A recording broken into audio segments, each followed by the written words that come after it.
This is the second edition of Slaves of the Firesnake, the second installment in the Plan8 Slaves Series. Written by Rayner. Narrated by AI. Chapter 1. Rubish. After navigating through treacherous rivers for hours, Mihar's boat arrived at the lowlands. The sky was a turbulent red, as they meandered through the black swamps. Rubish relaxed in the humidity. It smelled of thick mildew and sweet flowers. The air had texture in her nostrils and lungs. Although raised oxygen levels might cause hyperoxia, the vicinity to their sanctuary quieted her fears. A comfortable bed and a cup of tea would go down nicely. With light-intensifying goggles, many forms materialized within the black and crimson landscape. Figures lurked in black water, crocodiles. Cal's torch blazed, in the elevated oxygen. It kept them at a distance. Rubish swallowed. Hopefully, their hideout was located away from the marshes and reptiles. I won't question Mihar. I've put him and his children through enough.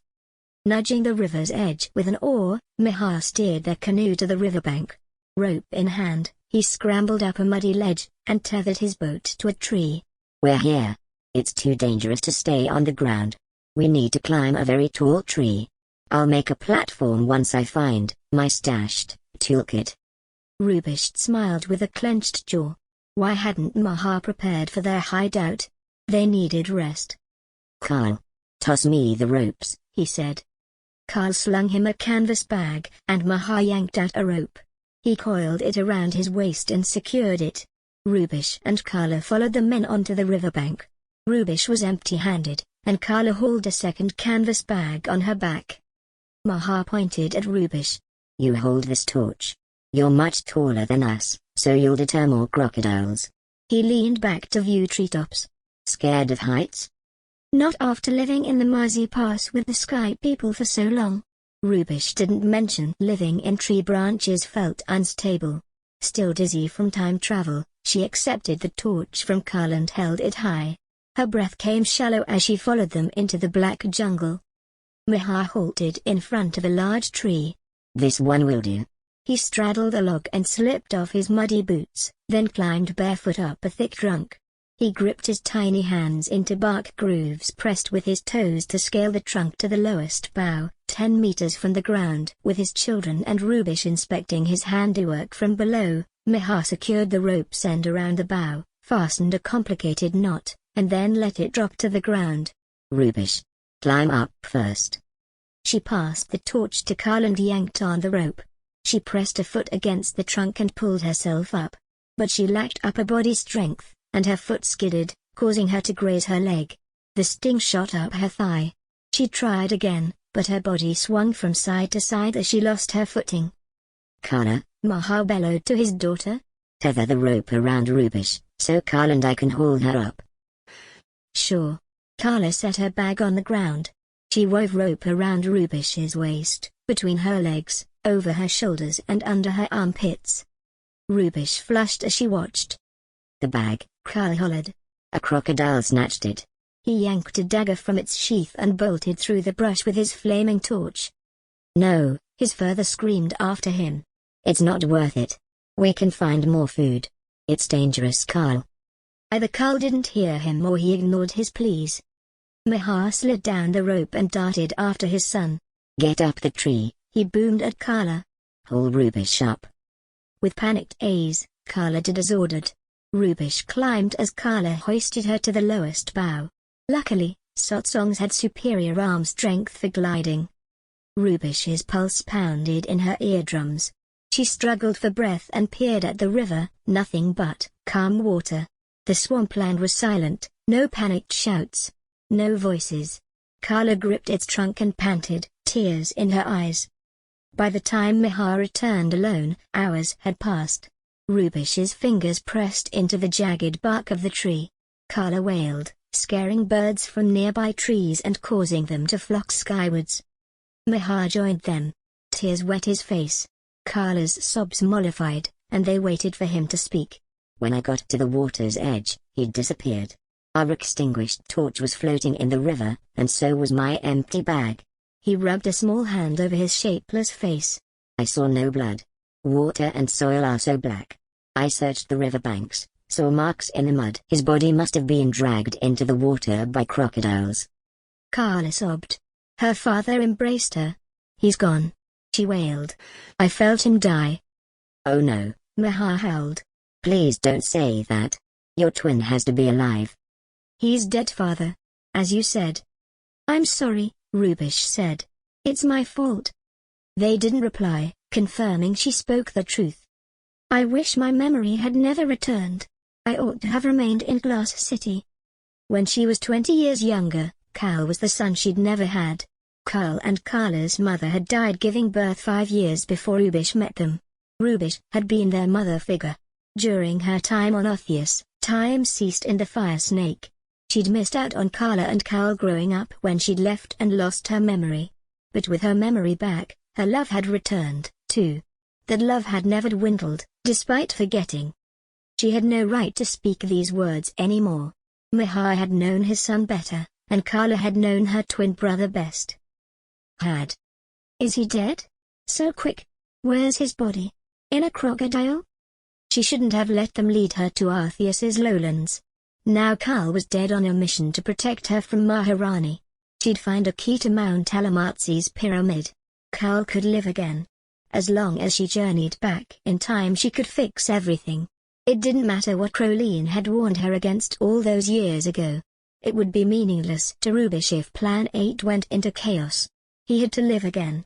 Her memory would shatter like before, but that wasn't important. But where was there a key? I picked these fruit, nuts, and edible blossoms. Maha untied a square cloth to show his treasures. Her stomach rumbled, but she didn't reach out, allowing Carla to have the first pick. In the past, they'd insist Rubish eat, but they ignored her and polished off their fill, leaving half for her. She sobbed as she chewed on fruit. How could she eat during this terrible time? I'm going to look for Cal, Maha said. Don't, father. I told you he's dead. How will you fend off beasts without a torch? Don't overburden yourself. I have tools and weapons stashed away. I must search for them if I'm to build a tree dwelling. You two should be safe. Rubish wished to say no but held her tongue.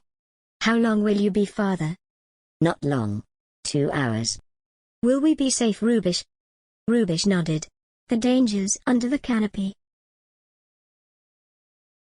Twilight never darkened. Monkeys grew rowdy. She could smell their acrid animal musk. They stank. The dominant male screeched and lashed out at the other monkeys. He bounded towards the females and copulated with them. Then, he sprang onto Carla and Rubish's tree bough. They ignored him at first, so he approached them, pulled their hair and clawed their faces.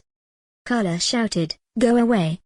Time stood still for Rubish as the monkey bared his teeth, hissed, and screeched.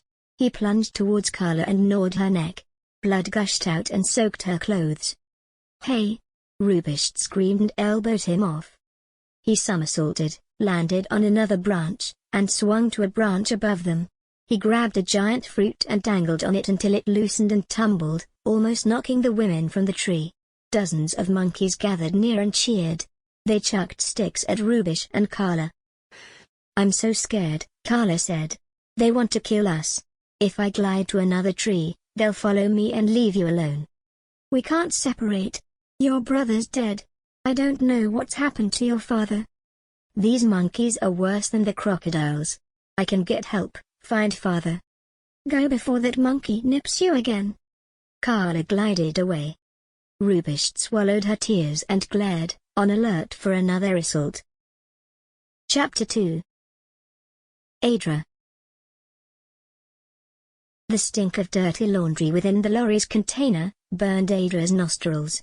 The filthy material was wet and sticky under her hands.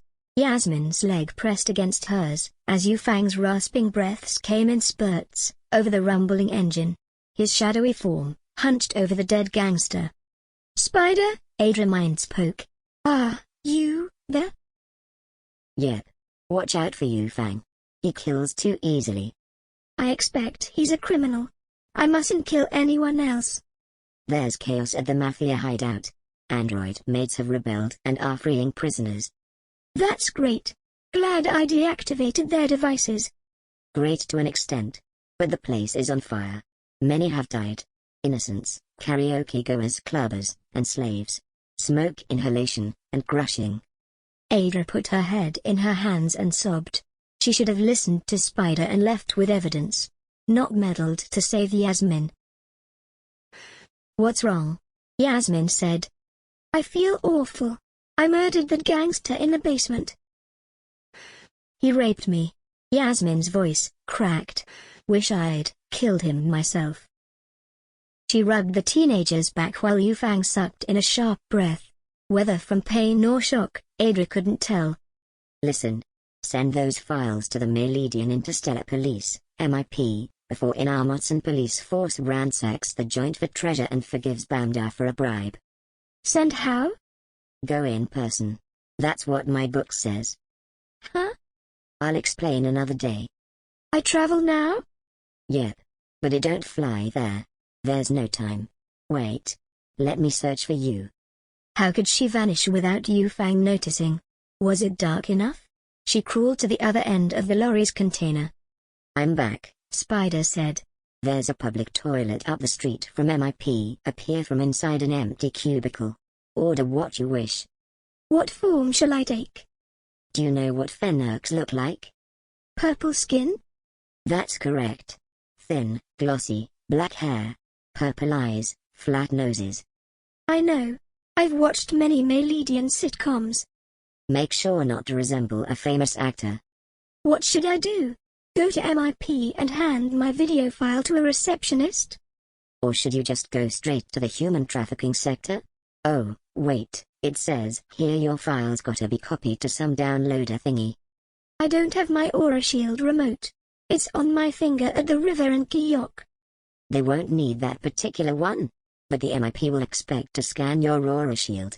The book says it'll work. You should manifest an Aura Shield and remote. It must look real."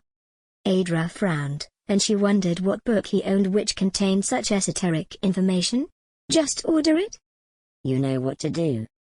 "Give it to the receptionist or go through security clearance?"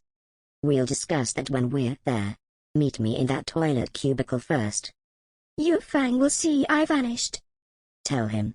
You won't get where you intend without teleporting. He'll find out." Nobody else could discover her magic. However, keeping it hidden would be impossible. "Yufang? I'm a shapeshifter." "And I'm a Urian windsurfer." "Fine. Don't believe me. I'm going to vanish for half an hour to take evidence to MIP." Yasmin gaped at her with wide eyes, and Yufang laughed. "I want." "Wait. Make sure you have sound transformers to block the gas giant's vibrations. Fennerks can't cope without them on Meleda's locked side." "I want to appear as a Fennerk man in a public bathroom up the street from the Maledian Interstellar Police Office. Give my ears sound transformers." She appeared alone in a large white room, which was fresh and scented lemon. Different devices lined its walls. How could this be a public bathroom? Didn't they have a ground hole for their bathroom needs? She eyed her purple torso. 6 black nipples, in 2 lines of 3, dotted her muscular pectorals and upper and lower abdominals. "I intend to wear smart spray-on clothes, popular amongst Fennerk males here." Spider laughed. "Forgot to ask for clothing? You're now in Farsha City, in Tian." A silver gown cinched at her waist with a golden rope appeared on her new body. Silk slippers enclosed her feet. "Your hairstyle needs fixing. Demand a long ponytail." "I would like a lengthy ponytail similar to the traditional style worn by other Fennerk men in this area."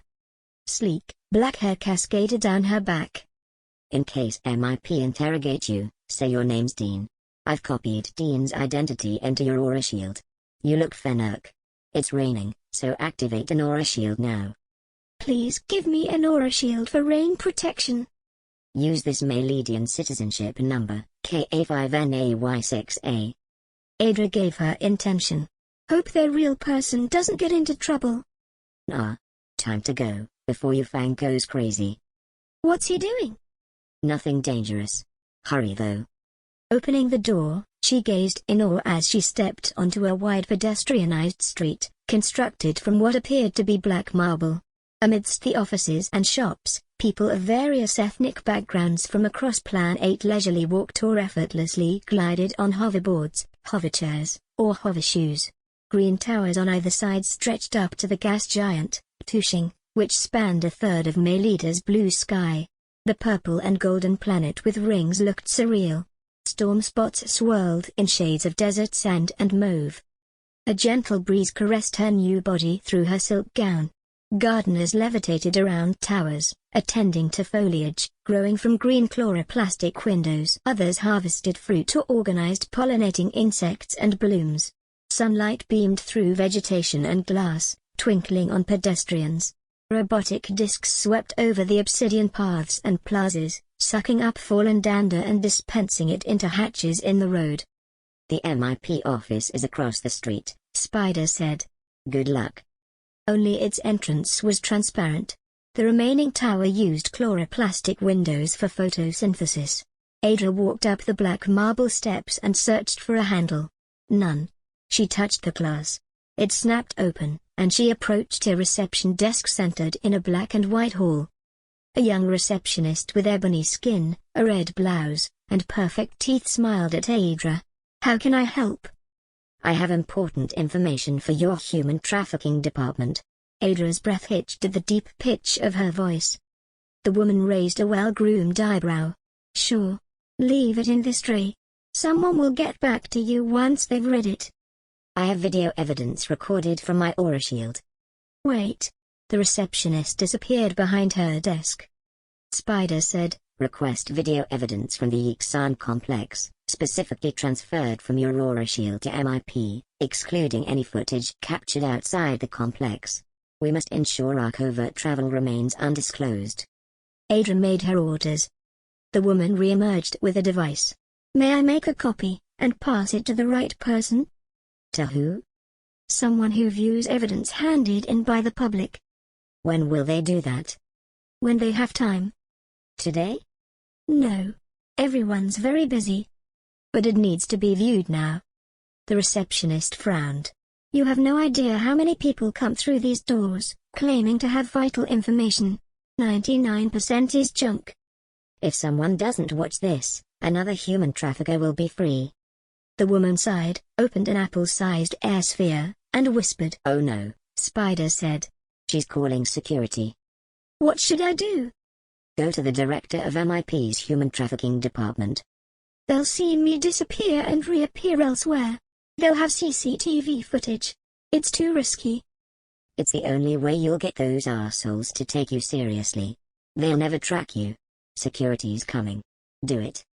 "They'll shoot me if I don't comply." "You're not in the Firesnake." "They can escort me out. Then I'll do it another way." "What if your truck stops somewhere and you end up missing the opportunity to get Yasmin to safety, you know? What if it stops raining in Jayok?" Two armed men in green uniforms strode towards Adra. "Take me to whoever's in charge of MIP's human trafficking department." She appeared in an empty chair at a restaurant. Several businessmen sat around the table, digging into the gourmet food. As she abruptly emerged, the sight startled a yellow-skinned individual, causing him to fumble and drop his chopsticks. The red-skinned mullad leapt from his seat and accidentally knocked over his cup of tea. As the man with red skin rotated his head right and left, his long earlobes wobbled. "What the hell? Security." An orange-skinned man's image flickered. A hologram. He had reflective amber eyes. The door burst open, and 4 bodyguards in tight black outfits pointed their plasma guns at Adra. She swallowed and held up her hands. The orange man dabbed his mouth with a napkin. "Another hologram? Or an assassin? Seize him." Adra showed empty palms. "I've got evidence. Scan my aura for human trafficking footage from the Ixan Mafia in Rajka, the Fire." "Scan her, goddammit. Do you have an aura shield downloader?" The orange man faded, then his pixels intensified until he appeared solid. The red man nodded to his security. "Do what Zerdat said. Get an aura shield video downloader." A bodyguard fetched one and scanned her aura. The mullad snatched it from him and flicked the file into a levitating air sphere. They viewed footage of caged women. "Spider, shall I leave?" "Yes." Spider chuckled. I can't wait to see their faces when you vanish. Chapter 3. Akachi. Akachi journeyed in an air-conditioned cab to his apartment with his visitors. Dave's boy Maki played with a toy robot as long as his chubby little arm. The secret agent understood most of the boy's Yukonese language. He'd picked it up while living in the capital, Tanjung, for 6 years before joining the Malaysian Secret Service and moving to Rajka. Pow! Pow! Pow! The 5-year-old twisted in his seat and held out his robot's arm pretending to shoot Akachi and Dave. "Take that, you big bad monsters!" Dave seemed to ignore him as he peered through the window. Akachi smirked. "Cute kid." Maki gripped his robot and rattled it. He drew a deep breath and his face went red. "Ah! No, you won't! I'll save them!" He wriggled and snatched at his seatbelt as he tried to swing around more dramatically. "Maki," Dave said. "keep the noise down." Maki pouted, then continued playing until he was so excited that he started shouting and screaming again. After their cab pulled in, Akachi led the way to the elevator, which took them to his apartment on the 58th floor. Akachi's insides quivered and he twisted his watch. If Maki were his son, he'd prefer to discuss it privately. Akachi scurried around his apartment, tidying. Since Valina's death, he'd let things go. "Sorry about the mess." "Please," said. He gestured to his black settee, then squatted next to Maki. "Want a drink?" Maki nodded. "All I got is water or juice." Maki bounced up and down. "Juice. Juice." Akachi smiled at Dave. "Beer?" "Sure." Akachi handed them their drinks and lowered himself into an armchair. "Been in Rajka long?" "Since the news." "Oh. Valina's death was announced 2 days ago." "I'm sorry." Dave took off his baseball cap and combed fingers through his mousy hair, then scrutinized Akachi's place. "Any VR for Maki to play in while we discuss matters?" "Sure thing." Akachi's knees clicked as he stood. He grabbed the remote and waved it. "Maki, ever played Rescue Dog?" Maki frowned. "Here, I'll show you." Akachi squeezed between Dave and Maki, then expanded the air sphere around him and the boy. The scene altered to a park with grass trees and flower beds, where 6 dogs bounded about panting. "Choose a dog." "The sausage dog. He's so small and cute and little." "Do you like cute things?" "Cute dogs. I wish we had one. Mommy won't let me have one. She's allergic to them." Akachi winced. Hadn't Dave told him she died? "Sorry about that. Well, this dog can be your pet. His name's Bingo." "Ooh." "Find people in need and instruct Bingo what to do." They played the first part together and collected 10 medals, then moved up to the second level in the snowy mountains. Akachi patted Maki's shoulder. "You try the next part on your own. Shout if you need help." "Thanks." Akachi muted the air sphere, internally and externally. Dave leaned into the settee and swigged from his bottle. "You're good with kids. Can he hear us?" "No." Akachi grabbed a beer from the kitchen unit and collapsed in an armchair. "Is he mine?" Dave hesitated. "Yes." Skin prickled along Akachi's spine, and he lowered his head into his hands. "What the fuck? Valina was pregnant with my child when she left me for you?" Dave gazed at his lap. "We weren't sure if he was yours or mine. Only when she gave birth and we saw. His skin color and afro made you the obvious father." Pressure built inside Akachi's head. "You only tell me, now that she's dead?" Dave shot Maki a panicked expression, but the boy remained smiling in Akachi's blue and green orb. Akachi swallowed. "Was it her idea not to tell me I was a goddamn father? Didn't she think I had a right to know? I don't understand. What the fuck did I do wrong to deserve this? It was bad enough she left me for you. She kept Maki from you because of your position. And then she decided to get a job with Malaysia's Secret Service? That doesn't make sense. Valina was a terrible mom, Akachi. Simple as that." He tapped his skull. "It's bad to speak ill of the dead, but I'll be honest. She wasn't all there." "What?" "She passed Maki off on all kinds, even before getting employment with the MSS. That's why I left her." "What?" "She told me you guys were married. We were going through a divorce." "And Maki?" "Took him with me. He's not even yours. I told you. Valina was unfit." He drained his beer, then strode to Akachi's kitchen, where he set down his glass. Even she admitted it. Dave eyed more beer bottles in an open box. "May I?" "Sure. Refill?" "Nah." Dave opened a bottle and took it to the settee. "Valina was researching adoption before she left homicide. She said someone worthy deserved her gorgeous boy. Someone who would love him more, Shit. I refused and took him. So, now what? You need money? You'll hand him over to his true father? Take him. My job's too dangerous. I'll send you money instead. I can't cope. I'm having a breakdown here. I can't bring him up anymore. But you've brought him up since he was born. I don't want him. Dave sucked in a sharp breath and shuddered. Why? Dave's eyes focused on the floor. Another woman? Dave looked away. I'm right, aren't I? He nodded. Fuck. What's wrong with you? You're insane. She doesn't want him. I love her. I think she's the one. Maki should be the only goddamn one. I can't believe this. I haven't told him she's dead. I'm not sure how to put it. He thinks she's away on business. You must tell him before Valina's funeral. I've always been knotted up with guilt from everything I did to you, and I'm so sorry. No number of apologies will ever excuse me. I accept that. But my point is, Maki needs a stable father figure.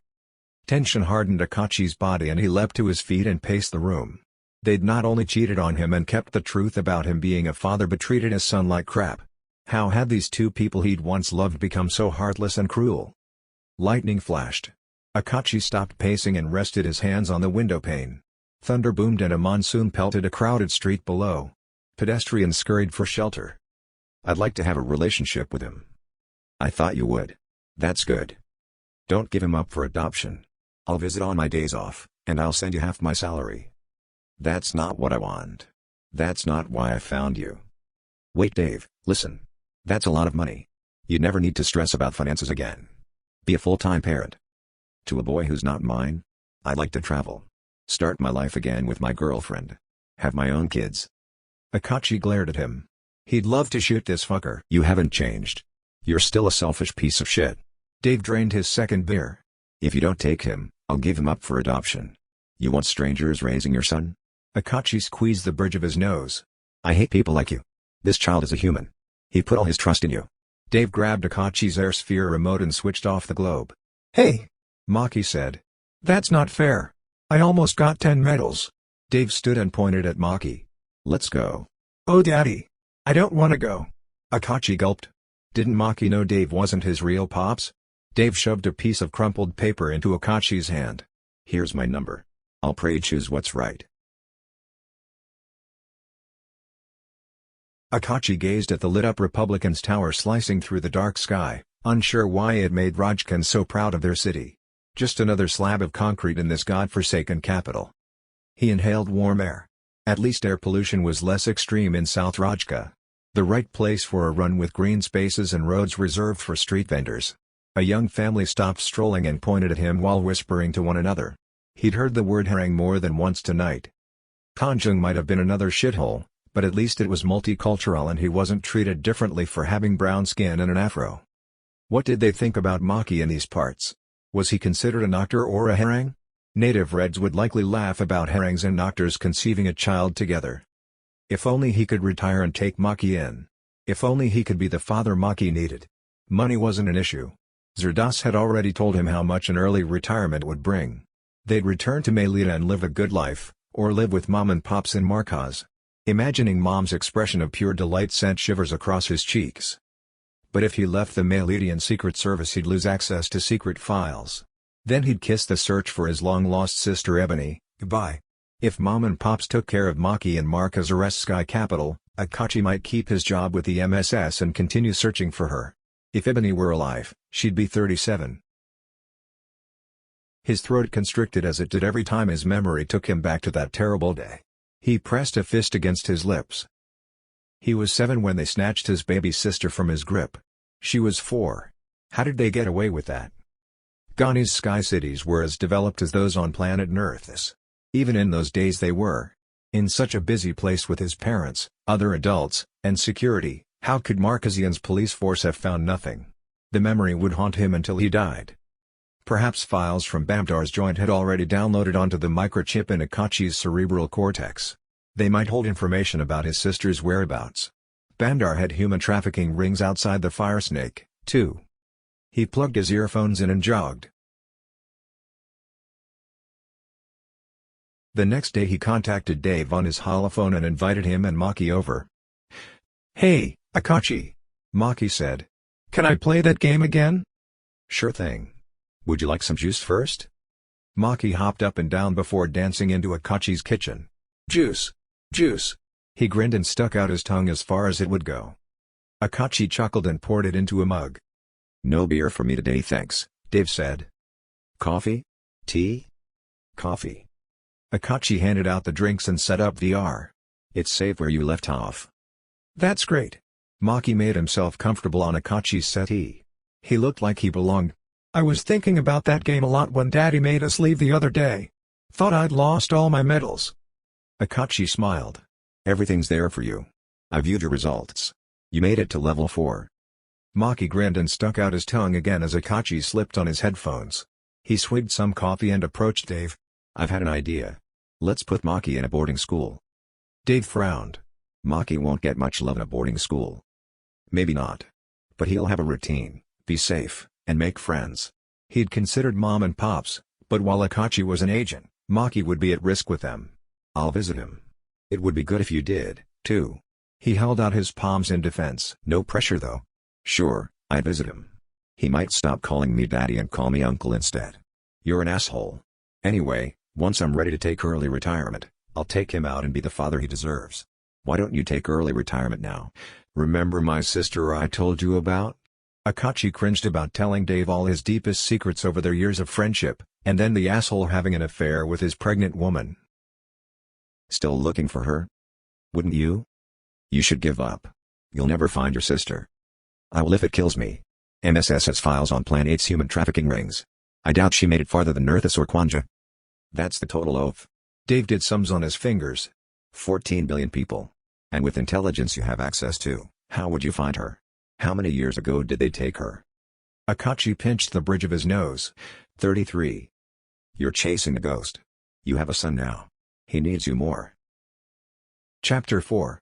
Samare. Samare descended the temple steps with his wife, Nahao. Like all the women leaving the temple, she bore a basket on her head overflowing with fruit offerings, already blessed and ready to take home and enjoy. The rituals had finished, and congregations from all over Kos flocked from Indipe temples. Women wore sarongs, wrapped tightly around their hips, and colorful lace shirts with matching bras underneath. They dawdled with tiny steps, accompanied by husbands or boyfriends. Dressed like other men, Samare wore a golden sarong which descended in pleats to his ankles, and a white turban to match his crisp shirt. Nahao looked as beautiful as the day they had married, 25 years ago. Sunlight reflected against her green sarong, and lace magenta blouse, and bra.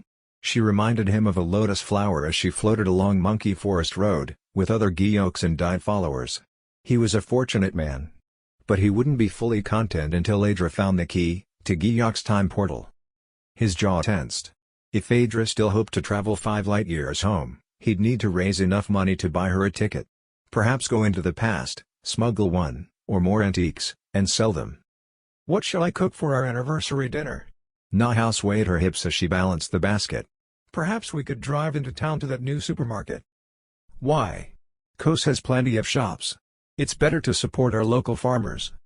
"I thought you might like seafood, though." "I have a better idea," Samare said. "Don't bother cooking. I'll take us somewhere to eat." Her teeth gleamed as her smile broadened. "Let's go to that new seafood restaurant along Monkey King Street." "Oh, Samare. That would be wonderful." Tanks of fish, squid, crabs, and lobsters lined the restaurant's walls. Nahao peered at them and smiled, obviously pleased with Samare's idea. They sat at a table by the window. Samare gazed at the temple-goers strolling along Monkey King Road. Nahao admired the restaurant's paintings. He pointed at a nearby tank. "Let's have lobster." "Oh, darling." She frowned. "You know we can't afford that. Our anniversary's a special occasion. You deserve the best." He skimmed the ceiling, walls, tables, and chairs for the Godfather's mosquito drone. Couldn't see it anywhere. "I don't like lobster." She gagged. "I thought you did." "Too messy. I'll have whitefish with noodles and soup." "Come on now. That's the cheapest thing on the menu. Just because something's cheap doesn't mean it's not delicious." "Okay. Suit yourself. I'll have the same. I'll order it at the counter. No use in waiting for that lazy server." He chuckled and strolled to the drinks bar. "Can I order here?" "Sure." The man appeared more interested in watching the small television behind his counter than in doing his job. However, he grabbed a pad and pen and scribbled Samare's order. While Samare twisted away, he caught the tail end of a news headline the youngster was watching. The Maledian Interstellar Police are conducting a thorough search of the complex. Specialists are dedicated to finding illegal goods, ensuring the safety of potential sex work victims, and gathering vital intelligence to uncover more human trafficking networks and money laundering operations. He winched around. What happened? Raid in Rajka. Huh? The Mafia? Mafia? The Ixon. Samare's eyes bulged. Inarmuz and police raided their hideout. Maledian Interstellar Police took over. A massive fire. Some women they rescued had been hidden away for years. No. Dangerous place, Rajanaki. Glad I'm from Giyok. He frowned. Is that why the mosquito drone has disappeared? Did the Maledians arrest Bamdar? With luck they did. Are you alright? Nahao asked when Samare slipped into his chair. He told her about the news. She knew everything about his time travel theories and Adra. How much she believed was another matter. Don't brood, she said. Let's enjoy our anniversary. Samare's shoulders relaxed and he held her hand. 25 happy years. His holophone rattled on the tabletop. Oh Samare. You should have powered that thing off. Don't recognize this number. Wonder who it is. Don't take it. Probably a sales call. I'll be quick. Might be an emergency. Perhaps Gus or someone at my labor camp. He placed the phone flat on their table and pressed accept. Hello? 2, 3-inch tall, Giyok's women, stood on top. The plump one arched an eyebrow. Are you Samare? Speaking. There's a doctor at Haunted River. His heart leapt in his throat. Yes? You know her? Red hair? Name's Adra? That's right. She switched the phone's view so he could see Adra. Nahao gasped. Mother and father. Adra lay on the same boulder Rubish had shape-shifted from all those decades ago. Adra was groaning. Blood seeped from her head and formed a puddle under her matted hair. What's wrong with her? Nahao grimaced. Says she can't move. She's been here since last night. We were going to call for an ambulance, but she insisted we phone you instead. Can you pick her up? What? Can't move? His stomach rolled over, and he stood. I'm coming now. I know exactly where you are. He hung up and slid his holophone around his neck. So we can't have our anniversary meal? Sorry dear. Well I'm hungry. I'm eating here. Take mine home for me when you've finished. I'll call you later. Have your holophone? No. Left it at home. What's the point of having one? I never take my phone to the temple. Samare hastened down Monkey King Road and phoned Gus, ordering him to bring the car. How could she have become paralyzed? Father and son met the two women by Haunted River. Is she the famous doctor who teaches Union? The shorter woman said. Samare nodded. The women linked arms and left. Samare and Gus bounded over stepping stones and hauled Adra through Monkey Forest to the car park. Let's get you to the hospital in a bud, Gus said. They struggled to handle her, but eventually managed to put her onto the front passenger seat. Samare strapped her in and tried to keep her propped in an upright position. How did you become paralyzed? Did someone hurt you? Traveled by river in rain and got injured. Heartbeat racing, Samare slammed Adra's door. He slipped into the back as Gus turned on the engine. How'd you get injured? Gus asked. Transformed into a mosquito and hovered directly into a UV fly box. It electrocuted me. Samare flinched. Did you go see that crow woman? No. I went to the Yixon complex. Bamdar's joint. And I freed his slaves. So it was you, Samare said. I saw on the news that MIP was involved. Adra smiled. That's good to know. Let's listen to the radio on the way to the hospital. Samare's mouth went dry, and he balled his fists. You should have visited that crow, like you said you would, not gone to the Mafia. You were supposed to get that key for me. No wonder you're paralyzed. How will you ever help us find it in this state? Adra didn't speak for the remaining journey as she listened to the news about the Yixon raid. When they arrived at a bud hospital, porters helped her into a wheelchair. Pulsating with anger, Samare followed them into accident and emergency. He whispered to Gus, if she cannot walk, will our mission never be complete? Or will we meet our death, when that volcano drowns us in ash? I don't know, Ba. Perhaps we could take her to Haunted River when it rains. It won't look good and it won't be easy. I can't return to my labor camp until we know. Had better call the assistant manager to cover.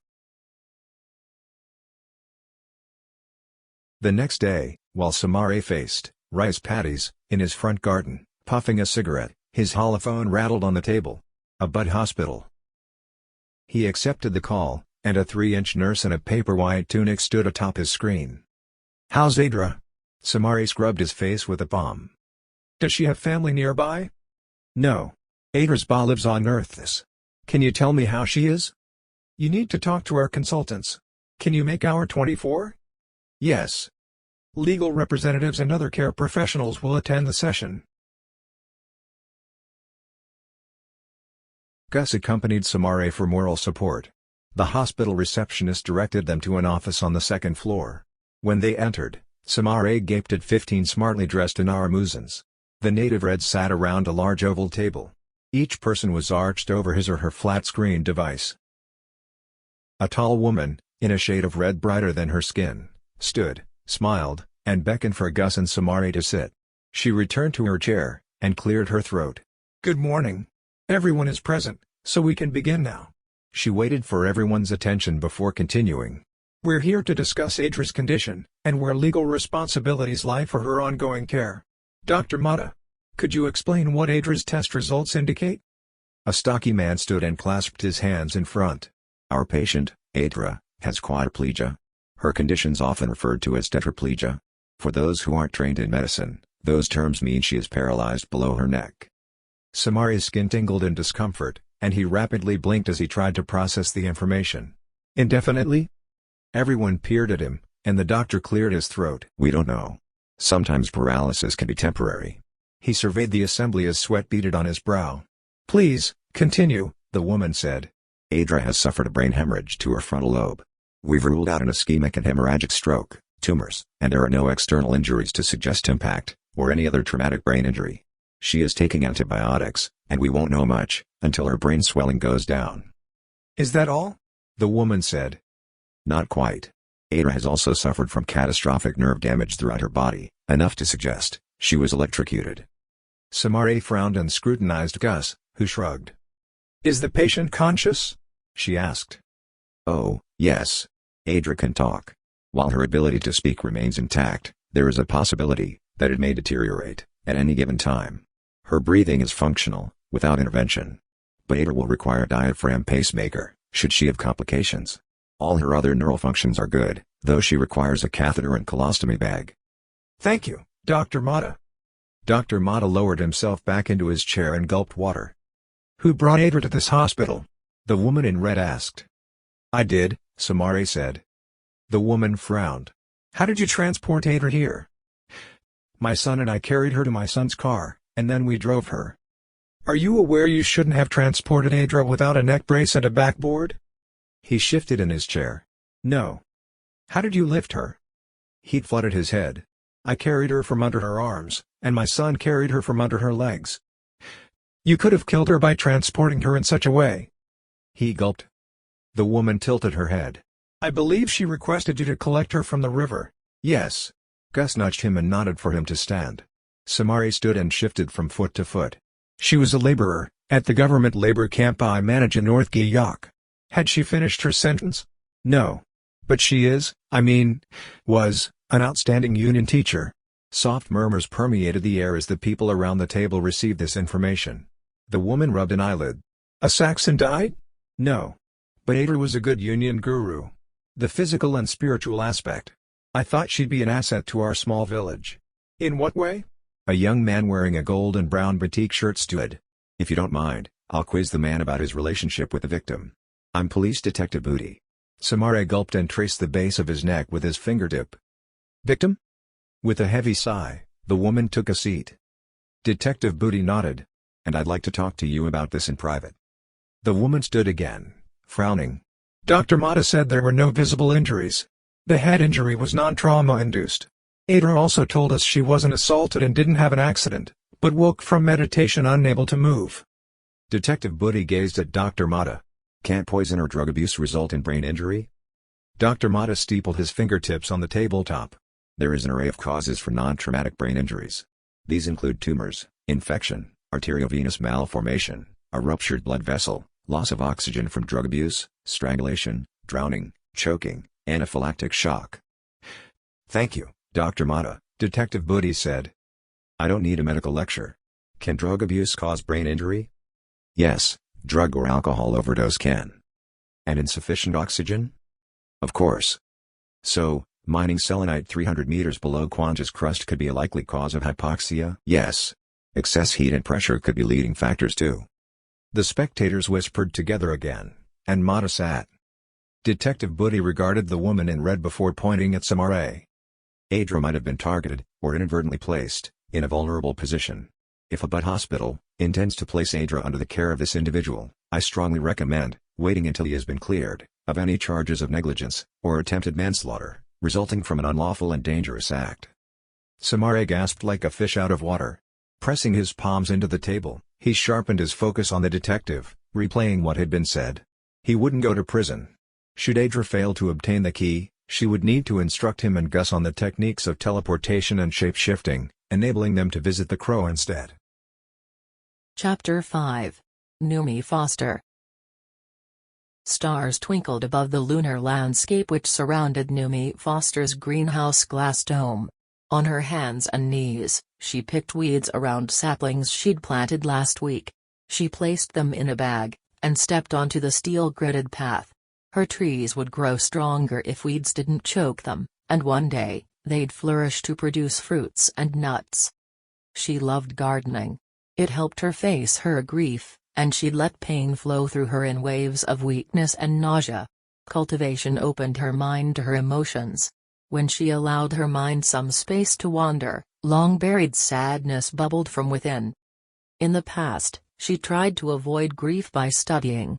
But she'd learned that blocking it caused numbness and head fog. Memories of her daughters brought love. Despite having a dual-sided story, she had to embrace the darkness in order to recall the light.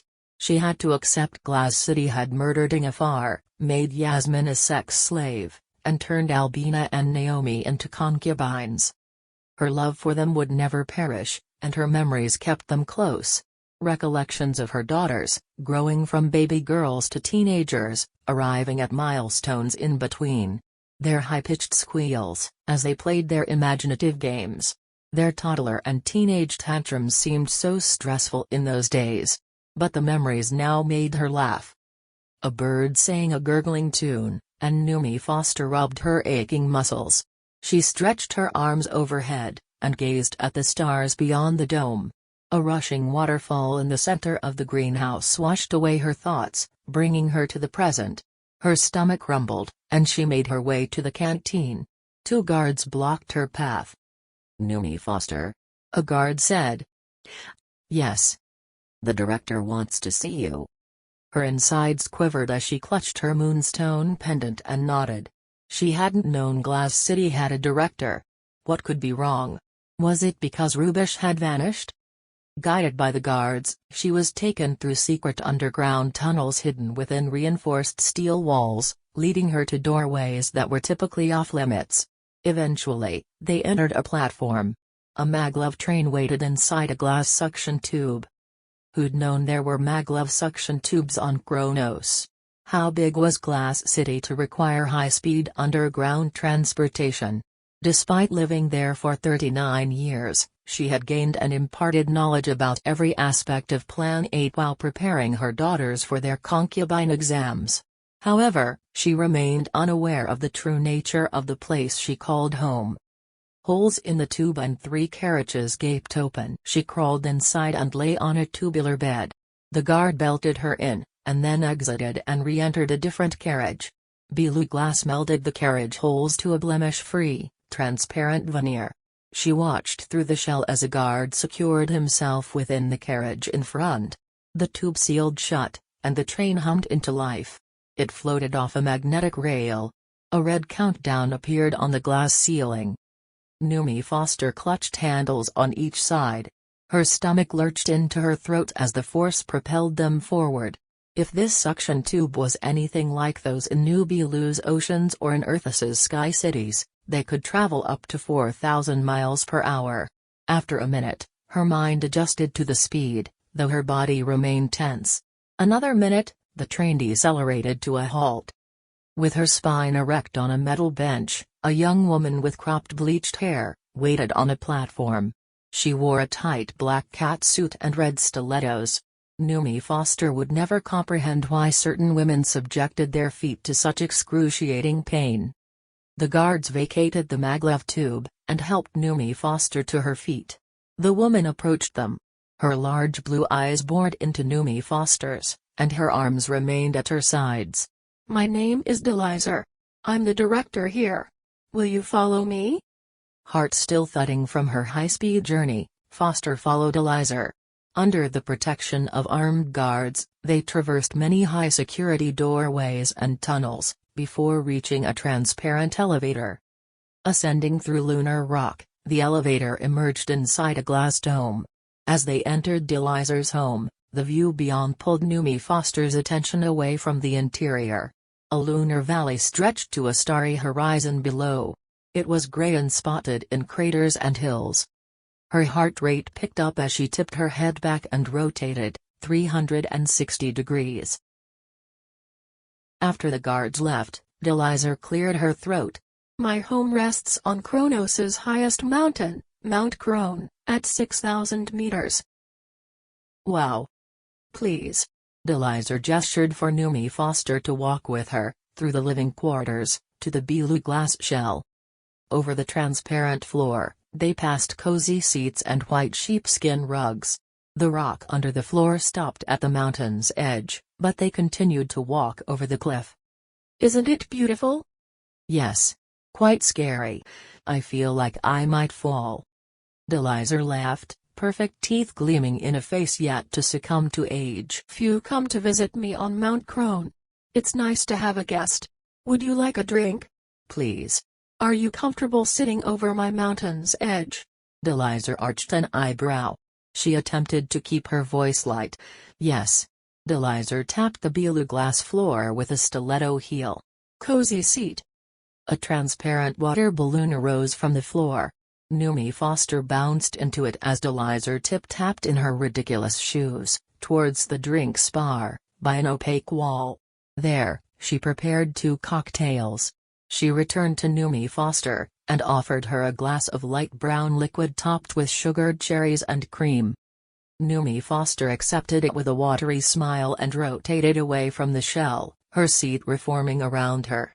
Delizer ordered another seat to sprout from the floor, then perched opposite and sucked from her steel straw. She focused her cold-eyed stare on Numi Foster again. Shifting in her seat, Numi Foster sipped, as well. Caramel and alcoholic cream caressed her tongue and warmed her throat. However, the extended silence caused her to glance around uneasily. Finally, she found some strength. "Why did you invite me here?" "Where's Numi Rubish?" "Sorry." Delizer's contented expression transformed into a scornful one. Her frown deepened and traveled up her forehead. This woman wasn't as young as she'd initially appeared. She must have paid a lot for plastic surgery. Delizer stamped on the floor. "Coffee table." A transparent table arose, and she placed her empty glass on top. She crossed her arms and legs. "You know who Rubish is?" "Yes. I saw her 2 months ago in the bathhouse." "Are you certain that was such a long time ago?" Delizer narrowed her stare and leaned forward, searching Numi Foster's face. "Yes. I'm sure. Why?" Her heart thudded loudly in her ears. Would Delizer hear it? She sampled more cocktail to moisten her parched throat. "She's vanished. The last time my CCTV caught sight of her was before she entered the quartz sweat vault. I called you here because you entered that very same vault 30 minutes after Numi Rubish. You must have seen her." Numi Foster rubbed her chin. "No. She wasn't there when I last visited the sauna. I didn't see her at the bathhouse that evening." Was Delizer using a lie detector? Delizer's frown lines disappeared. She rocked her empty glass. "I can't be bothered to get another drink, but I fancy one." She pressed her chair's arm. "Inga." A hole snapped open in the opaque wall behind Delizer's bar, and Numi Foster's ginger daughter entered. Inga stared ahead like a robot. Her expression remained tranquil. Numi Foster's stomach clenched, and she stood. Inga? Her daughter stopped and arched an eyebrow. How may I help you, madam? 2 cocktails, Inga. 2 caramel teasers. Inga left while Foster remained standing. You have my daughter. She was your daughter. Not anymore. She went against Glass City's rules. I had her memory wiped. Delizer leaned back and uncrossed her arms.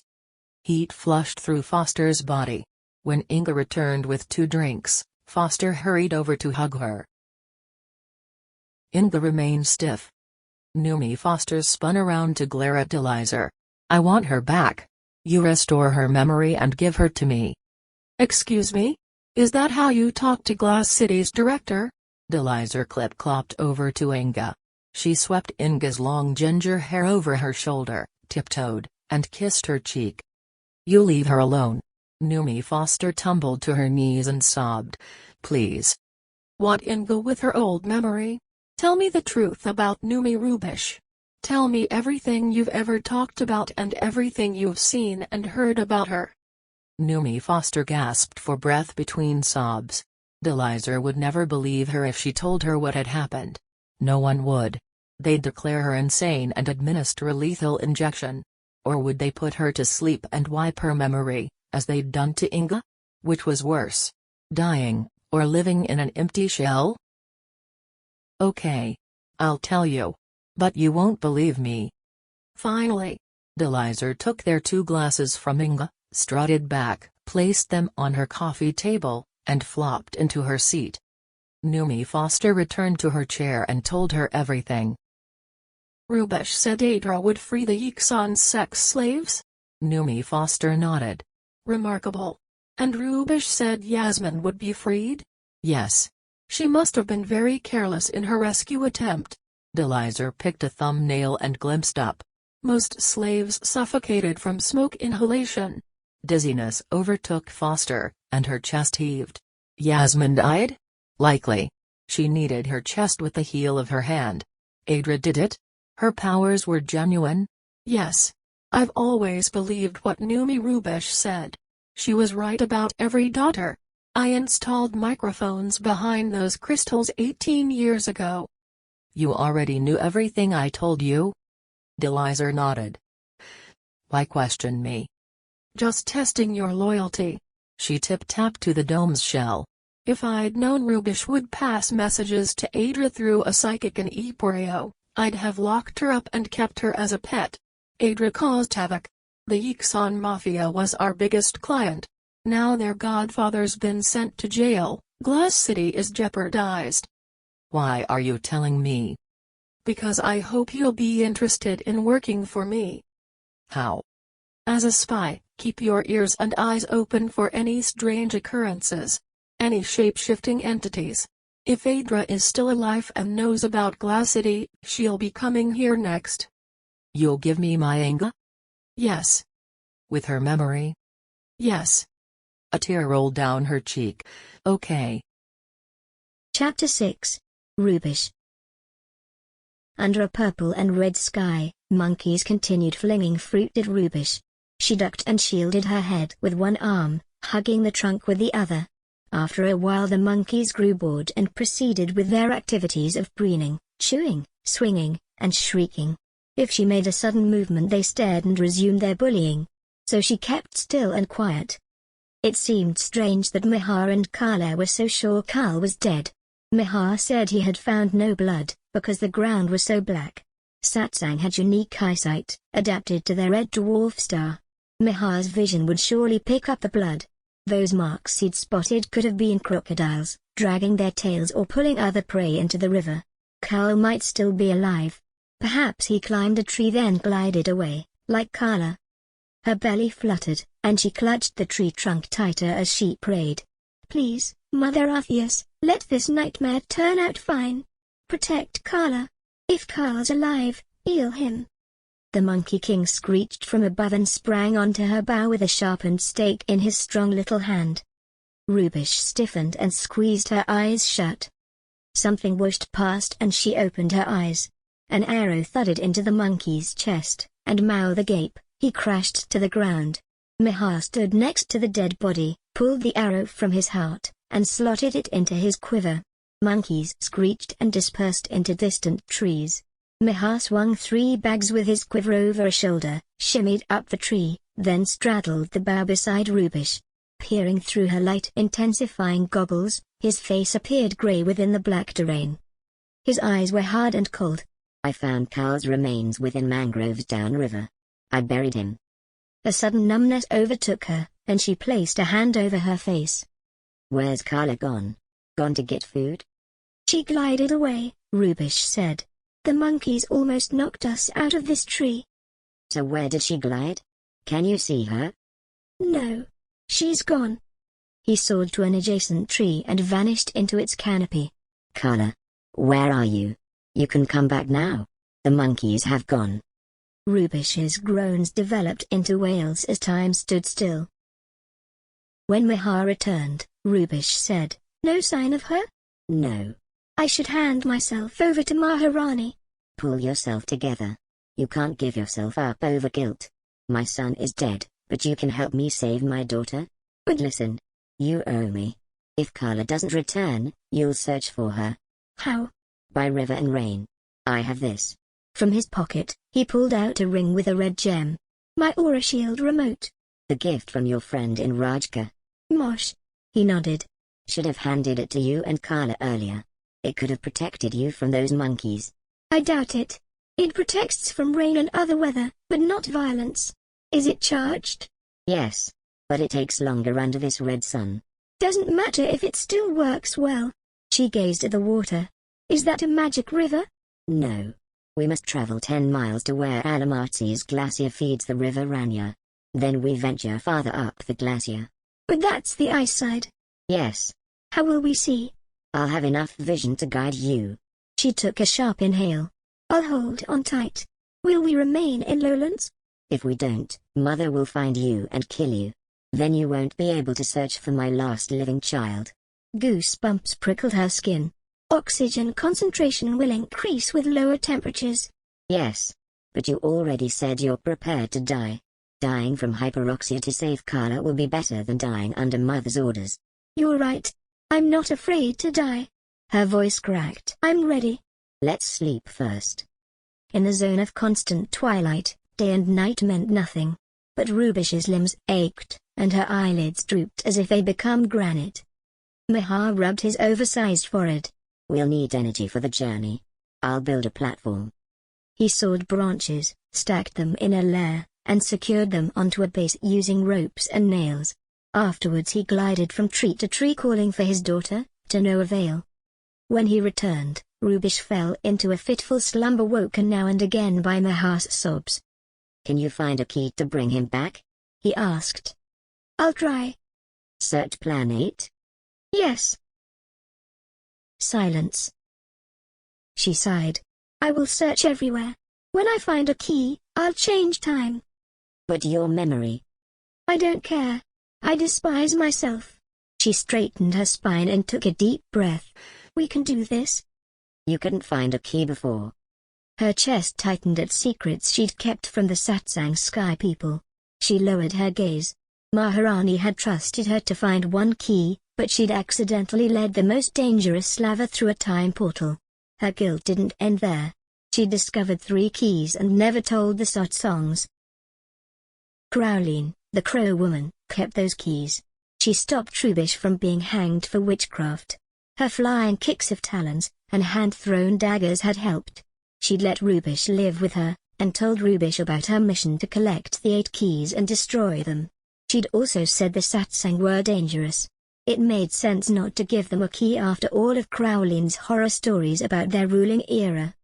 But Rubish had deceived these people who loved her. Carl had died for her. No wonder Maharani wished her dead. She owed Mahar his children. But how could she find it now?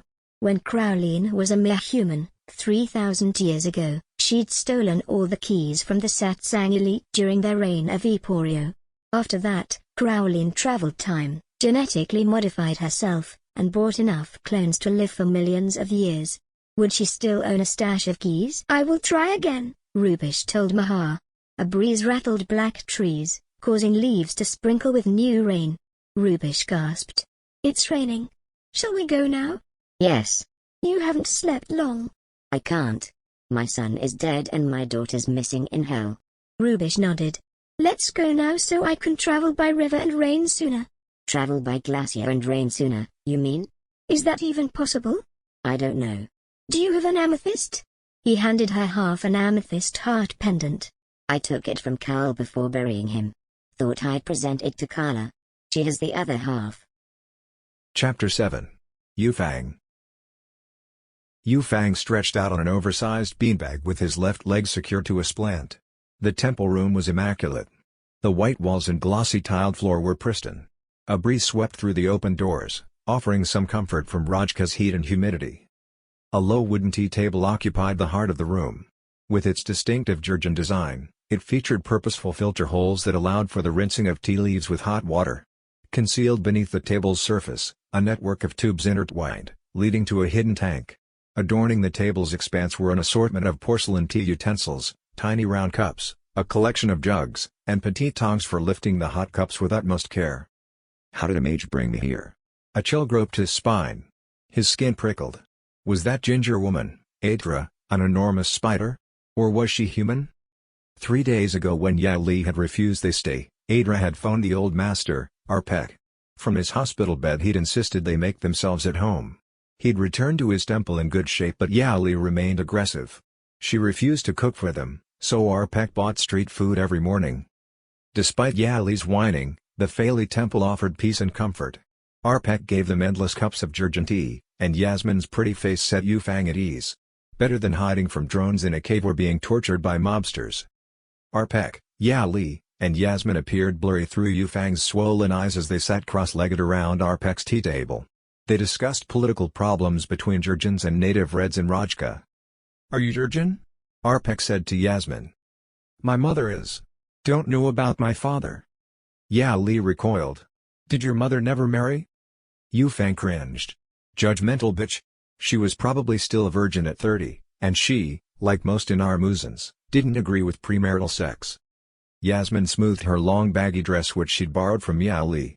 "I'm not sure I should tell you about where I grew up. You won't believe me." Arpek finished preparing green tea in a small pot, reached a skinny arm to the table's center, and poured into 4 tiny cups. "Try us." He refilled his teapot and beheld her with saggy eyes. Yufang peered at his leg in a splint. Surely her story couldn't be that bad. Was her mother a prostitute? Had Bamdar bought her from a beggar woman in Rajka? Yasmin gave Yao Li a sideways glance. "I was brought up on a moon camp called Glass City." Yufang frowned. Surely such a place doesn't exist. But after the spider mage's vanishing tricks, anything could be possible. Yao Li sniggered and a flush crept across Yasmin's cheeks. "Yao Li." Arpek cocked his head and said something to her in Maozong. He appraised Yasmin and said in Inarmuzan, "Don't pay attention to her. Please, continue." Yasmin chugged her tea and Arpek refilled her cup. "Glass City's on a moon called Kronos. It orbits Eporio." Yao Li sneered. "That's far away. How'd you get here?" Yasmin crossed her arms. Dakion thrust, like most people who travel in interstellar space. Arpek leaned towards Yao Li and babbled in Maozong again, his tone sharp. Then he opened his palm to Yasmin and said something to her. Although Yasmin could speak Maozong, Yufang couldn't.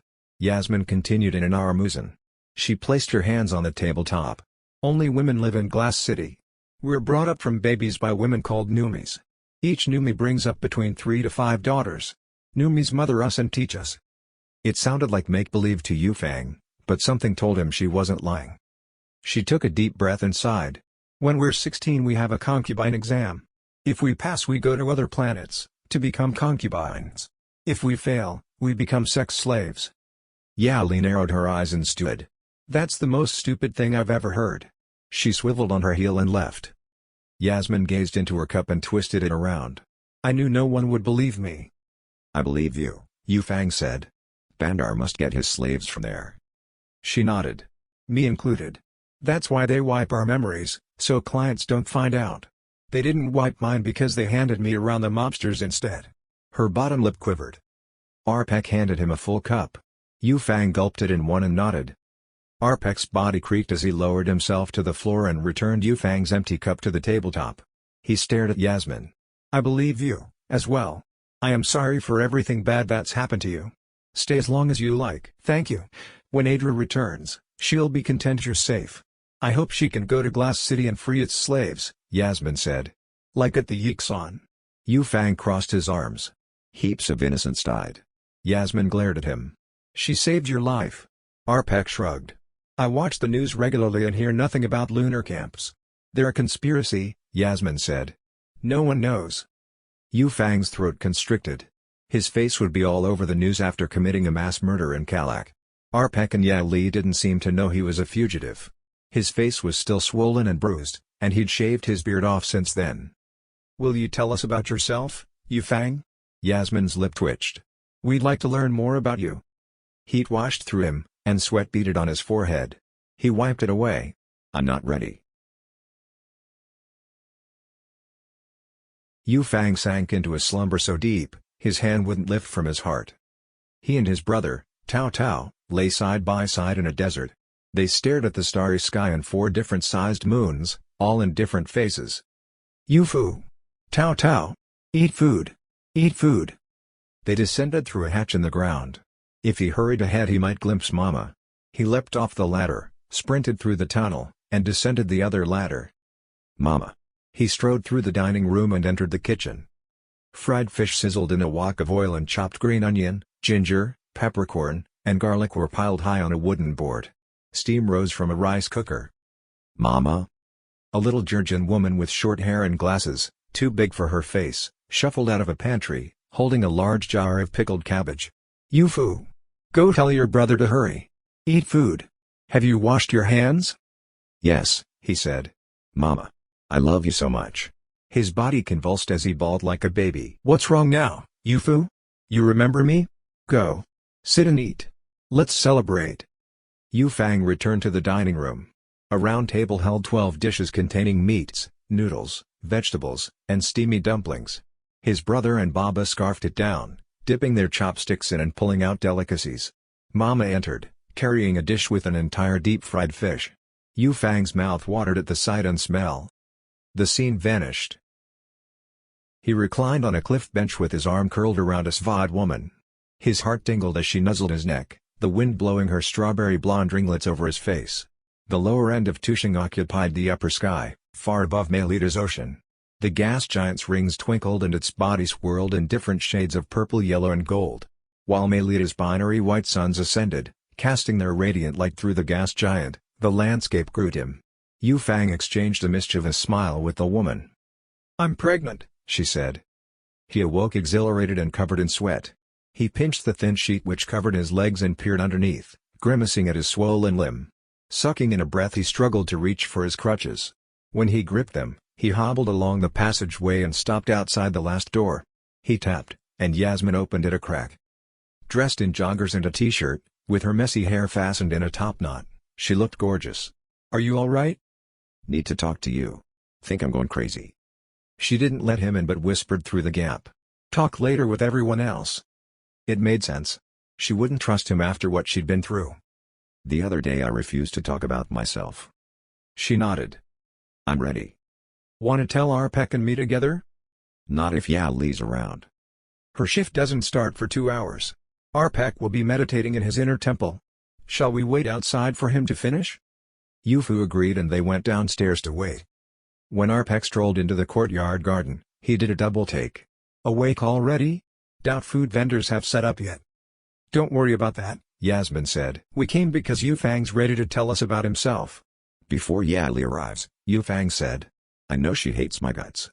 Don't want to give her with more reasons to despise me. Arpek rubbed his small hands together. Right. Good. Good. Where would you like to go? The living room. Right. I can make us fresh tea. They lowered themselves around Arpek's tea table with 3 steaming cups. Yufang lay on his beanbag. I've had reoccurring dreams. The places and people are familiar, but I don't know them. In reality, they're strangers. A past life? Arpek rubbed a wiry white brow. I don't believe in that stuff. Yasmin hugged her knees. Tell us about your dreams. Not yet. I'll tell you about my past as I know it. I was born into a rich military family in Ujina, In Melita's South Pole. Yasmin nodded and Arpek leaned forward. My father was the captain of Ujina's Interstellar Space Force. He wiped a hand over his face and hunched his shoulders. My parents and younger sister died when Sachi terrorists bombed my father's base. Yasmin's eyes widened. I'm so sorry. How old were you? 12. Dear. Arpek lowered his gaze. How did you survive? I was playing hide-and-seek in underground grain stores. My friends and I survived because of that game. Faily missionaries found us. His limbs tingled with warmth. He brought a hand to his heart. It seems Failies have saved me twice. Adra's no Faily, Arpek said. The mage who changes shape? Arpek said, I won't believe that until I see it. Even though we all saw her vanish? I've seen a lot in my time, but I won't believe that until Adra shows me herself. He chuckled and stuck a boiling rod in a water jug. What did the Faily missionaries do? Yasmin pulled a strand of black hair from her face. They took my surviving friends to a Faily boarding school in Tian. They took me to an orphanage. Yasmin's jaw became slack. That wasn't fair. I wasn't brought up as a Faily. My parents were atheist. The orphanage sold me to a cruel couple. They abused other children and me. That's awful, Yasmin said. I'm so sorry. I escaped 2 years later by killing them. Yasmin recoiled. I don't think I'll question how you did that. Another time perhaps. Yufang accepted tea from Arpek and swigged it. Anyway, I joined an underground mafia called the Hueta Brotherhood. They were like brothers, but I wanted more. I wanted freedom. I stole diamonds from them and worked as a methane rig worker on Tai. Arpek poured boiling water over leaves. Tai? One of Tushing's many moons. How did you get the diamonds there? Yasmin squinted. Security must be tight. Part luck and part bribery. I stashed my diamonds there. During vacation, I smuggled some back to Melita to sell and invest in property. Unbelievable. Arpek swigged his hot tea and set his cup down with a clink. I needed to stash my diamonds elsewhere on Tai. The energy company I worked for planned to drill for methane near the caves where I'd hidden them. So I retrieved those diamonds, stashed them in my space boat, and jetted farther east. You had a space boat? Yasmin said. Only a small one. Every methane rig worker has one. Anyway, during my journey a Yixan pirate ship hijacked my vessel, found my diamonds, and took me and my diamonds with them to Rajka's Yixan syndicate. I wondered why the Yixan had you prisoner, Yasmin said. Do you think the Melitian mafia is searching for you? The Hueta? Yes. I mean, forgive me. She touched her throat with a slender hand as if it tormented her to speak. But you stole their diamonds. Yeah. Dunno how they found me on Tai. Dunno if they're still looking for me either. Danmixon employees have as much privacy as secret agents. Their security is the best in all of Plan8. The Hueta Brotherhood might find me here. His gaze went distant as he remembered what the interrogator had told him. What's wrong? Arpek's eyes widened as he leaned in. I just remembered something someone at the Yixan syndicate said. What? He said my memory chip was fake. Yasmin and Arpek exchanged a shocked look. Yufang went on to tell them about escaping Bamdar's compound. He left out the parts about killing people. They mustn't find out.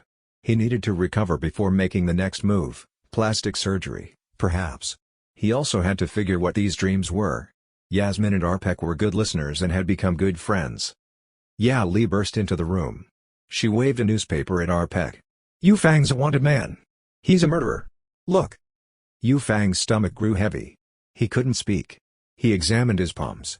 Should he emit his poisonous gas? Chapter 8. Akachi. Akachi met Skarn inside his airsphere. A rare smile spread across her purple face, and she blinked her 4 eyes sequentially. The data is downloaded to your cerebral cortex. Wait at home for technical engineers to retrieve it. Will someone analyze the data with me? No. She rubbed her nose and sniffed. Zerdas hasn't found you a new partner yet. His shoulders relaxed and he nodded. He'd prefer to view it independently anyway.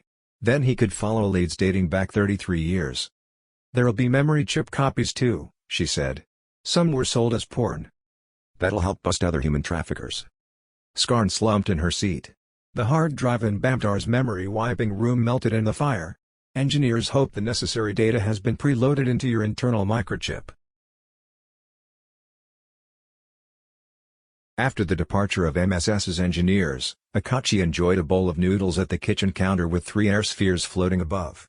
After twisting his fork, he sucked and analyzed account files on weaponry, drugs, dirty money, and slaves. Whoever put the data together had been careful not to include clientele information. No human trafficking files extended beyond 20 years, Limited to Bamdar's reign. He accessed memory chip copies. MSS could bust so many criminals with evidence from those. His air sphere blackened and capital letters flashed in white, damaged files. Access unavailable. Akachi's chest grew tight. He marched into his living room and collapsed onto the settee. Should have known it'd be hopeless. Later that night after moping, Akachi did his job. The cameras showed karaoke clients having fun, mobsters snorting lines of coca powder, and clubbers dancing. Nothing unusual. A bitter taste came into his mouth when he viewed cages of naked women. Android maids performed their duties. He'd view 1,000 individual maids to discern which had started the rebellion. One android maid caught his attention as she washed a bruised and battered teenager. Android number 62 from the southwest wing talked. No other maids talked. There were no cameras in her closet, which she visited frequently. The camera positioning in the teenager's room focused on her ceiling. When the camera repositioned itself, the injured teenage slave was in bed, though the shape under her blanket seemed too bulky for her petite frame. Passageway cameras focused on ceilings too, as did cameras in the elevator, basement, and furnace room. The CCTV monitoring room showed no one had noticed cameras repositioning as the security team gambled and smoked. Upon conducting 3D scans with nanobugs, the footage remained consistent. However, when he re-examined room 42, something extraordinary unfolded before his eyes. A 6-foot-tall by 2-foot-wide black egg occupied the space where the android maid once stood. His thoughts froze. Nanobugs footage showed that for 1 hour, maid number 62 was this black egg. But last time she entered her closet as a black egg, she didn't leave again for 40 minutes. During that time, cameras in her pathway, between room 42 and the furnace room, focused elsewhere. When the black egg disappeared, the original android maid took its place, and performed her duties while nodding at the other maids. That provoked a chain reaction. Maids unlocking doors and cages, taking weapons, besieging the complex, and freeing slaves. Chaos, carnage, fire. Akachi rubbed his head. The black egg had stuffed the teenager's bed with pillows and a wig, then freed the girl. What was so special about that girl? The account files offered no hints from where in Plan 8, Bamdar's slaves had come. And what was this black egg? He might not discover his sister's whereabouts today, but he'd sure as hell get to the bottom of this mystery. Superior technology had been used to control that android and instruct other maids to rebel. Perhaps the culprit was a computer hacker or a spy like him. Seeking assistance beyond those involved in human trafficking, he'd turned to an expert in nanotechnology within MSS. The inventor and developer of the latest nanoware, Thor, a quantum physicist. Dressed in black bogan funeral gear, Akachi was opening his front door when an air sphere remote beeped on his invisible shelf. He re-entered, the door clicking in several places. Inside the orb, Skarn winked at him with 4 eyes. "Sorry. I know you're about to catch a flight to Tanjung. Just a quick update, in case it helps with your data analysis. Currently, Bamdar's illicit merchandise, which encompasses drugs, weapons, and antiques, is securely stored in subterranean vaults at Rajka's Maelidian Bank." And Bamdar? Convicted of mass human trafficking, money laundering, drug smuggling, and forgery. Every crime you can think of. Punishment? Under Maelidian law, he'll go to lunar confinement. He's already in cryosleep. Good to know. Which moon? One of Tushing's. He cocked his head, then shook it. Sure, but which moon? Skarn's indigo cheeks flushed violet. I don't know. Is it important? He let out an exaggerated sigh. Tushing's system had 12 prisons across its 27 moons and asteroids. Identify which prison he's going to. Sure. In Patwara's Tanjung, Akachi entered the red brick Bogan church. He tried to hold in his tears, but they streamed out from his nostrils and eyes. Velina had been a bitch, but he still loved her. Dave hunched in a front view, staring at his empty hands. Akachi was about to hug his old friend but remembered his evil deeds. With Velina gone, Dave wanted to cozy up with a new woman. To undertake that, he was prepared to leave Maki, who'd called him dad since he could speak. Akachi's hands tightened into fists. His blurred vision cleared as his gaze bored into Dave's blonde head. He ignored Velina's friends and ex-colleagues from Tanjung's homicide department. No family attended. Velina had abandoned them when she'd left Nerthus 2 decades ago. That said something important about her character. Dave hadn't been the only villain. After Velina's funeral and burial, he approached Dave outside the church. Where's Maki? With a babysitter. Told him yet? Dave crossed his arms. No. When will you tell him? Dave shrugged. Heat flooded Akachi's body and he nodded rigidly. This guy was a fucking imbecile. I studied those school links you sent, Dave said. They're good. Especially the most expensive one. What's its name? Blue Leaf? That's it. Akachi's shoulder relaxed. Do you agree? Can you afford it? Yes. Dave's face reddened and he kicked at the gravel path with the toe of his boot. Let's go for it. Will you tell him first? About Valina? Akachi narrowed his eyes. What do you think? About you being his dad? You should tell him both. He'll find out eventually that you don't want him. Dave's jaw tightened. It's not like that. Look. Let's get this over with. I'll contact Blue Leaf and make arrangements. You book an appointment with an adoption agency and tell them I'm his biological father. Hand over all rights to me. I'll return when you need me. It's quiet at work. At hour 38, Akachi took a cab across Rajka's sleeping city. It journeyed through tea plantations and windy rainforest roads until it arrived at Rajanaki's south coast. His cab slowed to a stop outside a large house lit up by security lights. It had a tall and sturdy gate and resembled a wealthy Jurgen's home. Akachi pressed the button at the gate and peered up at a camera. The gate opened and fastened behind him. A young Jurgen woman opened the front door. "Come in." She beamed and stepped back, then grabbed a pair of plastic slip-ons. He wiggled his feet into them. "Thor is coming soon. He is returning from the lab. Please, come this way." She led him along a wide passageway, lined with white and beige marble, into a spacious living room, decked in the same fashion. An oak staircase dissected the living space, and cream leather settees leaned against the walls. "Sit. Please, sit." Thank you. "A drink?" No, I'm good. Her pretty face became stern. He flinched. Oh, okay. Whatever you're having. "Me?" She laughed. No. I only drink tea." I'd love tea." She giggled and covered her mouth. "You're having me on, aren't you?" No. I mean it. I like tea." She clapped her hands. "Okay. Whatever tea I'm drinking?" Yes. She returned with a large mug. Dried plums floated on its surface. "This tea is excellent at evening time. No caffeine, you see." She perched on another settee and quizzed him on an array of subjects. None included his job, which seemed more suspicious. Perhaps Thor had told her he was a secret agent. When Thor arrived, 15 minutes later, his wife padded upstairs. Thor wasn't the older man Akachi had expected. He appeared to be 25. His blonde hair flopped to the side of his pale face, and his rosy cheeks showed good health. Akachi accompanied him into his underground study. The expansive space occupied the entire floor and housed various gadgets and instruments. A clicking came from a machine. Thor dashed to its monitor. His elbows pressed into the table as he arched his tall and gangly body over the equipment. He straightened and adjusted his glasses. "So, how may I help you?" I received incredible nanobug footage from the recently raided Yixon complex. I'd like you to examine it. Akachi opened his air sphere and stretched it around them so they stood facing the black egg. Thor staggered backwards and pulled off his glasses. "Are there any others like this?" No. "Is she an android maid?" Yes. "Oh my. Can you leave this with me tonight while I run it through some tests?" No. Can I stick around? "You can, but it'll take several hours. Might be boring." That's all right. I'm used to waiting. Thor pointed to a coffee machine. "Want one?" Several hours and coffees later, Thor dragged a hand through his hair. "I've utilized different nano-apparels to analyze these scans, but none show anything other than air, with a significant electromagnetic particle discharge. The gas discharge visualization method yields identical results." Any idea what that thing is? Advanced spyware? "I'm clueless, but it's astounding. The black energy body has no color or mass, yet appears solid as it lifts the water tub, opens doors, propels the trolley." Scans its identity at security doors.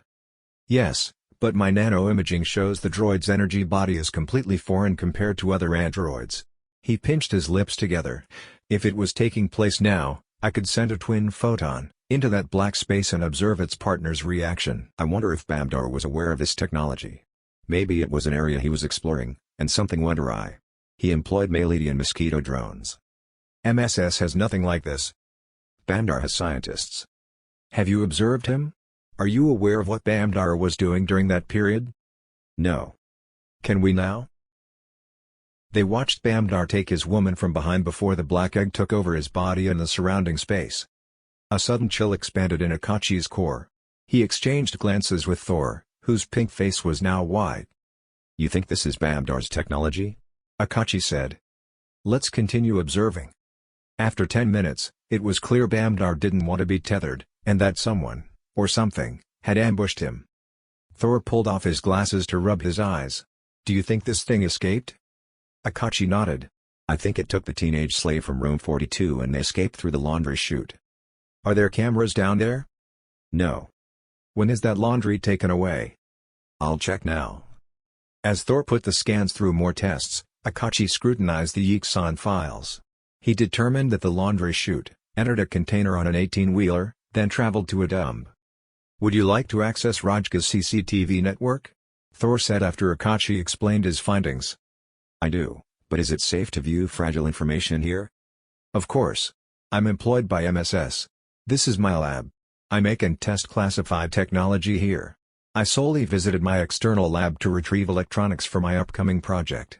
The invisibility suit. Akachi scratched his head. This is safer than a spy's place, Thor said.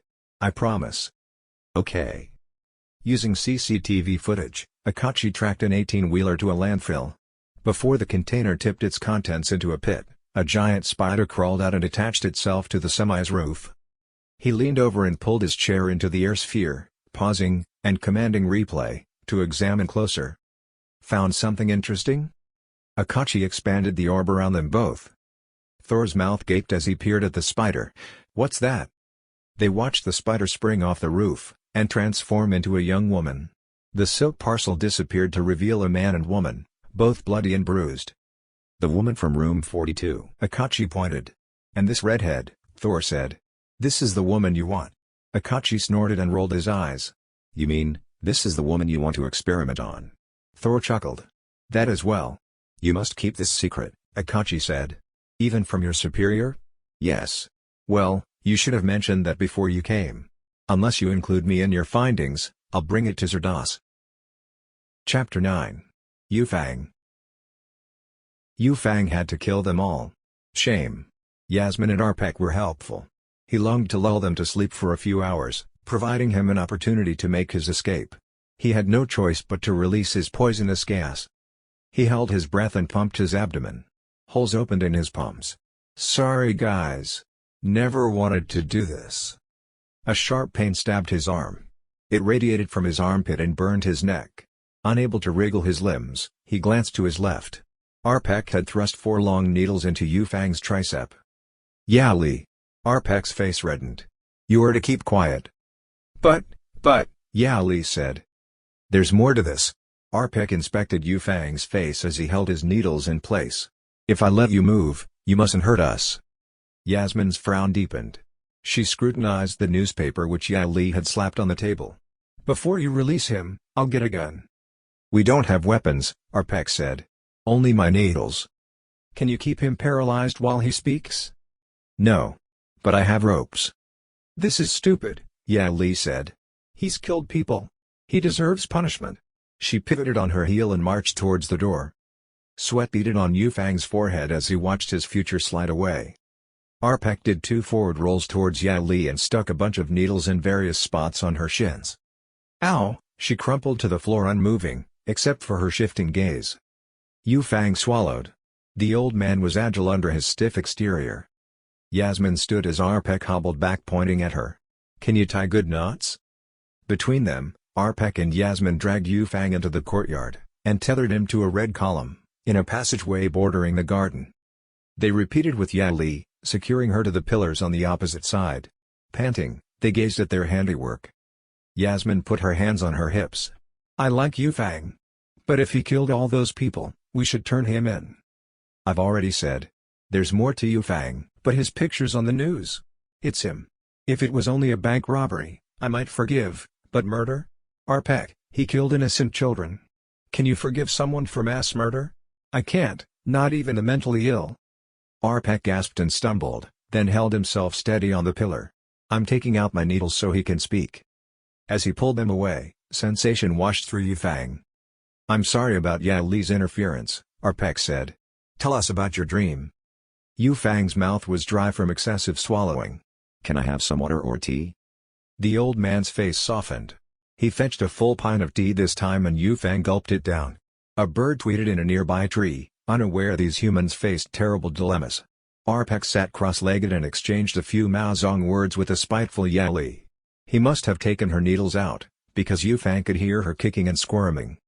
Arpek shuffled to Yufang's side. We're ready to listen. Yasmin dragged a chair over and sat, waiting. Yufang told them his dreams about the Jurgen family, dinner, and the Svad woman on a cliff facing the ocean and gas giant. Arpek nodded. How do you feel about these people? Heat radiated through his chest, and he stretched out his good leg.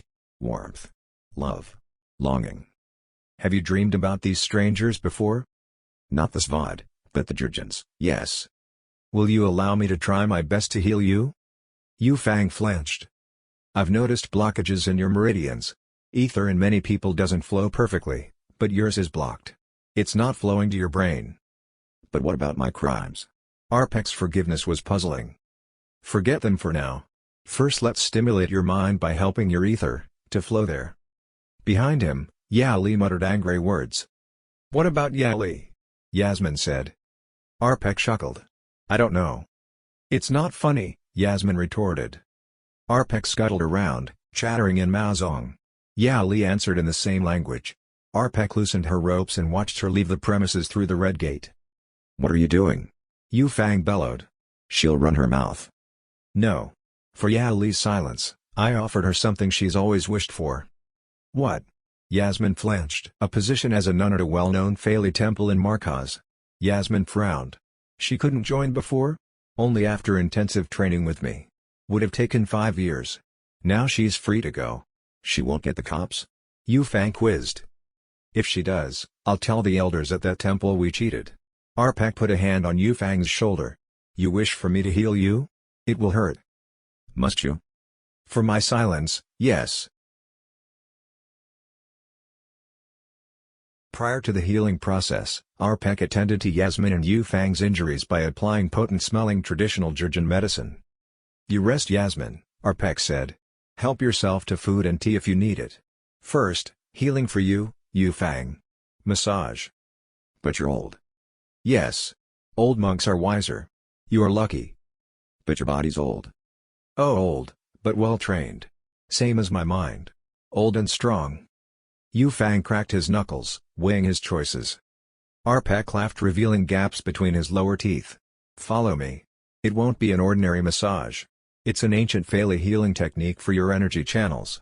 He went and returned with Yufang's crutch, then motioned for him to stand. After Yufang pulled himself up, Arpek led him to a sheltered room. Don't be scared. I'll use heat, cold, smoke, and steam. Do I take my clothes off? No, no. Arpek waved his hands. No need for that. This treatment will penetrate your clothes. Yufang winced. Arpek gestured towards a padded section of the floor. Lie on your stomach. Yufang followed his instructions and rotated his head from side to side, trying to get comfortable. Most massage tables had a hole to stick your face through. But when a low hum vibrated the air, he understood why there wasn't a hole. His body levitated 2 meters above the floor. He held his breath while Arpek crept under him, metal rods dangling from his belt. He'd said it would hurt. Torture for the wrongs he'd done? Revenge before turning him in? Try not to move. Arpek selected a needle and aimed it at Yufang's penis. Yufang's pulse thrashed in his ears. He whimpered and squeezed his eyes shut. Arpek twisted the rod's tip and beamed a red laser at Yufang's groin. Relax. This is for grounding. The warm light loosened his muscles, and he drew in a deep breath again. Pulse decelerating, his body felt heavy. That's better. Breathe with it. Arpek pulled a tripod from the rod's base, then set it on the soft floor, so its laser remained in position on Yufang's groin. Arpek repeated his procedure with several colored lasers, positioning each in a different location. Some sent warm currents tingling through Yufang's skin, muscles, and bones, almost to the point of pain. Others made him wince as if stinging icicles were shooting through his nerves. Some lasers beamed into space around him, creating sensations which caused him to groan, gag, or giggle. He awoke on the floor covered in a sheet. His tears had soaked the wadding beneath his face. 6 children's faces flashed in his mind. They had chubby cheeks, large chocolate eyes, and various shades of sparkling brown hair. Their faces matured into those of teenagers. Who are they? Kids I have killed? Arpek's voice cracked the silence from a dark corner. We're not finished yet. He scuttled into the light, and opened a steaming container, and pulled out different-sized glass cups. Take off your clothes except your underpants, then lie on your back palms up. Complying with Arpek's instructions, YuFang allowed the elderly man to position suction cups in various areas, including his palms, outer thighs, outer shins, chest, throat, collarbone, and forehead. Arpek grabbed more cups from his box and pressed a button on his control panel. A hum reverberated, and YuFang's body levitated again. This time, his gaze rested on the ceiling. I'll place other cups in similar positions on the underside of your body. Relax through it. YuFang jerked as cups on both his sides clung to him. There was so much pressure between those at his chest center. He rasped for breath. Cups also stabbed his hands. But those on his feet sent tingling currents of softness throughout his legs, spine, and head. Close your eyes. Don't focus on the pain. Think hot and cold. He talked in Maozong. Dop, yen. Sha, hi, ik. Sha, har, ak, ib. YuFang's eyes flashed open. He understood what Arpek had said in Maozong, but his translation device was still on his bedside table. Arpek had said, close your eyes, think no pain, think sun and moon. The cups unclasped and YuFang wept again, first silently, but soon his shudders became sobs. Arpek adjusted YuFang's position so he descended and stood upright, suspended half a meter above the floor. New lasers beamed from walls all around him. Arpek stared into his eyes. Body pain or mind pain? YuFang opened his mouth to speak, but Arpek put his finger to his lips. I'll be back. Then you can talk. He left YuFang alone. Dreams, like memories, flooded through his eyes. Arpek returned with a translation device. You can speak your mother tongue, Maelidian. I'll speak in Maozong, YuFang said in the ancient Jurjin language. You said you weren't able to speak Maozong. I wasn't able to. But you're speaking it now. Yeah. Arpek disconnected his lasers and allowed YuFang's body to sink onto the floor. Get dressed and come. I've brought fresh clothes. He handed YuFang a maroon robe and cord to cinch at his waist. YuFang dressed and followed Arpek into the garden. They relaxed on a bench. Why can you now speak Maozong? YuFang shuddered. Someone else is trapped inside me. Let's drink green tea and we can talk more about this person who is within. The following morning YuFang awakened, prepared for the tasks Arpek had assigned. Extending a hand towards the diary resting on the bedside table, he jotted the dreams he recalled. Next, YuFang headed to the dark altar room and meditated in front of Mother Goddess. Her half-shut eyes and an overly white Jurjin face bestowed contentment. She held overflowing planets and suns in her arms, her children and husbands. Afterwards YuFang practiced Feigong exercises on a thick bamboo fiber mat. They helped stretch out his aching leg. While taking deep breaths, memories of the recent acts of violence he had committed surfaced in his mind, assaulting a vendor at a coconut stall, punching a shop assistant in a computer market, poisoning partygoers near Yixan's karaoke complex, and poisoning both staff and customers at a bank. His stomach hardened. He didn't deserve freedom. He didn't deserve a second chance. Sweet steamed buns wafted from the kitchen met with Yasmin's girly voice chatting away. YuFang joined them and lowered himself into a spare chair at the table where sliced fruit, steamed buns, and noodles waited to be consumed. With coffee in the thermos, Arpek's small tea tray lay beside it. Zhao Se, Arpek said in Maozong.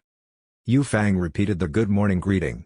Since yesterday, he'd become fluent in the language and Arpek had shared his thoughts that YuFang must have been a Maelidian spy, who'd had his memory chip wiped and replaced with that of a criminal.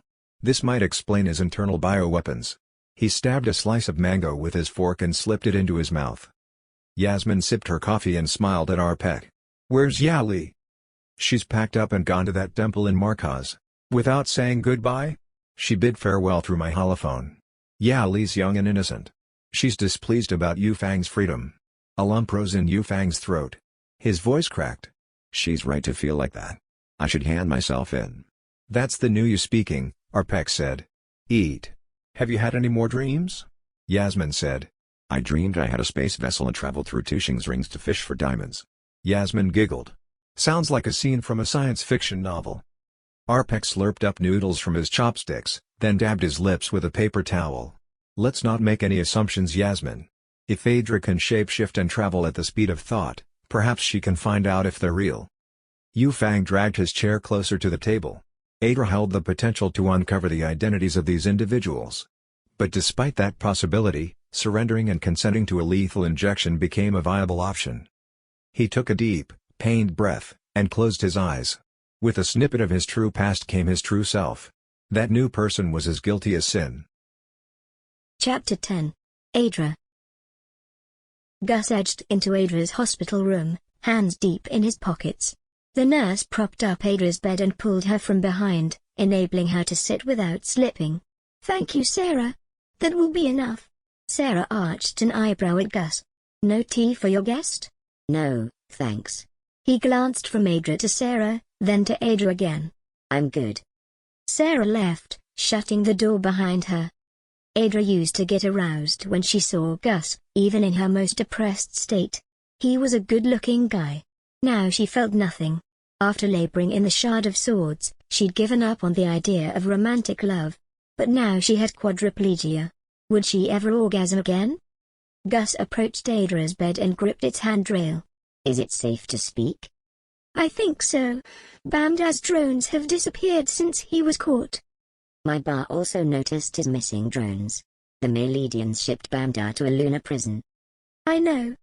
"I think his mafia's crumbled." "Hope so." "Is it safe to speak about you-know-what? No bugs from the police in here?" "That's the least of my worries." Her lip quivered as she gazed out the window. She wanted to say she couldn't move, but speaking those words would choke her up more. "I'm so sorry about what's happened to you." When she looked at him again, he was holding her hand. No sensation arose from his touch, as if he clung to another person. "It's my stupid fault," she said. "What happened?" She sighed. "It's embarrassing. I transformed into a mosquito and flew into a UV bug zapper. I got electrocuted." His nostrils twitched but his expression remained sinister. "I guess your boss too ashamed to visit me?" "A police detective's taken him to the station for questioning." "But he did nothing wrong." "Just questioning." "I still want to save your villagers," she sobbed. Unable to wipe her face, her sobs deepened. After Mum died, she assumed it couldn't get worse. She tried to find love in any man who'd have her, believing a man's affection would mend her broken heart. But all they desired was sex. Then her selfish need for freedom had caused Dad's mental breakdown, and her self-hatred and guilt made her fearless about going to a labor camp. Slavery had taught her that only helping others through teaching union would heal her. But learning about Nabi and Mosh's murder propelled her into a downward spiral. If it weren't for that trauma, she'd never have had the confidence to save Bamda's sex slaves. But she'd messed up, and 180 innocents died, as well as 100 mobsters. She deserved paralysis. She deserved to be messed up forever. That wouldn't stop her self-pity. What she'd give to feel again. How she'd feed her soul if she could practice union in nature with the 5 elements. 5 elements were perceived by the 5 senses. How can losing one sense cause so much despair? Teleportation could become her sole solution to move once more, unless she discovered a key to journey back in time.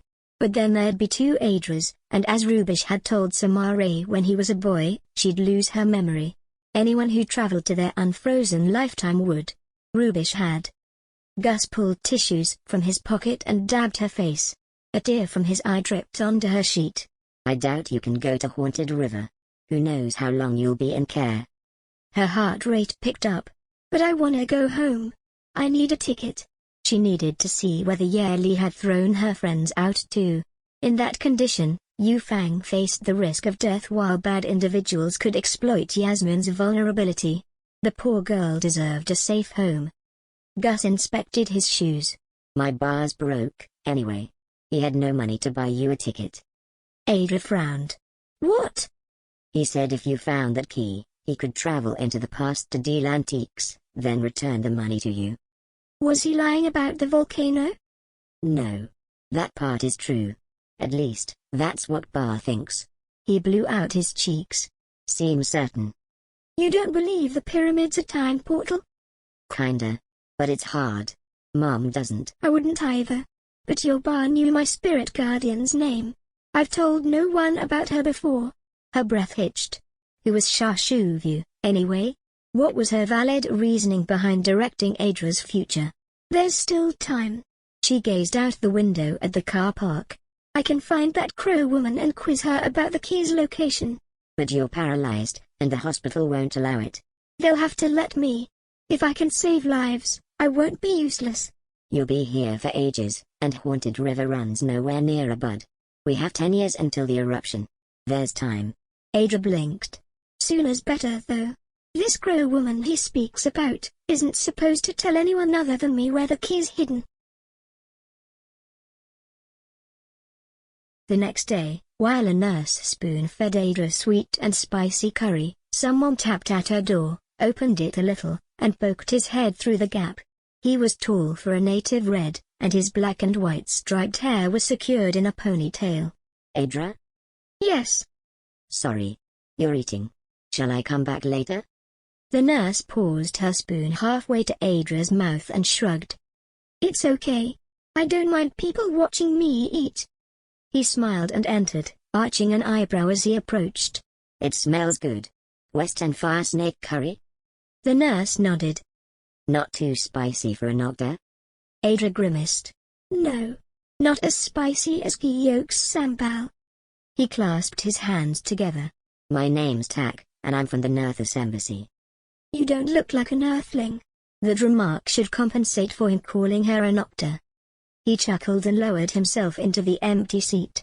Not only Nerthlings work for your embassy. And not all foreigners with white skin should be called noctas. He opened his hands out. I'm sorry about what happened to you. Tears stung her eyes, and she sniffed. Shit happens. The government agreed to pay for your flight to Nerthus, as an apology for your poor treatment at their labor camp. Her heart seemed to freeze, then pound. Really? You'll need to contact your father. I brought an air sphere from the embassy today. Her hands tingled, the first body sensation she'd had since she'd woken at Haunted River. Can I call him now? Yes. But I'll talk to him and explain your situation. Her face dropped. Tell my dad I'm paralyzed? Of course. Hopefully Dad wasn't still in a mental asylum. Even if his psychological state had improved, her news might cause another breakdown. Maybe it's better he remains ignorant, she said. Sorry, but your family has to be informed. You must return to your home world. He squashed his air sphere, 1 meter in diameter against the wall. The nurse left with Adra's empty bowl and spoon. Tak dialed her dad's number. Nothing. He called Bod's Android Recovery Center. A receptionist answered. Hello. How can I help? Tak leaned closer. Does Pac Johnston still work in the electronics department? The receptionist swung around and scanned a second air sphere by his side. As Tak's air sphere pulsed red, Adra's heartbeat thudded dully in her ears. She wanted to talk to Dad first. Fortunately, Tak's air sphere was not set to privacy mode. Dad would see her. Dad appeared. His ginger hair had receded and the more circles lined his under eyes. Upon recognition, he shot up from his chair, and pulled his air sphere around himself. Adra. Park Johnston? Tak said. Dad frowned at Tak. Speaking. My name's Tak, and I'm from the Nerthus Embassy. I'm afraid your daughter has become paralyzed from her neck down. Color drained from Dad's face. Adra? Time slowed, and she sobbed. Doctors are still unsure whether she has a neurological disease or sustained internal trauma to her brain. No head injuries are present, only internal swelling. Doctors will talk you through this in due course. Dad nodded, eyes dazed. Come home, Adra. The Inarmozan government will buy Adra a ticket as an apology for poor treatment at the labor camp she'd been mining in. Labor camp? Mining? Tak stared at Adra, eyebrows squished together. Sorry, Dad. I didn't tell your colleague that. Why? Because I hoped you'd get better, not worse. I didn't want you to worry. Why labor camp? I had no money and couldn't afford a ticket home. But your teaching position. I resigned before my contract finished. You should have asked me for money. I would have bought your ticket. I was too proud. It's my fault. Tears welled and he rubbed his face. I should have bought you that ticket to Maylida when you begged. I should have encouraged you, not put you down. Should have let you follow your dreams. He turned away and pinched the bridge of his nose. No, Dad. I was wrong to expect so much. Too ungrateful. Dad said, when can she return? Isn't cryosleep risky for the paralyzed? Doctors say once brain swelling goes down, she'll be ready. Paralyzed humans are at no more risk than non-disabled. The reminder that she wasn't non-disabled made her gag. Can I talk to Adra again? Same time next week? That's 2 weeks in Kwanja, isn't it? That's right. After Tak left, Adra's heart continued to flutter. She could return home. How stupid she'd been to disconnect herself from Dad and Susan. Mum was dead, but they weren't. A few days later, Adra was sitting in her wheelchair, watching the other patients in the common room. Some played ping pong, while others read books, or watched the news. In the headlines, a fugitive had released toxic gas in a bank, killing innocents.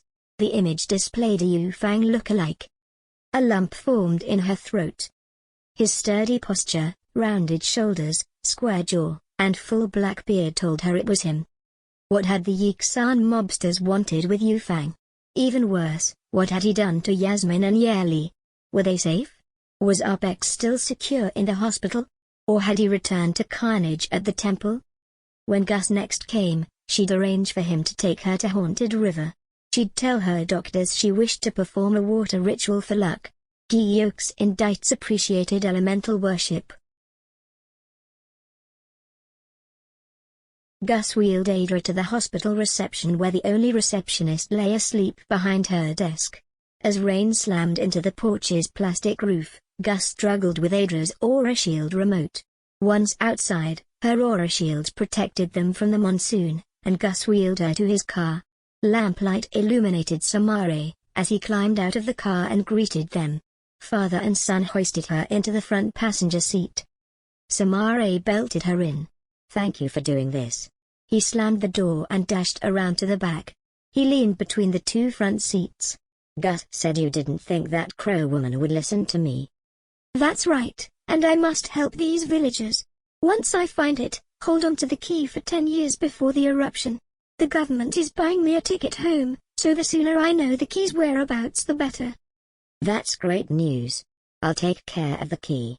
With no more drones following us, and with Bandar in prison, the evil bastard won't muck things up. You did well to destroy his mafia ring. I should have told you that before. Thanks. But 280 people died. You didn't know that would happen. Who would think androids could rebel? It's an interstellar debate now. He laughed. Maylida is thinking about giving androids their own rights. Her jaw clenched. Samare hadn't offered his laborers any rights. It didn't matter that he was a father and husband. Could she trust this monster to hold on to a time key for the next 10 years? After Gus strapped himself in, he started the engine and entered a dark, country road. Her bottom slipped down on the leather car seat. Unable to prod herself up, she sighed. Now that it's raining, are you heading straight to the Crow Woman? Samare asked. Adra swallowed. Yes. Adra appeared beside Yasmin's bed. Yasmin. It's me, Adra. Yasmin's voice croaked in the dark. You came. Are you safe staying here? Has YuFu hurt anyone? Yasmin switched on her bedside lamp and rubbed her eyes. We're all fine. What time is it? Hour 36. What about YuFu? She'd tie him up and drop him on the police station's steps. It didn't matter whether the police were corrupt.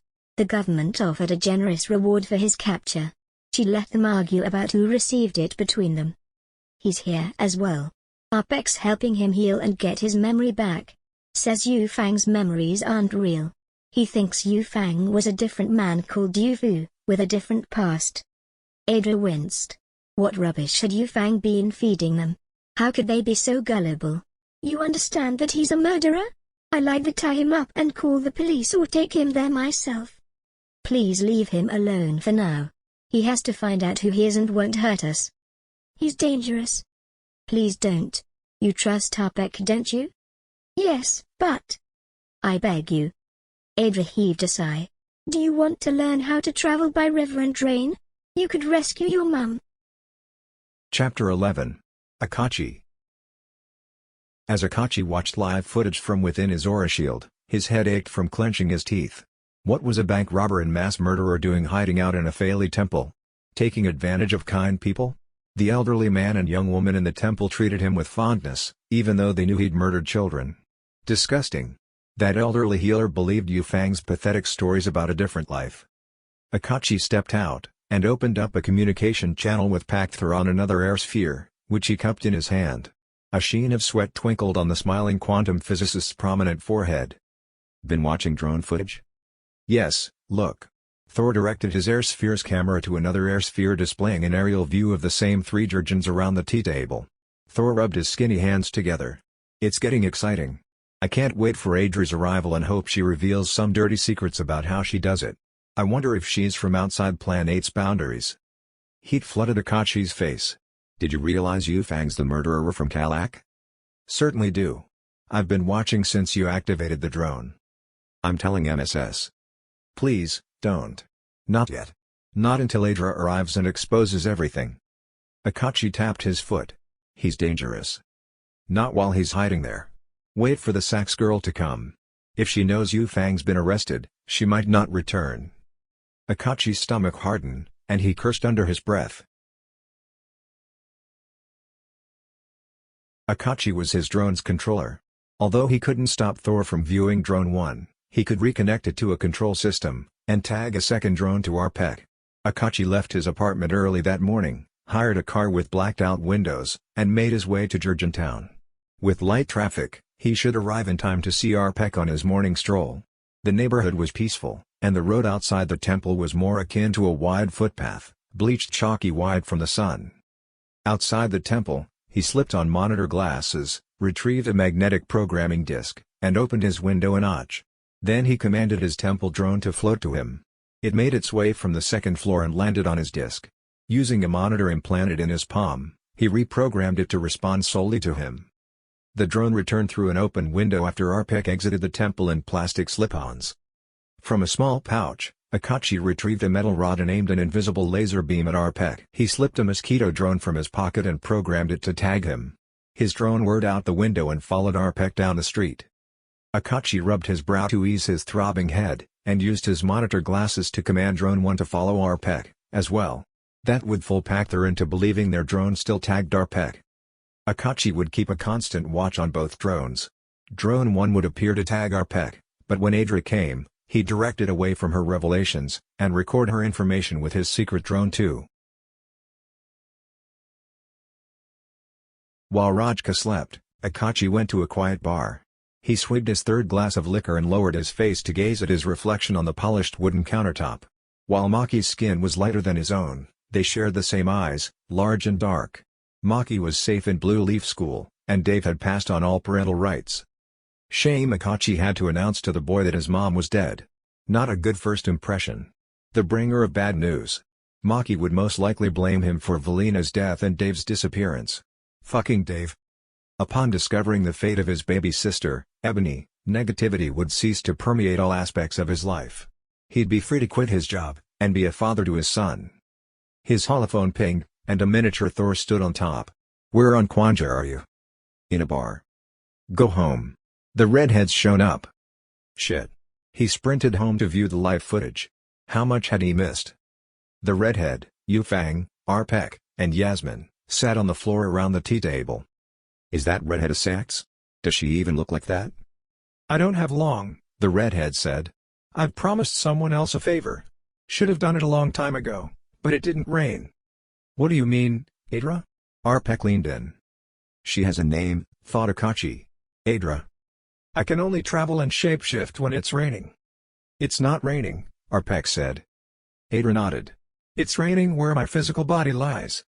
"Where's that?" Harpek said. "A place called Haunted River, in Monkey Forest, Giyok." Akachi gasped. Now Thor understood where Adra was. He had to find her before Thor did. Giyak's a nice place. Sorry Arpek. But I have to rush. She pointed at Yufang. He's a murderer. I'm taking him to the police. No. Don't, Arpek said.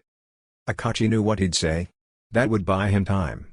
While Arpek and Yasmin explained Yufang's dreams and theories regarding his imaginary position at Tan Mixon, Akachi hurried to the concealed shelf and accessed his air sphere connected to Drone 1. He piloted it out of the tea room and into an upstairs bedroom. He hooted. Thor wouldn't find out if Adra revealed anything. Akachi's air sphere blipped. It was probably Pacther.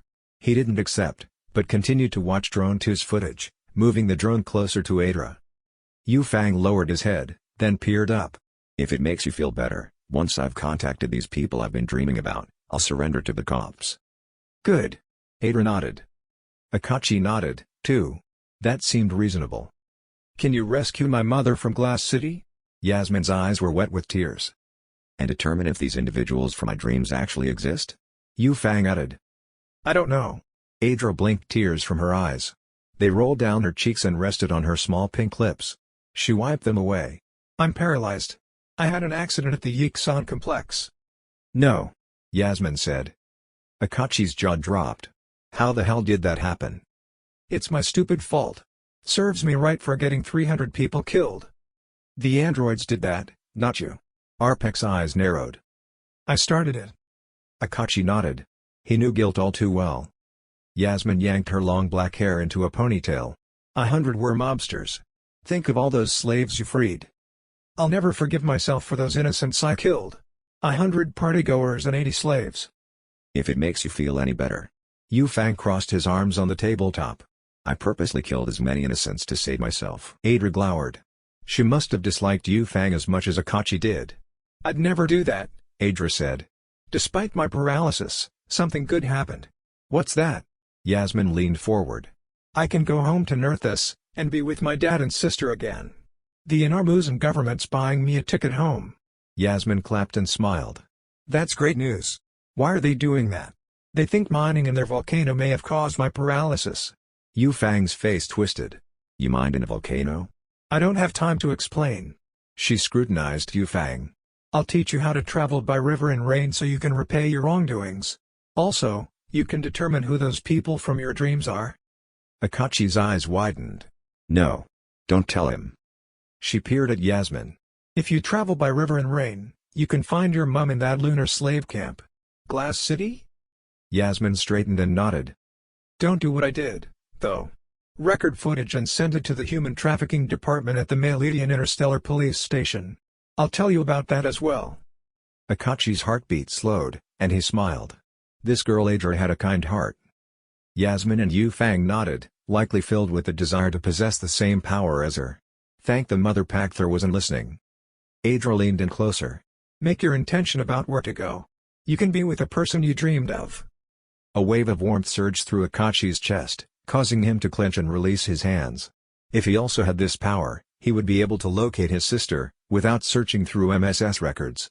He would finally attain the knowledge of whether Ebony was alive. With that settled, he could opt for early retirement and embrace the role of a father. Adra glanced at Akachi, then did a double take, and stared with wide eyes. She pointed at him. A mosquito drone. A sour taste came into Akachi's mouth. He waved his bombs. No, no, no. She vanished. Arpek tried to swat Akachi's drone with an electric racket, but Akachi directed it to the ceiling. Adra reappeared and pressed a note into Yasmin's hand before disappearing again. What does it say? Yufang frowned. Yasmin's eyes skimmed the ceiling until they met Akachi's. Come and see. She thinks that mosquito's a drone. Yufang snarled as he scooted towards Yasmin. Best not be Bandars. Arpek joined them, and they all read the note together. After that, Arpek crammed the note into his mouth and swallowed it. What? Yasmin said. You can remember that, can't you? He winked. She nodded. Yufang frowned at Akachi's drone. What to do about that thing? If the police are onto us, they'll get us, Arpek said. You told us about your time with drones. There's no point running. You're right, Yufang said. But while that thing's around, we can't give this secret away either. 3 hours after Adra had disappeared from Arpex's Fairy Temple, Akachi's flight landed in Giyok. In the pouring rain, he took a cab north. When the cab arrived at Monkey Forest, he pointed. "Stop in that parking lot outside the entrance." "I'll take you a different way through Kos," the driver said. "It's not safe to walk through the forest at night." "What address?" "It's okay. I'm meeting someone here." The driver nodded. Akachi stepped out and slammed the door. The rain pelted down, too loud to hear the river. Ore shield around him, and headlight shining, he bolted up a rainforest path. The fragrance of moist vegetation offered a delightful contrast to the pollution of Rajka and the foul smell of sewage. He had to find this Adra. What would Thor do to get information from her? Like Akachi, the mad scientist understood that she traveled from Haunted River during the rain. A faint glow appeared a distance away. Akachi deactivated his headlight and put on night vision goggles. A red and orange glow glimmered through trees. It encircled a petite female lying on her back. He crept along a path and followed Haunted River. How did she travel? Rain, river, or a shield? He tiptoed over the stepping stones to study what she was doing. Some kind of stone or crystal lay in her palm. He could try now. Adra need not know. A loud flapping diverted his attention. His night vision goggles displayed redbirds and bats taking flight to the south. Monkeys screeched and sprang from tree to tree, and the river's surface rippled. Boom! He gulped down a breath. His leg muscles tightened as he prepared to run, but Adra lay in an aura of serenity. "I must save her." He shook her awake, and she gasped. "Adra, I've been following you with my drone." She glared at him, then closed her eyes. A large man appeared on the riverbank and aimed his plasma rifle at Akachi. Akachi's heart skipped a beat. He held out his palms. "I mean you no harm. A volcano's erupted." The man morphed into Adra while her duplicate remained on the rock. "Who are you?" "Someone on your side." "Who?" "A humanitarian." Rocks and dirt cascaded with rain. The earth rumbled. "I can't trust you." "Let me help. What can I do?" "Gather the villagers. Take them to the Amethyst Pyramid. Samari will lead the way." "The pyramid? Praying to Sahaz won't help." "It's a long story. The pyramid will lead us to safety." "If you keep meditating here, you'll die." "I have to find a key." Heart thudding, Akachi frowned. He should trust her. If she could vanish, reappear, and change her form, perhaps a key was the answer. He couldn't waste time analyzing. He nodded and sprinted up the river bank, then along another path, towards the village center. More grit and stones plummeted. In the drizzle and pounding rock, a man charged towards him. Akachi held out his hands. "Hey!" The young man panted and tried to pass. "Adra needs to find a key." "You know?" "She's my friend. Said Samare needs to lead the villagers to an amethyst pyramid." The young man squeezed his eyes shut and blubbered. "My boy is Samare. He left 2 hours ago to drive to his labor camp in the north." "Labor camp?" In Armuzan, labor camps were terrible places. To manage them raised questions. "How far is his camp from the volcano?" 20 miles. "How far is the volcano from here?" 200. If rocks could cascade 200 miles away, that was a colossal explosion. The man wiped his wet face with a trembling hand. "I must tell Adra to go there and find him." Akachi nodded. "I'll tell her.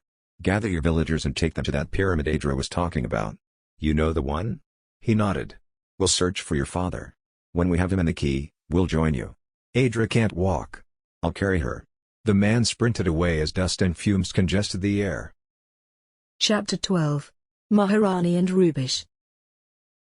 8 guards marched into Maharani's amethyst throne room. 2 pulled a sleeping Kala nestled in a cart of furs. Maharani stopped pacing and held her chin high. "Where did you find her?" "Collapsed in heathlands south from here." She approached Kala's cart and smacked her granddaughter's cheek. "Wake up, you stupid child." Kala's eyes fluttered open. No spirit inside. Something was amiss. She scrutinized Kala, and her voice became shrill. "What's happened?" Kala's expression remained as slack as her body. "Carl died. From high in a tree. I watched father bury him. I knew we'd be next, so I came home." Maharani's eyes grew wet. She stumbled backwards and dropped to her knees. Kala climbed out and hugged her. Maharani sent for her other 2 sons, who joined them on the floor. "Sit on my throne, Kala," Maharani said. Kala perched there. She filled them in on everything that had transpired since Rubish's return. Carla admitted their treason and explained perils during their journey, crocodiles, lowland monkeys, and why she left Rubish in a tree to fend for herself. She described how she'd watched her father bury her twin, but kept her treetop presence secret because she wished to return to Maharani. Maharani's sons helped her to stand. She stumbled to her throne and kissed Carla on her forehead. I forgive you, and I forgive Mahar. You must come home. She faced her sons and clasped her hands to her heart. If Rubish won't give us a key, someone else will. We'll turn back time, and Carl can live again. Carla nodded. Search Plan8 by river and rain? Father has Rubish's aura shield remote. Continue the search. My son must return home safely. Rubish lay freezing on a glacier in the pitch black. Arceus's ice side was as deadly as its fireside. The only safe habitats for humans on Arceus were mountain tops in the zone of constant twilight, warmth and perfect oxygen concentrations. Here, oxygen levels were too high. Her heart pumped fast as she drifted in and out of consciousness. I'm fading. It won't rain or snow before I die. Mahar rubbed his flat grey face. Tell me how to travel by river and rain so that I can find Carla. Glacier and snow, you mean? I hope it's possible with water in a crystallized state. If it doesn't work, I'll die with you. Rivers originating directly from Mount Alamartsi's pyramid are situated on the east side, but I lack the energy to make my way there. Rubish remained curled in a ball, her head tucked into furs. The freezing wind howled over the glacier, stretching its icy fingers into her core. She'd abandoned warmth from her aura shield to prolong its battery life. Oxygen would kill her before the cold did. Wear Cal's amethyst pendant and take my ring. When it rains or snows, switch on rain protection. She shuddered. Her breath became irregular. How? Press the red gem 3 times. Then what? Relax on your back. Her speech faltered as dizziness overtook her. Inhale for 6 seconds, hold your breath for 3, and exhale for 6 seconds, then hold your breath for 3 again with empty lungs. Continue this breath cycle throughout your journey, and if you forget, return to your breath sequence. 6 in, 3 hold, 6 out and 3 hold. Yes. How do I travel to places? She fought to stay conscious while warmth spread through her body. Death would be pleasant. Speak what you desire in your mind. Her next breath didn't come, and her heart thudded one last time. Light opened in the sky. Mum's silhouette drifted down, encased in a multicolored aura. Euphoria rushed through Rubish as she floated towards her. The skin of her hand became young. She paused, suspended, and touched her cheek and eye. Her pentacle scar diminished to the bumpy line she'd been left with after Mum's death. Her body felt limber, like the Aedra who did her daily union, the Aedra who'd never time-traveled. Light surrounding Mum lit up the darkness, exposing the glacier below Rubish's dead body, and Mahar hunched over her corpse. Rubish flinched. How would he survive? It was so cold. Mum beckoned for her to take her hand. He'll be fine. Do I have to leave now? I never found the satsang key. I betrayed them. Finding a satsang key would have been an impossible task for you. It wasn't written in the stars. A life of mourning me. Don't you want to be with your old mum again? Rubish Adra's chest opened with love. Light fibers from her spiritual heart pulled her towards Mum's. She levitated the final distance to encompass her with the light. Mum whispered, "Death is a door. Don't be scared, I'll show you the way." "I'll come. But let's find our other Aedra first, and say goodbye." As fat raindrops plopped into her scrying lake, Maharani's mouth gaped open. Why was Aedra paralyzed and giving away her secrets to these strangers? Maharani's lips stretched into a straight line. Aedra ought to be searching for a key, not visiting this Fairy temple. These people don't matter. Aedra had promised that man she'd find him a key. Deceitful through and through, like Rubish. Rubish of old and Rubish of new. Someone appeared by Maharani's side. He stank. Mahar. Mother, save me. Huh? I'm traveling by ice and snow, using Rubish's aura shield. I'm on the Alimatsi Glacier, 10 miles up before it feeds the River Anya. Her muscles tightened in readiness. She stood. I'll send guards in a carriage containing food, drink, and furs. Carla is safe in my palace. I know. I sought her first. She nodded. Good. I forgive you both. She sniffed and lowered her gaze. She told me about Carl. His posture sagged. She reached out to touch him. Is Rubish coming too? He nodded and vanished. Maharani strolled through red and black heathlands surrounding her palace. The red dwarf hung low in a roiling purple and red sky, casting Maharani's shadow long and thin. Black bees hummed as they drew nectar, and swallows darted to catch insects. The expedition left a week ago and still not returned. Within that time, Maharani and her advisors had formulated a plan. Her torturer would withdraw information from Rubish.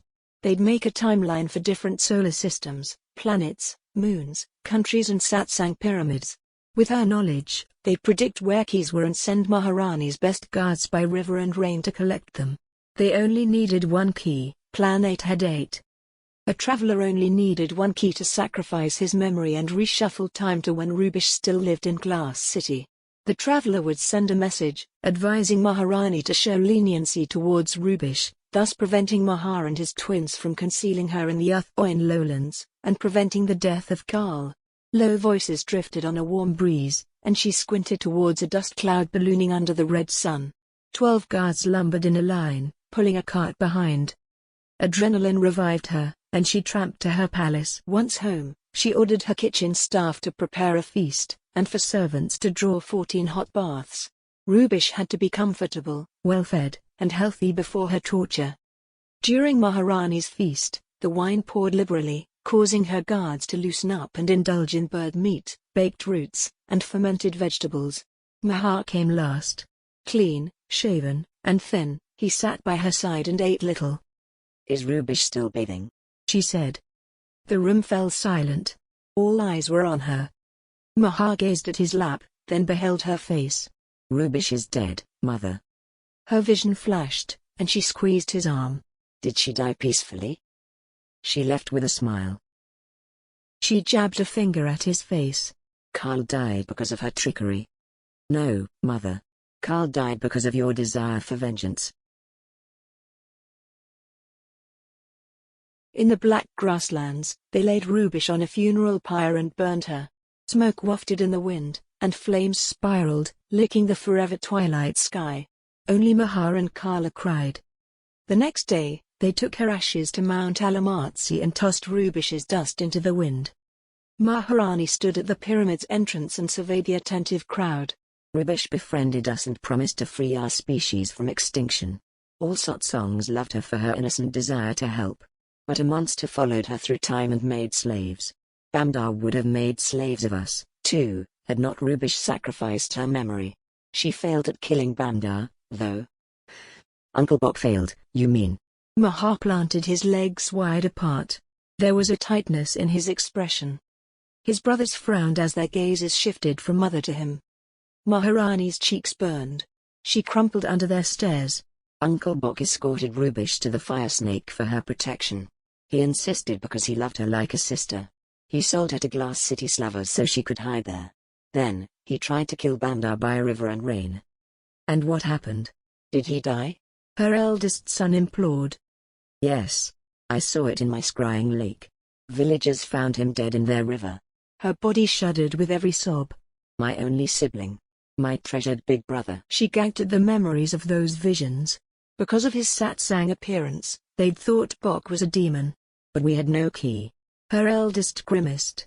Being situated in Giyok's pyramid, her return would have been limited to a solo endeavor. Maharani sighed. She learned a great deal about time travel during her asylum with the Crow Woman in Eporio. Rubish withheld many secrets before her amnesia. Why didn't she take us all through and save our species? A frown line cut across his face. Mahar said to his brother, She told me before she died that only one person was able to accompany the time traveler who wished to re-establish time. Uncle Bok should never have gone. Maharani nodded. I regret it every day. I should have refused. Although my role as High Priestess would have granted me the authority, it was difficult to decline my big brother. It's been and gone. Carla's sweet voice called. Yes, Maharani said. with Bandar in jail, there is no need for us to dwell on slavery any longer. Did Adra take Bandar's key from his satsang artifacts? Mahar said. No. But Adra's searching and still seeks to help her neighbors escape a volcanic eruption 10 years from her time. Can you watch her in your scrying lake? Her eldest requested. Yes. My guards can help me set up camp there, but I'll continue my speech about Rubish first. The audience gazed at her. Before readjusting time, Rubish had become deceitful. Why she listened to an Eporiovian crow woman is beyond me. Her betrayal will always linger in my heart. The wind picked up, and Maharani pulled her cloak tight. We have learned a lesson today. Only rely on our race. Both my brother and grandson died for the love they had for Rubish. We must find a key, so Carl never dies.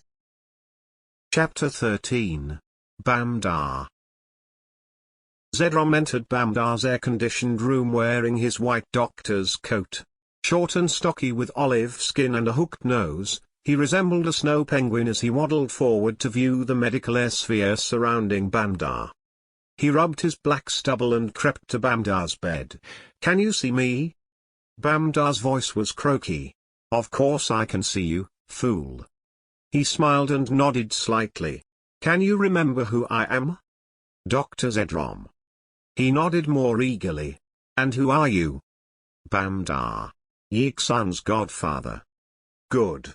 Your memory downloaded to your clone successfully, despite coming from Inamosa's spaceport." Bandar held out his arms. Various tubes and drips perforated his veins. "When can I get up?" "We need to run some tests first. Subsequently, we can evaluate the responsiveness of your new body to signals from your brain." "I have things to do. People to see." Zedrom frowned. "You can give orders, and contact people from your hospital bed, but building your strength to function in day-to-day activities might be a slow process." Bandar's breathing grew louder and he scowled. "My body feels fine. I could get up now and take a walk." "Please listen, Park Bandar. Your clone has never digested food and never stood on its own 2 feet. Your new body has been fed through an intravenous drip and had electrical stimulation to keep its muscles and joints in working order." He growled. "Fine. Who's alive?" "Your financial advisor Paklifi, and your accountant Tulit, are waiting outside. They know more than me." "Excellent. Bring them to me. I need an update." Zedrom nodded and went to the door. "Zedrom?" He whirled around and raised his thick black eyebrows. "Good job. Thank you." Zedrom smiled, bowed slightly, and left. Not long after, Bandar's 2 faithful helpers entered his room and air sphere. Alit's red face crumpled with worry, while Paklifi remained placid. "How's it going?" Alit said. "You look good." "I feel good as well. But that bloody Zedrom won't let me out on business." Paklifi placed a light hand on his shoulder. "You'll get out of bed when the time is right. Where are my other men?" Paklifi sighed. "Many died, and most survivors fled and are impossible to contact. Traitors." He paused. "I must escape and seek assistance from my contacts. Pull our resources in." "I can help with that," Paklifi said. "Everyone thinks you're going to a moon prison. You're a free man once you're able to go about your daily business again." Alit nodded then frowned. "Won't you need plastic surgery before you show your face in public?" Bandar pinched the skin at his throat. "Bloody hell. I'd forgotten about that. Where are we anyway?" "Your underground hideout beneath tea plantations between Rajka and Penkarang," Alit said. "So the embryos are still good?" "Concealed and well," Paklifi said. "Good. Do you remember what happened?" Alit said. "Yes. Everything. Guess who caused the chaos?" Alit's eyes widened. "Who?" "Adra," Bandar said. Paklifi frowned as his pink eyes flicked up to search his brain. "The redhead in the labor camp?" She's out. She came here? Alit winced. Somehow she took over my body and told Jess to deactivate every woman's detonation device. Paklifey pursed his lips and exchanged glances with Alit. You don't believe me. I don't give a fuck. Bring her here alive. I must know her secret. Can't you put a drone on her? Alit hunched his shoulders. Fire destroyed most drones, but you have a stash here. She knows the appearance of my drones. My mechanics never copied nano drones used by the MSS. No.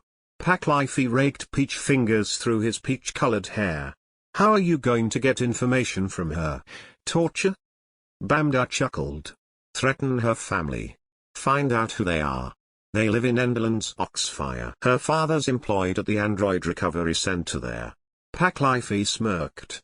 Shall I contact your Earthling connection? Good idea. But gather information first, then get this contact to tag poison drones to Adra's parents and siblings. Will she believe you? Alit said. Yes. I used that method to murder Adra's friends and former boss. A month after rehabilitation, Bamdar awoke from plastic surgery. His arms and hands were cherry red and hairless, enough to show his new ethnicity was native red. When Zedrom handed him a mirror, Bamdar rubbed his forehead. You could have at least given me some hair. Zedrom froze, speechless, then found his voice. Sorry, Park Bamdar. Providing you with a native red's hair type was problematic. It wouldn't grow in patterns, and while you'd have the option to dye it stripy or spotted, your plastic surgeon and I agreed that would be too troublesome. I have others to carry out these tasks for me.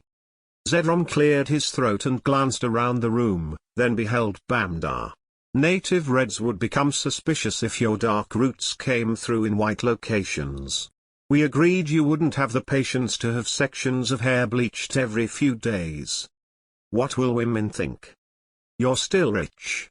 Hair is no concern. My gold teeth are gone. At least my white ones are straight and bright. If you wish to hide in a crowd, gold teeth won't help. The law mustn't recognize you. No. I'll need a new identity before I cooperate with them again. At least I look young. Zedrom smiled, a rare expression on his gaunt face. You look half your age. All the young women will like you. Bald men are supposedly better in bed. Elevated testosterone, you see. Bamdar's heart thudded. Perhaps he had a chance to gain favor with Adra and discover her method of taking control of others' bodies.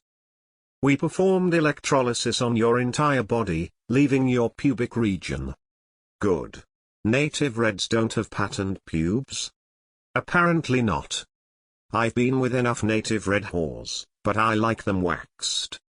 Zedrom blushed. No one would know he was Bamdar. Coming up with a new identity would be enjoyable. He would miss his gold teeth, but the plastic surgeons had sheared his nose down nicely, and his eyes were now narrow and mysterious. If he worked out more, he might lose some lard around his belly. Perhaps he could play Adra.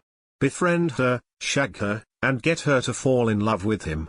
Keep the poison drones on her family for safe measure. But get her to trust him. Then he'd fulfill his fantasy and unearth how she'd taken control of his body and caused the android rebellion. It would surpass YuFu's bioweaponry by far. The next day in Bamdar's mansion, not far from his secret labs, he demanded a meeting with Alit, Paklifey, and Zedrom. The three cradled their coffees across from him. If he couldn't drink alcohol for 6 months, they couldn't in his presence either. He crossed his legs and leaned back in a swivel chair. Zedrom. You can begin. This'll be short. I'm delighted with your health and am surprised by how well your new body has taken to exercise and handled digestive issues. Have you produced any stools today? Bamdar arched an eyebrow. What? Alit giggled behind his hand. I think he wants to know whether you've taken a dump. Bamdar's face heated and he stared at Zedrom. I don't wish to discuss that. But it's crucial because... Bamdar slammed his hand on the desk. I said I don't want to talk about it. I'm the godfather, not some, damn, I don't know. He waved his hand. Get out of here. He squinted at Alit, and Alit's expression slackened. Let's discuss something important. Paklifi leaned forward. Your artifacts, which were seized by Maledian police, are being held in vaults at the Maledian Bank, until they can establish ownership. As Arceus is a dead zone, they may end up in Maledian museums. What are my losses? Paklifi blushed and lowered his gaze. Come on then. I can take it. Total losses? Or losses on your antiques alone? Just antiques. 7 trillion in armos and dollars. He yelped. Are you sure? Afraid so. That's 7 million Wandi. Paklifi nodded as he stared into his coffee. Should have sold those fucking satsang relics. The money would have done better in an off-planet account. How about Earthling androids outside Rajka? Your containers in Ingen were raided. They're no longer an asset. His shoulders tightened and he gulped his coffee. Alit and Paklifi drank theirs as well. Were my sex bots stored in Ingen containers? Paklifi nodded. Afraid so. I knew I should have sold those fucking androids and sex bots. He jabbed his finger at Alit. That was your fault, you incompetent piece of shit. Alit's eyes widened. What did I do? You need reminding? You suggested I keep them as an investment, even after Paklifi begged I sell them before new models came onto the market. That's right. Paklifi's nostrils twitched. At that time their value was at its peak. You would have made a lot. Stand up, Alit. Alit stood, his mouth drooping. I'm so sorry, boss. Do you have any last words? What? His eyes widened as Bamdar withdrew his vaporizing laser gun. A wet patch appeared in Alit's trousers and urine dripped from his trouser legs. Please, boss. No. Bamdar pressed the trigger and Alit's body vanished in a puff of steam. Paklifi nodded. Very good. I need men I can rely on. I won't grill you on how much I lost on my androids and sex bots. It's all getting too much. He rubbed his bald head and sniffed. Let's talk about Adra. As you know, we have poisoned drones on her father and sister. They are her only family members. During the android rebellion, she was lying in the rain on a large boulder in Haunted River. I knew this already. That's how Adra does it, you see. Paklifi frowned. But it may be difficult for you to build a relationship with her because it's become apparent after your Rajka hideout was demolished. She was found at the river paralyzed. His eyebrows shot up. How is she now? Still in hospital. She has quadriplegia. What's that? Paralysis from the neck down. His stomach hardened, and he held up a hand to wave off the truth. Ridiculous. How could that happen? Several possibilities. Sorry. He halted his speech to gain control and faltered to the window to peer at his orchard. He'd planned to buy Adra from Geok's labor camp and take her here to be his woman. But her betrayal had angered him. Now that she was paralyzed, his heart ached. What was it with this woman? Shall I leave you alone? Paklifi said. He whirled around. Not yet. What hospital's Adra in? A bud hospital. I know where a bud is. Arrange a hotel for me there. Actually, see if you can bribe for me to stay in a bud hospital as a fake patient. I must befriend her. Bamdar would have taken a private jet before, but Adra's actions had forced him to be frugal. Bitch. He sighed. Adra didn't deserve paralysis. No one did. Perhaps he could help. How could he entice her? Pretend he was a local who'd inherited his parents' land? Or imitate a Rajanaki native red so that the Geoks wouldn't suspect him? He looked like a native Rajanaki. Geoks had smaller bodies and fuller faces. He'd buy land near Haunted River, so he could watch how she did it. A tremor went through the departure lounge, and he grabbed a nearby chair. Soon after, an explosion boomed. Travelers screamed and scattered like headless chickens. Bandar held his breath and wiped clammy hands on his trousers. An intercom announcement fractured his thoughts. Flights to and from Inamazu are cancelled due to a volcanic eruption in Giyok. Chapter 14. Adra. Surrounded by the foul odor of volcanic fallout, Adra gasped as she prepared to visit the grove. Take me to... She hesitated. What about the laborers? Their beach was close to the volcano. She opened her eyes. If they were alive, how could she help them evacuate? How could she go to the deadly north, without getting killed? The stranger with a drone in Arpex temple returned. Rain bounced off his aura shield as he slipped down the riverbank. You okay? Her gasps came sporadically as her diaphragm refused to listen to messages her brain tried to send. I'm suffocating. Got a ventilator? No. He gripped her hand. Her breathing came steadily again. That's better, he said. Did you get the key? She rotated her head, body useless. No. Find Samari? His son. Gus. Is he collecting villagers? If only she could sit up. It seemed wrong to lie there, conversing. After switching off his flashlight, he hopped over stepping stones and crouched beside her. The whites of his eyes appeared bright against his black skin and the night. Yes. Gus is doing that. They'll take them to the pyramid? He nodded. Gus will. Samari left 2 hours ago to drive to his labor camp. I'm going there too. But, their key. That'll have to wait. Can you get hurt? She nodded. I became paralyzed during my last venture. At the Yeek Sun? She nodded again. Oh, yes. He'd been following me. Who are you? There's no time. Your name? Akashi. I'm Adra. Listen, Adra. That labor camp's most likely destroyed. Pyroclastic flows could have cooked them alive. You need medical help with your breathing. Jaw set, Adra said, I'm breathing fine now. The labor camp might need my help. First I'll go there and then fetch the key. But it's only 20 miles from the explosion. The ground vibrated, and another explosion rocked the island. I'm going. Akachi glanced at the descending ash and debris. I have bullet and explosion protection on my aura shield. I'll come with you. Her thoughts froze. Explosion protection? He'd come too? Few would risk their lives for strangers. Lie beside me. He nudged her to provide him with space to lie down. Will my aura shield protect us? Not our astral bodies. Only here at Haunted River. Can you dispense safety clothing for this mission? She nodded. Choose Maledian Secret Service fire suits and MSS aura shields for explosions and bullets. She explained the breathing technique, and he took her spare amethyst from her pocket. He held her hand, and they traveled from within each other's aura shields.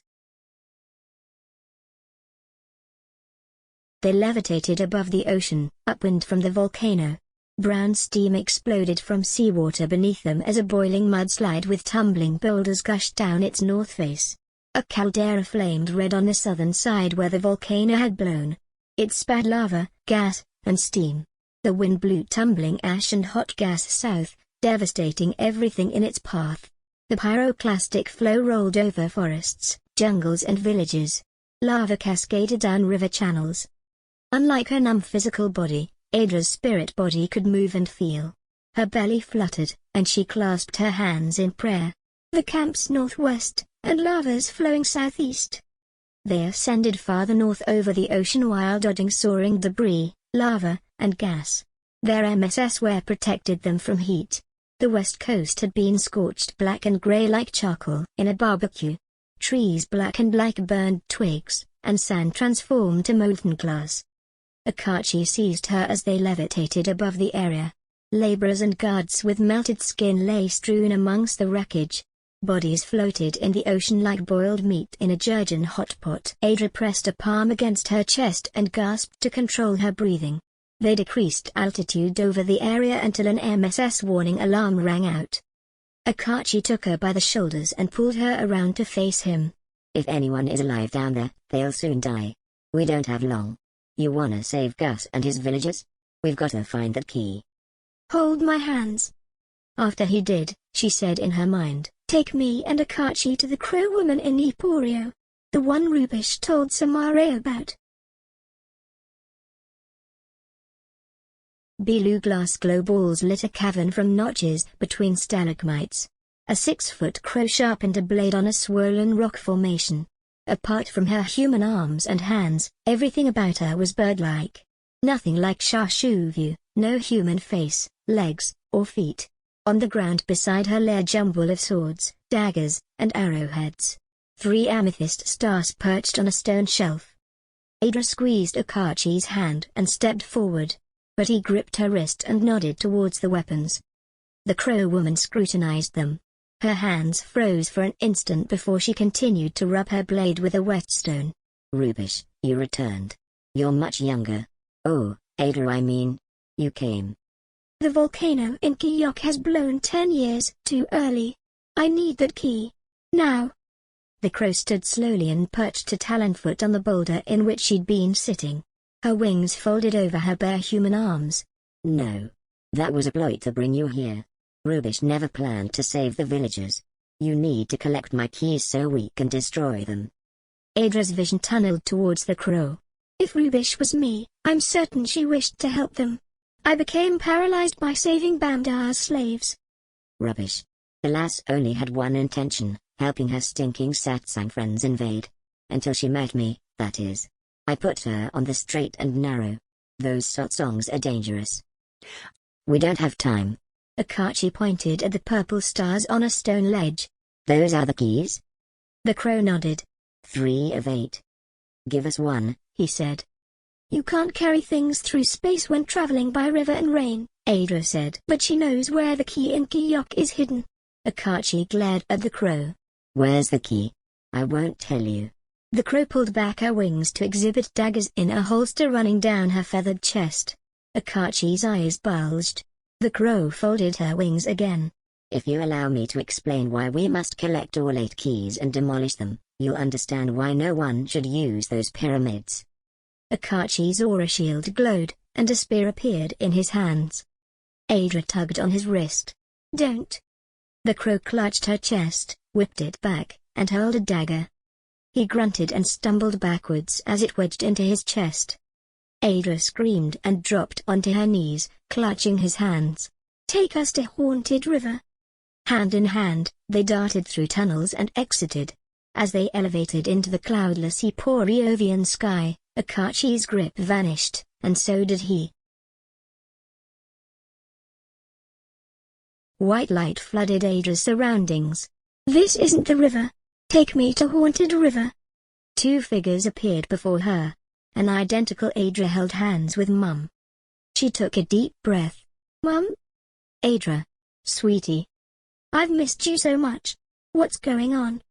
Mum nodded at her look-alike, who responded. Adra. I'm Rubish. I lived an identical life until Bamdar brought me from Samare's labor camp. Samare got you out so Bamdar wouldn't buy you and observe time travel. With heat behind her eyes, Adra swallowed the painful lump in her throat. The volcano's blown 10 years too early. Disaster strikes Kiyok now. But the crow won't tell me where the key is. She said you didn't mean to save the villagers. I was confused. Torn between humanity, my satsang friends, and the villagers. She nodded.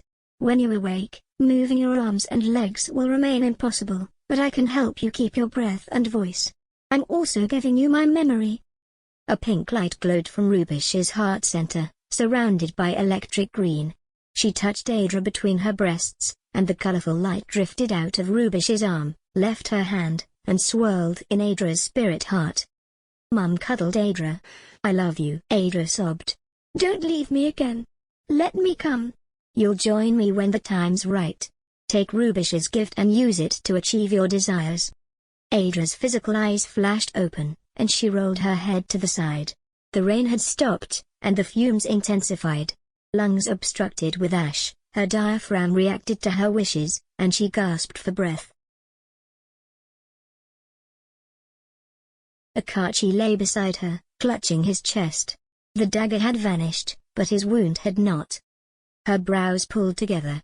They had worn protective gear for the volcano, but not to see the crow.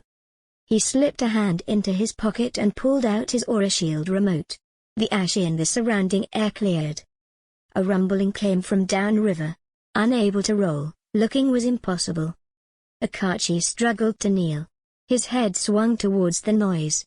Tidal wave. He scooped her into his arms and clambered up the river bank. His blood soaked her dress. He tried to run, but gasped and struggled to stand. Downriver, a tsunami roared. It knocked over trees and devastated the jungle. Her pulse pounded in her neck. Akachi slowed. They arrived at a derelict house. He carried her onto its veranda, laid her on the ground, then he ran his hands around a sturdy column. The rumbling intensified. Adra's pulse slowed. She was a burden, and he could scramble up the roof alone. "Leave me here!" Akachi sprinted away and returned with bamboo fronds and tangles of climbers. He knotted them together and tethered them around her. After tugging to check that the rope was firm, he attached it to his belt. He climbed the column. Once on the roof, he pulled. Her body nudged a fraction. So he scrambled over the roof and heaved again, hoisting her limp torso up the wall. Her face scraped against the brick. Finally, her lifeless legs followed as the tidal wave swept into the house and battered her feet. A final hoist thrust her onto the roof. The tidal wave smashed into the house. Water thundered through the veranda, pounding the structure with stones and boulders. The house creaked and moaned. The roof inclined into a steep peak, so Akachi squatted on its edge with her in his lap. Waves washed around them below, knocking over trees and gushing over smaller dwellings. Monkeys, goats, and dogs howled in distress, while the dead bodies of humans and other species surrendered to the currents. Adra's wails accompanied other screams, which echoed through the village. Protected in Akachi's arms and aura shield, Adra lost consciousness. Memories flashed through her mind of mining selenite in the Shard of Swords. Bamdar buying her from Samar Ray and giving her a home in central Rajanaki, a tropical paradise with a river running through its gardens. Her eyes fluttered. Images of doing union on her bridge. Rain pouring down and pelting off her aura shield. Lying on her back and journeying to the other world. Lucidity. Discovering river and rain travel. Her body jerked from something within. Recollections of Bamdar raping her, taking her on luxurious holidays, taking her to Sar-Ain's amethyst pyramid. The pyramid's altar with an 8-pointed star indentation.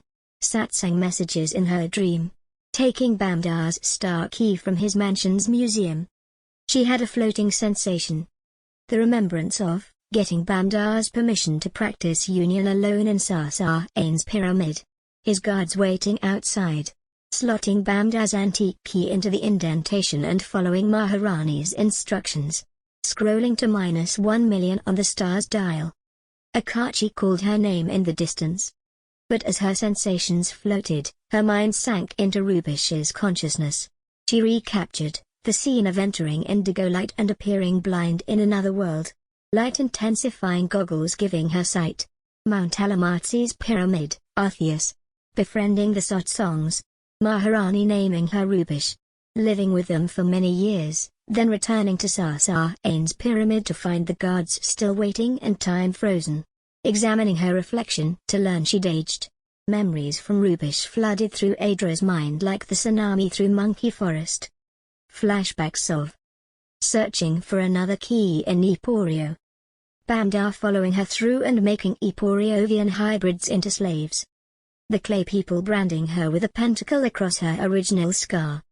The Crow Woman, rescuing her from the gallows, restoring her vision, revealing the hidden cavern, warning her about the peril posed by the Satsang, and urging her to gather the 8 keys for their ultimate destruction.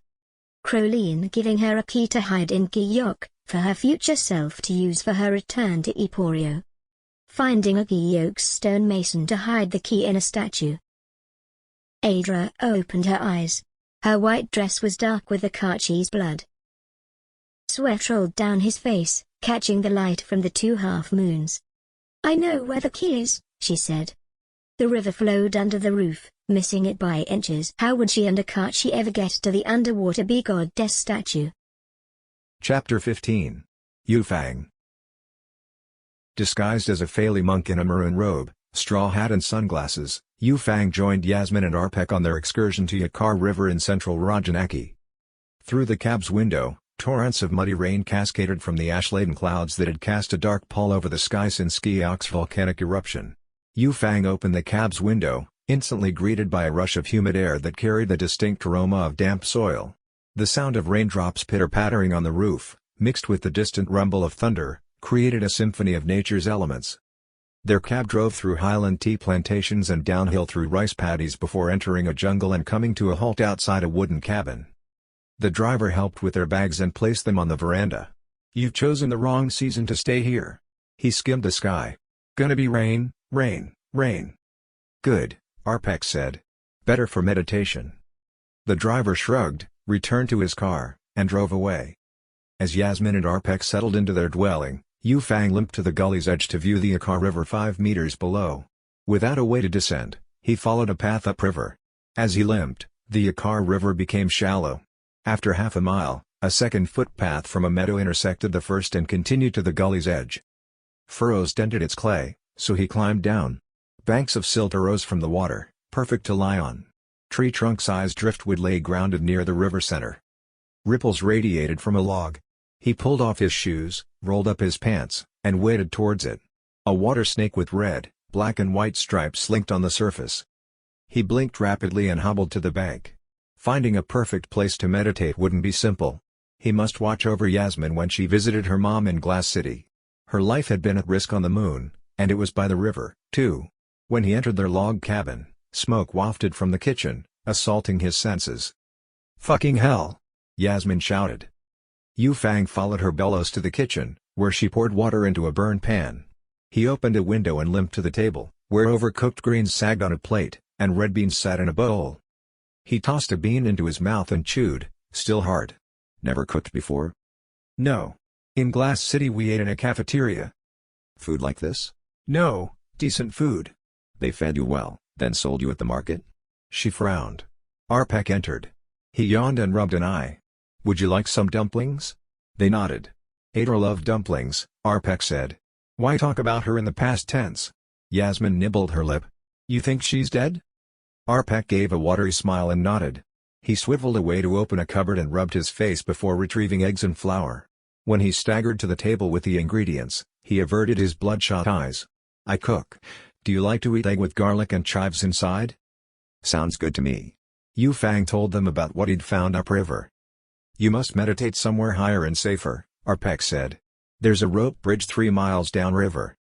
"Don't other people use it?" Yasmin arched an eyebrow. "Only school children and farmers every morning and late afternoon. Go in the middle of the night." "That sounds scary," Yasmin said. "How high is it?" 20 meters. "How deep's the water?" "Not sure." "Would you come too?" YuFu asked Arpek. "What? A beefy young man can't protect himself?" "Not when my mind's somewhere else." "As long as I nap in the day. I'm not young anymore." Yasmin smiled at Arpek and placed her hand on his. "Let's prepare these dumplings, shall we?" Arpek said. "Don't expect me to do all the labor. YuFu, fry the eggs, Yasmin, chop garlic and chives. I'll make pastry circles." After Arpek taught them how to shape dumplings, they enjoyed their meal on the veranda. Smokesticks chased away mosquitoes in the sunset. As the sky darkened and YuFu prepared to say goodnight, thunder boomed, followed by a downpour. YuFu licked his lips and bounced to his feet. "Who's first?" Arpek stood as well. "We go now?" "Why not?" 3 miles is too far. We can hire a car first." "Take a cab?" "Can try." Arpek phoned for a cab. None would come for such a brief journey. The only cab in the nearest village was driving tourists to a city in western Rajanaki. Arpek leaned towards the door and grabbed YuFu's arm. "You go with us tomorrow, yes? Listen, we'll hire a car tomorrow, explore Yakar River more." Arpek released his arm and nodded. "The weather forecast says it'll constantly rain for 3 days and nights." YuFu's breathing grew heavy. "Fine. We'll hire a car tomorrow."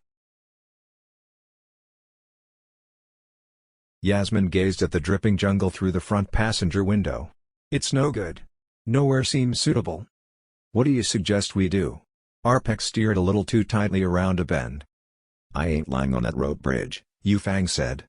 "Let's go upriver, Find that shallow place again. It's only a few miles from where we're staying. But what are snakes? Yasmin jerked her head around to face him. The road doesn't go upriver, Arpek said. It curves towards a town. How far from the town to Yakar River? Not sure.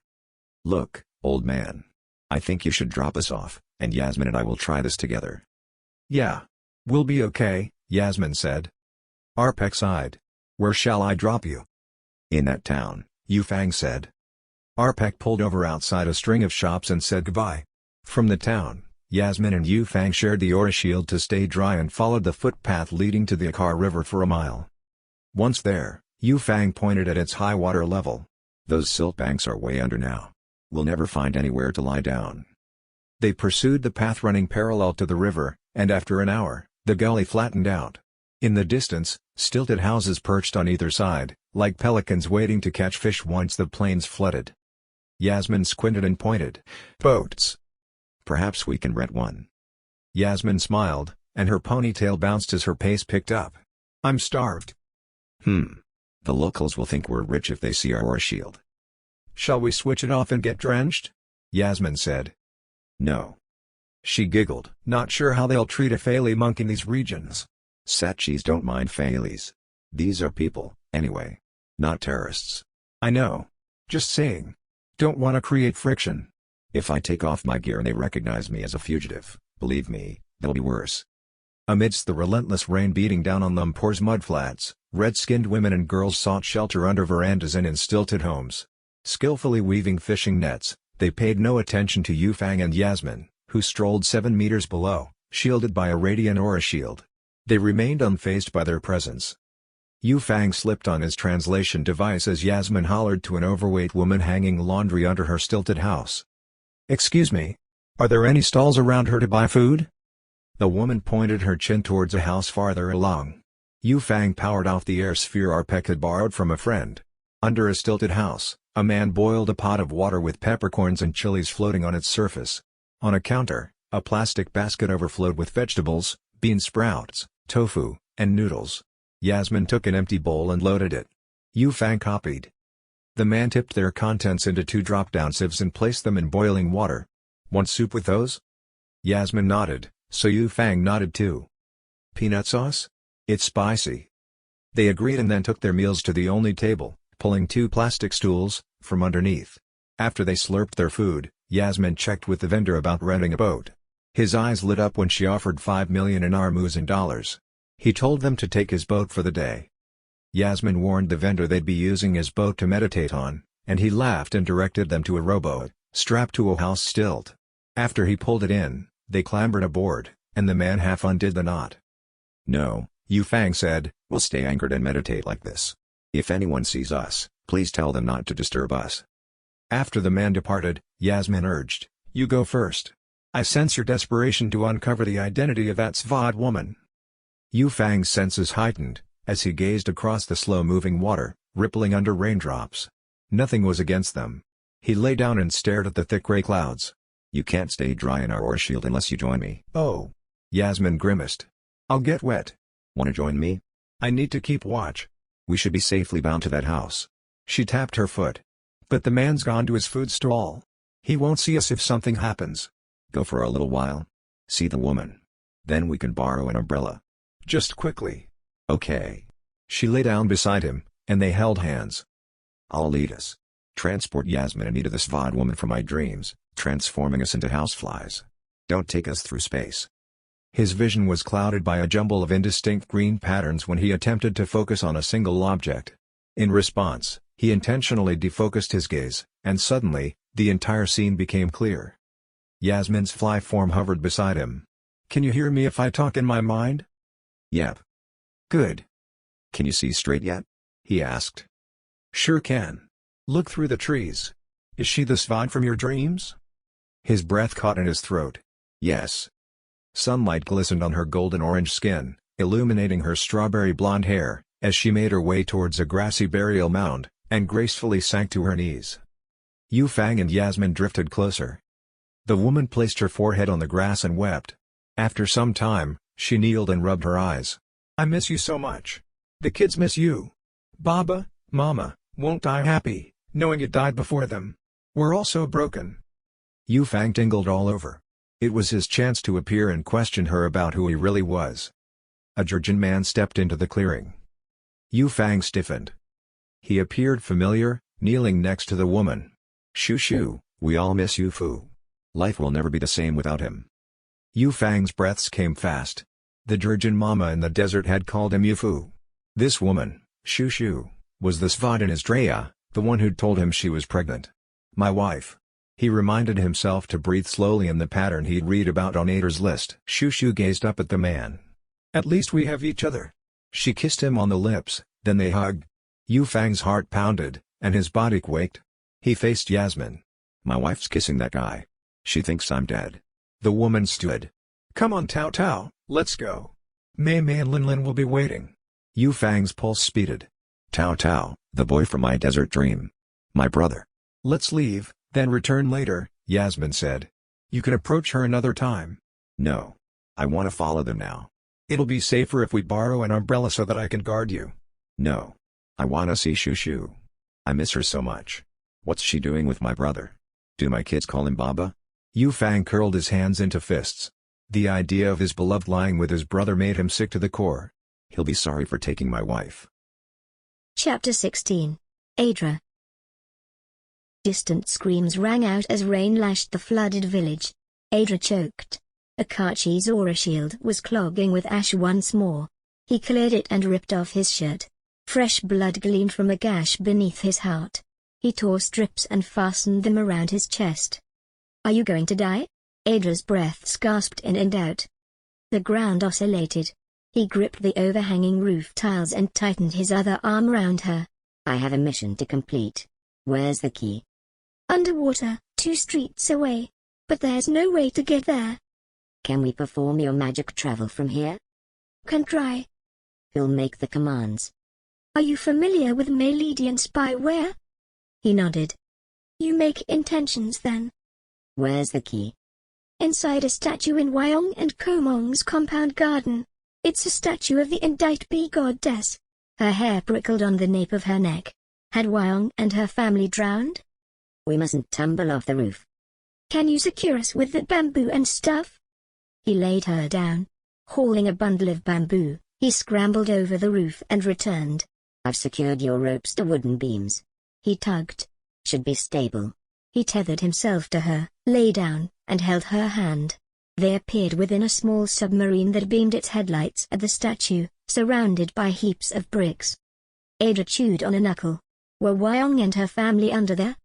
Akachi controlled the sub's robotic hands to grasp the stone bee. All attempts to smash it remained futile as time ticked away. Keeping them airtight, he conjured a larger machine. Its robotic clamp squeezed the statue until it cracked. A crystal star, the size of Adra's palm, spiraled down, then appeared in Akachi's hand. Wait here. He climbed through a hatch in the sub-ceiling, but returned empty-handed. They awoke on the roof. I zoomed to the roof and fastened the star in the pleats of your skirt. How are we getting to the pyramid? You can swim for it. I'm not leaving you. Look. The water level's gone down. He plucked the star from her skirts and slipped it into his trouser pocket. With Adra securely fastened to his back, Akachi descended the building and forged ahead, traversing through chest-height water. He struggled up the inclining road until they arrived at the sanctuary of solid ground. Without delay, he retrieved a compact device from his pocket, which metamorphosed into a hoverboard. Adra jerked her head and gawped. She hadn't seen one since being in Nerthus. He pressed a button, and a seat rose under her. It's nearly out of batteries. With her seated and secured to his back, they drifted along the winding road into hills and mountains. They passed crumbled houses and a few scattered corpses as they followed signs to the pyramid. Seems like there's been an earthquake here, he remarked. They hovered past destruction until a pyramid loomed between 2 mountains. Even in the rain, ash and devastation, its beauty gleamed in the night. Crowds coughed and held material over their mouths and noses. Children squalled and clung to their mothers' legs. Men hoisted injured children or elderly parents. Amidst the harrowing scene, cries of anguish and screams reverberated, mingling with the grief-stricken wails of those surrounding the lifeless bodies of the departed. Groups parted to let Adra and Akachi through, and Gus greeted them with his mother at the entrance to the pyramid. "Where's my bar?" "Dead," Akachi said. Gus's mother screamed and fell to her knees. "Samari? No." Adra chewed the inside of her cheek. It wasn't technically correct. "You're bleeding," Gus said to her.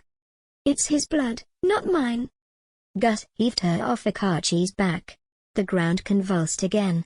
With utmost care, Gus carried Adra into the pyramid, advancing towards its altar. Gently, he lowered her to the cool stone floor. Akachi followed and pulled her onto his lap. A tingling sensation surged through her, momentarily blurring the clarity of her purpose. While her body appeared unaffected, her heart throbbed with an inexplicable proximity to the man before her. The warmth of his breath caressed her ear, and the captivating scent of his presence enveloped her every breath. Akachi opened his long fingers like a flower, revealing the glittering star in his palm. "What shall I do?" Rubish's memories came flooding back. "Slot it into the gap. The silver-coated point must face directly up, then rotate it 2 notches, clockwise, to point at the hieroglyph for Kwanja." He rubbed a finger around 8 symbols etched into the altar's uppermost surface. "Can you read this ancient writing?" The hieroglyphics circled a star hole, a distinct symbol for Plan 8's 8 fertile worlds. "No. Learned it through trial and error." He followed her orders, slotted the crystal star inside, and twisted it around so the silver point faced the second hieroglyph on the right from the top. "We need to emerge from this very pyramid in the future," she explained. "So we only press the point once. If we press twice, we'll go to Pengkarang in central Rajanaki." "Why not go there?" "The villagers wish to remain where their ancestors are buried." He followed her instruction, and a dial with numbers appeared. Her mouth became dry. "When in the future?" "It can't be in our lifetime, or we'll lose our memories." 200 years then."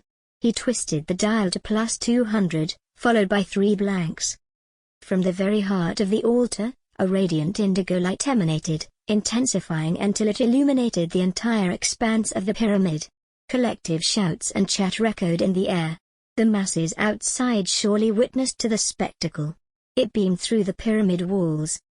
Akachi swiftly carried Adra to a protective sidewall, while a wave of ghee yolks poured into the space. "To take the key out, rub the center with your fingertip 4 times anti-clockwise," she bellowed. "Lead them into the light." Gus and his mother ushered 1,000 people through the portal. The procession shuffled forward at a deliberate pace, as each person ascended the block of the altar before stepping into the radiance. With no panic or stampede, a captivating enchantment seemed to envelop them. Some entered with family members and belongings, while others journeyed alone with their grief. Adra laughed when the final few people waited in line. "Wait." Akachi pointed to 2 men still dressed in temple sarongs and turbans. He gestured towards Adra. "Will you take the key bearer? She's paralyzed from below the neck." "Of course. Did she bring us the key?" "Yes. I'll look after her." "No," Adra yelled. "I'm not going. We're finding a way out. You have a hoverboard, and there'll be boats in the south." The ground cracked, and rocks from a neighboring mountain bashed the pyramid's outer wall. "It's too dangerous," Akachi said. "But I'll be trapped in the future." Her vision blurred with tears, and her voice broke. "I'm supposed to go home to my dad. The government's buying me a ticket to Nerthus." "You can return after the air's clear and tremors have stopped." "While I'm in the future, time will remain frozen here unless you remove the key," she stated. "It'll freeze for me?" "For everyone." His eyes went round. "I'll feel it? Being frozen?" "No. You'll never know it happened. But your life won't continue until I return or someone else takes the key out." "I'll take it out." "But what about me? I'll be trapped." "I'll find a way." "No. I'll be lost in time." "If you don't go now, we'll die." "You have your special aura shield. You can save me and take me to southern Kiyok." "My hoverboard will only take our combined weight for 10 more minutes. I'll die if I haul you any longer. I'm injured. You live. The future will have better medicine. Go into the light, you have hope. Stay here, we both die." Her head ached. Would the future be safe? "Come with me," she pleaded. "Let's go together." He hauled her into the arms of the strongest-looking man. I'll make it on my own, but not if I carry you. She sniffed and rubbed her teary face onto his chest. I couldn't have done it without you. Yes, you could. I'll contact your father. What's his number? 022 6310. He nodded. You didn't make a note of it? I'll remember. Who are you? A Maledian agent. Chapter 17. Numi Foster. In her greenhouse dome, Foster sat with Inga under her rose arch. Night birds hooted, and the fragrance of roses was as sweet as her mood. The thundering waterfall in the dome's center amplified the tranquility of the moment. Since Inga had returned, Foster felt weightless. The future no longer seemed bleak, especially with the prospect of Inga staying by her side for the rest of her life. Inga hadn't been so happy. She wiped tears from her cheeks and leaned forward. I can't believe I've lost 3 years of my life and 3 sisters. Everyone in Glass City loses someone, eventually. At least we have each other. I must be the luckiest Numi here. 3 years won't seem like much when you're as old as me. You're not old. Are Albina and Naomi okay? Rubish said they were. Her gaze swept across the lush foliage and the soaring dome ceiling. Was it all right to discuss Rubish? Surveillance would prioritize watching their living quarters and their garden. Inga rested her head on Numi Foster's shoulder. You're still unsure about Yasmin, aren't you? One thing I know. Dead or alive, Yasmin's no longer a slave. Are they watching us? Yes. If Adra comes, are you telling Delizer? She nodded. Protecting their hard-won peace, Adra's arrival mustn't disrupt their unity. She'd choose a secure home with Inga over a stranger taking down Glass City. Throughout the night, Inga peacefully slumbered by her side on the shared feather-filled bag. Numi Foster stroked her daughter's coarse ginger hair and kissed her freckled forehead. But Foster tossed and turned. With great care to avoid disturbing Inga's slumber, she tiptoed into her greenhouse. She retrieved her toolkit from a hook and began separating the tender seedlings. Usually, busying her hands with gardening allowed her mind to calm. But Delizer's words had left a bitter taste in her mouth. Had Yasmin died from smoke inhalation? Had flames burned her? Did party rebels stampede over her in their haste to escape? Or had Yasmin survived? Was she free? She polished her tools before putting them away, washed her hands and trudged towards her favorite bench under the rose arch. Stomach tight, she looked around and tried not to cry. Who knew if Delizer was watching? A bird sang overhead, a lullaby Numi Foster used to sing to her girls, safe in your mother's arms, under the stars. Her breath hitched. Lips slightly parted, she focused on the bird's location. A blackbird stared down from the roses with shiny eyes. It hopped onto a climbing rose and stretched its wings. Etched within the white plumage, 3 letters adorned each inner wing, forming an inscription, Yasmin. Foster stiffened before she forced herself to relax. She crawled on her hands and knees, picking dead leaves and flowers around shrubs.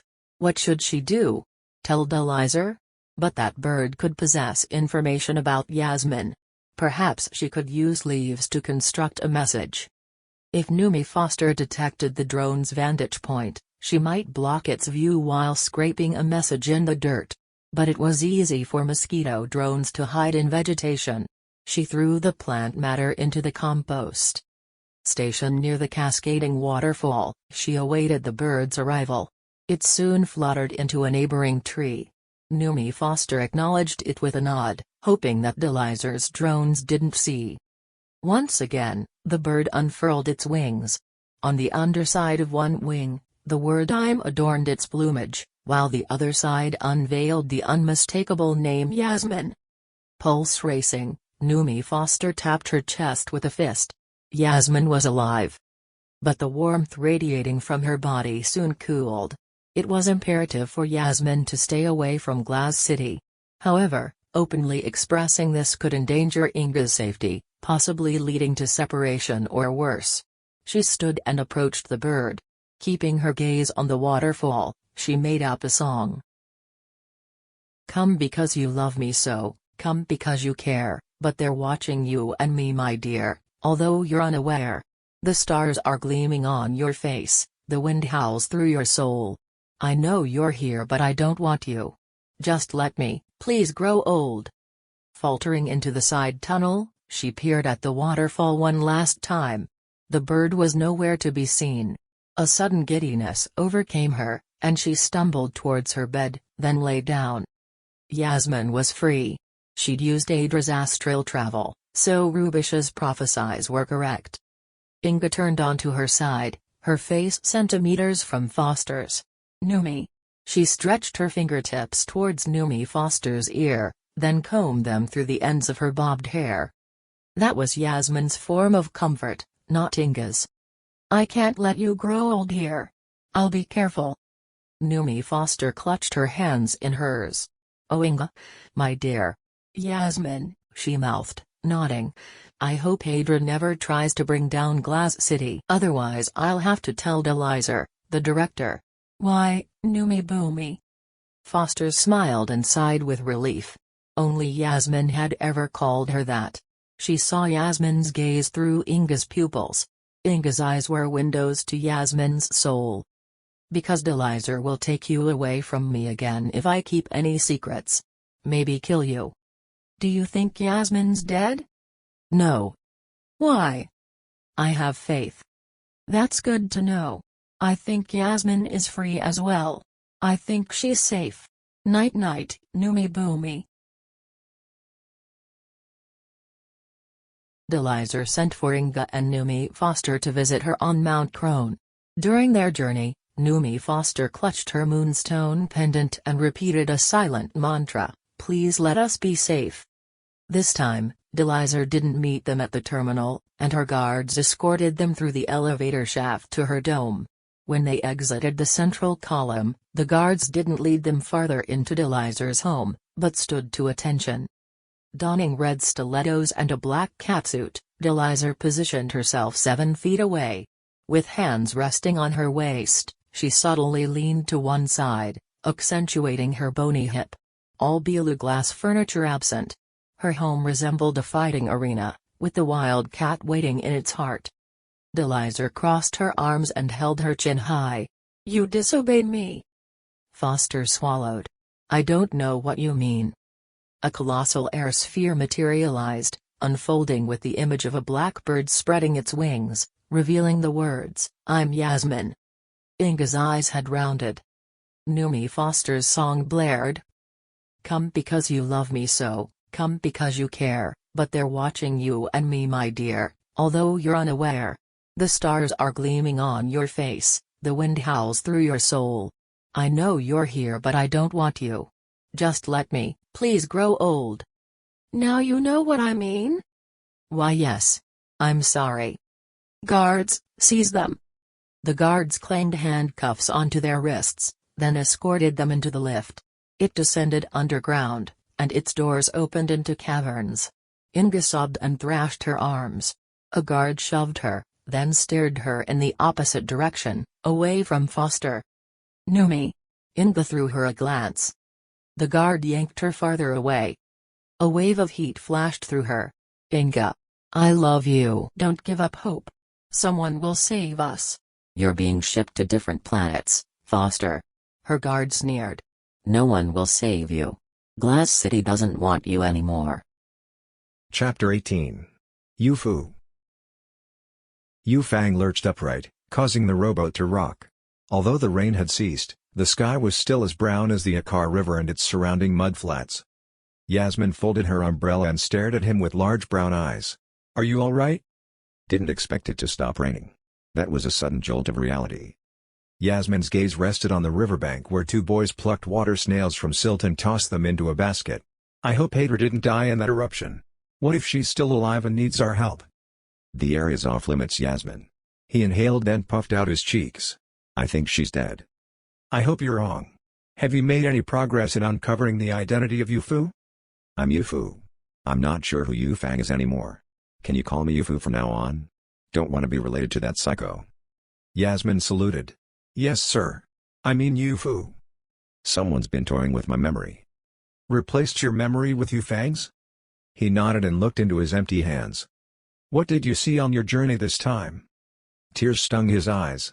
My kids. Whoa. You have kids? He nodded. What were they doing? His 2 teenagers had been wearing hover shoes and dancing in mid-air. Taking a dance class. How did they look? Mixed-race kids are so cute. Like you? She blushed, and a dimple appeared in her cheek. His stomach hardened. He had other kids. Shushu had discussed them with Tao Tao. They'd had sex as well. They were an item. That's enough about me. Tell me about your journey. Her words tumbled out. I saw my new me in our garden dome. She looked so sad. I morphed into a blackbird and wrote I'm Yasmin in white feathers inside my wings.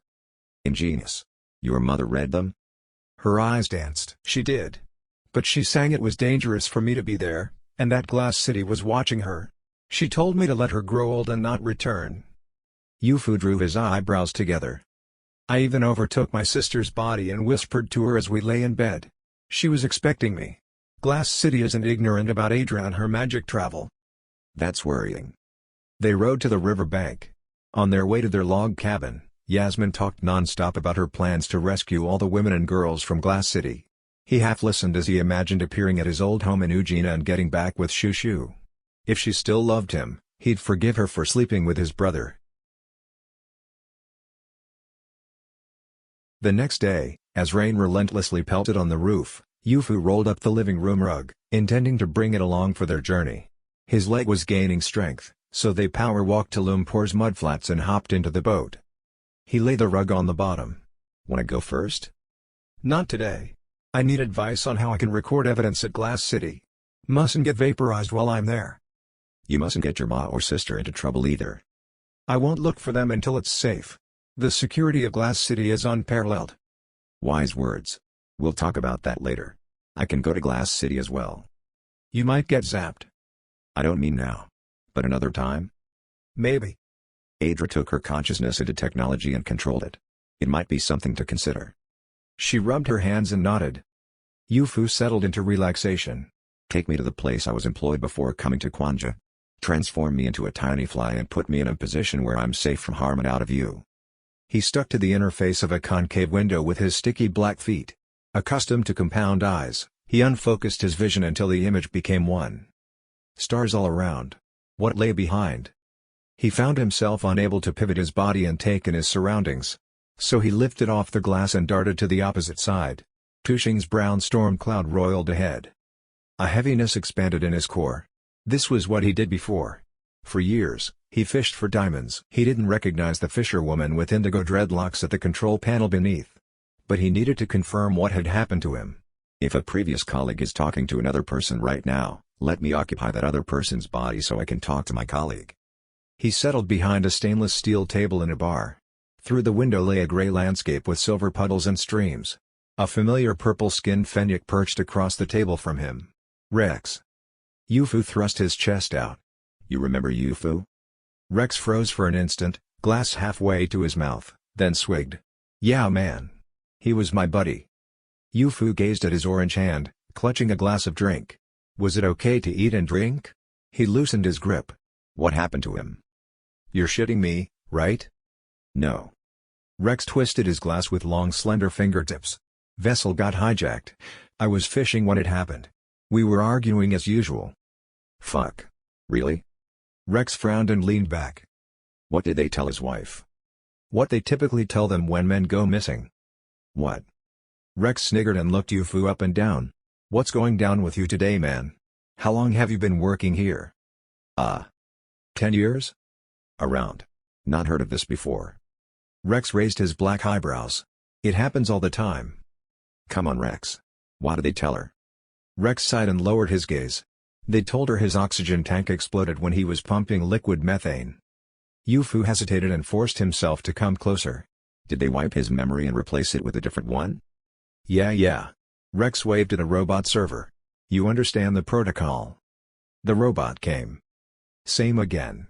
Rex must have noticed YuFu's shocked expression. He laughed. What's wrong with you, man? Everyone except Stan Mixon adjusting Diamond Fisher's memory devices. It's part of the job. What if YuFu remembered? Doubt he survived.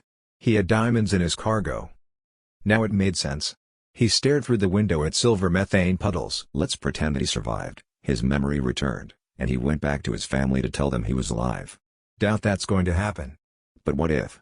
Dan Mixon would assassinate him as soon as he re-entered Melidian territory. He grimaced and rubbed his forehead. How could he return to Shushu and his beloved children? They belonged to him, not Tao Tao. Once Yasmin had gone to bed, YuFu lay on a warm rug in the living room, and Arpek inserted needles into various locations on his back, neck, arms, and legs. Relax into it. Breathe deep. Arpek left him alone, then returned and pulled out his needles. They had tea on the porch, and Arpek identified different nocturnal birds from their songs. Tell me about it, Arpek said. YuFu shook his head to alertness. What? What happened during your venture? Something bad? YuFu sighed. I was a diamond fisher for Tanmixon. Arpek raised an eyebrow. Melita is only energy cooperation. They collect diamonds for space-based solar panels orbiting Melita and Deeporio, but also sell them on the black market. Arpek pinched his lips between thumb and index finger. Tanmixon's diamond fishers have a second memory chip inserted. They also contain bioweaponry. If we get into trouble, we must wipe our genuine memories to keep Tanmixon secret. The Utopia? Arpek stared at his palms as if they had answers. Just crazy. How can you return to your family? That's the problem. Tanmixon would assassinate me if I returned. Their surveillance is everywhere. That's why it's such a safe place. Arpek stood and leaned on the terrace's rail. His small, wiry body looked vulnerable with age. What will you do? Yasmin has a plan. What's yours? I have the option to remain a fugitive in Kwanja and live in your temple or elsewhere, or I can try to bring Tanmixon down. How? Take evidence to MIP. Perhaps MIP's connected to Tanmixon. If that's the case, I doubt its humanitarian division is aware of Tanmixon's involvement in erasing memories. If I told them, I might go home safely. You have a warrant out for murder. I don't know if it's an interstellar warrant. It's dangerous. If MIP realizes I killed because of Tanmixon's memory games, it might forgive me. Arpek said nothing. I wish I could tell Shushu everything. She'd probably tell Tao Tao. I mustn't risk their lives. If Melita's surveillance is so good, you must be careful. I said I'll hand myself in once I understand my dreams. Arpek took a few steps forward and clasped YuFu's shoulder. Oh no. Don't do that. What do you truly want? To be with my family and watch my kids grow up. Then you must defeat Tanmixon. Chapter 19. Akachi. A searing pain shot through Akachi's abdomen as he struggled to maintain balance on the hoverboard, every movement intensifying the agony. A few miles away from the pyramid, Akachi stopped and called Skarn. Her purple face appeared in his air sphere monitor. Her 4 eyes widened when she looked at him and the ash-veiled landscape. What happened? He coughed up blood. I'll die unless someone rescues me. I'm in Giyok with a stab wound. We'll try to make it to Giyok's southern coast. Northern and central Giyok are too dangerous for aircraft, boats or subs. Got your navigation activated? Have now. How will you get there? Hoverboard. Didn't take a first aid kit? No. Damn, Akachi. I'm on it. Buzz me when you get there if no one's arrived. Hunched over his handlebars, he raced at breakneck speed, cutting through rice paddies and darting over banana plantations, opting for a direct route to his destination. When he arrived at the beach, his breath had become so shallow that he feared it might end. As the sun rose over the eastern horizon, a murky yellow ball behind ash, Akachi's consciousness waned. He cleared his air sphere one more time and collapsed onto the sand, unable to call Skarn or even Mom to bid her farewell. If he died now, he'd never discover the truth about Ebony. When Akachi opened his eyes there were no winged beings, but an attractive nurse wearing a white uniform. She inclined his bed and peered into his face. How are you, Zakachi Munderlovo? I'm alive? She giggled, and her bright teeth gleamed in her earth-red face. Of course you're alive. Lucky though. We didn't think you'd make it, even after Medevac resuscitated you in the chopper. He licked his lips and smiled. Now that he had the ability to travel through river and rain, he could retire early and raise his son. What about Adra? His heart skipped a beat. How would she and so many survivors exit the pyramid unnoticed? Would they be punished as trespassers or welcomed? How would a paralyzed Noctur cope in a foreign land? She couldn't return. He had the key. His leg muscles tightened as he tried to get up. "Easy now." The nurse frowned. "Where's my bag?" She nodded to a nearby chair. "Can you pass it?" After she handed it to him, he rummaged through and found the bundle wrapped in a t-shirt. He fingered the crystal inside. Later that day, the MSS sent a Maledian doctor to visit him. She administered Maledian nanites to his stab wound and gave him replenishing nutrient elixirs. The medicine from the fertile moon surpassed Quanjani's pharmaceuticals in terms of quality and effectiveness. The next day, Akachi returned to his Rajka apartment. Before planning his quest, he called Adra's father. The ginger man reclined. "Hello?" "Hello. I'm Adra's friend." "Oh God. How is she?" Akachi held out his hands. "She alive." "Thank God. When's she coming back to Nerthus? The Firesnake's no place for a disabled person." Akachi's face and ears burned. How could he honestly explain the situation to her father? His instinct said he must. He swallowed and took a deep breath. "You may have doubts or find it challenging to accept what I'm saying. Adra learned about a time portal and took a bunch of people through to save them from volcanic ash." The man's face reddened. "Damn right I don't believe you. Who do you think you are? Feeding me this bull crap. Is she dead or alive?" "Alive." "Where is she?" 200 years in Gyak's future." The man shook his fist and was about to shut off, but withdrew and straightened. "Who the hell are you, anyway?" "I cannot tell you about my job. But if you listen to me, I can tell you what Adra did to become paralyzed." Her father waved a hand as if swatting away a mosquito. "Go on then. I'm sure it'll be good for a laugh." "Adra likes union, yeah?" "Yeah." "She found out that by practicing her final meditation in the rain inside an aura shield, and over a river, she had the ability to travel, by pure intention." The man rubbed his puckered head and sighed. His voice came as a whisper. "Ridiculous. She likes to smoke leaf as well. Probably met you at a party, high on some hallucinogen. I'm a man of reason, highly qualified in physics, mathematics, and electronics. I don't believe in all this new age ideology and concepts, okay?" Akachi held out his palms and took a deep breath. "I'm a man of reason. Watch." He pulled 2 mosquito drones from his pocket and zoomed in to show her father. "Where'd you get those?" "Those are highly advanced Micro-Thermalian drones used in the Secret Service." Akachi crossed his arms. "I'm not a hippie high on leaf or hallucinogens. I'm an MSS secret agent, but I'm about to quit. MSS mustn't learn what Adra taught me." "If it's so top secret, why are you telling me?" "Because you're her father, and I feel guilty about having to send her through time with 1,000 villagers she saved." "I still find it difficult to believe you. I don't know where you got those drones, but..." Akachi remembered. He'd recorded everything. "Wait. I have evidence." If everything went smoothly, he would replay it on his airsphere. The image of Adra lying on a boulder expanded in the orb. Next, he and Adra were floating outside Gyak's volcano. While her father gaped at the hour-long recording, Akachi prepared seafood noodles with greens, soy sauce, fried garlic and ginger. He gobbled it down and entered his airsphere when the video arrived at the part where he'd fastened the Starkey into her skirt. Adra's father narrowed his eyes. "You used animation software." He sighed. "Look, I'm sharing this information with you solely because it's the right thing to do.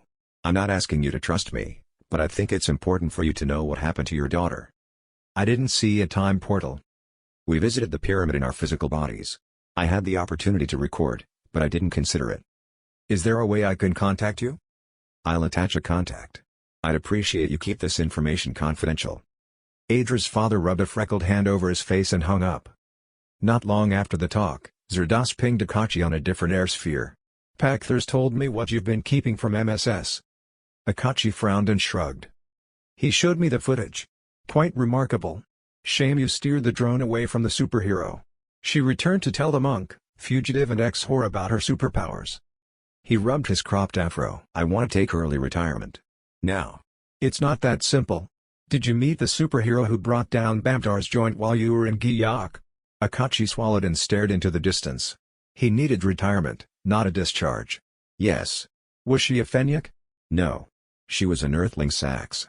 Someone Bamdar tormented." Zerdas scratched the white stubble on his orange jaw. "Are there more of them?" "Don't know." "MSS needs this technology. Consider it. We'd crush Plan8's underworld." "If MSS was aware, that secret knowledge might end up in the underworld. So many corrupt agents." Zerdas scanned Akachi's face and smiled. With this technology, we could find your sister. He could find his sister on his own. Zerdas. Z, I need to tell you something important. It's the reason I must retire. Zerdas narrowed his eyes. I think I already know. You've determined how to do whatever the superhero did. No. You're wrong. I tried to find her, but by the time I got to Haunted River, there'd been a tsunami. The superhero's probably dead. You're deceiving me. I have a lie machine activated. Akachi's limbs tingled with fatigue, and he slumped where he stood. I must bring you in for questioning. If you don't tell us straight out, we'll use more intimidating measures. I don't care anymore. I need to retire because I have a 5-year-old son. Zerdas's face dropped. That's right. Velena kept from me the fact she was pregnant with my baby. Only after she died did her husband tell me about my boy. Zerdas leaned in closer. I'm sorry. Our spies don't have children. That's why he's waiting in a boarding school for me to leave the MSS. Listen. You come in for questioning and be honest. Then I'll happily present you with a decent early retirement package and new identifications for you and your son. Akachi had often visited Arpek's Feli temple, but Arpek, Yasmin, and Yu Fang were never there. One fateful night, after solitary drinks at a bar in central Rajka, he found himself driving back to the temple. He needed to alert them about the MSS's knowledge of their method of travel. He took a cab to Jurgentown in North Rajka, and pounded on the temple door. A light gleamed from underneath, and Yu Fang opened it. Who are you? I've had drones on you all. What the fuck? Akachi held out his palms in defense. I work for the Malaysian Secret Service. You're lucky I'm not yet arresting you for mass murder. Yu Fang sighed and took a step back. Akachi followed him inside, shutting the door behind him. Along the hallway, they entered the tea room where Akachi had watched their frequent conversations. Arpek stood and bowed. Welcome to my humble home. Who are you? Yu Fang sighed and lowered himself into a beanbag. Yasmin waved for Akachi to sit, so he did. Arpek joined them and poured each a tiny bowl of green tea. Akachi spread his fingers on the tabletop. He recounted the details of tagging Arpek with a drone, Pakthar's menacing threats, and assisting Ader's voyage into the future. He shared the fact he'd given Ader's father the same information and detailed the lie detector test administered by his MSS superior. Arpek gaped. I'm glad Ader's alive. We didn't know about any time machines, Yasmin said. Those pyramids are not Sachi, Akachi said. Satkism hasn't been around that long. These are ancient time portals. Unbelievable, Arpek said. Akachi sampled his tea and peered at Yu Fang. I found your theory about memory wiping hard to accept. Now, I'm inclined to give it more consideration. We traveled by river and rain. Yasmin giggled. Even Arpek tried. Arpek straightened and raised his wispy eyebrows. I traveled to Eporio. I tell you, those hybrids are amazing. I visited my mother in a slave moon camp on Kronos. It's called Glass City. Now that MSS has discovered how to travel by river and rain, will they help in saving all the Numis and girls there? Akachi shrugged. Many perished in the act of Adra rescuing both you and Yu Fang. We mustn't repeat what happened. I'll ask my boss. By the way, don't call me Yu Fang anymore. My real name's YuFu. Will your boss arrest me? Not until he knows whether your mind was wiped. They might call you into scan of your bioweaponry. He's entertaining the possibility you're a spy. YuFu told Akachi everything he'd learned about his previous job and employer. The part about invading the man's body in Tai's methane rig cafe resonated with Akachi. It was something he planned to do. YuFu leaned towards him. Can you help me so I can return to Malaysia without being assassinated? There must be some way MSS can help. It does sound risky, Akachi sighed. I'd rather avoid getting entangled in politics. If my boss is implicated, it could be unsafe. YuFu sighed. I apologize. My focus is on finding my sister. She was abducted when she was just a child. Yasmin moaned. I'm so sorry. Akachi's heart skipped a beat. He wasn't used to sympathy. It's been my life's mission to find her. That's why I joined MSS. But once you found her, you could help, YuFu said, to determine whether MSS or MIP are already aware of Tan Mixon's classified diamond harvesting. If they're not, they can expose them. You could help me too, Yasmin said. After finding your sister, that is. If MSS doesn't bust Glass City, join YuFu and me? I can't. I have a son, discovered after his mother's passing. His safety is my priority. MSS compelled me to share this, as it could be exploited. But with your detective work, Maybe the MSS can expose Glass City and Tan Mixon for the greater good. Chapter 20. Deliza. Conversing in her air-sphere with Mummy, Deliza's head throbbed from stress. She folded her arms over her chest. I almost had Yasmin. Bloody useless drone. The target was so clear. Mummy flicked her bleached bob. How many times have we been through this, gorgeous? There's nothing you can do about it. Our androids or guards will catch that rodent soon enough. Do our drones still work? Yes. I tested them while preparing for Adra's appearance. The laser drones, you mean? The laser drones and poison drones. Mummy nodded, nibbling the corner of her lip. There must have been a technical malfunction. Don't sweat about it. Her heavily made-up eyes widened with enthusiasm. Right. What are your plans this week? For catching Yasmin. Of course. We'll distribute cautionary notices throughout Glass City, informing her that any attempts at rescue will result in the execution of both her Numian sister. How? They're having detonation devices implanted. Mummy's teeth gleamed when she smiled. Smart girl. I'm glad I chose you over your brother to rule Glass City. Me too. I have your brains, Mummy. Yes, and your brother has his daddy's.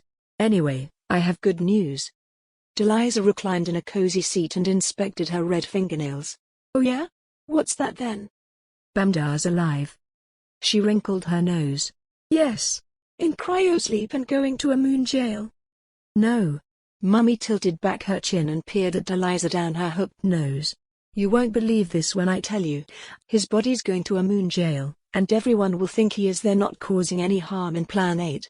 She sipped from her steaming mug. Deliza tutted. Mummy liked to draw out the suspense.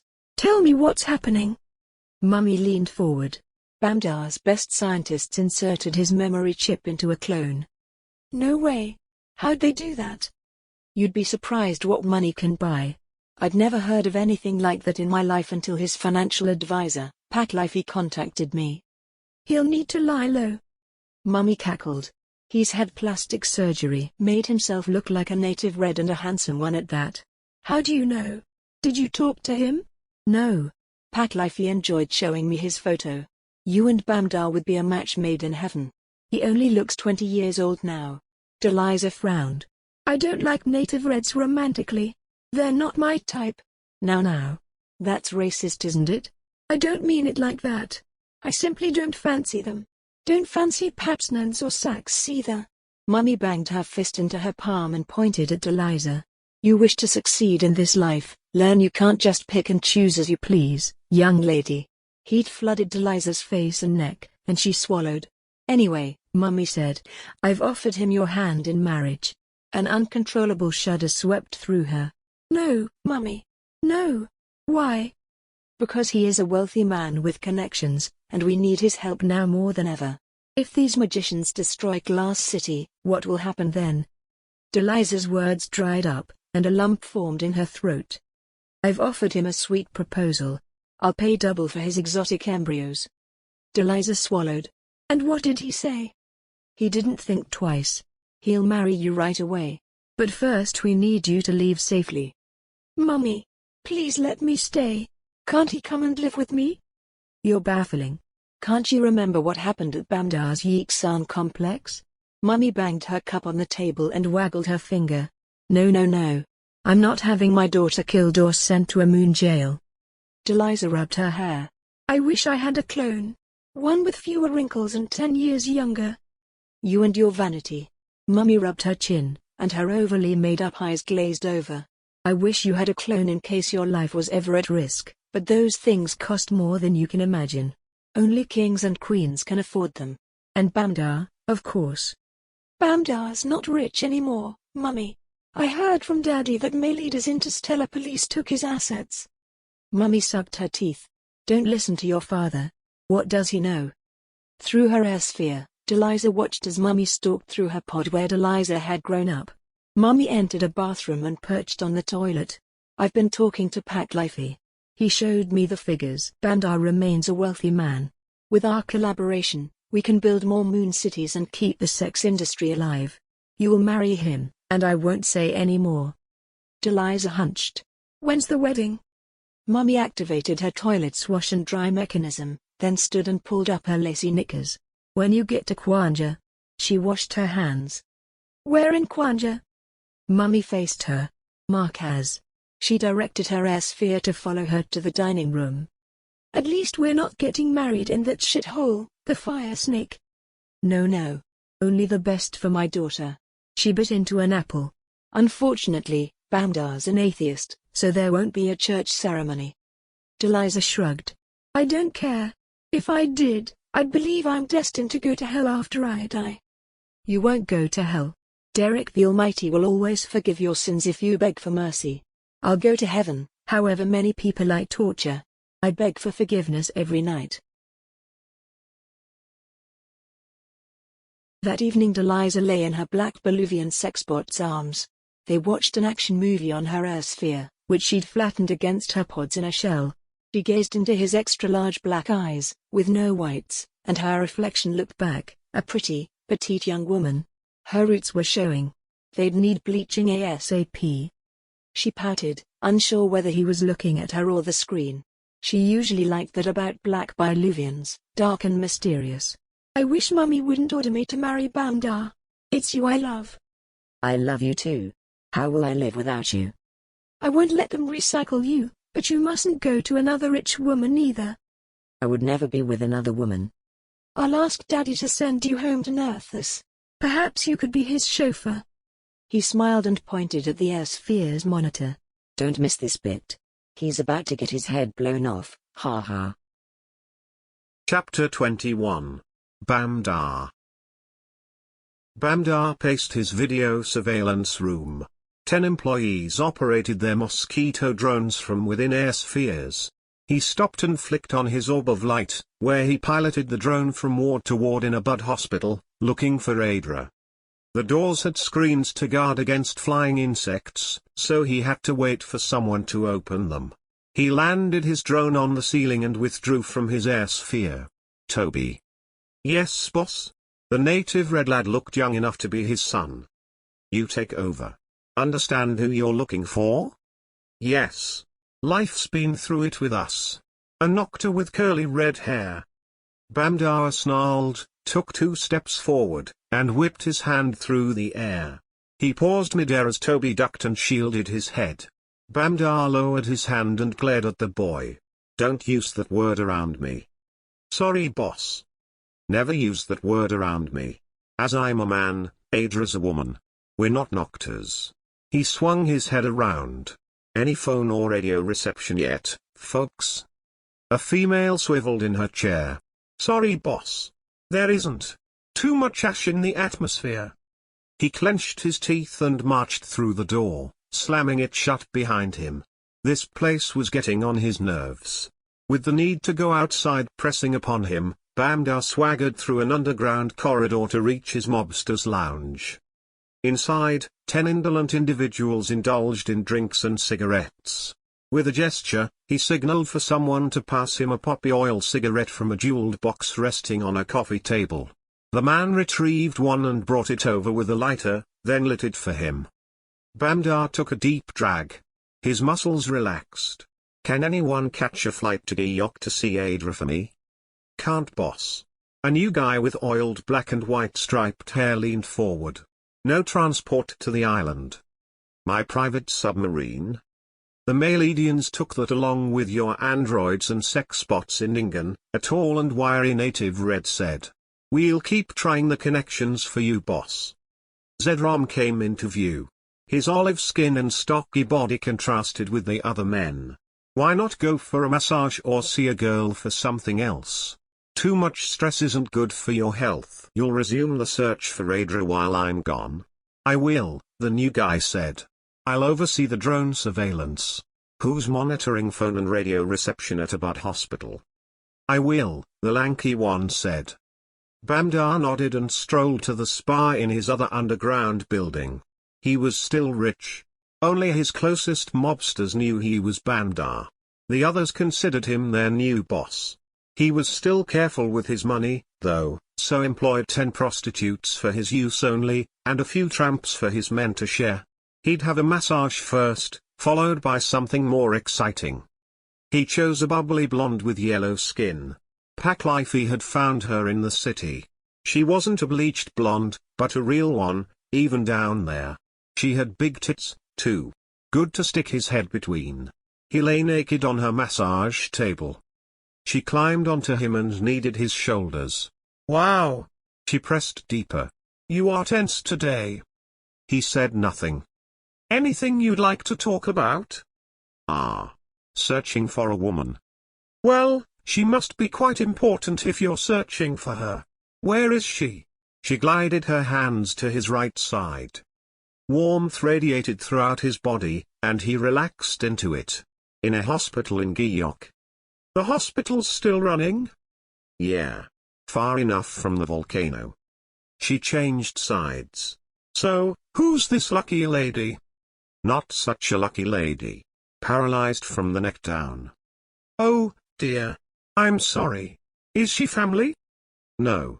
An enemy. She giggled and massaged his left side. Serves her right then. He threw the whore off him, then hissed in her face. An enemy I love. She shuddered on the floor. I'm sorry. I didn't know. Well, you know now.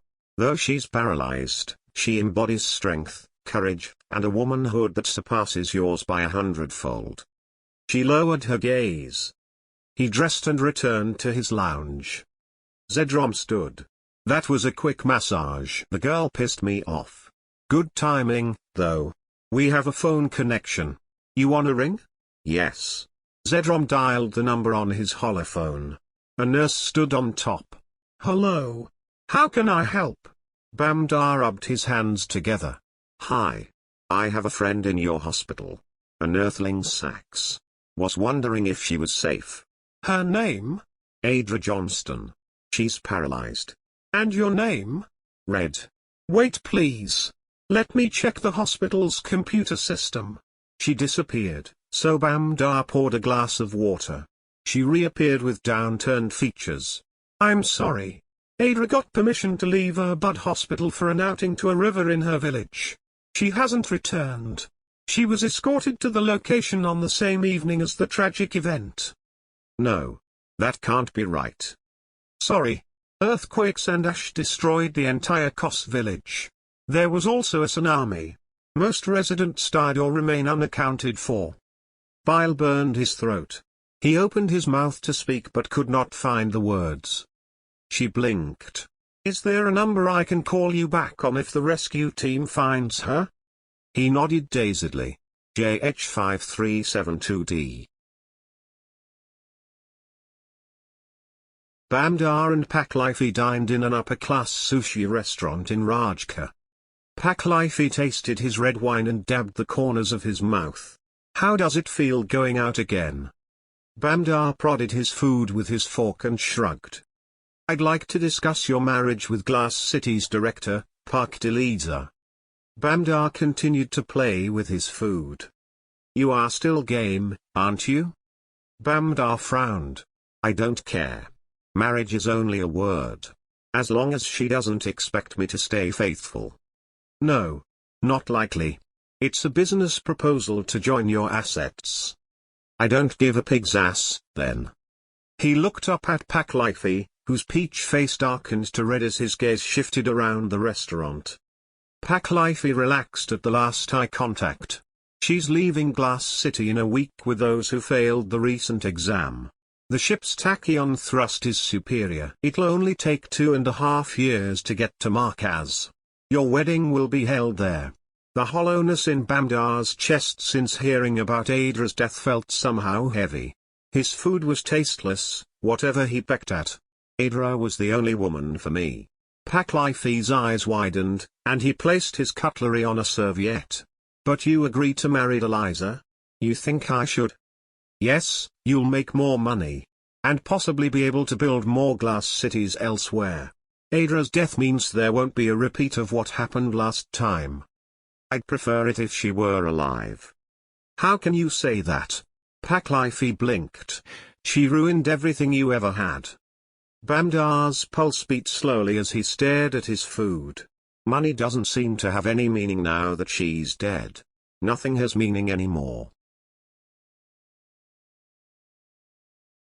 Bamdar smoked poppy oil in his jacuzzi with 3 whores. They laughed and giggled as he stared into the foam. Zedrom entered. "You're not smoking that stuff again, are you?" Bamdar continued to stare at Bubbles. "Leave me alone." "I won't. Do you seriously hunger for the Yeek-san to dissolve into nothingness? What would Luca say if he was still alive?" Bamdar didn't reply. "You'll destroy the Yeek-san without your input. I'm concerned about your addiction to poppy oil." Bamdar shrugged. "Could you leave, girls?" Zedrom said. After the door shut, Zedrom approached the hot tub. "I'd like to suggest something." Bamdar met his gaze. "Go to rehabilitation and see a psychologist. But keep your identity to yourself. Don't tell anyone who you truly are." "I'm not stupid. What rehab?" "One in Wang. Set in temperate forests by the sea." "Okay," Bamdar mumbled. Zedrom's black eyebrows shot up. "Honestly?" He nodded. Opium was fucking him sideways and making him weak. "Right. Good. Shall we pack your bags?" Bamdar nodded again. "Would you prefer to select what to pack yourself, or would you like someone else to take care of it?" Bamdar stared vacantly. "Pack Bamdar? What did you say? Do you prefer to pack or have someone else do it for you?" "I'll do it." Zedrom offered him his hand and helped him out, then slipped a towel robe over his shoulders. Bamdar shuffled towards his walk-in closet before collapsing. 3 weeks later, Bamdar chewed his nails in an armchair opposite an elderly Marquesian psychologist. Her red and black striped hand stroked the salt and pepper plait tossed over one shoulder. "So, you say you're ready to leave?" He straightened. "Yep. And why's that?" "A woman I love. She's waiting for me." "Does this woman possess a name?" "She does indeed. However, that information is not intended for your knowledge." "I insist on learning her name before granting you permission to depart." "That's not fair." "Come on," he growled. "Adra." "Where's Adra now?" "At my home in Rajanaki." "Adra's an odd name for an Inamozan." "She's an Earthling." His psychologist nodded. "So, the woman you love, an Earthling, is waiting for you at your home in Rajanaki?" His nerve endings tingled all over, and he pressed his palms to his cheeks. "That's right. That's right. She is." "You've done remarkably well at withdrawing from poppy oil. Will you be able to abstain from its use once outside?"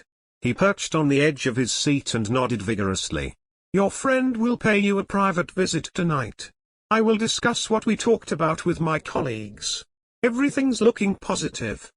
His hands clutched together, and when his psychologist stood and smiled, he mirrored her stance. "Same time tomorrow?" "Same time." That evening, Bamdar retired to his apartment. He hesitated when he saw Zedrom on his sofa. "What are you doing here? Didn't your doctor say I'd come?" "Oh, yes. I remember now. She told me you're ready to return to Inamosa." Bamdar strolled to his kitchen unit and pulled a milkshake from the fridge. "Want one?" "Nah. I'm all right, thanks." Zedrom glanced around the room, nodding. "Your psychologist tells me you're eager to see Adra." "That's right." Zedrom's eyes became dark and severe. "Bamdar. She's probably dead." "Aisha? What are you talking about?" "The volcano. The tsunami at Haunted River." "Haunted River? In Giyok?" Bamdar laughed and slapped his thigh. "You're having me on, right?" Zedrom folded his hands in his lap. "I've never even taken her to Giyok." "What are you talking about?" Zedrom's voice was devoid of emotion. "Tell me what you're doing when you get home to Adra." Bamdar tutted. What was his game? "Seriously?" Zedrom nodded. "I'll buy her a bunch of roses." He lowered himself into a cozy seat opposite. "I'll take her to the most expensive restaurant in Rajka.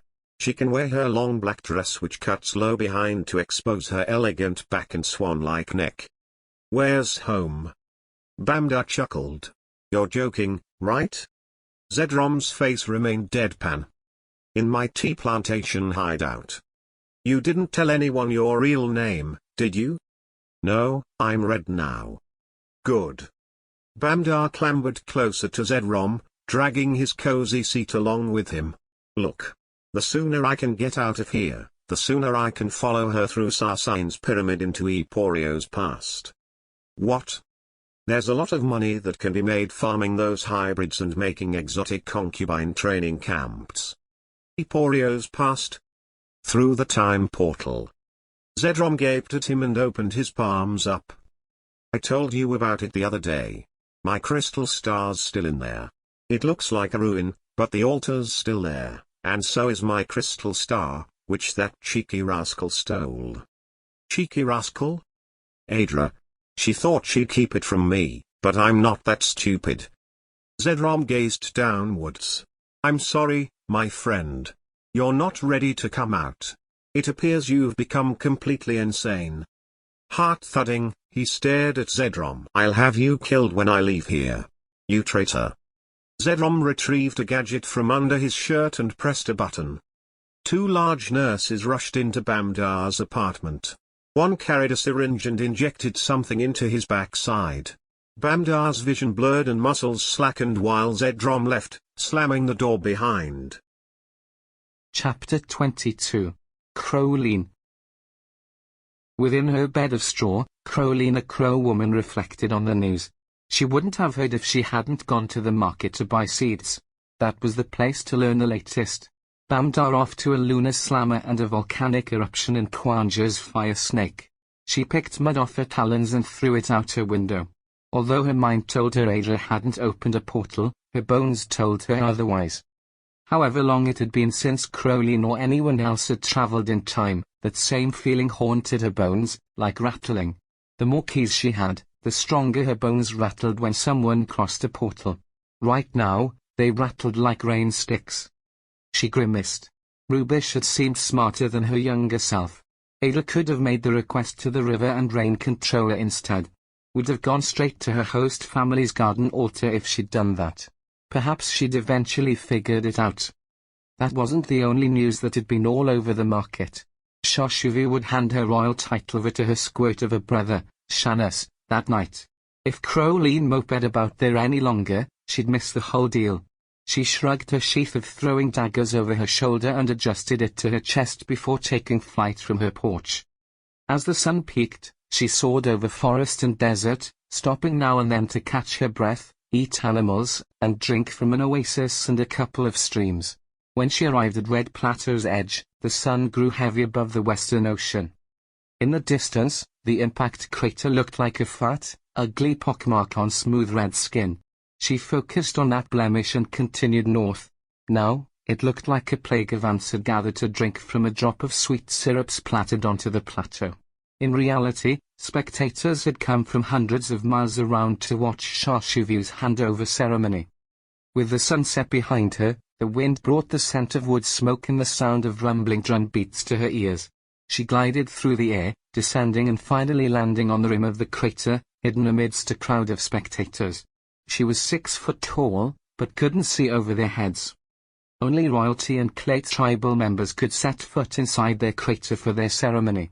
She clambered to the sky again, even though her wings protested.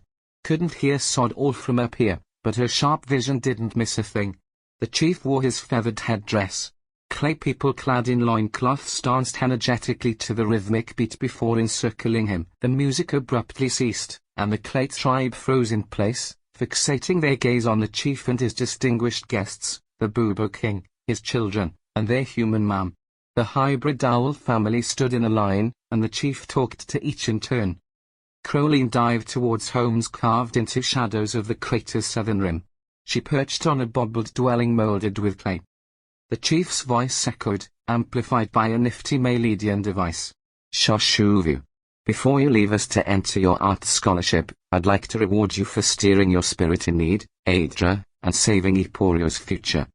Onlookers cheered, but their shouts were mostly lost to the air god. Bamdar won't enslave Eporiovians. Ada couldn't have done it without Shoshuvu's help. But sadly for us, our Boobo Queen will follow a life of art. Therefore, Our purpose here is to give the honor of the monarch upon Shanis, the sole son of the king. She is dispersed into a darkening sky once more. An icy chill swept around the crater, picking up small twisters of dust on its course. Starting today, Shanis will continue the admirable work of his sister. Shashivu's name will be inscribed in our most sacred books, hidden from the knowledge of the rest of Plan 8. Crowley's smile was stiff as she took to the sky. She'd saved Eporio from Satsang's rule 1,003,000 years ago, but none of that had been encrypted in any flippin' book. What had they ever awarded her apart from isolation? She darted towards the plateau's southern edge, mumbling to herself. She hated people, let alone talking to them. But she had to beg for Shashivu's help. 2 half-moons overhead cast Crowley's shadow on cracked desert earth. Far beyond the plateau, a stream glimmered, and she landed to drink and bathe. As she preened and puffed her feathers, a shadow fell over her. The silhouettes flew southwest. Shashivu looked so small by the giant eagle's side. Crowley sprang into the sky and followed them for hours. The giant eagle would have flown faster had he not waited for a slow Shashivu. That gal was too human to be a decent flyer. Crowley had to slow her pace to hide behind. Shashivu didn't have sharp eyes like her eagle friend, but she had owl ears along with the human ones.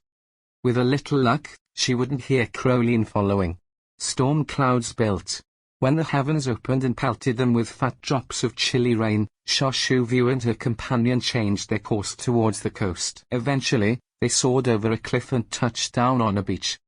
Crowley peeped over the cliff's edge to catch sight of them entering a cave bigger than her treehouse. As quietly as possible, she landed on the sand and waited outside the cave, soaked from head to talon. Firelight flickered, and their voices echoed clearly, despite the pounding rain. "I can't stay long," Shashivu said. "Need to pack my things for high-tech. I'm leaving tomorrow." "Is your brother capable?" a female voice quizzed.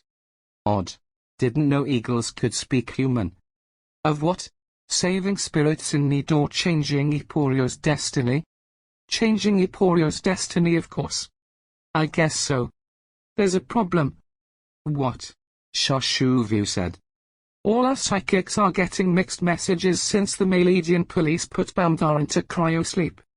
Crowley widened her stance and fixated her hearing on their voices. She nodded. Ada opening a time portal had caused such chaos. "There is uncertainty about what instructions to give your brother.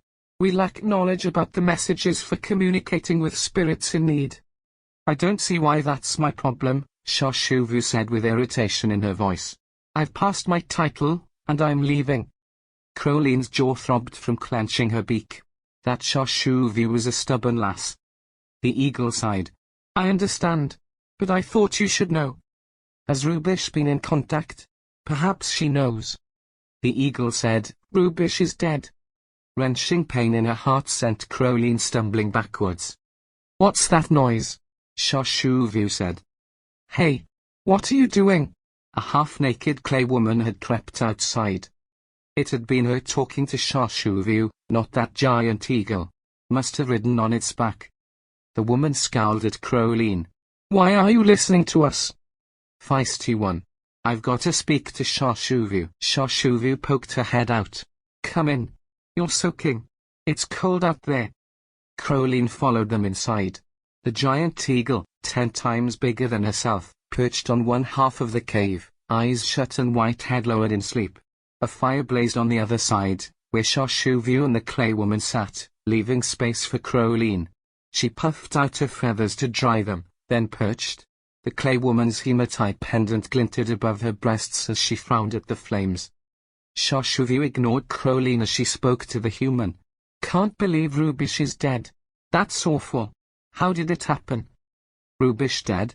If Crowley cried, they shouldn't recognize her tears amongst drops of rain on her feathers. She had to hold it together. "Don't know. Saw it in a dream." "Oh." Crowley arched her eyebrows. Rubish probably wasn't dead after all. Saw it in a dream? What a joke. Shashivu stared at Crowley. "Did you follow us?" Crowley nodded and hunched her shoulders, gaze resting on fire. "From the crater?" She nodded again. The psychics are getting mixed messages because Ada opened a time portal. What? The clay woman flinched. She said nothing about a time portal to me, YuFu said. Crowleen pointed at YuFu. She didn't trust you. YuFu flinched. Is she alive? I thought she died along with most of Giok's population. Depends if she went through Giok's time portal after she opened it. She said she was paralyzed when she begged me for a key. Paralyzed? YuFu's eyes watered. How'd she become paralyzed? Saving Bamda's slaves. That's all I know. Time portal? YuFu cocked her head while wiping a tear from her cheek. In Giok? Crowleen nodded. Giok's pyramid. Pyramid? The clay woman shrugged. How do you know all this? Crowleen's breath itched. She clenched and unclenched her talons. I can't tell you. This is for YuFu's ears only. The clay woman frowned and looked away. Crowleen let out a heavy sigh. YuFu, can I talk to you in private? YuFu peered at her friend. The clay woman's lips pressed into a grimace. It's your choice. But if our psychics knew, Crowleen stood. Leave with your eagle or YuFu and I can fly together elsewhere. I need to get home anyway, YuFu said. The clay woman nodded towards her eagle. I'd prefer that armor rest in here. I've said everything I wanted to. Shall I only communicate with Shanice from now? YuFu stood and wiped dirt from her wings and down-covered ass. Yes, please. The two bird women launched into the sky and followed the chalk cliffs south. YuFu gazed sideways at her. What's your name? Crowleen. Who are you? The keeper of keys. What keys? Keys to time portals. In Plan8's pyramids. She nodded. Amethyst pyramids. YuFu frowned. I dreamed of those pyramids. Crowleen's heart skipped a beat, but she kept her gaze steady on their course. What happened? Earthlings from the future came and captured our hybrids on Eporio. They had futuristic technology, nets of light. They captured centaurs, sphinxes, and fox women. They even fished mermen and mermaids out of the sea. They rounded lots of different hybrids up and sent them into our two ancient amethyst pyramids. A shiver prickled Crowleen's wing feathers. She swallowed. Did this girl have the second sight? Had Ada's repositioning of time not removed all traces of an alternative reality in YuFu's mind? There's something in that dream. Neither Ada nor the woman in the cave ever informed me about time portals. So, if that woman in the cave. Jennifer. Crowleen nodded. If Jennifer doesn't know about pyramids being time portals, her clay tribe doesn't either. They never told me or my father anything about pyramids. Crowleen wiggled her talons and leaned into the breeze. Good. The less who knew, the better. She winced. Shouldn't have bloody well uttered anything about a pyramid to Jennifer. Flipping heck. Where are you going? Shot over woods. At least her home was south of there. Wouldn't be a wasted journey if YuFu refused. Can you tell me what you want? This is hard to ask. What is it? I need to collect keys, but I am unable to pass through a time portal. And? If I use a key to open a pyramid from Eporio, could you go through, fetch the key from Giok's altar, and bring it back to me? I'll hold your portal open from this end. We'd need to go to Heaven's Island, across the Western Ocean in Nagrim. No way. Crowleen's stomach hardened. She held her beak high, slowing her course. I knew you would say that, damn it. No one's impeding my future now. That's selfish. No, it's not. I've done my duty. I'm sick of hearing about prophecies and traveling by bloody river and rain. She could understand that. Her entire life had been about that since stealing her first key from the Satsang elite during their occupancy of Eporio. The owl lass kept ranting. I want a normal life. This time's for me. I must never see Ada ever again. Well, you won't. Because if Ada didn't die in Giok's volcanic eruption, she must have gone through with all the people she was intent on saving. If she's alive, she's trapped in the future and ain't coming back. YuFu lowered her gaze towards the coastline. Please leave me. I need to go home and pack for high-tech. If the Satsang use their time portals, they'll invade Eporio again. Goddess willing, it won't happen in my lifetime. Crowleen perched in her straw room with her feathered chin rested on her human hands. How could she get to the key in Geok's pyramid without leaving her own keys unattended in Eporio? Build booby traps into her alert system? If her booby traps only injured instead of killed, the intruder's cries could alert more to her hideout. Since her friendship with Rubish, she'd had no other friends. If the key were to remain in Geok's pyramid, even though time would be frozen, it was possible another time traveler would eventually pass through and take it. She'd have to risk her keys and go herself. Chapter 23. Adra. Aaron carried Adra as he waited behind a swarm of villagers, all jostling to exit the baking pyramid. He peered down at her. Where's your family? In Nerthus. That's far away. Where are your family? That's my brother. He nodded towards a smaller guy in front. The rest of my family is in Rajanaki. I'm a migrant from Rajka. What were you doing in Geok? I was working in a hotel. Just a pile of stones now. Your Inamosan's very good. Thanks. Sunlight blazed down on them as they vacated the pyramid. While most dispersed to explore their surroundings, many stayed in small groups, chatting or sitting on the ground, sobbing. Aaron carried Adra to the hill's edge. Instead of dusty land bordered by rice paddies, the jungle stretched in every direction, no roads or paths, only narrow tracks, made by wild animals. A crowd of villagers talked at once, their chatter resonating loudly in Adra's ears. Individuals darted from group to group, conversing with other friends, or tending to the sick and vulnerable. Others scrambled down escarpments to venture into the jungle. A low-frequency roar, followed by shouting and screams, caused many to run to the plateau's rocky verge. Aaron hauled Adra towards the trouble. At the base of the ridge, a mountain lioness pinned a man to the ground. Her huge paws pressed down on his chest as she snarled like thunder. The victim rasped for breath. With bulging eyes, he stared at the onlookers. Help! Adra gasped. Everyone froze. No one dared go near. Daddy! A little girl screamed. Her mother held her tightly, resisting the child's struggle and looking with pleading eyes at a group of men. Please, someone, help him. Aaron rushed to the pyramid. I've gotta help. He lowered Adra and frowned when he couldn't lean her against the pyramid's wall. She flopped sideways. Just lay me down. He did what she said, then went. She strained her head off the ground as he descended the embankment. Another roar convulsed the air. Shouts and cries from bystanders followed. Daddy! Adra's pulse banged in her ears. Aaron scrambled over the slope and returned, shaking his head. It's too wild here. What happened? The lioness crushed his skull with its jaws. He's dead. The little girl's mother wailed loudest. It's too dangerous. A woman curled over to hug 3 small children around her legs. Can't we go to a different time? Adra swallowed.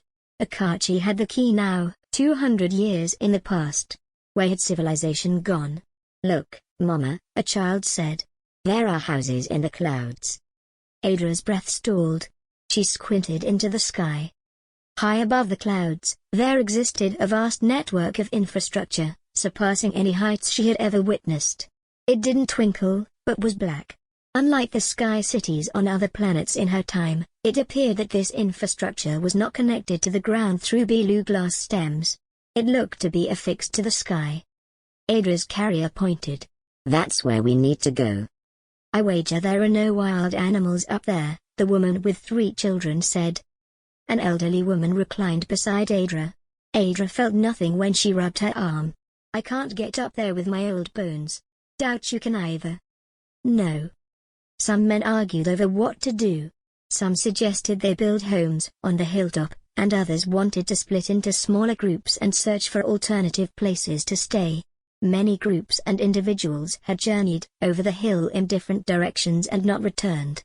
Others planned to bring back firewood, fruit, water, and materials for weapons and dwellings. Adra scanned the crowds, searching for Wyong, Komong, the grandfather, and the children she had lived with. They were nowhere to be found. Gus and his mother emerged from the crowd. His face was wet from crying. He glanced at Adra. Sorry. Had I known that you were lying on the ground like this, I would have taken action. You need shade. Your skin's burning. I looked for shade, Aaron said. But even that pyramid's not casting shadows at this height of the day. How about inside? Gus said. Can't you remember how baking it was in there when we came out? Adra swallowed. That amethyst doesn't cool like stone. Gus nodded and sniffed, then wiped his remaining tears with the heel of his hand. Been crying? Someone said to Gus. Gus nodded and curled an arm around his mum. What's your story? Gus sighed and looked at his feet. Someone told us my bar died in the eruption. His mother sobbed again, and he squeezed her closer. Adra swallowed as she thought about Ikachi's fib to hurry them on. Had Samare died? Also, Gus continued, my fiancée drowned. Her brother told me. Said her room collapsed due to a tremor prior to the tsunami. He had to leave her so he'd survive. Adra blinked tears down her face. I'm so sorry. The man who'd questioned Gus patted his back. Yeah, I'm sorry too, bro. Can we go back? Gus said to Adra. Then we can travel farther into the future again. But there's sky infrastructure, Adra said. Gus followed her gaze to the sky. His jaw dropped. So there is. Aaron joined her and the elderly woman. I don't understand why they choose to live in the sky instead of on land. For the same reasons as Marcus and Nerthus? Adra suggested. To preserve wildlife. Gus frowned. Can we try it? You, me, and Ma? Okay. Gus carried Adra into the pyramid, and his mum followed. He lowered Adra at the altar, as Ikachi had. She blinked. Ikachi. Did he survive? Or did his body lay in ashes? She searched Trubish's memories regarding how to return through a portal without a key in her end. Put my hand over the empty keyhole. Gus placed her hand on the amethyst block, its star indentation beneath her palm. Take us back. Nothing happened. Her head pounded. It's bad enough not being able to move or feel or touch. Let me try. Gus leaned over her to repeat the process. Nothing. We must get up there. His mum pointed up. The sky? Adra said. She nodded. But if we do, and someone questions us, where will we say we're from? Down here. She pointed to the jungle through the pyramid's entrance. Not the past? Adra said. No way. Gus strained as he hoisted her again. You wouldn't tell them that, would you, Ma? No. They'd section me in a mental hospital. I'd say I was born in a tribe. They carried Adra into bright sunlight. A young man from the group sitting in a circle twisted round. Many can't travel on foot. We don't have roads or wheels, so we'll set up camp first and make weapons for hunting and defending. Some in the circle shuffled around to make space for them, and they lowered Adra, then propped her against makeshift cushions. So, a fat woman said to her, "You're the Nocta." "I'd prefer not to be called that. It's hurtful." She guffawed. "Hurtful? I don't mean it in a bad way. We have nothing against Noctas." "I have a name, like everyone else. My name's Adra." The woman looked away and smiled a goofy grin at a few other hags, who made long faces and peered at her. "As I was saying," the young man continued, "once camp is assembled, wounds attended to, mouths fed, and water organized, then groups will search for elevators into the sky." "Even if I wasn't paralyzed, I wouldn't look for a lift," Adra said. "That sky structure seems to be pinned to the sky." "There might be lifts," the man said. "I have a quicker method," Adra said. "If anyone's prepared to take me to Haunted River when it next trains." She glanced at her gem ring. She could explore that sky city by teleporting, and then help these people. A group climbed onto the clearing with coconuts, bananas, bamboo shoots, and roots. "Did you find water?" the mouthy fat woman hollered. The men looked at one another, dread in their expressions. "You won't believe it when we tell you." A man from the expedition approached the circle. "Haunted River's been blocked by beelu glass." Adra took in a shaky breath. "How?" "There's a tunnel of beelu glass encircling it, all the way down. Even the spring's impossible to gather water from," his friend said. "Who did that?" someone questioned. Gus's mum pointed up. "The people in the sky." Chapter 24. Javier. Javier lay on his bed, reading a science fiction book about illegal human cloning. "Javier." Papa called from downstairs. His stare remained fixed on colorful pictures. "Yeah?" I'm taking my apprentices to the desert tonight. Grandpapa's coming. Okay, see you. After the door slammed and their chatter drifted into the distance, Javier snuck out of his bedroom. He checked the empty hallway, then padded over squeaky floorboards to Grandpapa's room. It smelled of tobacco smoke and peanut candy. Dust twinkled in rays of sunlight, which beamed through a dirty window next to his old armchair. Grandpapa had taken his pipe from the coffee table. Good. He'd gone with them. Javier scanned Grandpapa's bookshelf for the large book bound in purple leather. Even when he stood on a chair as a child, he could never reach it. But as he'd grown to a boy of 16, his body had stretched along with his curiosity. He pulled it out and ran fingertips over the golden image of a triangle sandwiched between a river and rain cloud. He'd been on that rainy river. With a lightness in his feet and chest, he hastened back to his bedroom, hefting the heavy book, then flopped stomach first onto his bed. He flipped to page 188 and read where he'd left off. Xenon had ventured across 5 galaxies, traversing countless worlds that surpassed the bounds of his own imagination. Yet, upon arriving at the ethereal realm of Amethyst, his seasoned spirit found itself as bewildered as that of a child. The mountains, fashioned from the very essence of amethyst, towered before him, while the crystalline ocean shimmered with liquid amethyst hues. Curious purple crystal entities extended their invitation, urging him to partake in the joys of running, swimming, and soaring.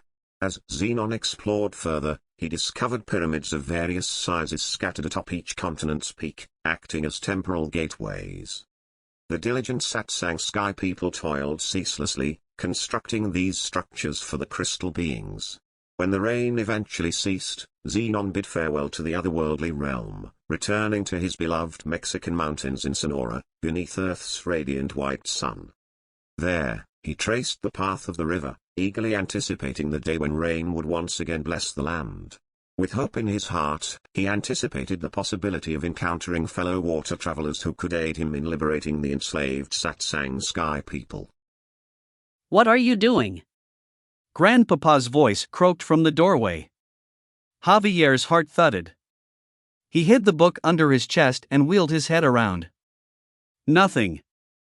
Just reading my comic. He frowned. I thought you went out with Papa. Forgot my coat. It gets cold in the desert at night. He leaned on his walking stick as he hobbled towards Javier. What are you hiding? Ha! Grandpapa pulled the book out from under him. What are you doing with this? Javier swallowed a lump in his throat. I was. Did you get that off my shelf? Yes, Grandpapa. I'm sorry. He frowned and rubbed his white stubble. What are you doing with it? Reading it. His face became passive, and he cranked around to leave. Oh, all right. Grandpapa? He corkscrewed around again and arched an eyebrow. Where did you get this book? It's been handed down through generations. It originates from my great-great-great-grandfather. It was passed to every first grandson. Does that mean I'll get it when you die? He nodded and flushed. Grandpapa let out a croaky laugh and strained as he lowered his behind on Javier's bed. Of course it does, seeing as you're my only grandchild. What if there's only a granddaughter? Then it skips generations until the next oldest son comes along. Javier chewed the inside of his cheek. Was your great-great-great-grandfather called Xenon? He placed the book across his thighs. Grandpapa looked out the window and cleared his throat. Xenon? The main character in this book. No. It is fantastical. Not real. Grandpapa averted his gaze. Why pass a fictional book down through generations? Oh. He chuckled. It's a silly tradition. Maybe because it's such a good story. Does the time travel relate to the pyramid in the mountains? Javier pointed northwest. What mountains? The Sonora Peaks. Why would you say that? Because there's an amethyst pyramid up there. No, no, no. I doubt it. But our ancestors are from here. It says Xenon relocated to Cerro del Pinicate from the foothills. Chapter 2 mentions. Have you read much of it? Javier nodded, then frowned. Grandpapa was holding something back. The author must have come from Sonora if Xenon's fictional. Who knows? It was written a long time ago. Grandpapa stood, but his stick clattered to the floor. Javier scooped it off the floor and handed it to him. Grandpapa bobbed his head in thought, then smiled. Anyway. Enjoy your read. He stretched a hand towards the knob. Grandpapa? His hand stopped midway. Yes? I know it's real. I know you're lying to me. When he twisted around, his eyes were wide. What did you say? I traveled. Grandpapa's knuckles whitened as he squeezed his walking stick. By water. What do you mean? River and rain. River and rain. His posture slumped, and the elderly man stumbled forwards to sit back on Javier's bed. How? I found your black crystal ring and journeyed to the river when it rained. You're willful, going through my things. I'll give you that. What else did you find? Some old love letters and photos. Grandpapa narrowed his eyes. What did you find on your journey? I met a young woman also traveling by water. Grandpapa blinked repeatedly. I helped her free a slave and a torture victim. And how did you do that? You won't believe me. I will. You know more than you're letting on? He nodded. Keep going. I disguised myself as a ghost. I wish I told Adra to do the same, but I felt it was best to keep it a secret. Adra? The girl I helped with her quest. Did you tell her your name? No. Adra mustn't track me down. I called myself a cosmic spider. Where was this? Earth? No. A different world in a different galaxy. A world Xenon visited. Grandpapa froze, then nodded slowly. You freed a slave and torture victim? Javier gave a knowing grin. I helped Adra contact interstellar police too. They tore down the slavers' joint and sent the criminals to lockups on moons. The Godfather would have caused havoc in their galaxy otherwise. Grandpapa patted his shoulder. Well, well, well. Who would have thought that my little Javier would grow up so fast and become a water traveler? So, am I related to Xenon? Not telling. Did you or Papa ever travel by water? Never. Grandpapa rubbed his head. What made you decide to travel? This book? No. A dreamer from another world called around for Papa to help her. Who was she? Can't remember her name. Was difficult to pronounce. What did she look like? An ugly woman. Oversized head, very short, 3 nostrils on a flat gray face. Some kind of alien. A satsang. From this book? Grandpapa nodded. I just read a bit about them. The satsang were slaves for those weird crystal beings. Grandpapa nodded. What did she want? For Papa to help Adra find a star key from the mafia's joint. You directed her to that key? His voice sounded urgent, his eyes and nostrils opened wide. No. Thought I'd better ignore that bit. Helped Adra get the villain arrested, though. The old man let out a sigh. That's good. You have no business playing around with amethyst stars and pyramids. Good story, though. Sounds like one of Xenon's. It's true. I never said it wasn't. His knees creaked as he stood. The door clicked behind him. Alone, Javier was left with visions of adventure and awe. Grandpapa had not demanded that Javier return his aura shield remote, the black gem on the ring. That meant Javier could travel on the next rainfall. Hopefully, Grandpapa wouldn't tell anyone. Papa was strict about any magic other than dreaming. A few evenings later, Javier joined Papa, Grandpapa, and Papa's dream apprentices around a fire in the desert. Under a trillion stars, Papa brewed tea from hallucinogenic cacti, then passed a bowl around for each sorcerer to sip. After the man sitting beside Javier drank the beverage, he paused and glanced at Papa, seeking approval. Papa nodded. Javier's body quivered. He accepted it, gulped, and passed it to his left. He'd never drunk this before. Papa looked into the flames. Javier? Yes? Your grandpapa told me you've been reading Xenon's holy book and even took his ring and traveled as Xenon did. Javier swallowed and nodded. His suspicions about Xenon must have been correct. Grandpapa and Papa's sorcerers stared at him, different angles of each face lit by flames and darkened by shadows. You still have grandpapa's ring? Papa pulled a long face. I do. You must return it to grandpapa. Should never have taken it. But it took me to another world. I helped to free girls and women from slavery. It's not our job to rework tapestries of life. We train to explore what comes after. Who was Xenon? Why is that book so important if we're not supposed to do what he did? It is different sorcery, Papa said. Grandpapa leaned towards to Papa. At least he didn't find that star key. Pyramid travel is more dangerous. Papa took the cup and gulped. Travelers can die through water travel. He must never do it again. Master? A timid man in his early 20s looked at Papa. Speak. Wouldn't travel by water advance our lucid dreams? What? I mean, if we visit worlds first, it might be easier to dream of them later and find our energy watchers. Javier swallowed. Papa hadn't told him his secret wisdom yet. No. Papa stood and glared at the fire. We are training our energy bodies to perform extraordinary feats and be aware of our destinations. We are not merely relying on higher beings to do it on our behalf. The mixing of these two types of magic must be strictly avoided. Sorry. You are right.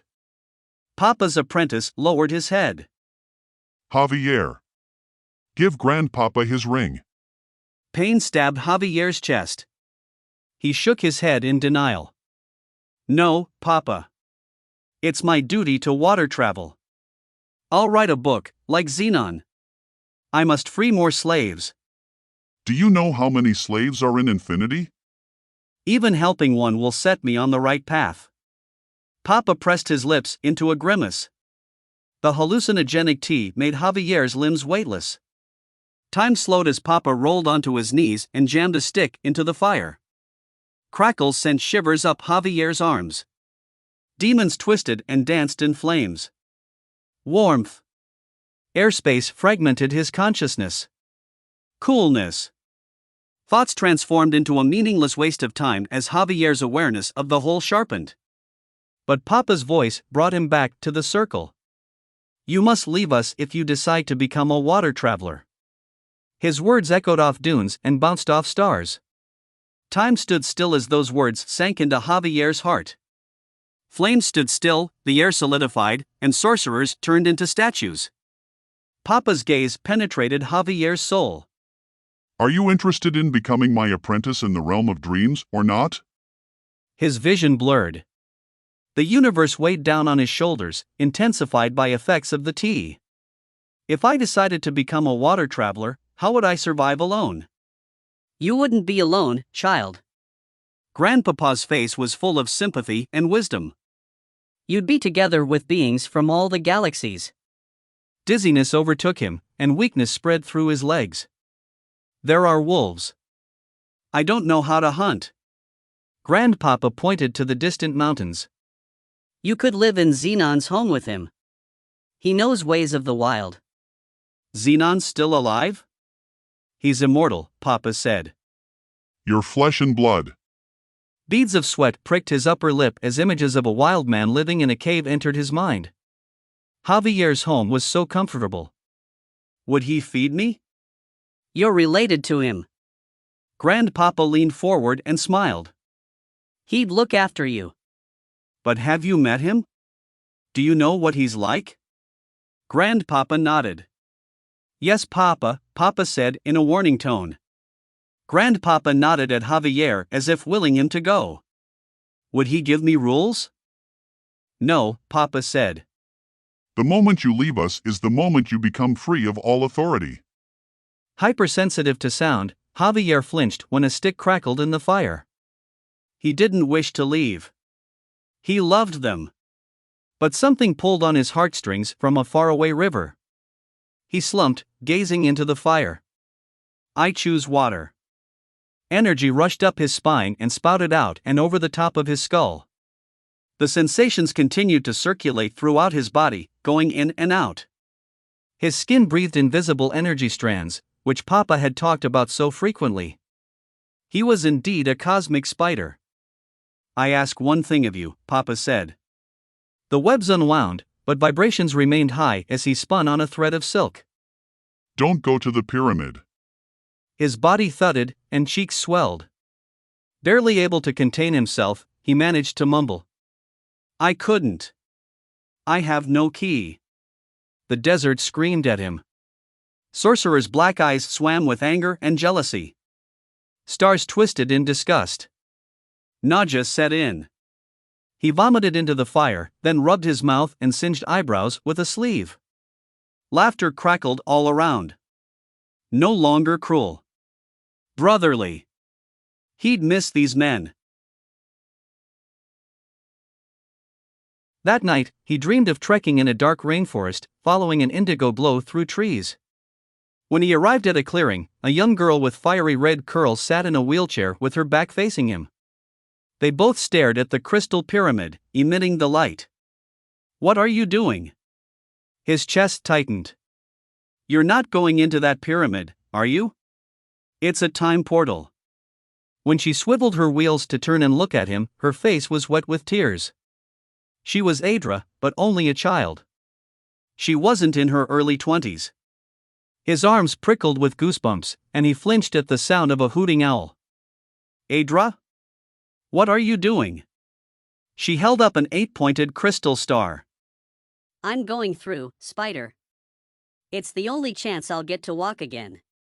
But his words of warning about losing her memory wouldn't come out of his mouth. He tried to catch up when she wheeled herself over the clearing, towards the pyramid, but ferns tangled around his ankles, holding him still. Chapter 25. Crowleen. She was still a warrior at heart. Since the day she'd cloned herself to a hybrid, she'd remained a warrior. Selfish gal, said a voice in her mind. Fearful soul. Hands on her hips, Crowleen inspected 3 amethyst stars sitting on her limestone shelf. Glow balls lit her cavern, and her star keys glistened like violet water. My dear old keys. She'd quit time traveling long ago to keep watch of her stars. But without Shoshuvu's help, she'd need to do it again. It wouldn't be a casual outing, like a trip to the desert or beach. She'd swoop out yonder over the ocean and would be gone for days. The nearest pyramid was on Heaven's Island in Nagrim. 2,000 meters above sea level, the volcanic plateau towered above the clouds in Nagrim's western Alps. She'd take 1 star key and leave the other 2 in her cavern. Mustn't be mugged like before. Too risky. But a trespasser caught by one of her booby traps might attract unwanted attention. Her alert system gadget, tucked into her sheath of swords, would be ineffective if she were several days' flight away. She swallowed and rolled her neck. What to do? Only Adra and her friend knew where her cavern was.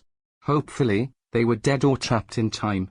But anyone could find it through teleportation.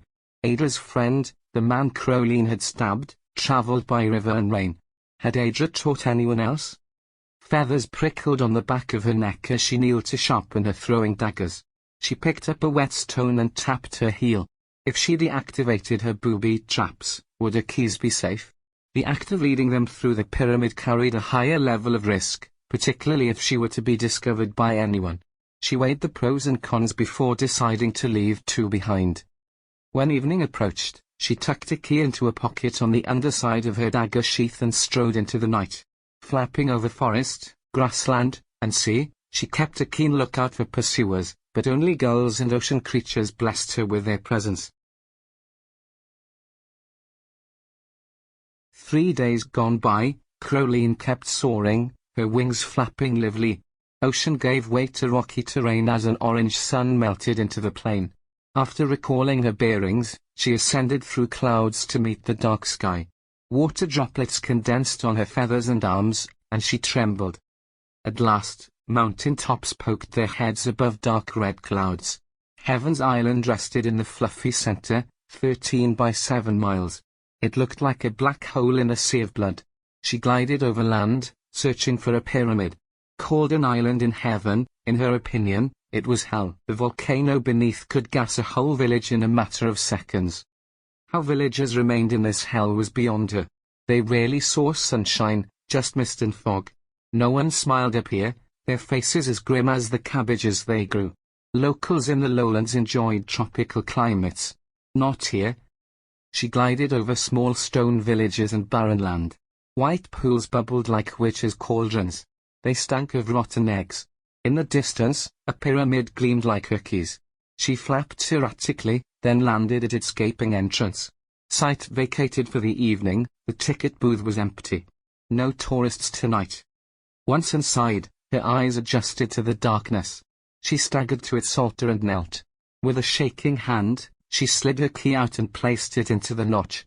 She twisted the silver point to the second inscription, Kwanja, and then pressed that point once for Geok.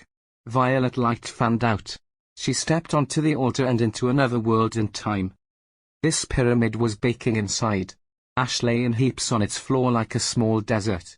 The altar contained no key. Panting, she flopped her arms by her sides. Bugger. She rested her hand over the star-shaped hole. Take me back. Inside Heaven Island's pyramid, Crowleen hunched over with her head in her hands. Did Adra survive the disaster and take the key? Or did someone else take it? Adra's friend, perhaps. Chest height, she rubbed her chin. Only river and rain travel would lead her directly to the key. She'd never done it before. Aura shields were a rarity on Niporio. She'd travel in time to steal one first. But she was exhausted from all that flying. Best to get a good night's sleep, then try tomorrow. She stayed in a motel's vacant room and slept for the night. The following evening, Crowleen knelt at the pyramid's altar again. She pressed the silver point twice and appeared in another of Kwanja's pyramids. Still night time, she soared towards the lights of a city. Even from this high the air pollution made her heave. She zoned into the sound of music, then dived and touched down on a skyscraper, scanning streets below for any clubbers she could mug.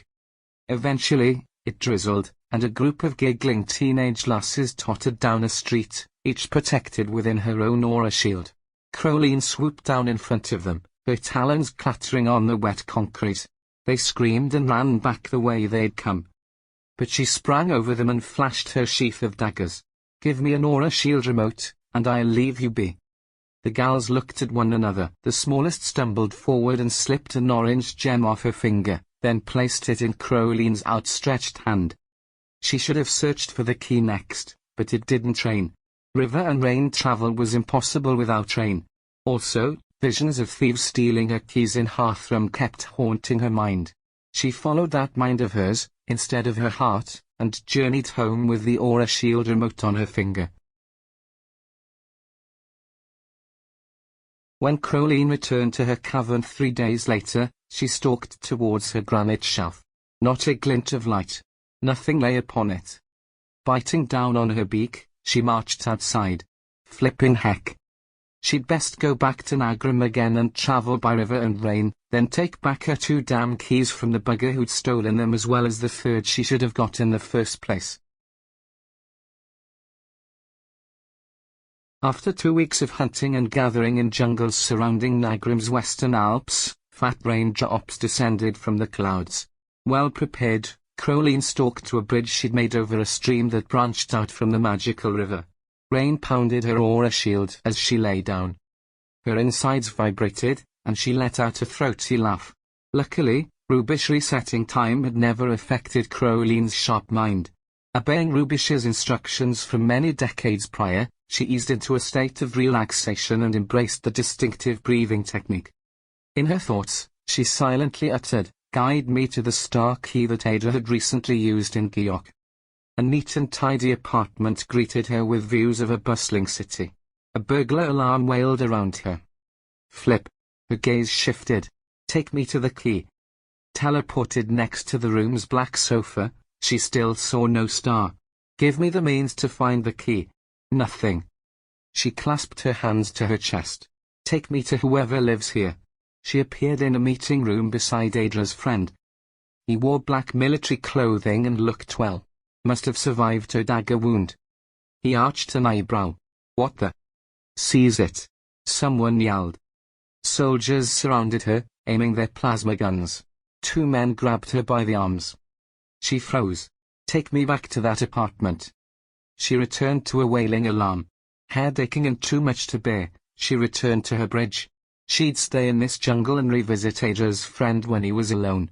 Also, she'd take back her 2 keys from whoever had stolen them. "Hey!" an older gal called from a jungle path. "What are you doing?" "Sleeping." "You'll catch a cold. The river levels are rising. Where's your home?" "Ain't got one." "Would you like to join a lonely old woman for tea and cake?" "You bet." Crowleen pounced to her feet. She'd get there, eventually. Nothing was holding her back. Chapter 26. Akachi. From his air sphere at home, Akachi viewed aerial images of the Akar River, and found the spot which YuFu and Yasmin had used to travel. If they'd continued upriver for 7 miles, they would have reached Highland Tea Plantations, and then Pankarong. Susain, a rich and famous Sachi priest from Artheus, was building his amethyst pyramid over ruins on a plateau there. He was using those mechanical exoskeletons, which Akachi originally thought were for Sachi terrorists. Rajanaki's river flow archive showed the Akar spring was close to the pyramid site. The base of his neck tingled as he gazed at the maps with sudden focus. How many of these ancient pyramids were there? Did each location hold a source of magic where anyone could travel? Were ancient quartz and amethyst pyramids used as devices to mark particular areas? Or did rivers transform into energy pathways because of the cosmic pyramids? He drew in a slow breath. Who would have thought this could happen? He was a material guy, nothing else. And now that giant crow who'd pitched a dagger into his chest seemed to be following him. To worsen everything, he now had to train MSS agents to teleport, which Sir Das had renamed RRT. He trudged to his settee and pulled it out, then stroked the wall until he found the smooth patch. Idona.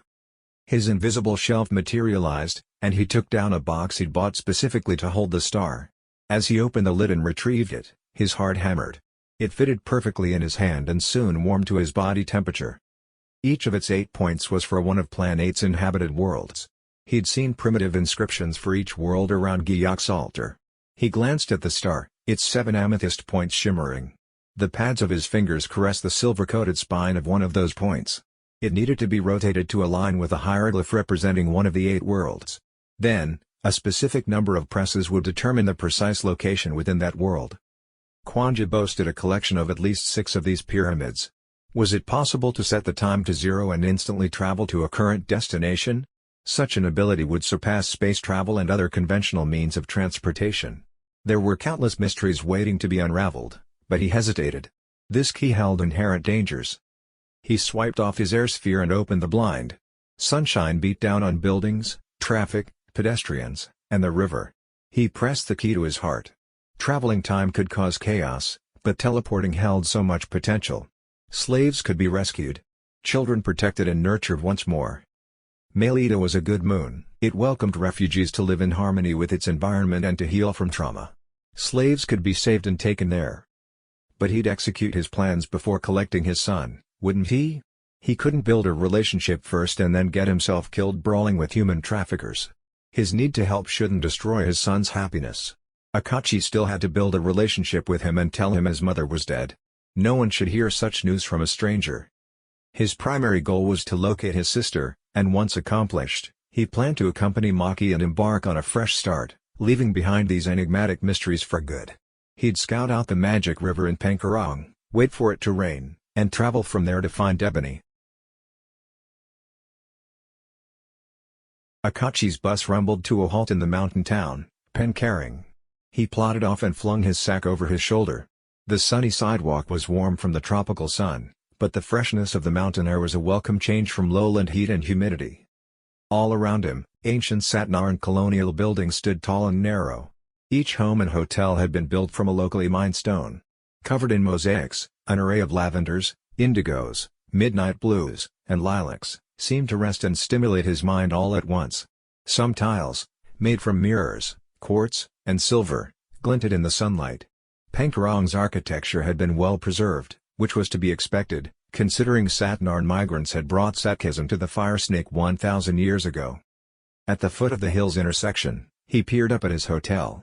The darkest building on this street, its tiles were made from crystals and minerals of midnight blue.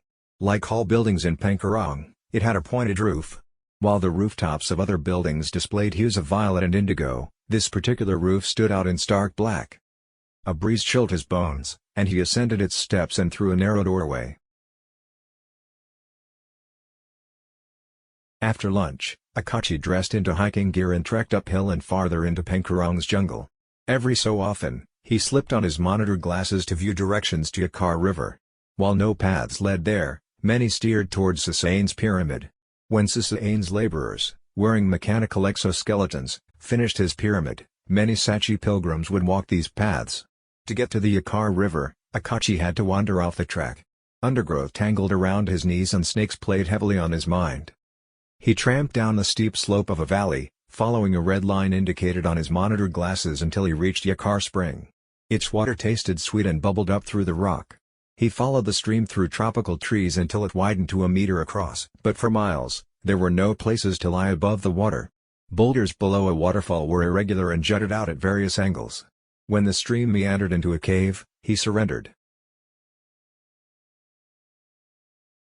After sunset, Akachi slipped on a pullover and strolled around town. Several blocks away, he entered a broad pedestrianized street. It was multicultural here. Different ethnicities shopped or enjoyed food and desserts outside of restaurants and stalls. All skin colors socialized: purple, orange, yellow, black, brown, red, and red with black or brown stripes. They weren't tourists because kids of different races wore school uniforms and jabbered in the local dialect with their parents. No one stared at him once, even though he was a Rinidian. Throughout Akachi's upbringing in Kwanja's Markaz, he frequently encountered inquiries regarding his origins. It became tiresome for him to explain repeatedly that he was a Markazian, and that his grandparents had migrated from Artheus during the gold rush era in Markaz. However, living in Maylitas and pursuing a law degree had presented a different experience for him. That was multicultural and no one questioned you about your heritage. It was good to fit in. Even when his parents went to Faili temples in Tian, no one had batted an eyelid. Maylita was the place he craved to take his son, but would Pops and Mom follow? It irritated him how Inarmuzans were so ignorant about other cultures and ethnicities, but this mountain town differed. Could he have unintentionally journeyed into the future? No, that couldn't be. His Starkey remained in Rajanaki, 100 miles away, confirming that it was still the year 4503. Kids skipped by their parents' sides and swerved down another pedestrianized street. Some came from that direction holding sticks of toffee strawberries and balloons. With nowhere else to go, he followed a crowd to a large park. Adapted to a high altitude, evergreen and deciduous trees grew here. Strings of colorful lanterns dangled from their branches. Traditional Rajanaki music played softly from speakers inserted within foliage along footpaths. He came upon a vast lake. 2 crescent moons rippled on its surface. A waterfall plummeted into its depths. He snatched up a stick by the water's edge and threw it into the lake. Lightning flashed, followed by a boom of thunder and a downpour. Was the lake connected to the Yakar River? His posture stiffened in an air of readiness. He activated rain protection on his aura shield and sprinted to the dock. The lake had to serve as a way to locate his sister. Everyone ran for shelter, leaving him and the lake alone. He bounded into a rowboat and paddled to the lake's center. While lying in the boat, he prodded his amethyst pendant. Take me to my sister, Ebony, who was abducted as a child. Keep me safe and unseen. Nothing happened. He sniffed. Transport me to see my sister. Modify me into a fly and let me appear from a safe place. Only blackness came from inside his eyelids. His mouth went dry as he rubbed his hands on his pant legs. Perhaps Ebony was dead. He swallowed his sobs and lay down again. Take me to my home in Rajka. Nothing. He rowed back to shore. At breakfast in the guest's cafe, a Marquesian with red and black striped skin approached Akachi while he was draining his coffee. "Hello. I own this hotel. How are you enjoying your stay?" "It's excellent. I'm astonished by how multicultural Pankarong is." 1,000 years ago, these regions experienced a gold rush, attracting migrants from all over. Their descendants, stretching over generations, continue to inhabit this land. A gold rush brought my grandparents from Artheus to Markaz too. "You're Marquesian?" Akachi nodded, waiting for a joke about his dark brown skin. None came. Living in Pankarong must have taught this guy good manners. "Were Satnarans the only migrant laborers?" Akachi quizzed. "No. Many came from different planets and regions. What brings you here?" "Rivers." "Oh? I'm studying the Yakar River and where it flows." "Well, that's funny. May I sit?" Akachi held out an open hand. "Yakar River runs under this hotel." "No. You're joking, aren't you? Rajanaki's River Archives don't show this." "I'm telling you. There's been a well in this hotel's garden since laborers built this place nearly 1,000 years ago. Wanna come see?" Akachi followed him into a basement, and they departed the building through a glass door which led into an overgrown garden. "Please excuse this jungle of a garden. We don't use it, as you can see. Follow me." They careened through undergrowth until they arrived at a low wall encircling a 10-meter-wide hole. "Why is this well so big?" During the gold rush, it provided water for all Pankarong's residents, gold mines, and railroad laborers. "Have a look." Akachi frowned. The owner laughed at his expression. "There are steps. It goes down 20 meters. "That's a deep well. Sure you don't mind me coming? It would be excellent for my report." "I don't mind."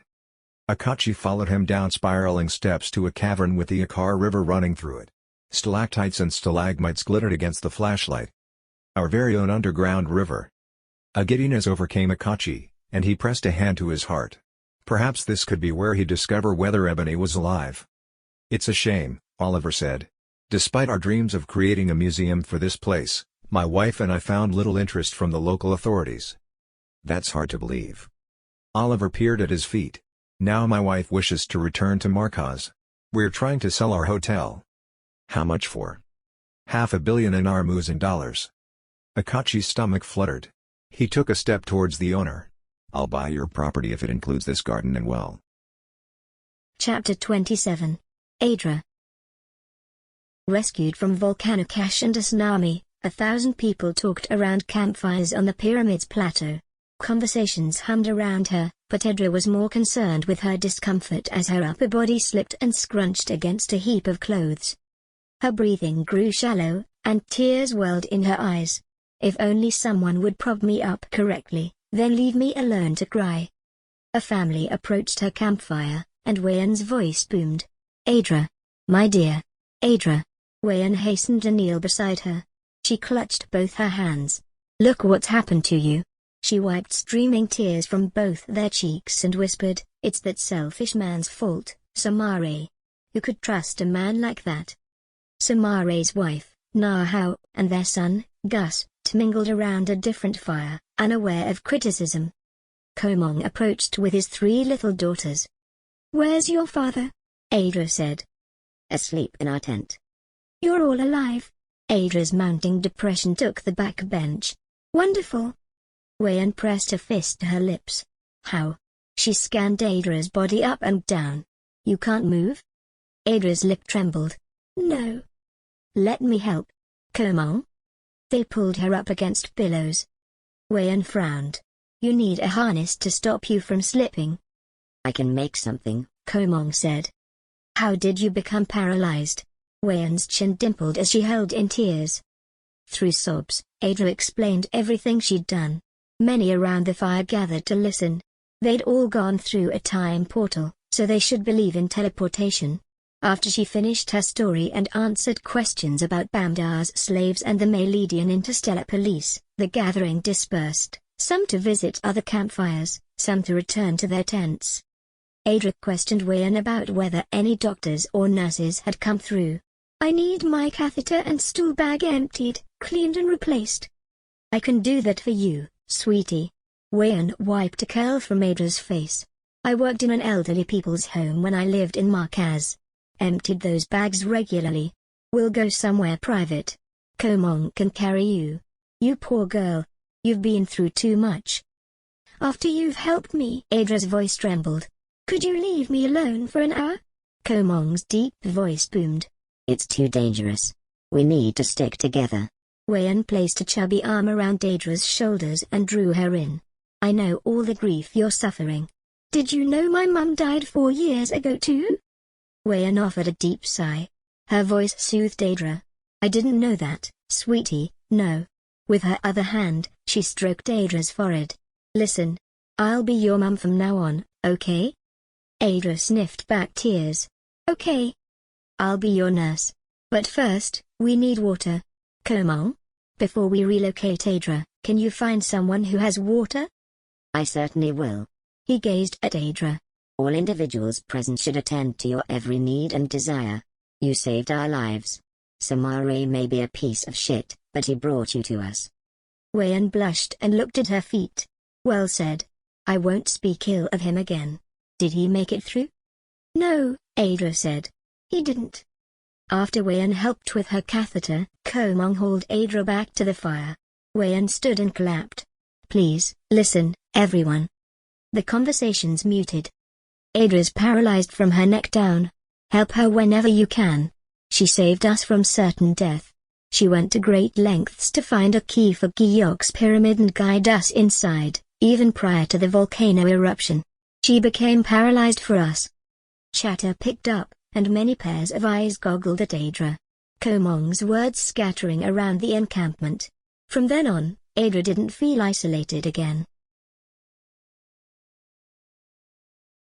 A few weeks later, a group of 7 left to go on an expedition. They unblocked a river 2 miles away. Finding containers for water was hard, but by applying a little ingenuity, they'd managed. With their community organized, shelters were fortified and made more weatherproof. People had different jobs, depending on their skills. Some inexperienced hunters discovered their innate skill in the catching and killing prey. Even little girls and boys helped to set traps. Groups of men and women made knives, tools and weapons. Others used materials harvested from the surrounding jungle to throw together a large tent for patients. May had died and were buried, but luckily, so far, no contagious diseases arose. One night, when everyone slept, shouting shattered the silence. Loud bangs. Screams. Adra's pulse picked up. Wayan? I'm here. Right next to you. Holding your hand. I'm going out, Komong said. No, don't. They'll kill you, Wayan said.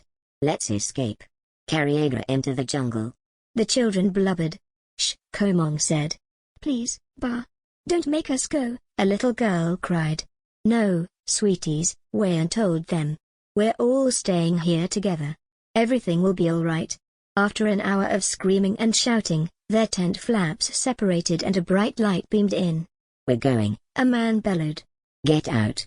You're coming with us. Oh, please, Wayan said. No. I have little ones. Leave us here. I'll take your kids if you don't follow me. The man bounded into their living space. Okay, Wayan said. We'll come. But my friend here is paralyzed. Let my husband carry her? Leave her here. Oh, no, the man yanked at Wayan's children. She and Komong scrambled out to follow. I'm so sorry, Adra, Wayan said. My children. Don't be sorry. Left alone, Adra wanted to hide or flee but her body wouldn't let her. She fell asleep as the camp succumbed to silence. In the morning, a woman's voice woke her. Right. Time to come with us. Pete. Mike. We've got one here who can't move. Strange looking. White skin, would you believe it? Adra opened her eyes. 2 men and a woman stared down at her. As with the other invaders, they had shaved heads and wore nothing but animal hides around their waists. You come from this time? Adra said. She speaks our language, the woman said. Adra struggled to keep eye contact. Where did you take them? We'll talk later. Put her in the wagon. The men lumbered Adra to a pushcart and lashed a cloth over her eyes. Then they set off on their journey. A bump jolted Adra awake. A bald, tattooed man removed her blindfold and carried her into the darkness. Voices echoed round. They seemed to falter down a tunnel, and her guess was confirmed when they entered a cave full of oil lamps and a mixture of prehistoric and modern technology. The sole distinguishing characteristic between those from this era and those from Adra's time was the shaved heads and semi-naked bodies. Had she accidentally traveled 200 years into the past instead of the future? The man hauled her down another tunnel, not speaking the entire time. Finally, he entered a second cave where 20 people lay on woven mattresses. Colorful medical air spheres haloed 5 of them. The man placed Adra gently on a mattress and departed silently, without uttering a single word. Doctors and nurses, also in loincloths, whispered. 2 women approached Adra. Unlike those with shaven heads, these women had striped hair tied back. "Are you doctors?" "No. Are you Adra?" "How do you know my name?" "Your people haven't stopped talking about you since they arrived. Was it you who took them through the pyramid?" "Is there some way you can sit me up before I talk? I'm tired of being dragged around and haven't had the chance to sit up for hours. Pressure spots are building on my body." Between them, the women found enough bolsters and pillows to support her in an upright position. The women nodded, seemingly satisfied. "We have 2 visitors who'd like to see you. We'll feed you first." These people seemed genuine and kind. "Are my visitors those from my tent?" "No. Your visitors come from our group." "Doctors? Doctors who can make me better again?" "No. I'm sorry. 2 people who claim to have relations with you. Our leaders." "Your leaders know me? Are they time travelers?" "You can find out later." "Who are you?" Adra said. "Someone will tell you later." Adra grimaced. Whoever wished to see her must have time traveled. Her pulse quickened. Hopefully not Bamdar. No, surely not. He'd still be flying to a moon prison orbiting the gas giant, Tushing. She smelled a delicious fragrance and forgot all her worries as her stomach whined. One woman fed her tasty food. The flavors and textures invigorated her tongue: white beans, cubed roots, edible leaves and spices.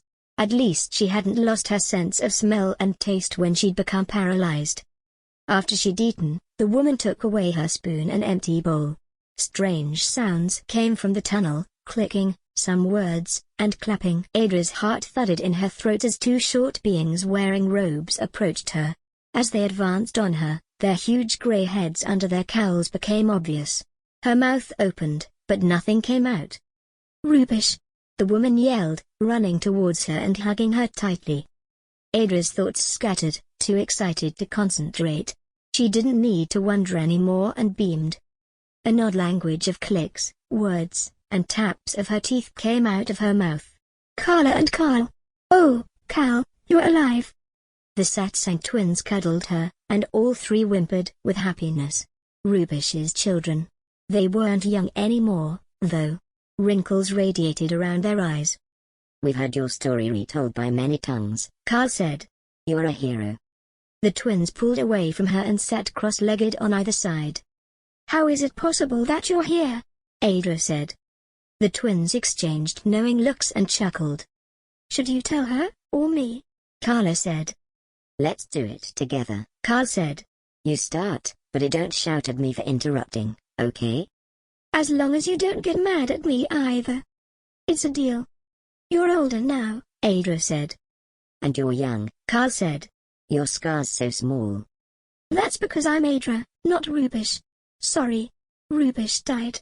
She gifted me her memories on her way to her afterlife. That's how I remember you.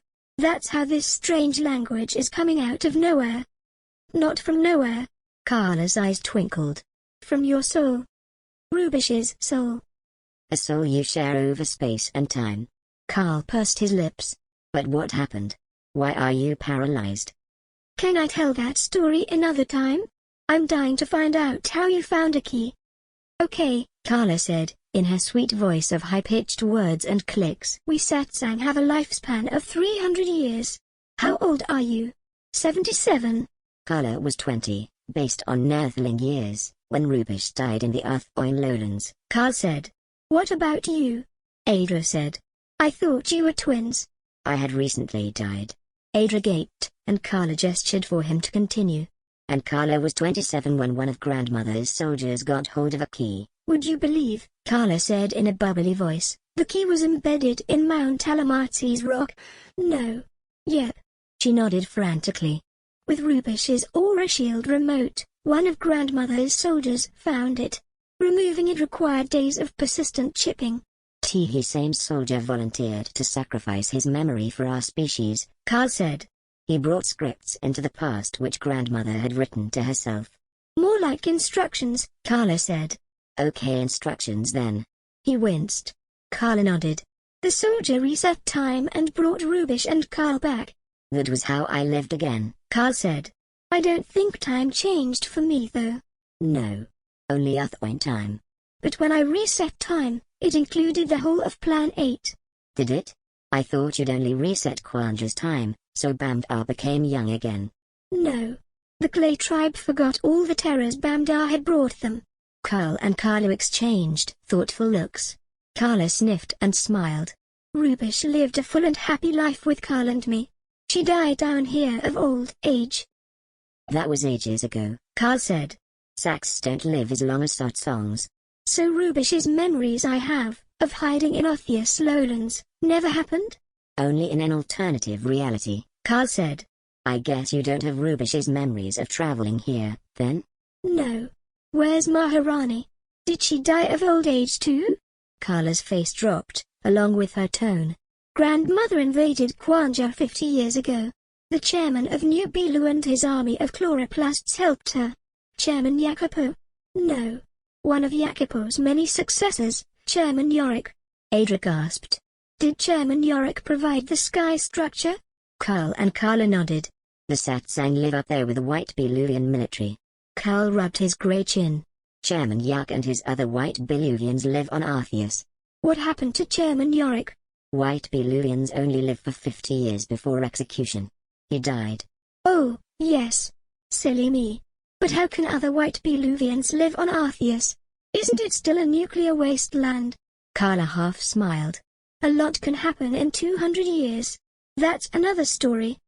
Adra's head ached. The crow's warning about the satsang and the hazards associated with the keys had been proven correct. What other evils had Maharani caused? Are the native Reds all down here? She asked. Only lucky ones, Carl said. Those who weren't murdered by Chairman Yorick's chloroplasts. Chloroplasts? Didn't we mention before? No. Plant people, Carl said. A White Biluvian-made species of plant and human hybrids. They are the White Biluvians' army. Adra's jaw dropped. Do they live up there too? They live down here, Carl said. They're spies. Green chloroplasts live on Kwanja, and the black ones, noirplasts, live on Orpheus. They sound terrifying. You haven't told me where Maharani is, though. Carla looked away. We assassinated her 40 years ago, 10 years after her invasion. We tried to rebel, but lost and escaped to land. Rubish joined us too, Carl said. She died last year. At 94, Carla said. And your father, Maha? He rebelled too. Carl looked at his feet and his words trembled between clicks and taps. He died of a waterborne disease not long after we came down here. Adra frowned. I'm sorry. They didn't speak for a minute. Who rules there now?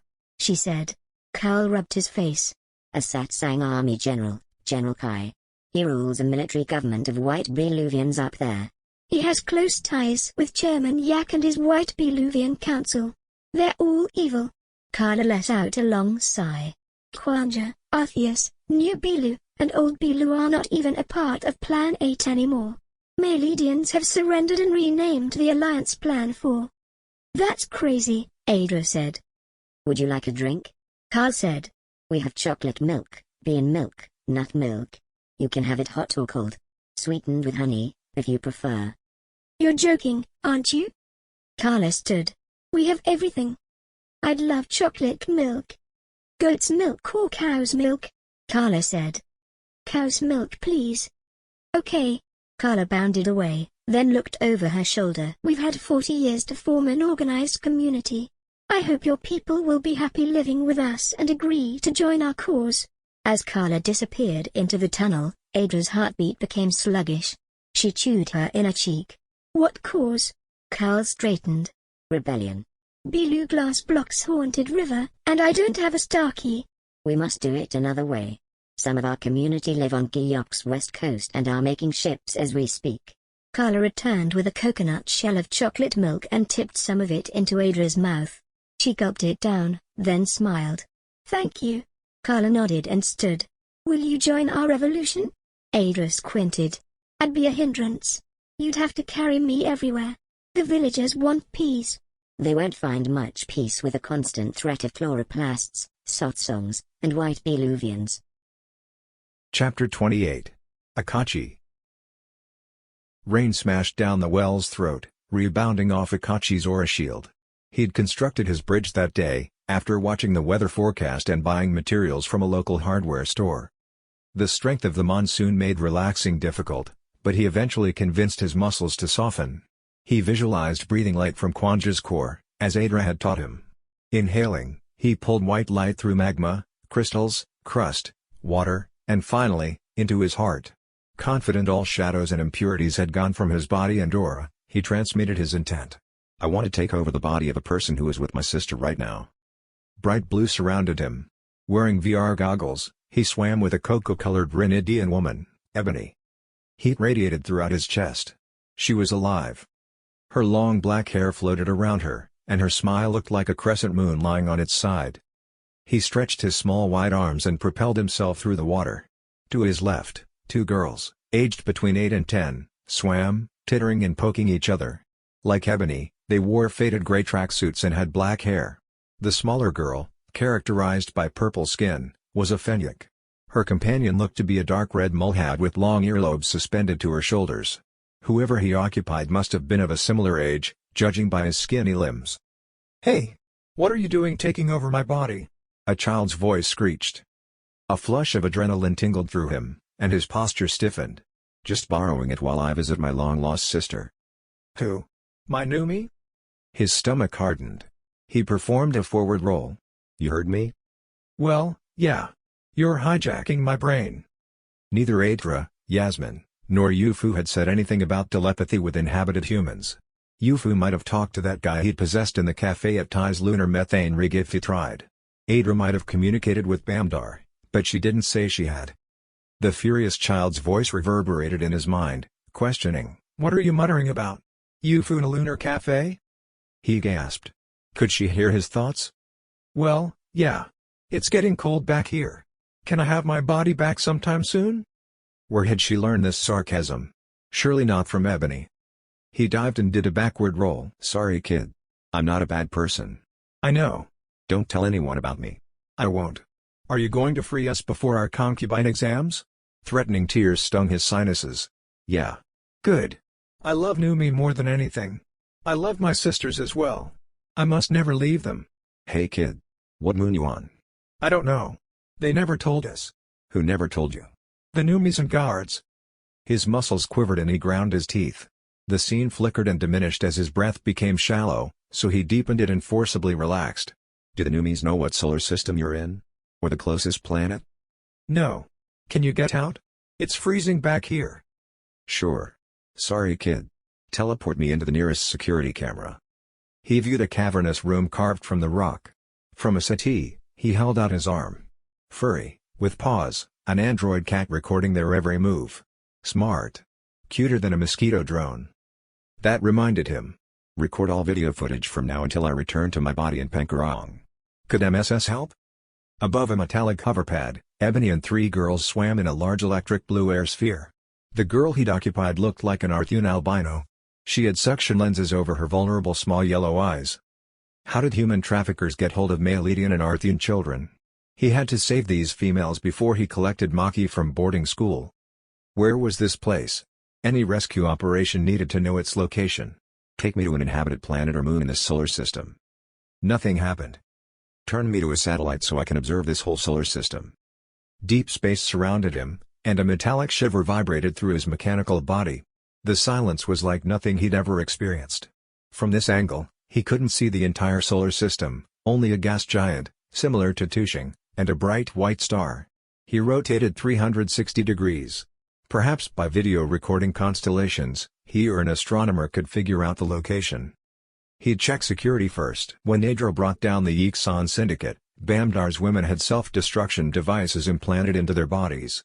Escort me first to the CCTV camera nearest Ebony, and then to each CCTV camera situated near a woman or girl possessing an internal self-destruction device.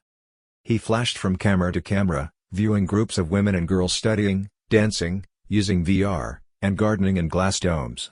There were many ethnicities he'd never seen before. His breath hitched. Surely, these strange humanoids didn't all come from planet Urius? Among all the worlds, Urius stood as the sole inhabited planet housing such extraordinary humanoids. Quicker, he shifted from camera to camera, from scene to scene. Some women were finger-sized, others had 2 heads, balls for feet, transparent skin. The list went on. Take me to a CCTV camera watching the director of this place. The scene morphed to the inside of a HomePod. Lunar desert encircled it in every direction, and a middle-aged man with skin and eyes like a lizard reclined on his bed, watching something on his air sphere. Akachi froze momentarily. He'd never seen such a humanoid. Transfer my consciousness into a CCTV camera, strategically placed by the doors, utilized by guards, to transport girls onto spaceships for the purpose of exportation. His only field of vision was from inside a transparent tunnel. He swiveled his orientation by rotating his head, rocket launch pad within a cratered landscape. He lurched back into his body beneath the well, where a circle of sky was dotted with stars. Akachi climbed creaky stairs, 5 floors to the attic, and called Zerdas. Since he'd bought this hotel 2 weeks ago, he'd made the 2 top levels secure from hacking. Zerdas appeared within his air sphere after Akachi went through security procedures. I found my sister. Zerdas's reflective amber eyes glinted. She's in a place similar to Glass City. On a moon? Yes. Good. You going to free her? I don't know her location. Zerdas frowned. Meaning? There's no habitable planet or moon within its solar system. Did you record surrounding constellations? Akachi nodded, and his shoulders softened. That's not all. There were countless ethnicities I've never seen before. Genetic engineering. Exotic slave areas fashionable amongst the rich. Some of my best spies have recorded a lot of footage. They've found these places. Can MSS help track down a star's location? A rescue effort won't be possible otherwise. Perhaps an astronomer could help. No one can help you until you help us. Train my agents. How long would it take? 1 Earth this year. Ebony's eldest daughter might take her concubine exam in a few years.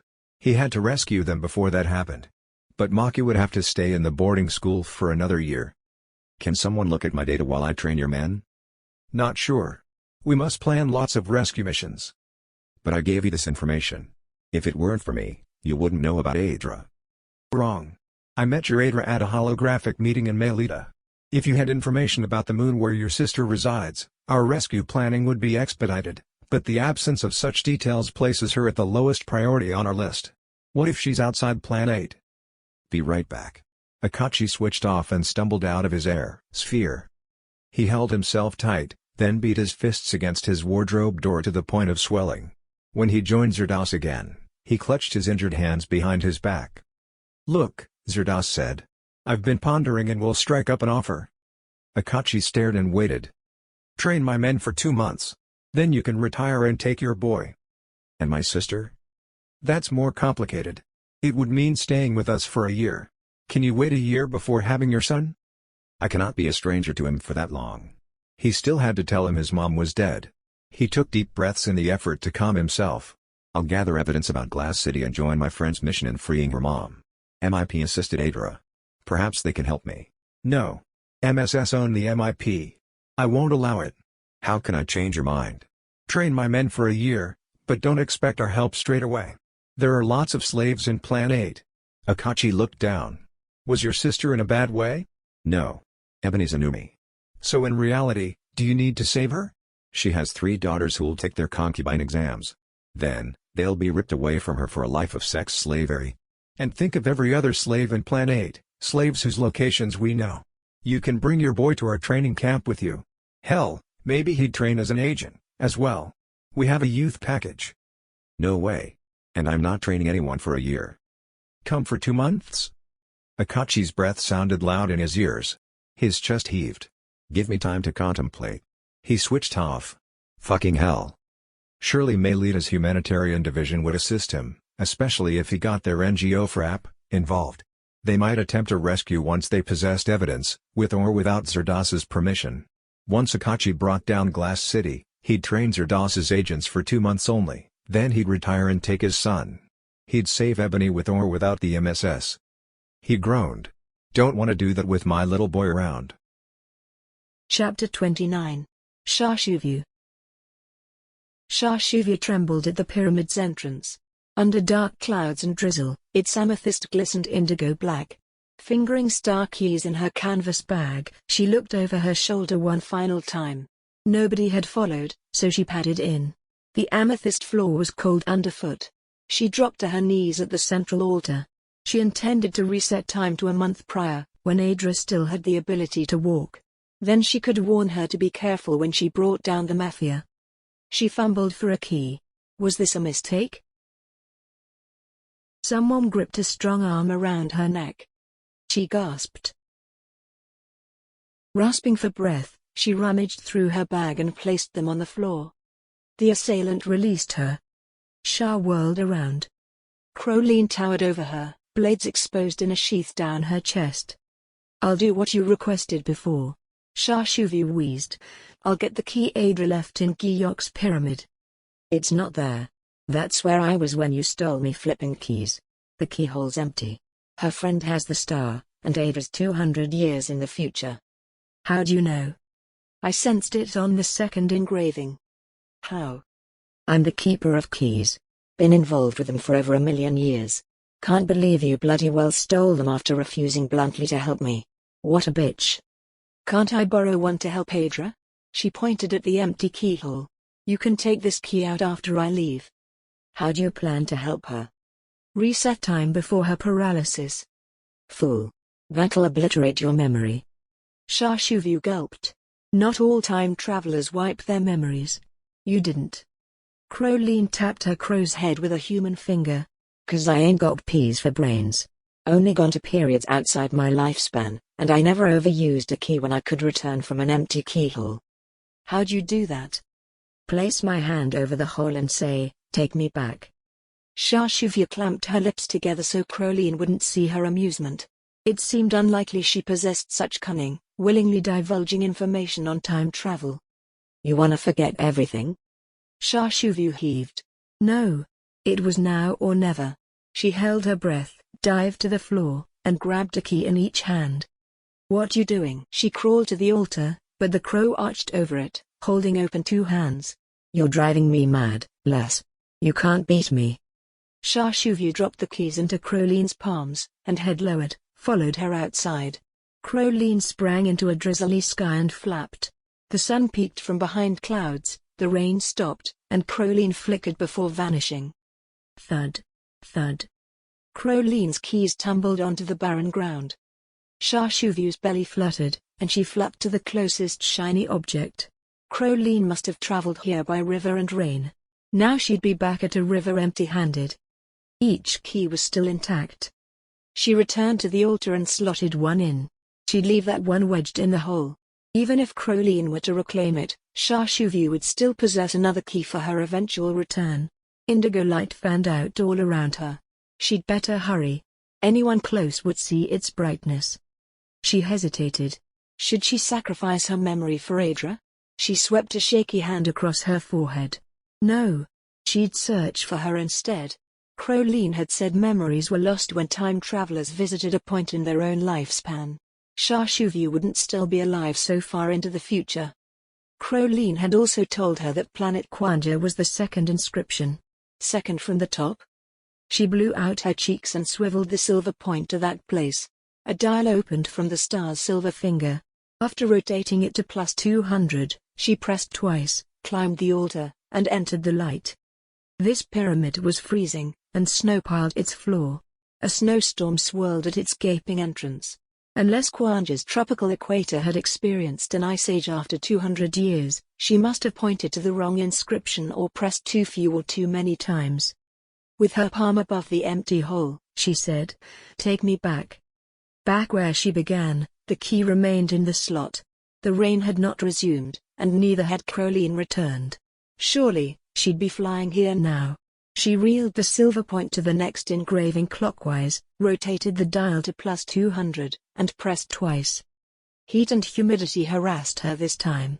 Outside this pyramid, a plateau with abandoned dwellings encircled her. Though no one was in sight, embers glowed in a few campfires. She flapped and ascended over a jungle while gripping her canvas bag.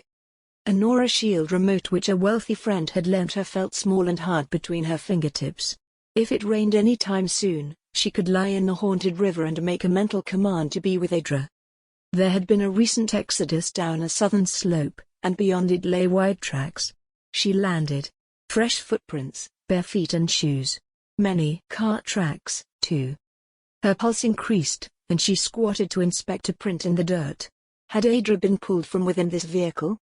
A crack of a branch in the undergrowth made her flap skywards, high enough to avoid arrows. Even with weak human vision, tracks were visible from this height, and eventually, they guided her to the mouth of a cave. Red men with shaved heads and loincloths stood around the entrance, guns reflecting a gleam of sunlight. Her gut tightened as her gaze probed the surrounding area. Guards with binoculars stood on top of a hill. She glided back to the pyramid and scanned treetops from the ledge.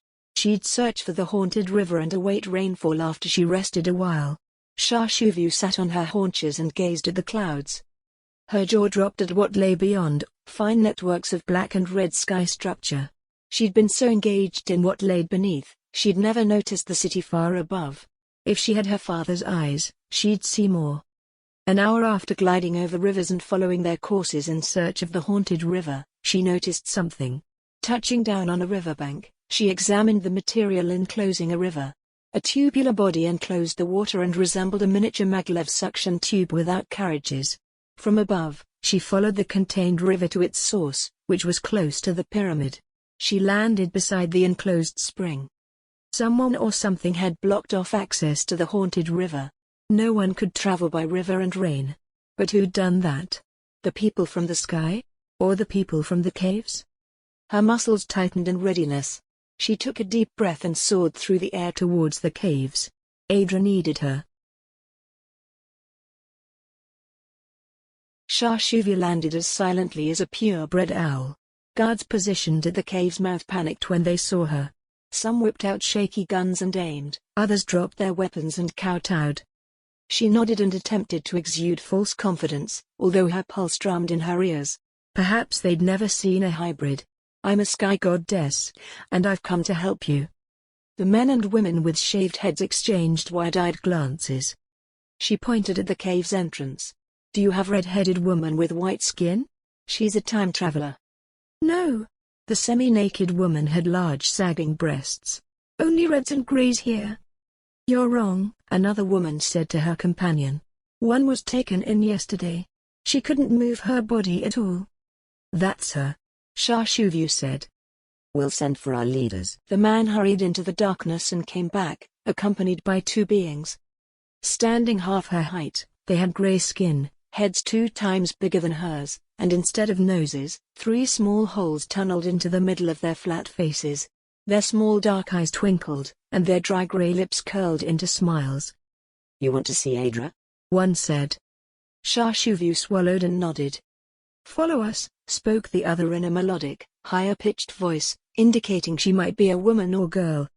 Into the cave and along a tunnel she went, trailing behind them, until they reached a cavern ahead. Adra lay on a mat, eyes gazing at the stone above. You have a visitor, the grey man said. 2 native red women hoisted Adra's upper back, while a man shoved straw-filled pillows behind her. Adra gasped. YuFu, how'd you get here? I have a key. I'll take you home. To eat Poryo? Tears welled in YuFu's eyes, and she smirked. No. Back to Nerthus. The grey people exchanged excited looks. You must go, the grey man said. Return to your father. I agree, the grey woman said. Rubish always talked about the guilt of leaving her father on bad terms. YuFu rubbed her chin. These strange people were friends with Rubish? Are you Satsang? Yes, the grey woman said. I'm Carla, and my brother's Carl. I don't understand how you can breathe. Don't Satsangs need high concentrations of oxygen to survive? Going through time portals changes that somehow mutates our biology. Sha Shuvu frowned. I've heard satsangs are dangerous. Who told you that? Carl said. A crow woman. Adra's brows rose. Crowleen? How'd you know her? I have Rubish's memories. Crowleen often appears in them. She's dangerous, though. She stabbed my friend. Does she still have a key? No. Crowleen went to Giyok's pyramid to fetch the key you left in the altar. In the time I came from? Yes. Not the future or past. Did she find it? No. Crowleen said your friend took it. But she still has one? Sha Shuvu shook her head. I stole them. Adra's face lost color. She'll come looking for you. Sha Shuvu swallowed. Hopefully, it wouldn't come to that. Answering the crow's statement about satsangs being dangerous, Carl said, she's right. Our grandmother killed so many natives when she invaded Kwanja. But, Sha Shuvu frowned. Carla and Carl aren't evil, Adra said. They're rebelling. She narrowed her eyes at the stone wall opposite. What's wrong? Carla said. Sha Shuvu has a key. We could take everyone to a safer world and a safer time. No, Carl said. That key's for you to return. You can have it after I go. It'll be inside the altar. Sha Shuvu hesitated. I'd like to escort you before heading back to Emporio. You're coming? Adra said. You can't move. You need someone to carry you. Carl and Carla held hands, expressions downcast. Once Sha Shuvu has returned, you can use the key to save your people, Adra said. But we must rebel, Carl said. Not run away. The four individuals shared their viewpoints on what course of action to take and recounted their experiences, while waiters served them a lavish feast. Sha Shuvu wiped crumbs from her lips with a napkin and looked at Carla. You could use the key to stop Chairman Jacopo from making his army of plant people. Then, none of this need ever happen. Carla gave her brother a side glance. Chairman Jacopo lived on New Bilu. It's a water world. If we were able to acquire a submarine, it would pose no issue. Adra moaned. Time travel's riskier than river and rain. You can't make intentions. Spirit travel and physical travel are two different things, Carl said. All New Biluvian pyramids are underwater. You'd have to contend with the pressure, too. When Adra said she was ready to leave, a man picked her up. Sha Shuvu followed them into another cave. Adra said goodbye to a few people, and a handsome young man called Gus volunteered to join them on their journey to the pyramid. Stars twinkled as guards pulled them through the jungle in a wooden wagon. All the time, Sha Shuvu imagined plant people hiding in the undergrowth, ready to pounce. Luckily, it never came to that. When they arrived at the pyramid, Gus carried Adra to its altar and lowered her onto his lap. Sha Shuvu retrieved Crowleen's key from her bag and slotted it into the keyhole. Will you be strong enough to carry her into the light? Gus asked Sha Shuvu. She won't. Crowleen's voice rattled in the dark. But I will. Sha Shuvu grabbed Adra. Her upper lip was beaded with sweat. I'll take you back, Adra, Crowleen said. But where? 3 guards aimed their guns at Crowleen's advancing shadow, then gasped when they saw her up close. I'll carry you back to Emporio, lass. Crowleen switched to Birdsoyo language. I want my key Sha Shuvu stole. Please, Adra said in their same Eporiovian bird language. Let me go home to Nerthus. Sha Shuvu's eyebrows shot up. Adra could understand Birdsoyo? More from Rubish's memories. Crowleen placed a hand on her feathered hip. If you leave that key in here to get to Nerthus, you'll leave open another portal. It's too dangerous. Adra spoke in a flat, monotone voice. The portal will only remain open for whoever last used it. Crowleen's beady eyes bored into her. From Nerthus, not from here. Anyone could travel through a pyramid with a key in its altar. Like the key in Eporio's altar? Adra said. Sha Shuvu's breath hitched. She chewed a fingernail. I'm not interested in any keys, Adra said. The tribe hungers to remain and rebel against the invaders. You can wait for me to go, then take this key back to Emporio. Who will carry you? Sha Shuvu trembled. I will. Listen. A guard stepped forward and aimed his gun at Crowleen. I can put a bullet in this bird, right here and now. Crowleen grabbed a dagger and threw. It slammed into his upper arm. The guard reeled back and tumbled. Bang! His companion shot the crow woman. The bullet lodged into her black feathered chest. She fell. Shashuvu's pulse pounded in her throat, strangling her words. No! Adra screamed. My friend! Shashuvu frowned. Friend? The guard clutched his injured arm. I'll carry you, Gus said to Adra. Shashuvu can come. We'll take you home to your father. He looked at the guards, then nodded towards the altar. Leave the key here so we can get back through. Tears rolled down Adra's cheeks. What about Crowleen? She can die here, the wounded guard said. No, Adra said. We mustn't let her die. She's family. Crowleen, Adra said in Birdsoyo. On Nerthus there's a pyramid in Neem, close to its capital, Rodan. It's one of the most developed cities on Nerthus. Let's go through that pyramid together. We'll take you to a hospital there. No. I'll return to Eporio, then go home to Hearthrum. I'll leave your red friends this stinking key. Thank you, Shashuvu said. But you'll never make it over the sea. Heaven's Island is remote. Adra nodded. Let the guards take you to the caves. There are good facilities there. Promise to take care of her, Shashuvu said in Inarmozan to the guards. If she doesn't hurl any more of those knives. The injured man panted. Chapter 30. Deliza and YuFu.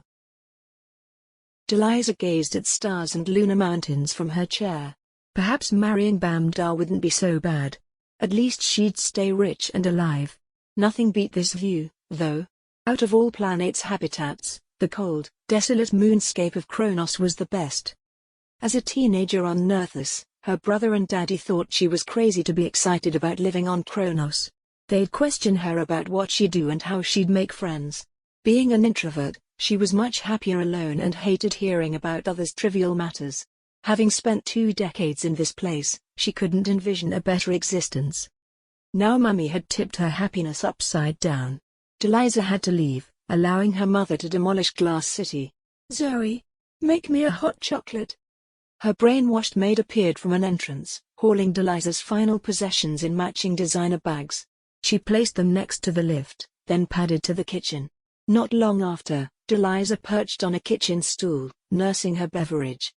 Can I help you with anything else before you go into cryosleep? Zoe said. Has the concubine exam finished yet? Zoe tapped an interface on her palm. Yes. 60% passed. Deliza's muscles quivered. She peered at her central lift. I'll join the concubines destined for Kwanja. Are Numi Foster and Inga in cryosleep? Yes. They're on a spaceship. Her stomach lurched. Had Mummy's final decision to rescue Foster and Inga from detonation been the right choice? She sipped her hot chocolate and paused. Her consciousness rolled inwards. Time slowed. Physical sensations numbed. Ice seeped into her veins. Her vision tunneled. She writhed in the darkness of her mind. Her voice acted independently of her conscious mind. Switch off all detonation devices in everyone here. Her pulse accelerated, but she wasn't able to move or control her body. Was Yasmin inside? Or another magician?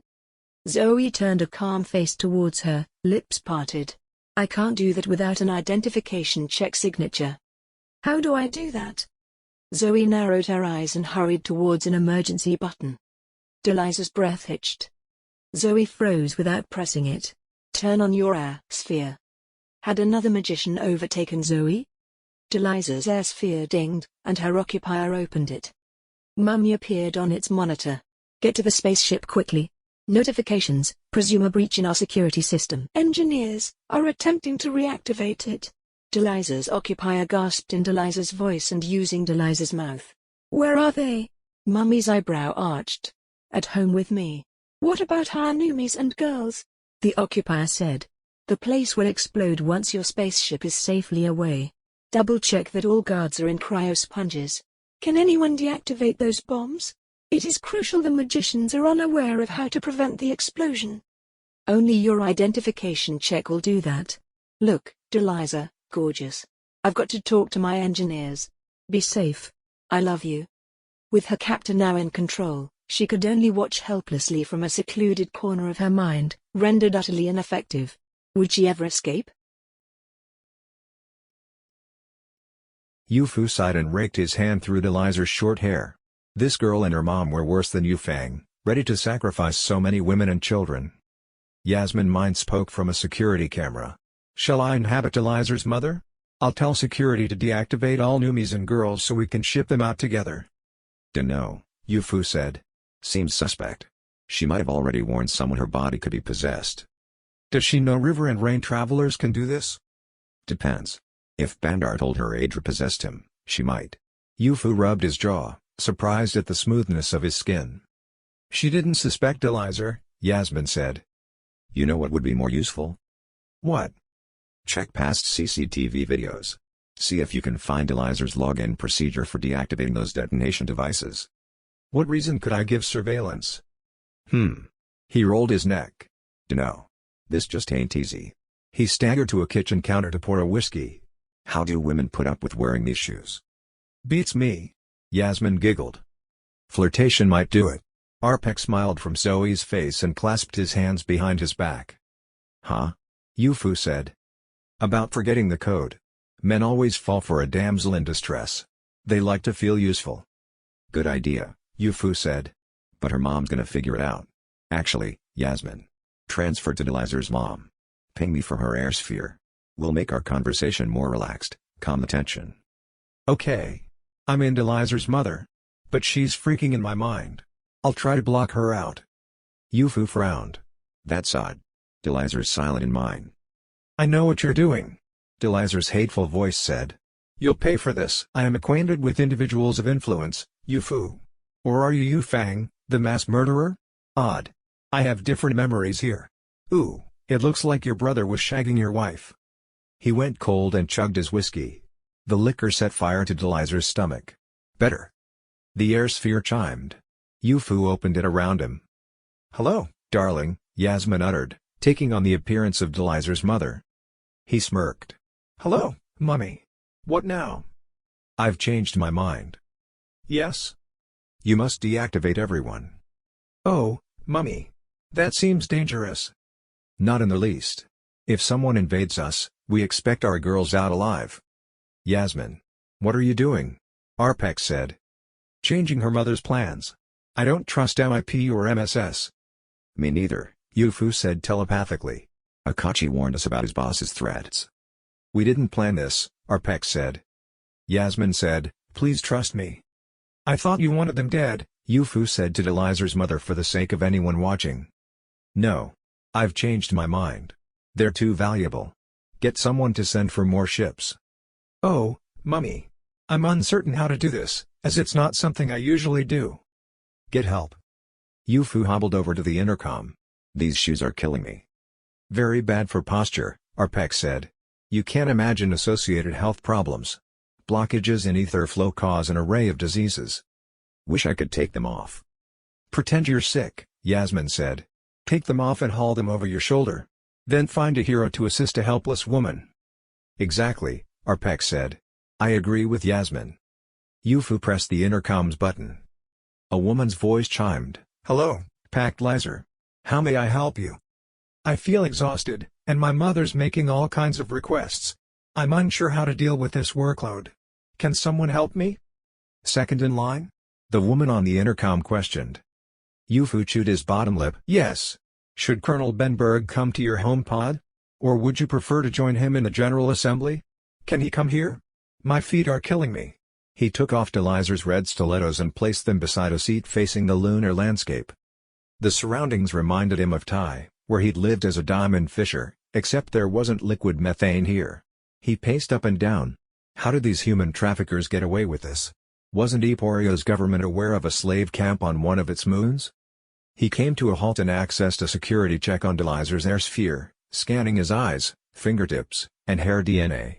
When he got to the 4-digit passcode bar, he sighed and rubbed his smooth jaw. Did Colonel Benberg know it? Or Elizer's mom? Could Elizer hear him now?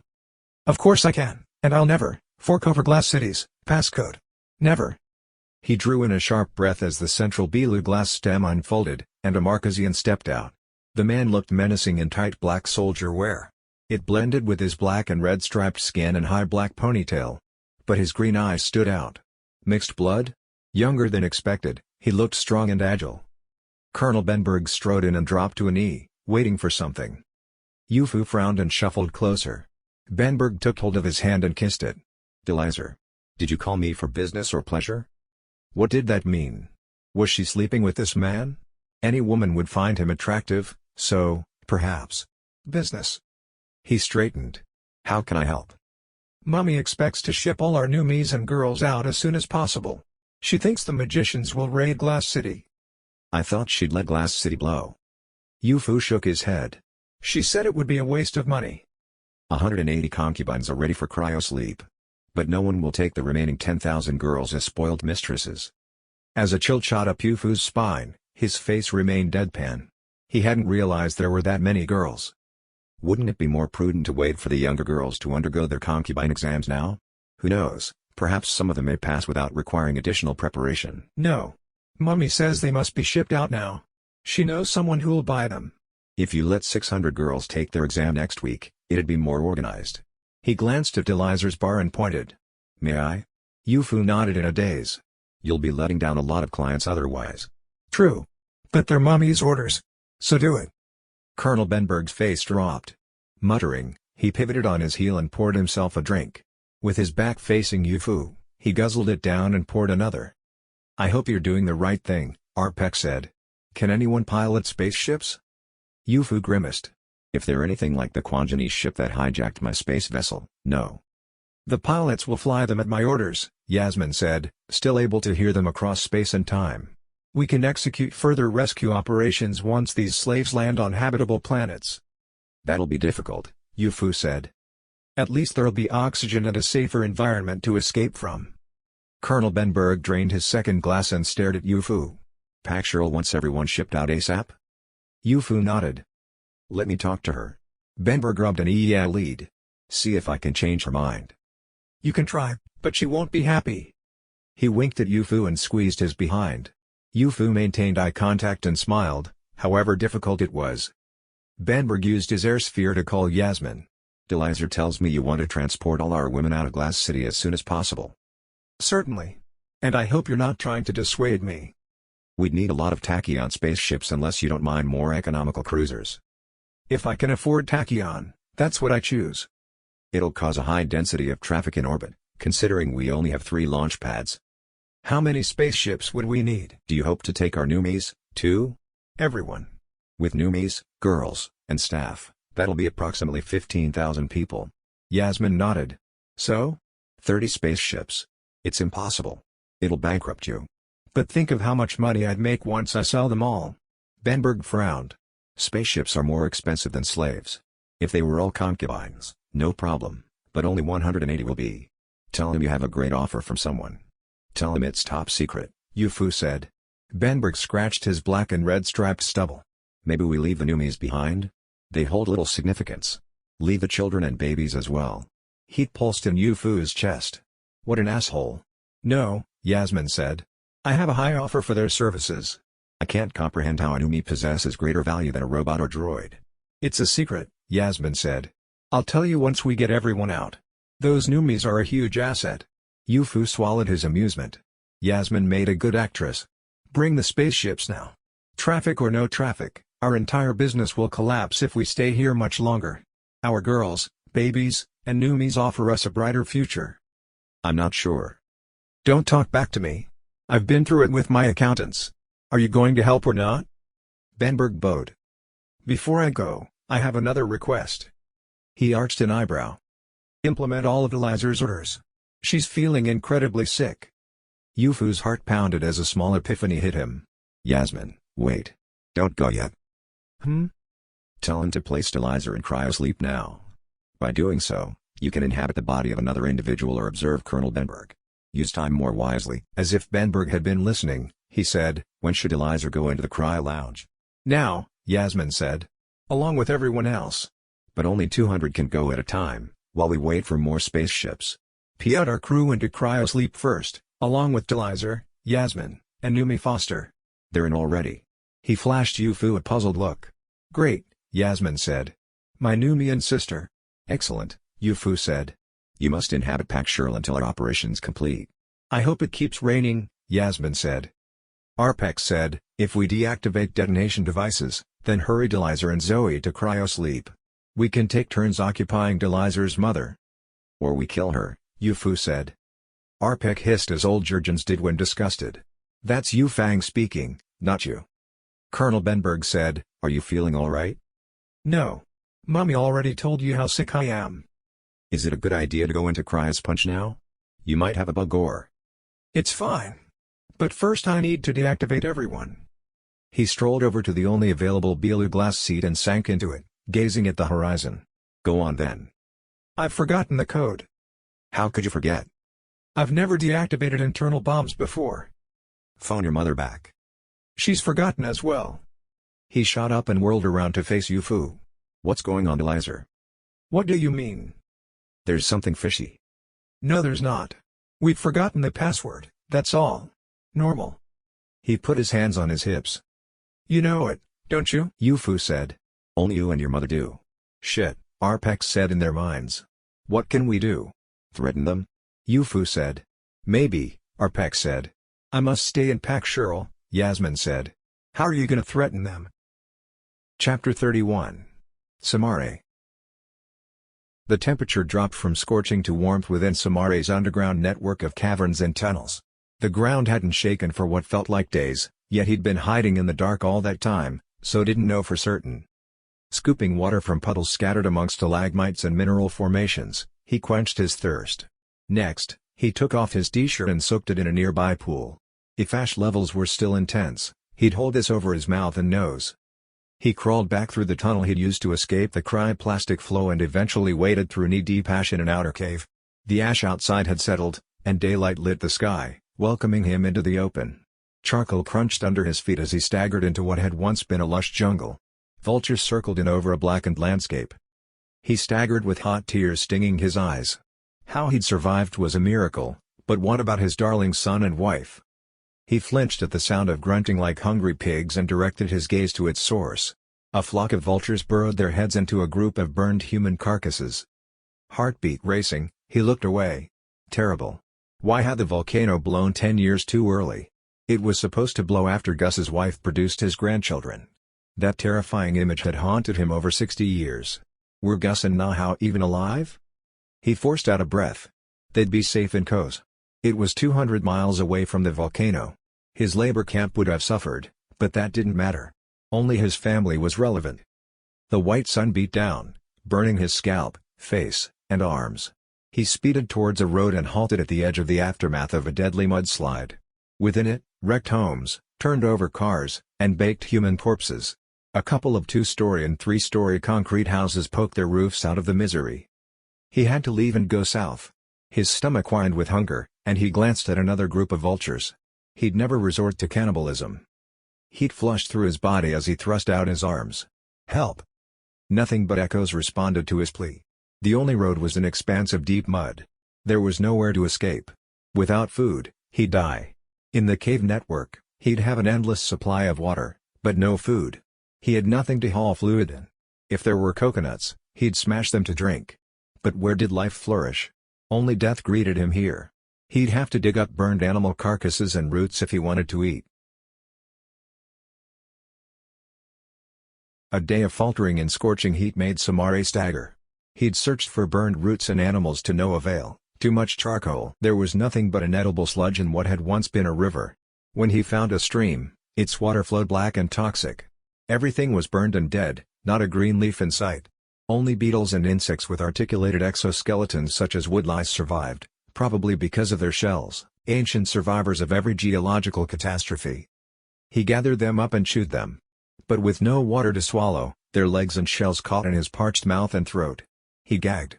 It was highly unlikely he would make it back home. Perishing from thirst loomed, and he might never discover the fate of his family. Similarly, they may remain oblivious to the fact that he had the chance to survive. His belly knotted, and he sobbed. All he wanted was the warmth of his family. Should have stayed the night for their anniversary. The beat of a chopper echoed in the distance. Adrenaline jolted his body as the volume increased. He stood and waved. It descended, and the wind picked up around him. He stumbled backwards with nervous laughter. He wouldn't die. When the chopper landed, a man in green military gear leapt out and bounded to Samare. He curled an arm around Samare's shoulders and hollered over the pounding propellers. You're safe now. Where are you from? Coz. Close to Monkey Forest. What were you doing out here? Commuting to work. Is Monkey Forest okay? The soldier shook his head. Sorry, my friend. That region was badly devastated. My family is there. Do you think they made it? How far were they from Haunted River? Very near. He shook his head again. There was a massive river tsunami.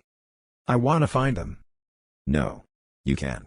The area's off limits to anyone other than rescue workers and military. We're flying to Rajka. Wanna come? Was it but affected? It survived. I have a friend in a hospital there.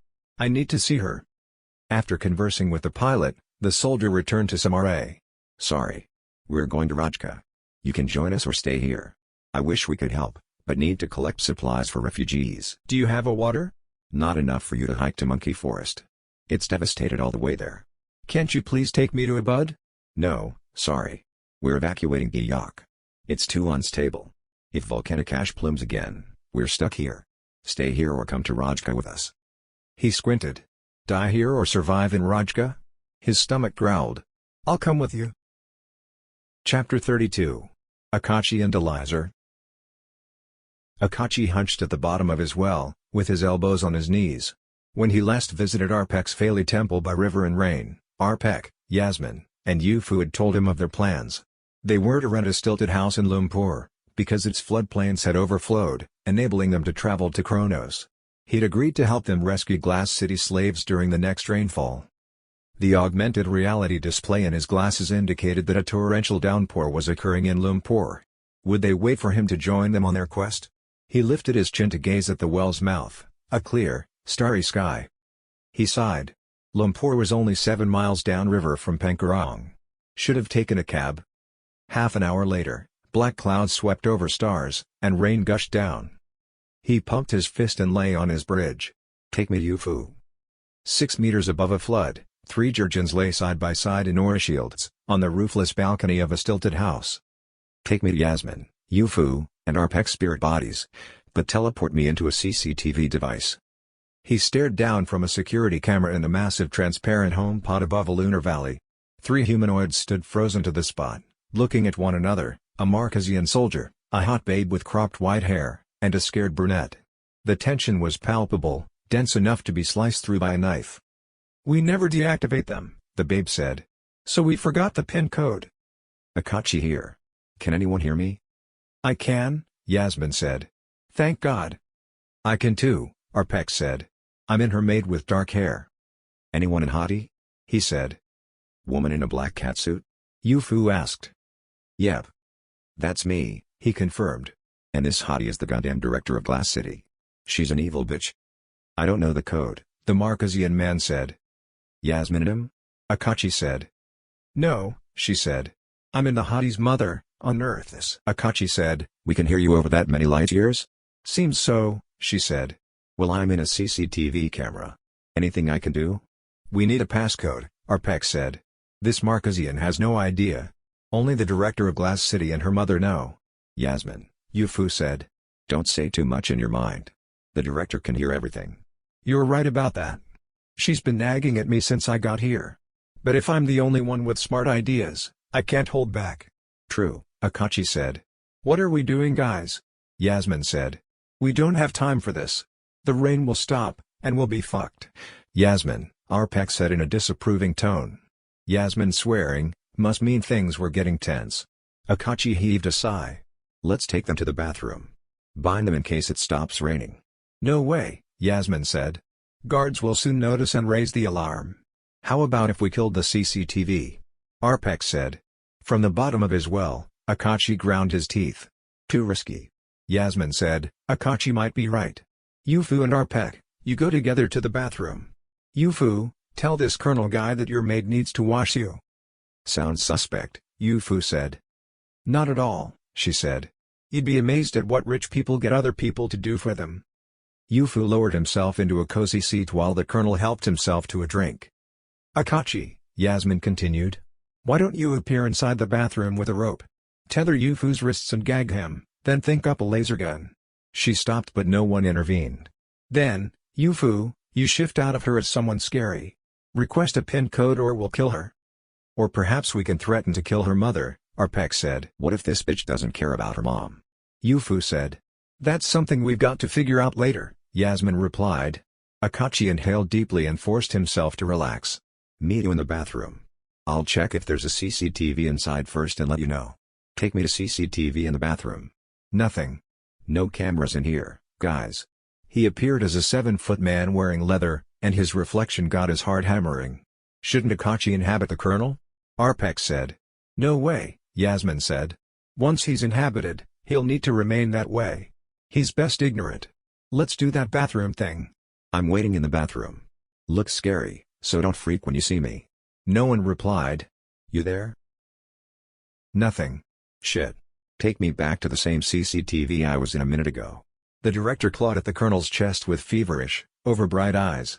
It's a trick. Akachi ground his teeth. Transfer me to Delizer's body. Colonel Benberg looked around, muscles tense. What? It's a trick of Mummy's. Akachi clasped a hand on his hip. Damn, this girl's body was toned. She's testing you to see whether you're capable of deactivating our women alone, in case something ever happened to us. The colonel smirked. Does she think I'm telepathic? Yasmin? YuFu? Arpek? Are you there? He patted the colonel's chest. Come on. You must know the code. The colonel stuck out his lower lip. No baby. Akachi cocked an eyebrow. Did they have a thing? Something fluttered in the corner of his vision, the maid. With round eyes, the brunette crept to an emergency button. Darling! Seize her! Akachi pointed. Huh? Colonel Benberg shot the maid a look. She's a traitor. He strode over to Zoe and took hold of her wrists. No. Zoe tugged. Someone's taken over Delizer's body. They only just left mine. It started. She's going crazy, Akachi said. I always thought she wasn't quite stable. Benberg looked from woman to woman. I'm gonna phone Pac Cheryl and check. But someone's in her too, the maid said. The colonel's jaw dropped. What? Akachi shrieked. You can't believe a servant. He narrowed his eyes. I was told to be on my guard. Akachi, paralyzed with fear, contemplated when it would rain on the floodplain once more. He needed his friends. Those few minutes of freedom had elevated Deliza to incredible heights, but now she tumbled back into a cold, dark hole within her mind. Dear, what can I do? Who are you? No reply. This person thought differently to YuFu. His mind was like a machine, he had loneliness and guilt in his heart. I demand you talk to me. Her sobs trapped in her throat. How dare you take possession of my body like this? Worse than rape. You are the worst. He mind spoke to her. Those women you treat like meat. They get raped again and again. They are truly helpless. But... As if it's not bad enough you ripping them away from the only families they've ever known and loved, only to be dumped in a brothel for men to use as they please. I can't think of anything worse than that. She gulped. Mummy had always insisted that they were distinct from others, specifically trained to be prostitutes. Mummy was wrong. He was spying on her thoughts now. They're human. Benberg brought up his air-sphere and called Mummy, who looked frazzled. 2 patches of mascara stained her under eyes, and her bleached hair was a mess. Deliza, is that you? Yes, the man said through her mouth. How are you? Fine. Mummy glared at Colonel Benberg. It's not her at all. A magician has possessed her. A female magician also did it to me. She's gone now. Deliza's excitement grew as Benberg grabbed her arm and used an aura shield freeze mechanism around her. Her limbs stopped moving, and even the person inside stopped thinking. Was this a way to push magicians out? What shall I do? Benberg quizzed Mummy. Put her in cryosleep, but be careful. Deliza is in there somewhere. Shall I not deactivate anyone? Of course not. Mummy rolled her eyes. I don't want everyone shipped out. Only staff, concubines, Deliza, Numi Foster, and Inga. There are only 200 cryosponges per spaceship. You'll need a second. Mummy nodded. Guards can go on the second ship, and you can join them. Make sure that ship has a robot to help you into cryosponge last. Then you can oversee everything else. A look of dread swam in Benberg's eyes as Mummy hung up. Deliza relaxed. They were finally winning. She'd go safely to her future husband, and Mummy could blow up Glass City, with Maylidians none the wiser. But Benberg's gaze looked foreign.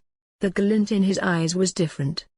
Within a burrow in her mind, Deliza squeezed her eyes shut. Was someone in Benberg now?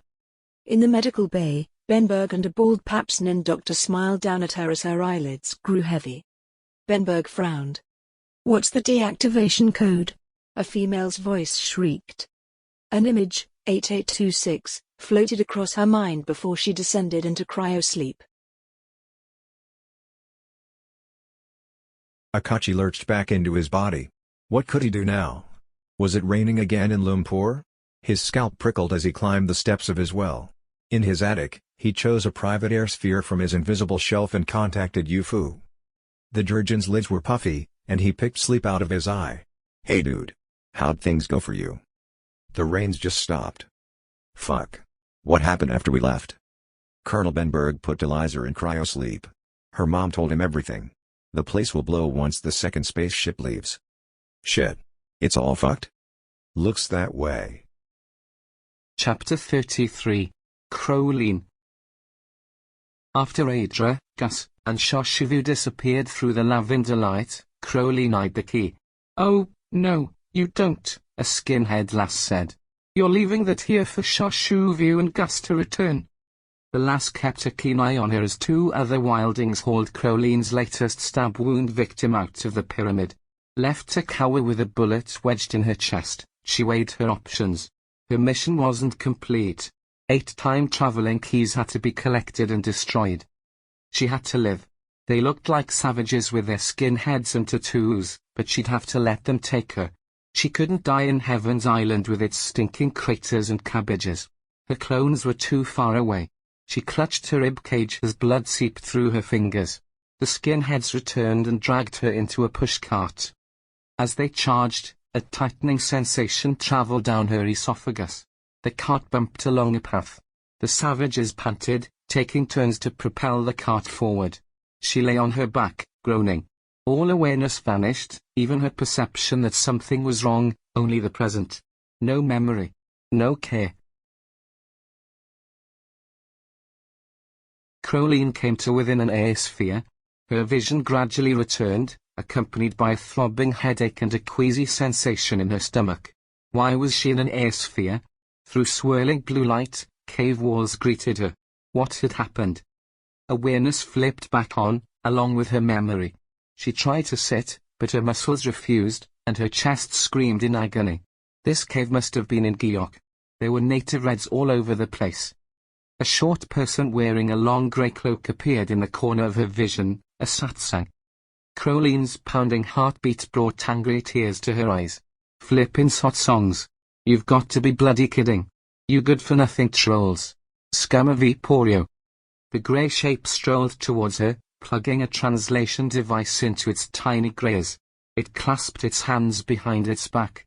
As ugly as they'd ever been. The troll grabbed bolsters and cushions, then wedged her up. Crowleen chose birdsong over human international Eporio via Normalidian. Bloody hellfire. A satsang in Giok.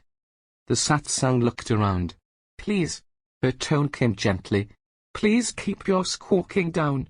You're very sick, as are our other patients. Crowleen's vision whirled. What's a satsang doing in Giok? The gal sighed. My grandmother found a key and kept it while she planned what to do. Then she invaded. That was 50 years ago. Flippin' heck, no. Shh, please. Crowleen's eyes grew wet.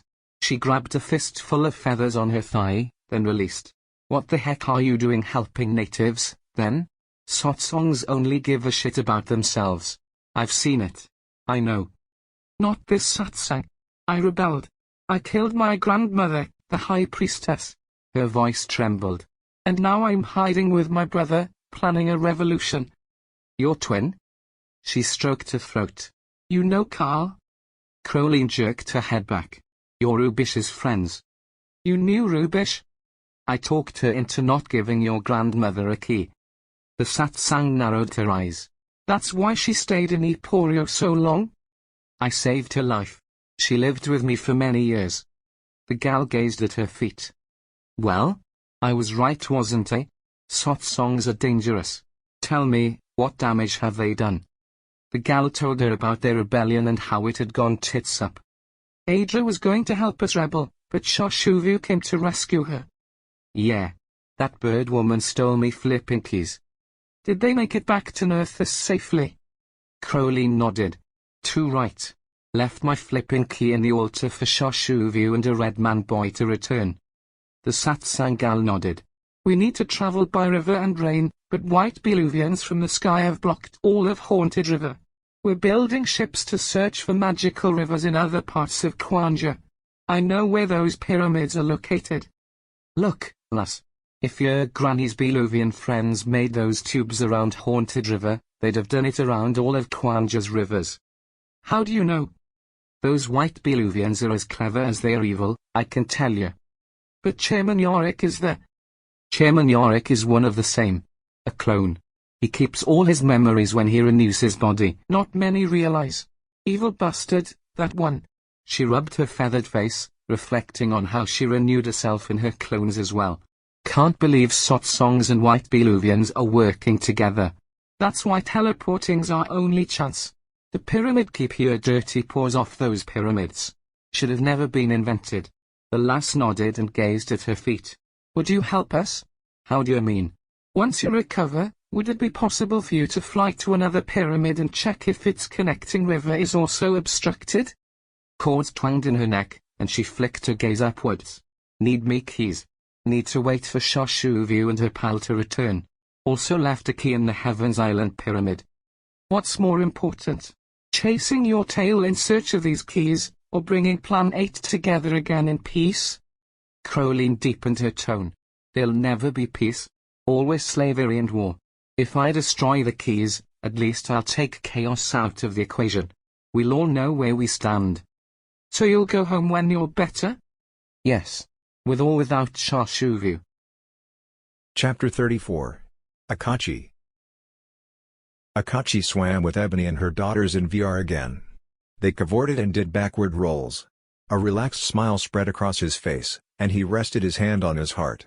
They appeared to have received a favorable upbringing. But his stomach churned. He had to release them before Ebony's first daughter took her exam. None of Ebony's daughters should end up like Yasmin. Akachi, Adra's voice whispered. He looked around at the blueness. Wake up! He opened his eyes with a jerk, hand still heavy on his heart. Shards of orange light slid through his bedroom window, and birds sang their morning chorus. It was a dream, not a journey. Adra stood in a dark corner. No longer in her white dress with his blood over the front. She wore black joggers and a black hood over her head. Am I still dreaming? No, I've traveled to you. River and rain? He sat. Yes. He swung his legs over the side of his bed. Are you in the future? No. She stepped out of shadows and lowered her hood. Dawn's sunrise caught her hair in a red halo. My friend, Shashuvu, came to Giyok and brought me back to Nerthus. You've joined your father? She beamed and nodded. Not yet, but soon. We've got maglev tickets to Enderlin tomorrow. She was pretty when she smiled. It was contagious. I'm happy for you. His face dropped. What did you find out there? Can I tell you another time? Not sure when the rain will stop. He nodded. Yasmin, YuFu, Arpek, and I may have failed to bring down Glass City for that reason. I inhabited Delizar and... You didn't fail. His forehead creased. That's why I came. I was in the Colonel's body. His voice rose in pitch. Really? I interrogated Delizar before cryosleep and accessed her pin through her visual memory. He hooted. No way. Shashuvu and I deactivated Glass City. We ordered its first spaceship to leave. We crammed the second one with guards. Why guards? So they wouldn't interfere. Of course. He rubbed his head. And the hundreds of thousands of females? We went to FRAP instead of MIP or MSS. Couldn't trust your boss. FRAP spaceships came quickly. FRAP? How did they get there so soon? She opened her mouth to respond, but vanished. He had so many questions. What was Giyok's future like? Had she found a cure for her paralysis? Was there a treatment on Nerthus? Who was Shashuvu? A chill radiated through his body, and he grew tense. Would Zardas impede their rescue effort? When it next rained, he'd find out as much as he could. Hopefully, it would rain before he was expected at Zardas's training camp in Wang. An entire week passed without any sign of rain. But it didn't matter anymore, not since the news broadcast an hour earlier. Akachi climbed his rickety stairs to his attic. At his desk, he contacted YuFu on his holophone. YuFu's small hologram sat atop Akachi's flat screen. He gulped from an egg cup-sized bowl and smiled. Back at Arpek's temple? Yep. Heard the news? Yep. How did that happen? Adra. Yasmin's voice bubbled in the background. I said it was her. How about my Numi? The image flickered before displaying 3 Jurgens sitting around Arpek's tea table. Akachi enlarged the hologram. Your Numi and sister were in the first spaceship. Where did they go? Kwanja? Sorry. Adra didn't say. The rain stopped too quickly for her to tell me. Yasmin sighed and nodded. Arpek, Akachi said. Did you return your air sphere to your friend? Yes. Too expensive to borrow for long. I was scared I might get mugged. Adra's alive after all? Yep. I told you already. Adra visited me through River and Rain. She's on Earth. The 3 Jurgens clinked their cups together. You should get something more potent to celebrate, my old friend, YuFu remarked. Arpek waved his hands about in exaggeration. Not in my temple. You need alcohol? Go outside and get busted. I've got disguises, YuFu said. I wouldn't feel safe in a bar with lots of men, Yasmin said. Now. Arpek patted her hand gently. Can Adra walk? Yasmin said. Akachi's smile dropped away. He shrugged. Yasmin hugged her pale brown knees. She will unearth this. They've got good medicine. Akachi hesitated. Nerthus medicine wouldn't find a way to bring back autonomous movement. Only machines could move her. Their pharmaceutical industry was still a business which profited from disease and disability. Melita's medicine was superior. Especially nervous system treatment.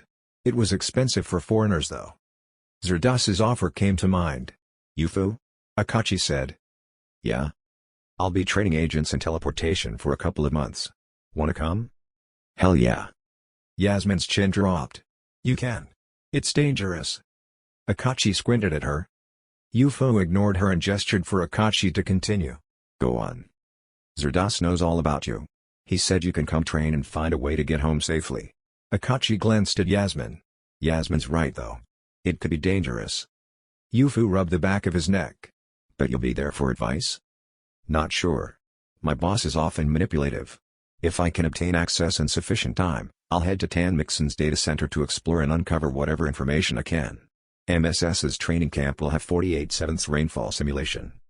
You want to go back to Melita? Arpek said to YuFu before offering Yasmin a sympathetic smile. YuFu nodded. More than anything.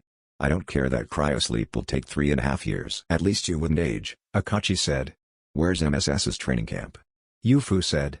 That's a secret, but I can send someone to pick you up tonight. Yasmin and Arpek exchanged painful glances. Don't worry guys, YuFu said. I'll come back to see you before I go. And if I can't return to my home moon, I'll come live with you again. He chuckled. Arpek's face dropped as he stared at YuFu with watery eyes. You are always welcome, YuFu, son. YuFu sniffed, then said to Akachi, Tell my escort I'll be waiting.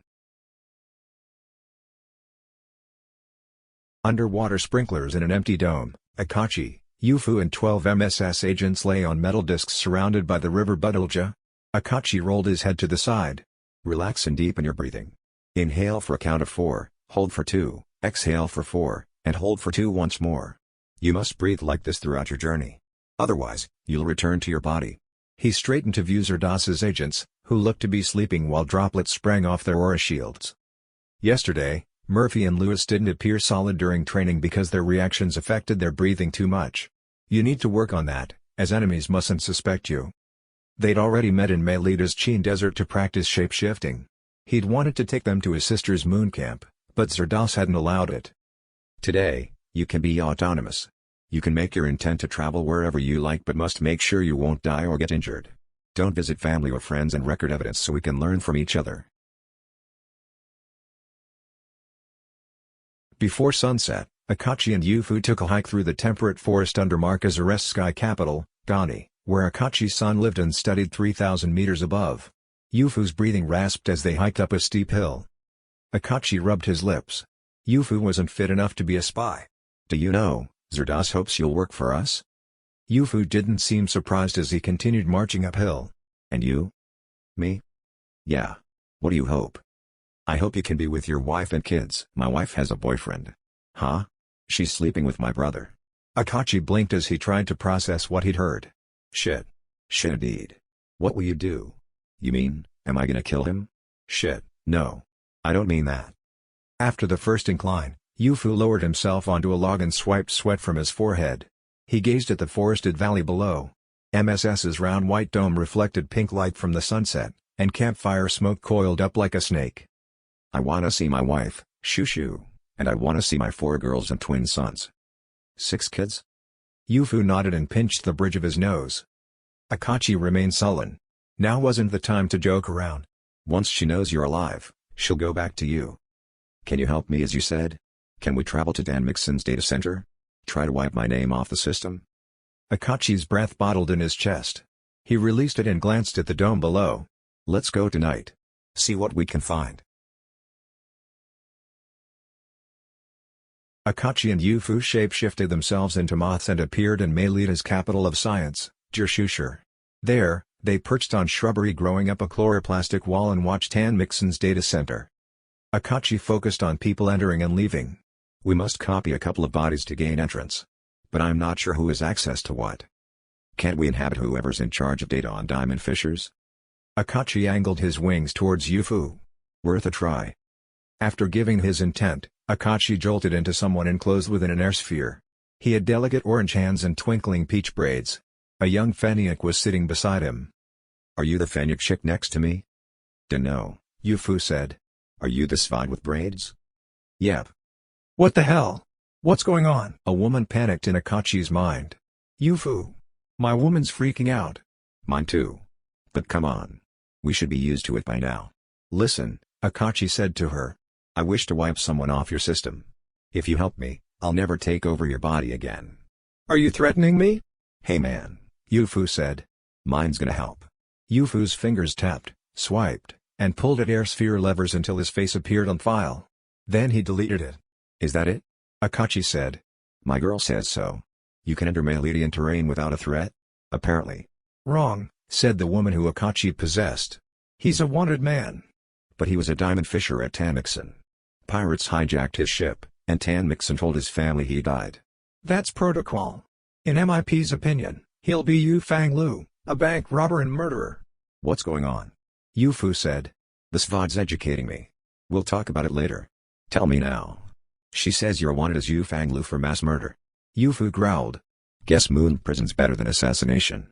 My friend's got his memory back. He remembers YuFu's past again. He'll be in deeper trouble then, she said. You can wipe it off Dan Mixon's system, but not from his memory. Heat flushed through his body, and his nails bit into his palms. Let's get out of here, YuFu. We'll see if Sir Das can help. I wanna see Shushu if she's not with Tao Thao. Yeah. You see her. I'll watch over your back at the dome. Be careful. Come with me? Why? Moral support. Okay. I intend for Akachi and me to go to my wife, Shushu. Disguise us as common houseflies. Hope she won't swat us. Nah, she's a devoted Faily. Vegan too. They perched on a coffee table. The room was bright and carved out of chalk. Our home inside a chalk cliff, YuFu said. Akachi whirred around to take a tour. A wide window looked directly over ocean and sky, while a skylight revealed Tushing's lower half, swirling purple and gold. Gold, like the woman who lay on a settee in her black underwear, crying. Oh no, YuFu said. Shushu's crying. I wanna go to her. Wait a second. Let me check. There's no way you'll get found out. Take me to the closest CCTV camera. Akachi looked from tree branches over a wild grassland. It must have been the roof of YuFu's underground house. A spiral of trees stretched out, and a shiny red door lay in the grass beside each truck. Each entry had a different number to an underground home. Zoom into YuFu's roof window. Nothing. His breath hitched, and he cocked his head. Zoom into Shushu's roof window. Still nothing. He nodded. There was no way to see into that room. Talk with her, Akachi said to YuFu when he returned. Okay. Thanks man. You can leave me now. I'll be waiting at the river. Chapter 35. Bamdar. A nurse showed Paklifey into Bamdar's apartment. His financial advisor looked skinnier than usual. Perhaps taking on a Lit's role was doing more harm than good. After the nurse left, Paklifi shook hands with Bamdar and glanced around. "How are you doing?" "All's good. Zedrom was right to send me here." Paklifi nodded, visibly tense. "Drink?" "Just a coffee." Bamdar laughed. "Come on. I'm on strict instructions not to drink, but you can. I was cruel before, but I'm different now." Paklifi's eyebrows shot up. "Go on. You obviously need one. What'll it be?" "Whiskey." "Neat. Well, I just so happened to acquire whiskey specifically for your visit." Bamdar strolled to the kitchen and pulled a bottle from a cupboard. "From your Enderland hometown Dunver." Paklifi remained standing. "Not Enderland. We've been independent for over a century. My country's Sugarland." A cocky smile slid up Bamdar's cheeks as he poured. He stalked up to Paklifi, 2 glasses in his hands. "Sit. Make yourself at home." Paklifi sipped and set his glass on the coffee table. "Watched the news about Glass City?" Bamdar lowered himself into the armchair opposite. "Yep." He crossed his legs and wiggled his foot. "And you know what?" Paklifi shrugged. "I don't give a fuck." Paklifi jerked his head back. "What?" Bamdar sniggered. Paklifi would cheer up once he heard Bamdar's plan to make him godfather. He'd play with his emotions for a little longer, though. "That's right. I yield. Don't wanna be a bloody godfather anymore. I'm sick of it." Paklifi drained his whiskey and leaned forward, eyes wide. "MIP seized most of your assets and female rights and protection brought down Glass City." "Exactly. And it doesn't matter." Bamdar took a cleansing breath and beamed. "I don't give a pig shit about MIP or FRAP." He leaned forward and narrowed his eyes. "All I need is Adra." "You're kidding." "No. Zedrom showed me a recent conversation she had with her father. She's making her way to Enderland from Birchwood as we speak," Life said. "The woman has a hybrid and a native red traveling with her." Bamdar's jaw tightened. "Her native red friend was a young male. Zedrom told me. Zedrom also told me you said Adra's your concubine." "Ah. That." He rubbed his smooth, native red cheek. Should he tell him about the pyramid and memories of an alternate future? Perhaps not. "I got it mixed up." "Understandable. You were broken-hearted when you thought she died." "See my friend. This is why I will bestow to you the rest of my assets. You understand me?" Lines creased Paklifi's forehead when he frowned. "That's a lot of money." "Hold your horses. I still need some." Paklifi nodded for him to go on. "I want indefinite leave to remain in Enderland and 2 one-way tickets to Nerthus for Adra's clone and me." Paklifi winced. He sprang to his feet and pointed at the bottle on the counter. "Do you mind?" "Help yourself." Glass clinked. Paklifi strolled towards a sunlit window to gaze at trees and ocean. He whirled around. "It's a lot to process. Adra's clone is completed, but if your labs get raided, you'll have no more money." "Can I afford to ship her clone?" "By tachyon thrust?" He nodded. Not sure. I'll need to calculate your assets. You must sell your exotic embryos for starters." Bamdar stared at his knees. "Sorry my friend. Maybe there won't be anything to hand over to you after all." Paklifi waved him off. "It doesn't matter. I have my own money. With Pakshirl and Paktiliza seized, I'm not sure who'll want your embryos, though." A tightness spread across Bamdar's eyes, and he stood. "Sell everything." Paklifi returned his empty glass before sitting opposite Bamdar again. He lowered his voice and leaned forward, pink eyes boring into Bamdar's. "Zedrom informed me what you said regarding a time portal in a pyramid. I didn't believe it at first, but Adra and her dad's recorded conversation tell me otherwise." "Where'd she call him from?" "Birchwood in Darba. She told him she journeyed through a pyramid to return to Nerthus." "Not surprising." "Pardon?" "Not surprising. Darba's pyramid's closest to Enderland." "No. Sorry. I heard that part. But wouldn't you expect her to travel by a spaceship? Bamdar jeered. This was fun. He crossed his legs and waggled his foot. She went through the pyramid's time portal. When they prescribed me antidepressants, I remembered an alternative reality. Some call it a parallel universe. Paklifey slid his fingers through his hair and sighed. Adra was my concubine in this alternative reality. She came upon time travel through Sarsine's pyramid in Penkarang. His hands tingled at a realization. I was a fucking moron, a selfish bastard. I traveled time, too, and I abused my power. Now I realize all I ever needed was her. So what happened? She reset time to escape me. Tears burned his eyes. I can help her walk again. By using her clone? Bamdar nodded. How'd you travel time through those pyramids? You're a greedy bastard, so I'm not telling you. I have no intention of passing through another pyramid in my lifetime. Paklifey stared into space. Bamdar scanned his friend's face. Paklifey must never know that keys were necessary to travel time. MIP had taken Bamdar's with his other satsang relics. Oh, Adra. I never appreciated her before. His mouth moistened. I want her so badly. Only me and her. No more involvement with the mafia, no more engaging in time travel, and no more succumbing to greed. Provide me with enough to live my life humbly on Nerthus. I'll even find a normal job. If we can't have kids, I'll adopt. Paklifey frowned. Don't look so uncertain. I'm a fit young native red now. Got the looks, just need the charms. You'll need expensive equipment for her clone. How do you plan to transport everything to Nerthus? No one does this. You'd need to be as rich as Chairman Jacopo of New Belu. His heartbeat raced, and he curled his arms over his head. Bloody hell. Will I require additional funds to transport Adra's clone to Nerthus?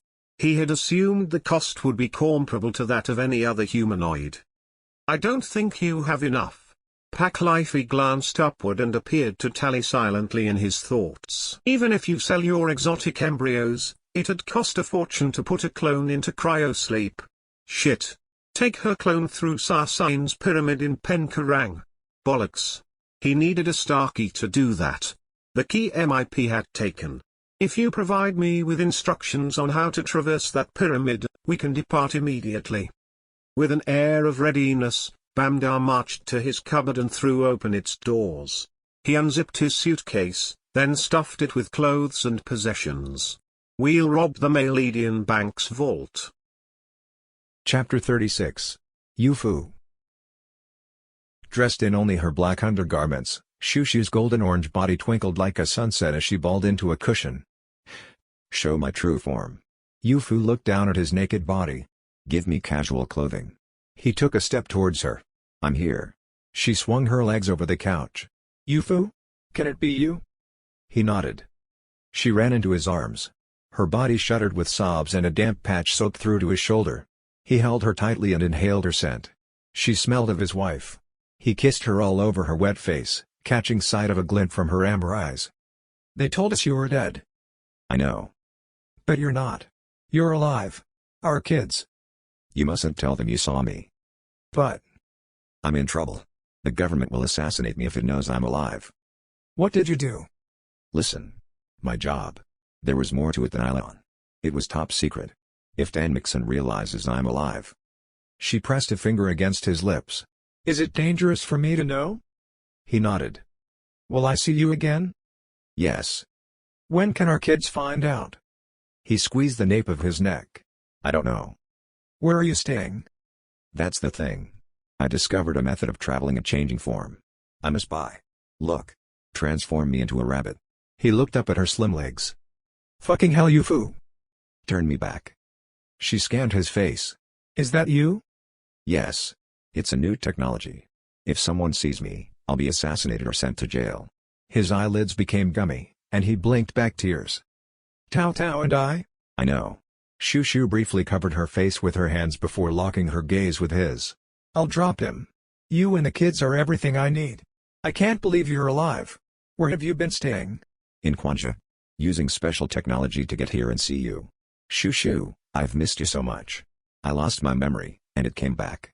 It's a long story. Voices came from their tunnel entrance.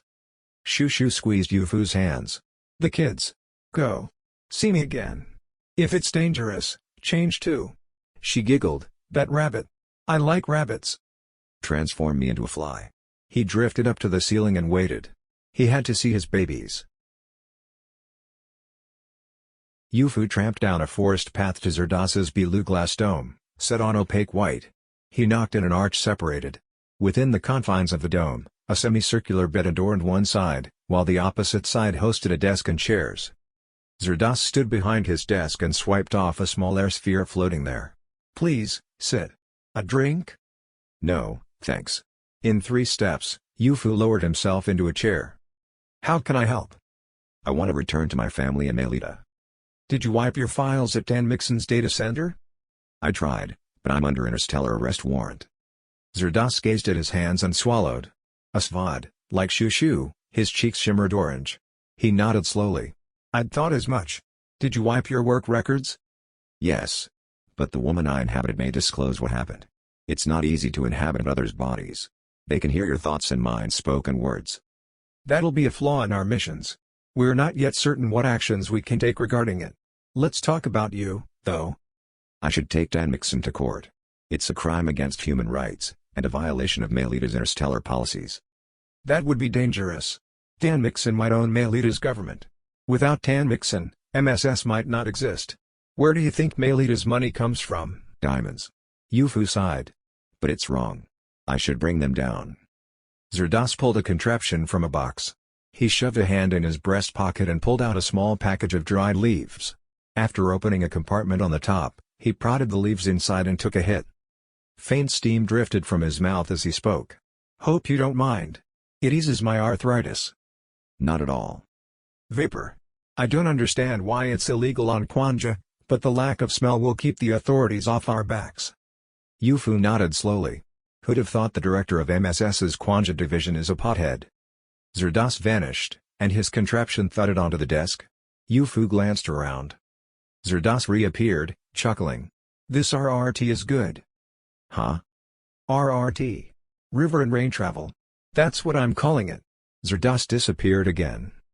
5 minutes later he opened an arch, and with the help of his cane, hobbled back to his chair.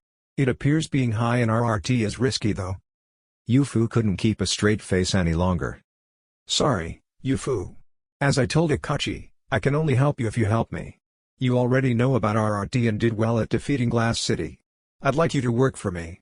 Taking Dan Mixon to court will put your family at risk. His heart tightened, and he sagged against the back of his chair. Don't you have enough power to let me live safely in Melita without needing plastic surgery? I have enough power. You must work for me though. Tell no one what happened to you or about diamond harvesting. I can live with my family in Melita? Zerdas nodded and took another hit on his pipe. Want some? He pointed the vaporizer's mouthpiece at YuFu. Not yet. Let me decide on an answer to your proposal.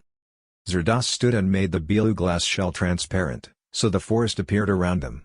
Facing away from YuFu, he performed a few side stretches. YuFu grimaced. I'll work for you if you take me home as soon as possible. Zerdas strolled over and extended a hand. YuFu stood and shook it. Now hand over that pipe. Arpek and Yasmin stood in the temple's hallway, ready to bid YuFu farewell. The old man wasn't a hugger, but YuFu hugged him anyway. Thanks for everything. He pulled away. I would have never found myself without you and your lasers. Arpek waved a hand. Don't thank me. You're like the son I never had. Georgians don't say thank you to their parents. YuFu smiled. His parents were getting old. He had to see them before they died. Yasmin's face was puffy. He held out a hand, knowing she'd refuse any other physical affection. Those men had wrecked her. Don't be silly. She pulled him into a hug. Tears welled in his eyes and his bottom lip pouted as he tried to hold them back.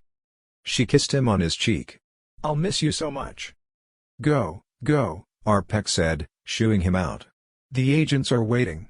Get yourself in cryosleep before Akachi's boss changes his mind.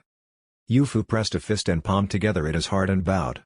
When the door shut behind him, he heard them crying. Chapter 37. Adra.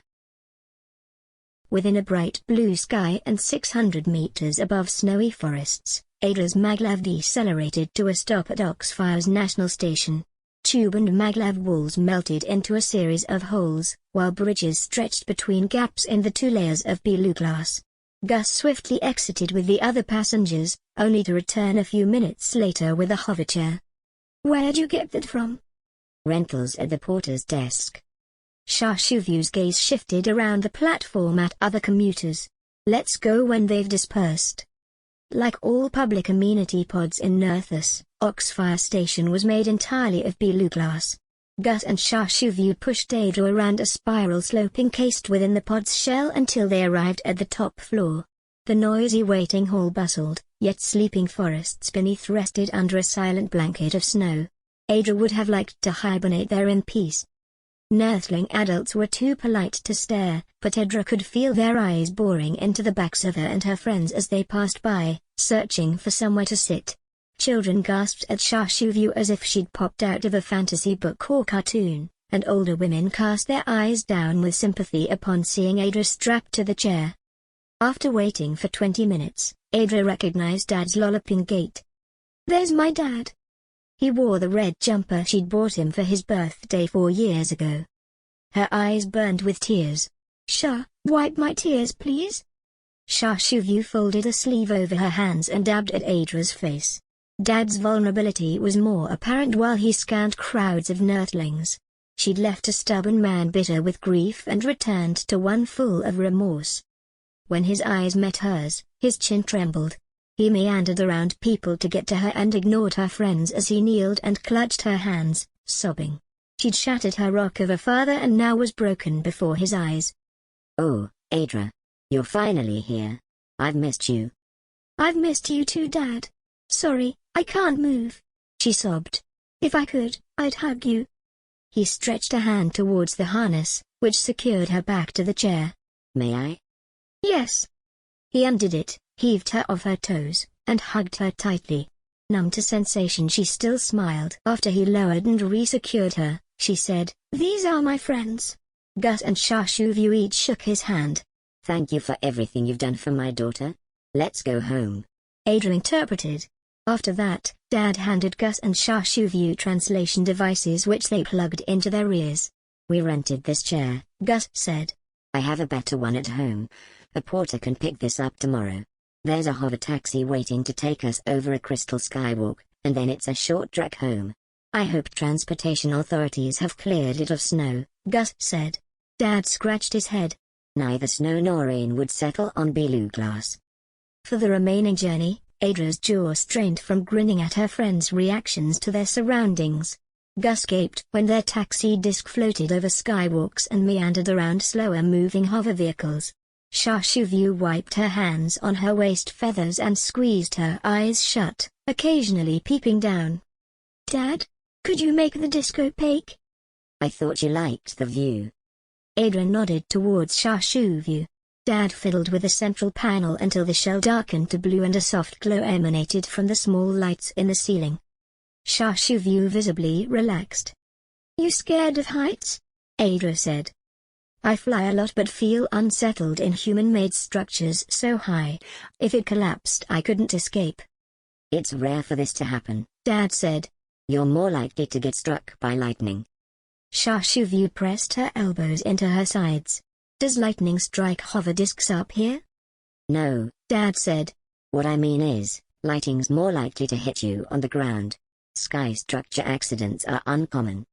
Adra didn't mention that Mum plummeted to her death during one of those infrequent events. I'm surprised it's like this here, Gus said.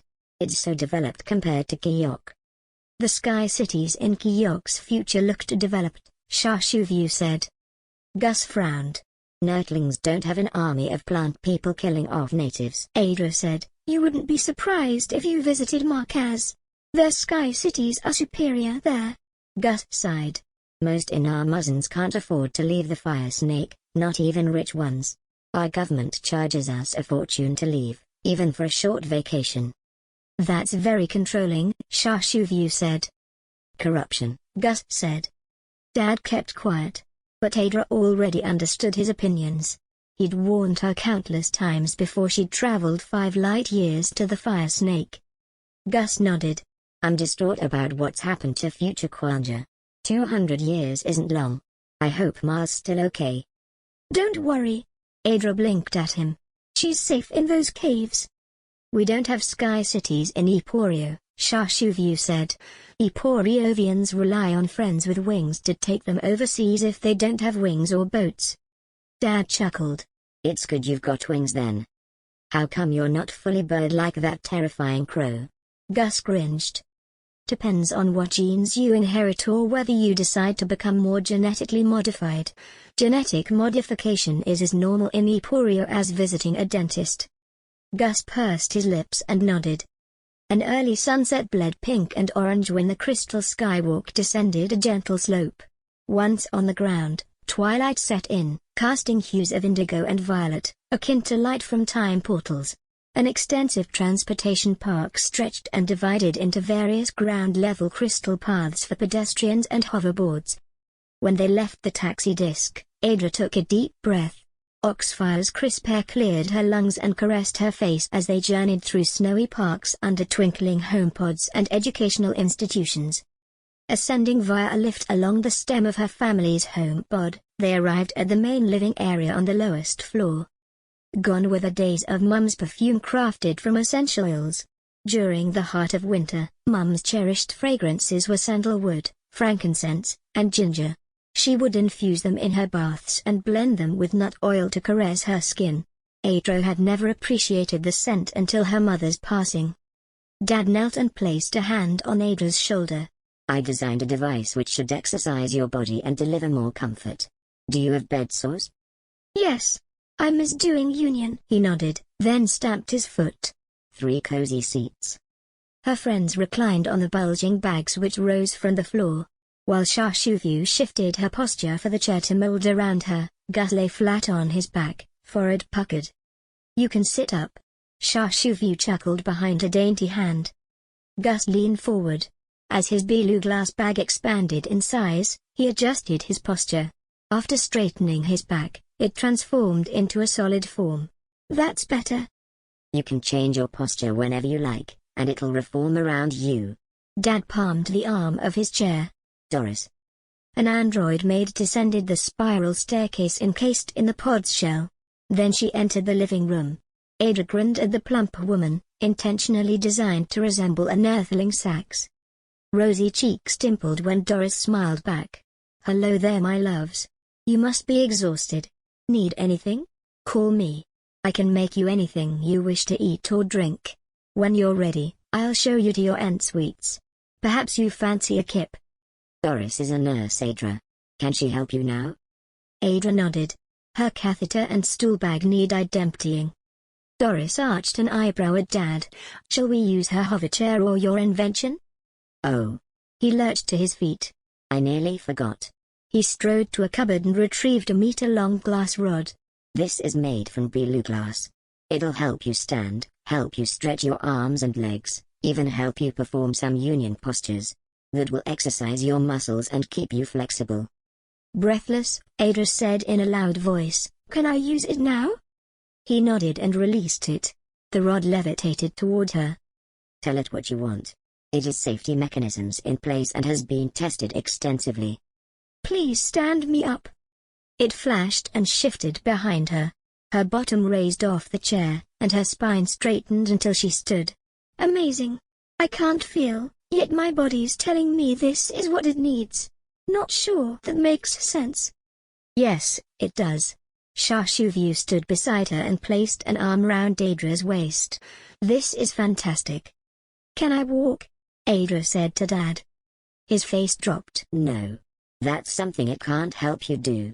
But you can float in an upright position. You don't even need a hoverboard or hoverchair. Will it lay me down? Yes. You said I could do union? Yes. His face flushed and he glanced at Doris. Perhaps you could have a try after Doris has helped you? Adra's hands tingled. It had only happened twice since her paralysis. She first experienced it when she sat on Akachi's lap at the altar within Kyok's pyramid. Oh, Dad. Thank you so much. I love you and I'm sorry about causing so much heartache. You're wrong. Nothing is your fault. I got stuck in a rut and you forced me to open my eyes. The following morning during breakfast, Dad prepared coffee and everyone, including Doris, settled into comfortable seats. Adra accepted sips from the cup which Doris pressed against her lips while Dad suggested what they could do that day.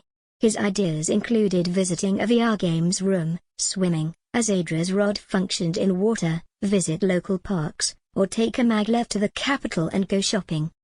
Where's Susan? Adra's eyes darted around the pod. I thought she'd rush around as soon as I returned. You know how forlorn she can be, Dad said. I distorted the truth and told her you were coming back today. Adra tittered. But please, he briefly glanced at each of them. Let's keep the pyramid a secret from Susan. We'll say you got here by spaceship. I didn't tell her about that call from the Nerthus embassy. She doesn't know you're paralyzed yet. Adra gasped. Tell her you finished your contract and returned. Okay. I'd like to award you both for bringing Adra back to me. He eyed Shashuvu and Gus. Also, you're welcome to stay as long as you like. We have plenty of spare rooms. This place is too quiet for Adra and me. Thank you, Park Johnston, Shashuvu said, but I'd like to return home and take up my art scholarship. All Gus and I will need is a ticket back to Birchwood's pyramid. No problem. But I'd like to repay you. I don't need money in Kyok's future, Gus said. We're getting back soon, aren't we, Shar? My ma will be worrying. Yes, Shashuvu said. No need for a payment. The knowledge that Adra's safe at home is enough. I must travel back to Kyok, and then directly to Heaven's Island. Adra's head ached, and she drew in a deep breath. You plan to leave today? They exchanged glances then nodded. Adra chewed the inside of her cheek. Dad, I wasn't going to bring this up until later. What is it, darling? I want to go to Melida. He nodded. Yes? Her heartbeat thudded in her eardrums, and her head flinched. She hadn't expected a reaction like that. If I go there, I can have neural regeneration surgery. I may walk again. Then I could join FRAP as a volunteer and help the refugees from Glass City. Shall we buy tickets now? I'll come with you, and Susan might like to join us. Huh? The lift's shell popped open. Susan entered in a pinstriped dress and kitten heels. She had straightened her red hair until it hung to her shoulders like a flat sheet of iron. Her serious expression broke into lines and dimples as she wailed and hastened towards Adra. Susan stood in front of her, expecting Adra to stand up for a hug. When Adra didn't move, she attempted to pull her up by her hands. Heart-thudding, heat rushed into Adra's face. I'm paralyzed. Her pent-up emotions flooded out. Adra's sobs rocked her numb body. Susan took 2 steps back, and her red face whitened. No, this is some sick joke. Dad placed a hand on Susan's shoulder. It's not. I didn't know how to tell you. Didn't want it spoiling your wedding plans. You're getting married? Adra's face grew hot. Susan nodded slowly, staring at Adra's legs. Why? How? I don't know, Adra said. Dad got the rod and Adra stood upright. Susan hugged her, but Adra couldn't move her arms to return her sister's embrace. This is uncomfortable, Adra said. I hope to go to Melida so I can move again. Yes, Susan said. You must. Joshua and I might come too. He's been talking about immigrating to Melida. They will have a cure. It'll all be okay. Adra inhaled deeply and smiled. So we can all live together? Maybe. You don't care that you'd be in cryosponge for 4 years? Not at all. I won't age, will I? Susan left looking more serious than ever, perhaps busy plotting big things for the near future. Dad swiped a hand over his face. I have a good early retirement package on offer. Shall we leave for Melida next week? Adra nodded vigorously. That would be a dream come true. I didn't let you have your dream before. Let's go for it together. He sighed heavily, gripped the 4 empty cups by their handles, and plodded to the kitchen. Since your mum passed, it's never been the same. I need a fresh start too. Something on the coffee table caught her eye. A miniature red light glowed within it. A mosquito drone watched and listened. Adra's gut tightened as she forced out a breath. She mustn't let the drone controller realize she'd seen it. She must kill the controller through River and Rain wherever and whoever he was.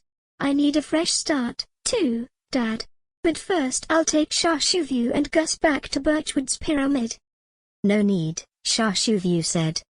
Adra's gaze became unfocused on surrounding HomePods, which glinted in the sunshine. Let's take a day trip to the river. I need to travel by River and Rain again. I forgot to tell YuFu, Yasmin and Arbeck that I got here safely. But you saw Akachi. Shashuvu opened her palms out and shrugged. He would have told them. Yeah, Gus said. Shah's right. You don't need to come. It's a long journey. We remember how to get there. Adra's mouth went dry, and her face remained tight. I need to feel what it's like to move again. Teleporting will allow me to do that. I crave to do that before I enter cryosleep for 4 years. Chapter 38. Adra and Bamdar. At Birchwood River, Gus teleported from the bridge, searching for his father.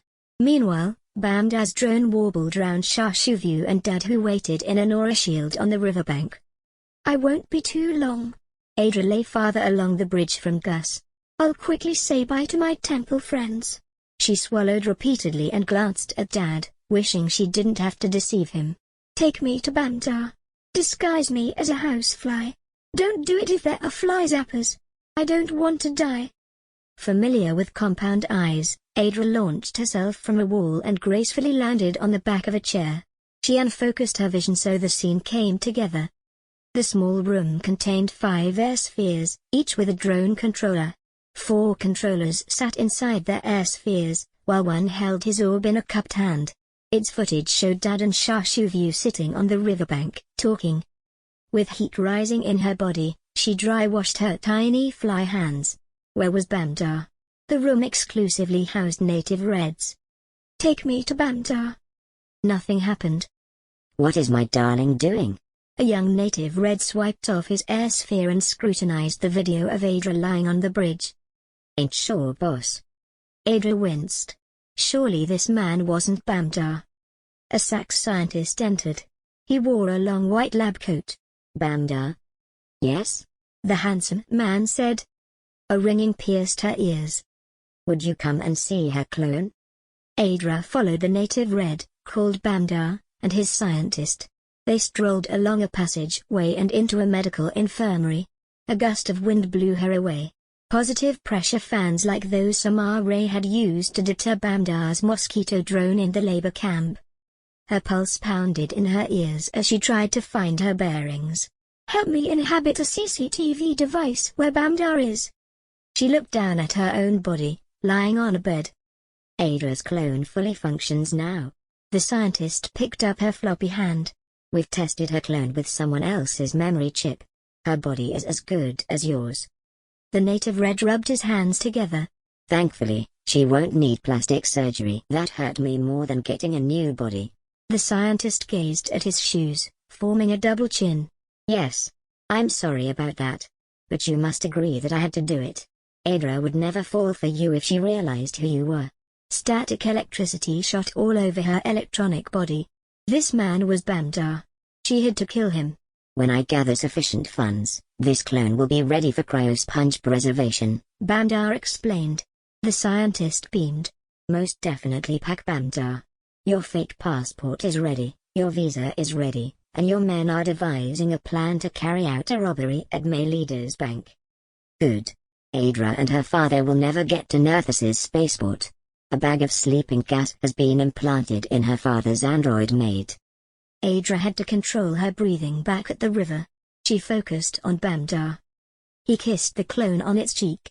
She will thank me when I help her walk again. Adra blushed. Did he want to help her? She sucked in a harsh breath through her nose. Bamdar was sick. With a set jaw, she waited and watched. Would you like a test run? Bamdar said. What do you mean? I can insert a memory chip. You can take a stroll with her. You could talk to her if you like. Bamdar flashed a grin. That would be fun. The scientist pulled back red curls from the clone's left ear, fiddled around with its skull, then opened a small hole. He slipped a hand into his pocket, pulled out a tiny microchip, and inserted it into her head. The clone smiled, swung her legs over the bed, and stood. "Hello." The scientist smiled at her. "Your name's Katie, isn't it?" She nodded and held out her hands. "What's happened to my body?" "Don't fret about that," Bamdar said. "Let's take a walk." She nodded submissively. Adra's jaw clenched. Katie must have been a slave. Adra metamorphosed back into a fly when they and the doctor entered the passageway. She followed them up a ladder, through a hatch, and above ground. She pursued them along a path which overlooked hillsides. Her extended memories told her Rubish had once lived here. As she watched the clone wandering, giggling, and conversing, Adra's stomach hardened. If only she could walk like her. "I'll be a new man," Bamdar said to Adra's clone. "No more crime. As long as I can make Adra happy, I'll take any job." Did Bamdar intend to send her clone to Oxfire? If she waited for him on Nerthus, she wouldn't have to sleep in cryosponge for 4 years. "Do you truly believe it's a wise decision to grant Pack Life the authority over the Syndicate?" his doctor said. Bamdar nodded. The hair rose on Adra's fly thorax. Was he a new man? She had always longed to be loved. He would surely rape her again. She hated him. The scientist stopped and faced Bamdar. Bamdar and Adra's clone stopped, too. "How would you show her the clone?" Bamdar whooped. "I won't. That'll be my last crime. When her father's android releases sleeping gas, my man in Nerthus will steal her memory chip and dispose of her paralyzed body." "And her father?" "Make it appear as if he had an accident," he said. Adra cocked her head. He was still an evil bastard. Bamdar lay in bed ready for a mid-afternoon nap. He wiggled his toes with excitement. Even in the event that his men were unsuccessful in reclaiming his star key, Pack Life had managed to secure a favorable deal for his exotic embryos. The door appeared to possess a fluid-like quality as its image gradually distorted. The beautiful Adra appeared and aimed a laser gun at him. His smirking face became rigid. "Oh no. I can't believe you made yourself a clone to escape Moon Prison." Who are you? What are you talking about?" "You know who I am. Your beloved, who you beat and raped. The girl whose life savings you took away before tagging her and her friends with mosquito drones." Her bottom lip trembled. "You killed my friends, even though they kept your secret." He swallowed. "I'm sorry. I never meant to hurt you. I made a mistake." "I'm going to kill you." A warm moist spot expanded from beneath him. He extended his open palms outward. "Can't you forgive me? I've repented my sins." Her blue eyes hardened to a flinty gray. "I'm surprised you don't know by now that I'm not a bogan and don't believe in Derek forgiving sins. I'm a pagan. I believe in laws of nature, not the laws of humans like you." "But I can help you walk again." She gulped and her face went white. The last thing he saw was a blue flash from Adra's gun. His spirit floated above his empty bed. The absence of a corpse suggested she'd vaporized him. A hole opened in the ceiling. He hyperventilated as his screaming came in short bursts. A large, twisted hand elongated towards him from the hole and dragged him through. "A lower dimension for you, my friend. A lower dimension for you." Chapter 39. Samare. Samare and 10 Guyok's refugees perched on a filthy floor, crowded around a small TV. Foreign aid had converted the Rajkan warehouse into an asylum center. A black and red striped Markazian talk show host droned on about the day's hottest topics. Samare squinted at the presenter's guests. One woman had purple skin and eyes, while her companion had red skin like a dark Amazon, but a high-bridged nose and long earlobes down to her shoulders. They came from Maleita's NGO, FRAP, Female Rights and Protection, and upbeat background music added excitement to their revelations about freeing captives from a secret moon camp. The woman with long ears sure looked odd. Samari nudged a man next to him. "Can you believe Mulhads are our ancestors?" The man chuckled. "You're kidding. Didn't you study human migration at college?" "Nah, dropped out." "Aren't you educated about where our religion came from?" "You're a Sachi too?"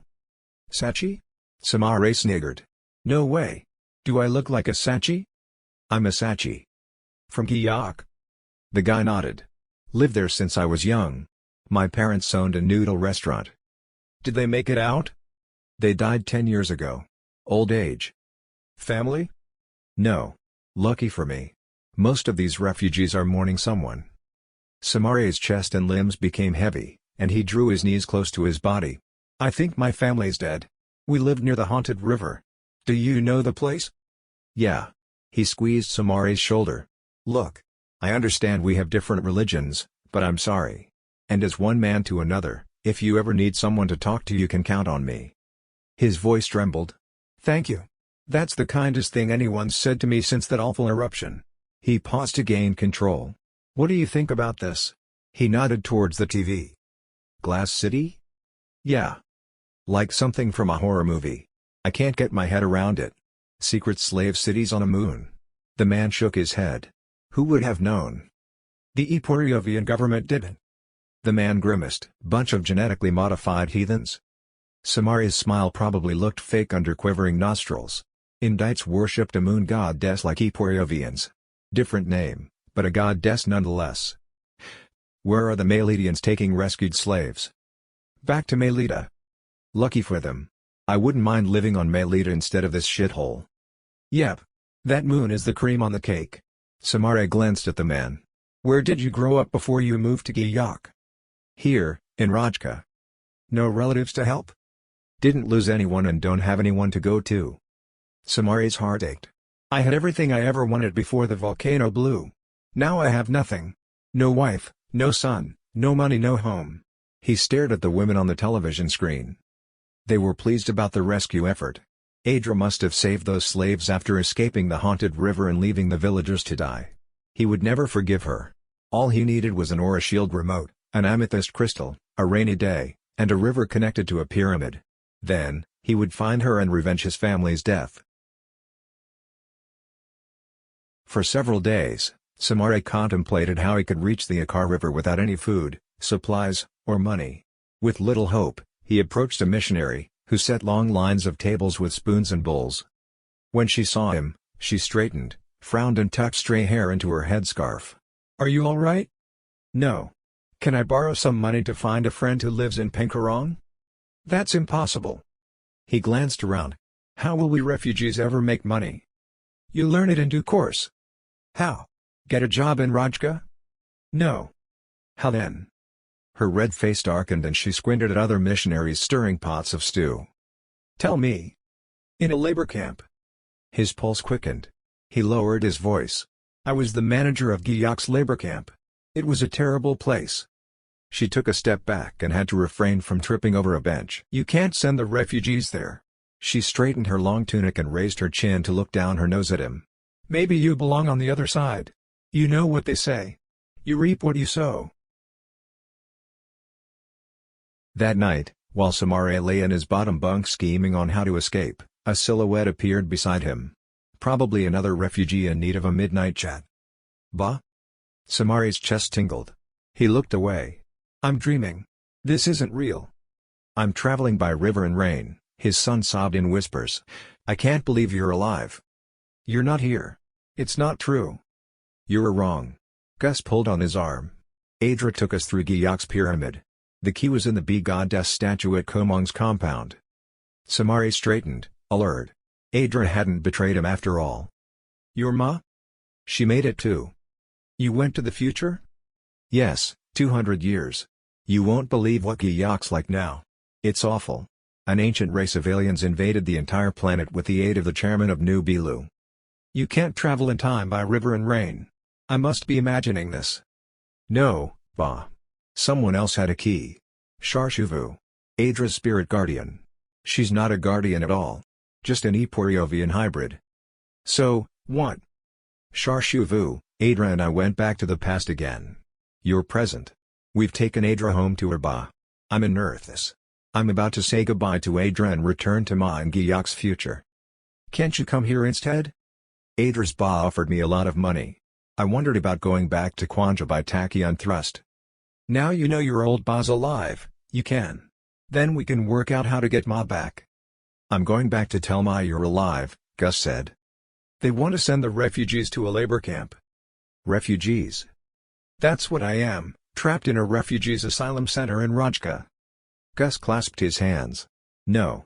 A labor camp will kill you. That's why I need you and that money from Matrisba. You could send me to Nerthus instead. There's nothing for me here. He hates your guts. Samare's mouth fell open. He doesn't even know me. He knows what your job title was. But I needed to make a living. I was employed by our government. Sorry, Ba. I'm going back to Ma. Wait. Samare's voice trembled. Don't be so hasty. Accept that money he offered you. Transfer it to my account before you go. It's all planned. I can't do it, Ba. Ma needs me now. I'm about to go back with Sharshuvu. Ma's weak. Once she knows you're alive, we'll try to come back. There's a key in Giyok's altar. Your Ma will be cross about you declining this opportunity. I need you more. Do you want me to go to a labor camp? Of course I don't. Gus hesitated. We'll get you out. I'll take Mum through. Then we can find you by river and rain. Gus hugged him.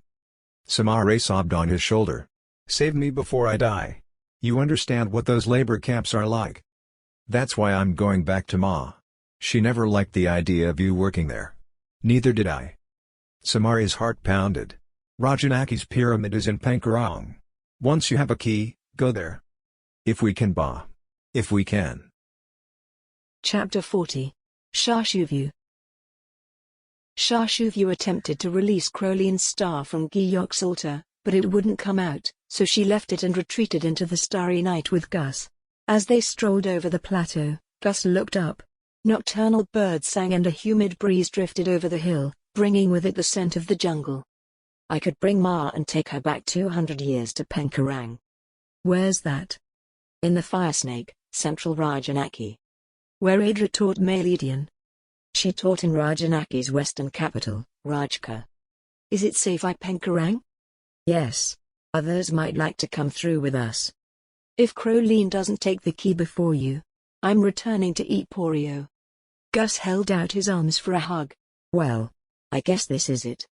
Sharshuvu hesitated. How will you return to the caves? I don't know. He flopped his arms to his sides. I can't let you go into the wilderness alone. Can you carry me back? No. You're too heavy. But I can get someone from the caves to collect you. Thanks. Wait inside. You might be safer from predators. Be quick. She glided low over the jungle to find a path leading to the cave. When she arrived, a guard with a torch led her through tunnels. Where are we going? To Carl and Carla, our leaders. Is Crowley still here? Not sure. Best talk to them. After they arrived at another cavern, Harusha lit lanterns. The light revealed the two sleeping forms of Carl and Carla. Sharshuvu dropped to her knees and gently nudged a chunky grey arm. A sleepy-eyed satsang bolted upright. Only her sweet voice exposed she was the female twin. You're back. Did Adra get home safely? Sharshuvu smiled and nodded. Before we talk about that, someone needs to fetch Gus from the pyramid. Carla stood. Certainly. Follow me. They left Carl to sleep and headed out. Is Crowley okay? She'll live, but she's stubborn. Left when she sensed you'd re-entered. Sharshuvu almost moaned, but remembered Crowley would leave a key inside Giyok's altar. Will time still be frozen in Eporio? Not if Crowley's already returned there. Carla sighed. I begged her to fly to another island or continent. If she had, she might have determined whether Belu glass blocks other magic rivers. She refused? What do you think? Sharshuvu hid her hands under her wings. She could offer, but she needed to get back. Mama and Papa would freak if they thought she'd gone missing. I need to speak to Gus's mother. She and Gus could travel back 200 years through a pyramid in central Rajanaki. Gus's father is still alive on that island. Perhaps others want to come. 2 hours later, an exodus of villagers and future natives traveled through the dark rainforest, heading to the pyramid for freedom. Guards surrounded them where possible, and some dashed ahead to scout for plant people and other predators. I'll fly ahead and tell Gus you're coming. Sharshuvu flapped her wings and climbed the sky. With an overall feeling of weightlessness, she inhaled a deep breath of warm air and returned to the mountain and pyramid. She focused her gaze but delayed her dive. Around the perimeter stalked beings with bone-white hair and skin.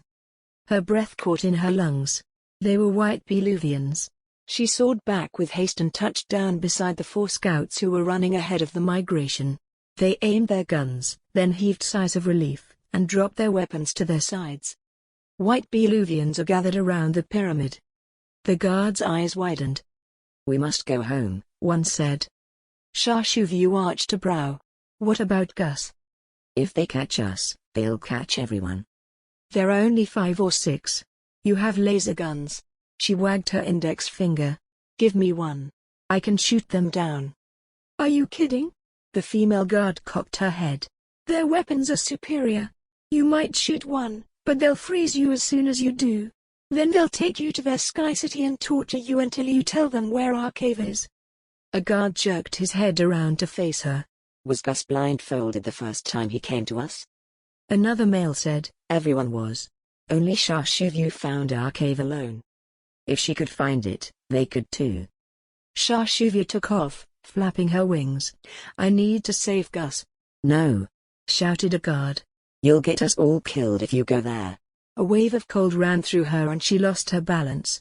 She landed with a thud and pain shot through her shoulder. "Come." The female extended a hand and pulled her up. "We all go home." At the caves, YuFu couldn't find Gus's mother. No doubt she was terrified about his safety.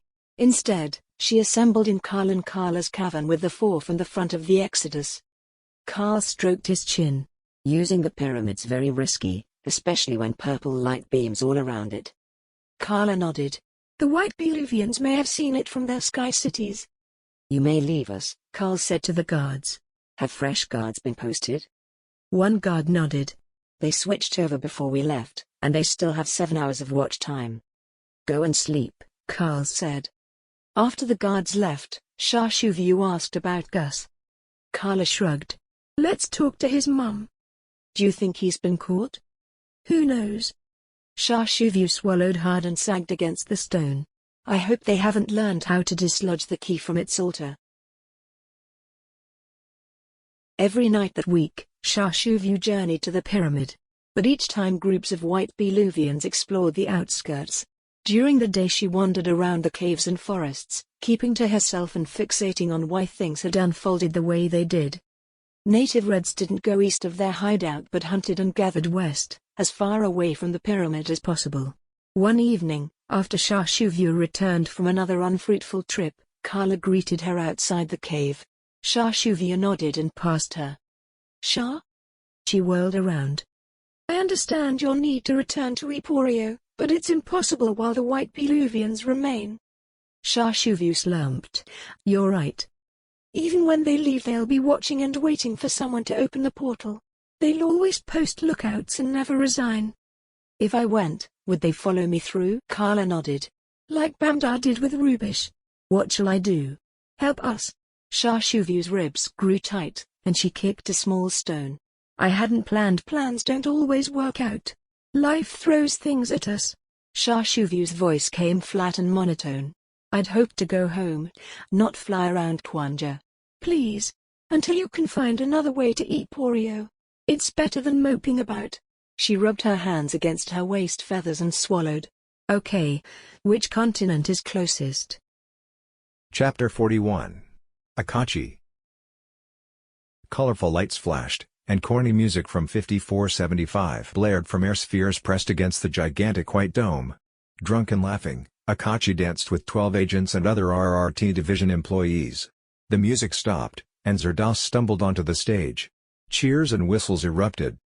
Zerdas sniggered and waved his hands, then clutched his microphone stand for support. "Please. Don't cheer for me. Cheer for Akachi Munderlvo." The applause amplified. Heat flooded Akachi's head and chest. Zerdas pointed at him. Akachi discovered RRT.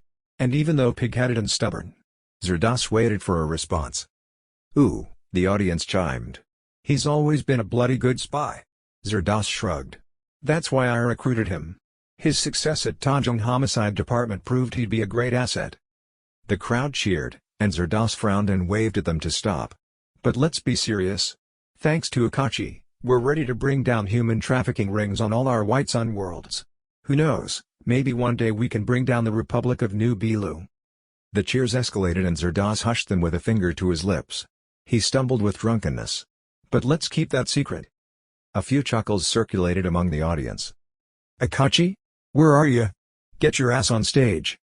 Akachi gritted his teeth as he followed his orders. Zardoz nodded at someone backstage, and wolf whistles pierced the applause. A woman in a red bikini strutted towards Akachi and handed him an envelope and a bouquet.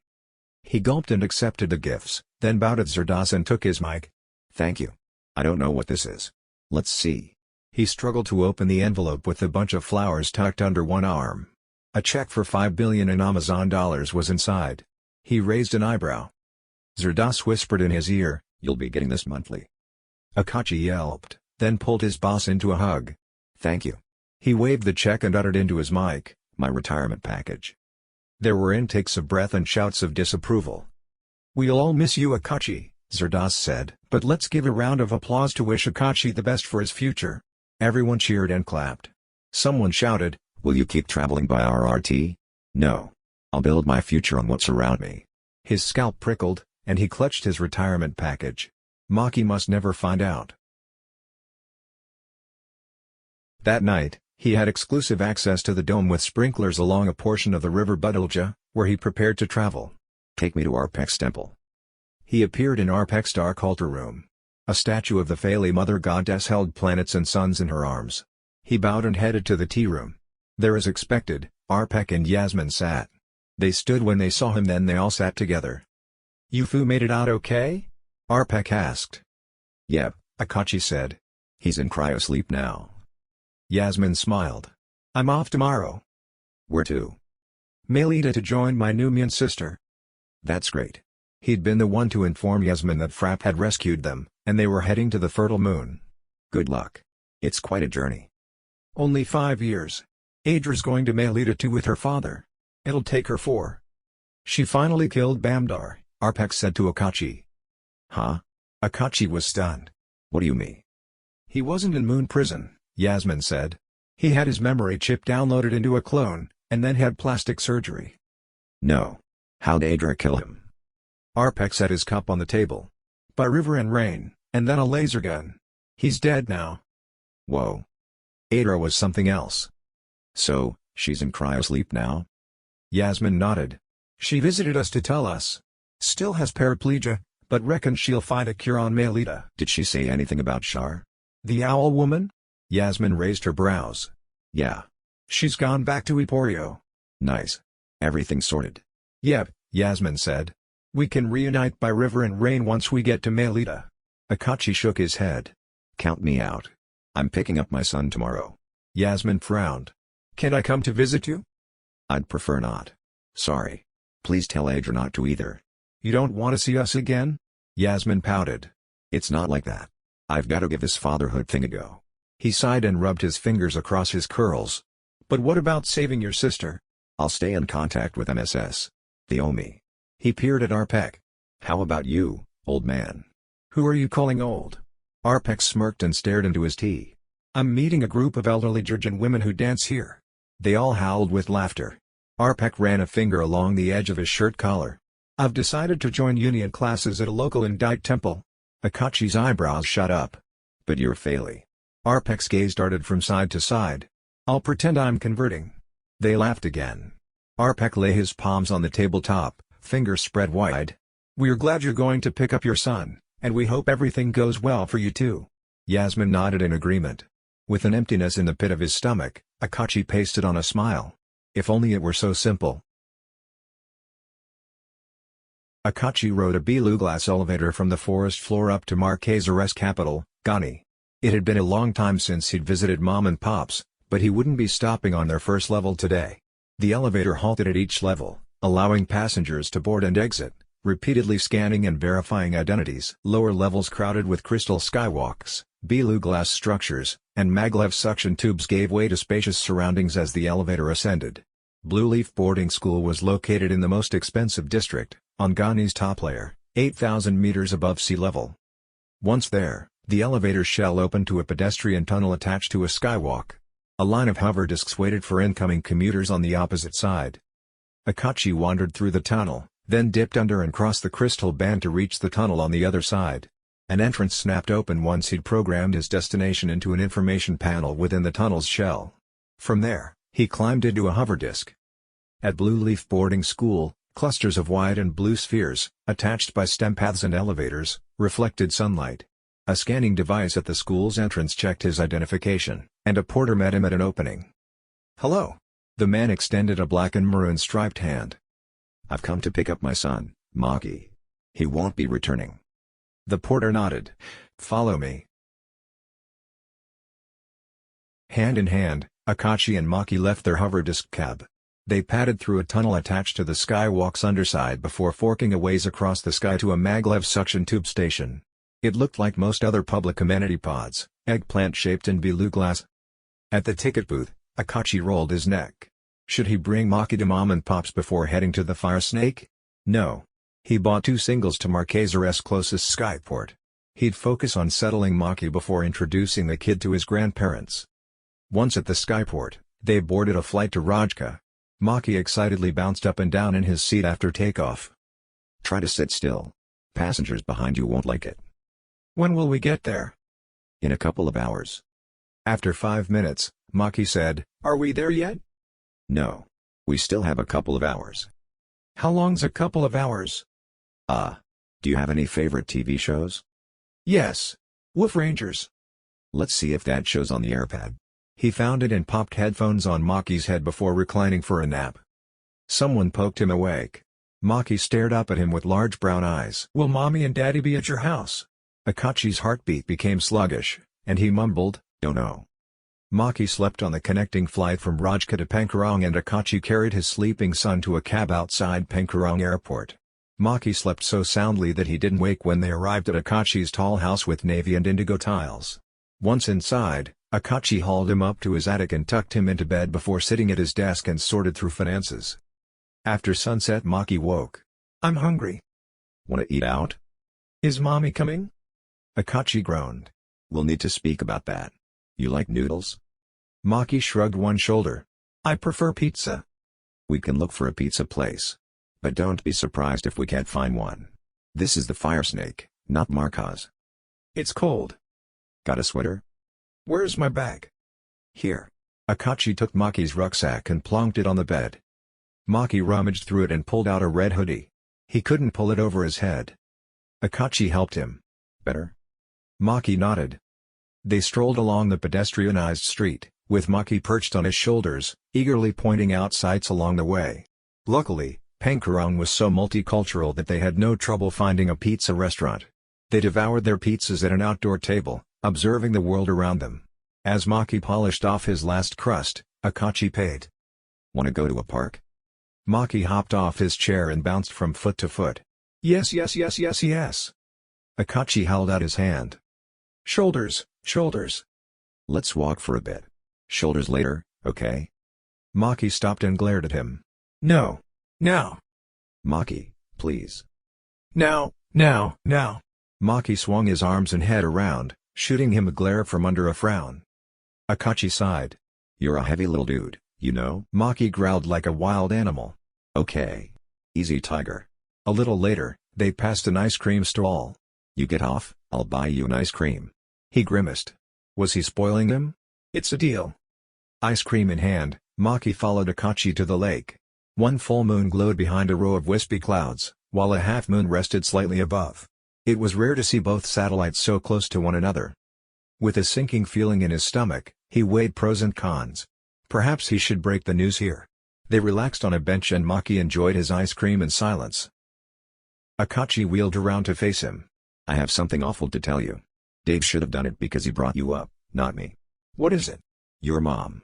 "What about her?" Akachi rested a hand on his tiny shoulder. "She died."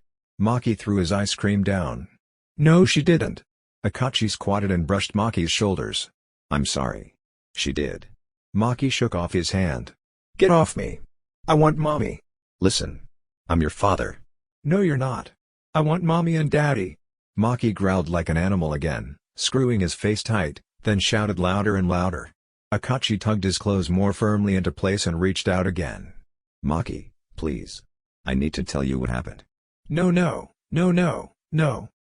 Passers-by frowned. Some with their own kids offered thoughtful expressions of understanding.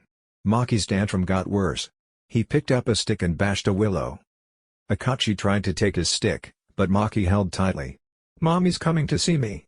You're wrong. Maki kicked Akachi's legs. Akachi tried to shield his body. Let's go home. No.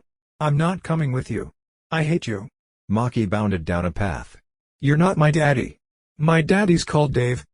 Heartbeat thudding in his ribcage, Akachi swiped tears away as he jogged behind. Please. Come home, and I'll tell you exactly what happened. Maki speeded towards the entrance and into the road. No.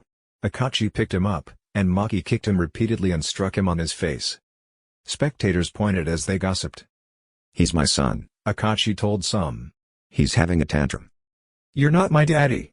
You're not my daddy. Please. Stop kicking me. It hurts. He held his face away, attempting to escape Maki's punches.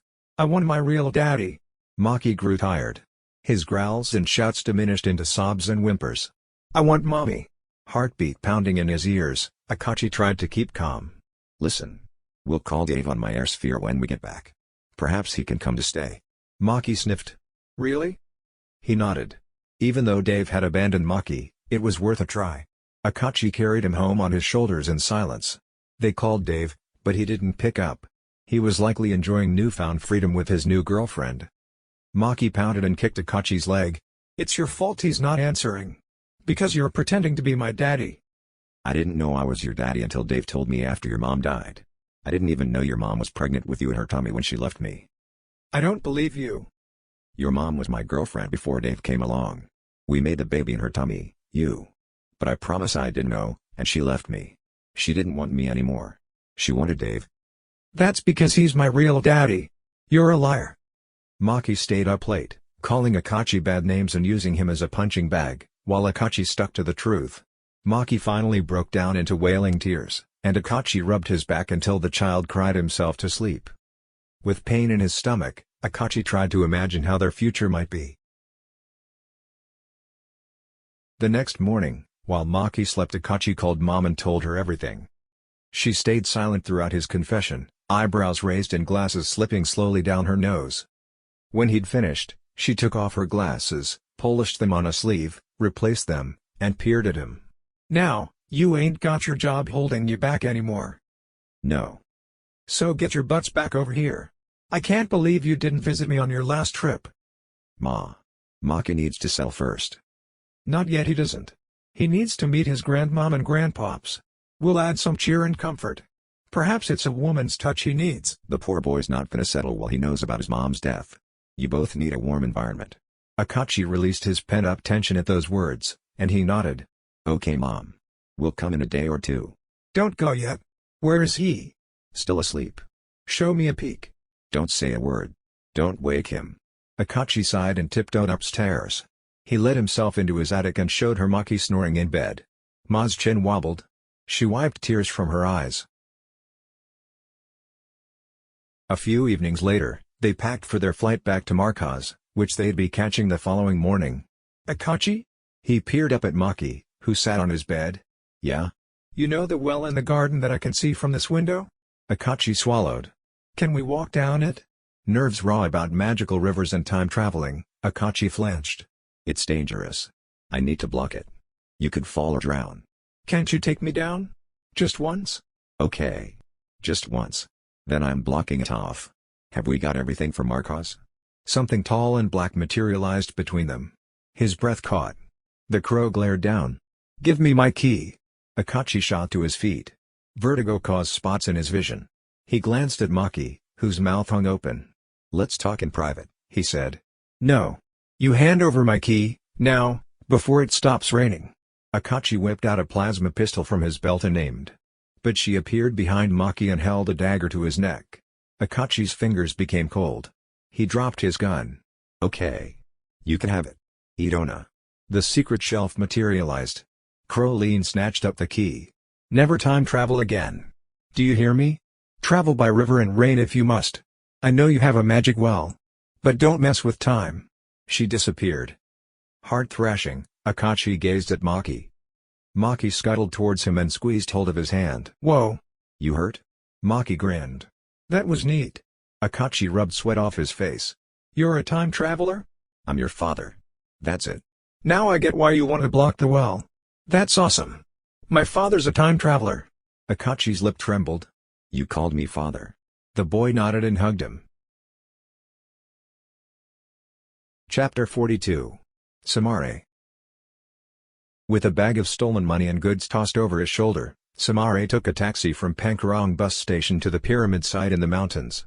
The dawn unfolded as a symphony of birdsong echoed through the jungle. But the ethereal glow of the pink-tinged sky did nothing to ease his anxiety. He peered through the chicken wire fence. Site vacated, pyramid walls weren't yet built. Foundations and an amethyst floor were complete, with a block of amethyst in the center, probably serving as an altar. It was cold up here. As the cold air kissed his skin, goosebumps prickled across his body, causing him to shiver. The idea of pilfering a pullover from Rajka's asylum center hadn't occurred to him. Casting his gaze upon the enveloping jungle, Samare's attention was captivated by the melodic gurgle of water. He followed the stream downstream for an hour. Its flow gradually widened until it cascaded over several waterfalls, eventually disappearing into the depths of a cave. He sighed. Without constructing a bridge or placing an object to serve as a surface tool over the river, he lacked any means of teleportation. He rummaged through his bag until he found the missionary's purse. After slipping out her aura shield ring and sliding the orange gem onto his little finger, he pressed twice. An aura shield glowed around him, and from a VR control panel, he tapped and twisted until a lamp gleamed. He followed the stream through the darkness for a mile, trying to forget his claustrophobia by reminding himself of his family. After a mile or so, rays of sunlight beamed from above. As he stumbled forward, he deactivated his headlight and directed his gaze towards a circular patch of sky. He found himself within the most remarkable well he had ever encountered. An individual had even erected a small bridge over the water. He cupped an elbow in one hand and tapped his lips with another. The wood looked brand new. He could travel from here when it rained and search for an amethyst key. If Nahao and Gus weren't coming for him, he'd go to them. With the cloudless sky above foretelling a rain-free day, he ascended the spiral steps into the wild garden. A tall house with midnight blue tiles overlooked the well. Scaling the garden wall, Samare descended onto an empty street. When the world woke up, he visited one hotel after another, searching for the cheapest. He settled on one with lilac mosaics patterning its outer walls. After warming himself under a shower, he went shopping for a pullover and food. On his return journey, the sky darkened, and drizzle dampened his face. With aura shield open, he found the wall from earlier and climbed back over. "Hey!" A man with dark brown skin shouted from an attic window. "Get off my property." Samare lowered himself back to the street with a sinking heart. How would he return to the well? Go through the cave again? Day turned to night. He took a taxi to the pyramid and followed the river back to the caves. Scurrying through, he clenched his fists. Upon reaching the bottom of the well, he was greeted by an expanse of sky devoid of clouds. A few stars twinkled. With numbness in his chest, he slumped next to a stalagmite. When would he ever find a key? He lay on the bridge, but no rain came. Although uncomfortable, at least his stolen aura shield kept him warm and dry. He waited for 3 days, drinking river water and eating nothing. Checking into that hotel had been a waste of money for him. He'd stupidly left his food there. One night, when drops plopped through the well's mouth and into the underground river, Samare did what Adra had taught him. "Take me to the nearest time-traveling key." He appeared in undergrowth close to the pyramid site he'd recently left, then dropped to a squat. Was there a key here? A human-sized crow stalked on talons within the space inside the chicken wire fence. Samare's limbs tingled as he froze in expectation. If she slotted a key into the altar, she'd have to leave it. Then he'd take it back to his physical body. But she stalked past the platform and headed to the undergrowth opposite. "Transform me into a moth." Hundreds of fences greeted him. How did Adra get anywhere with compound eyes? "Transform me to a mouse." His body grew from insect to mammal, and he sensed his whiskers rubbing chicken wire as he scampered through. He paused. Did crows eat mice? She was huge. Perhaps she gorged on cats and dogs. He'd chance it. He sprinted in time to see the crow jam something into a hollow log. She stuffed dried leaves behind it, then vanished. "Change me to myself." He knelt and elongated an arm into the log. He fingered something cold and hard. Adrenaline shot through his system as he snatched the key. But he stood still and examined the altar. Could his astral body travel through time? Having scaled the fence, he hastened towards the altar and swiftly inserted the key into its designated slot. He lunged back in awe as amethyst light beamed all around. He crawled towards the light. But a force propelled him backwards through the air. After landing with a crash, Samare picked himself up and returned to the altar. Jabbing his fingers into the slot, he tried to tug at the perimeter of the star. Try as he might, pulling it out was impossible. His breaths burst in and out. "Take me back to my body."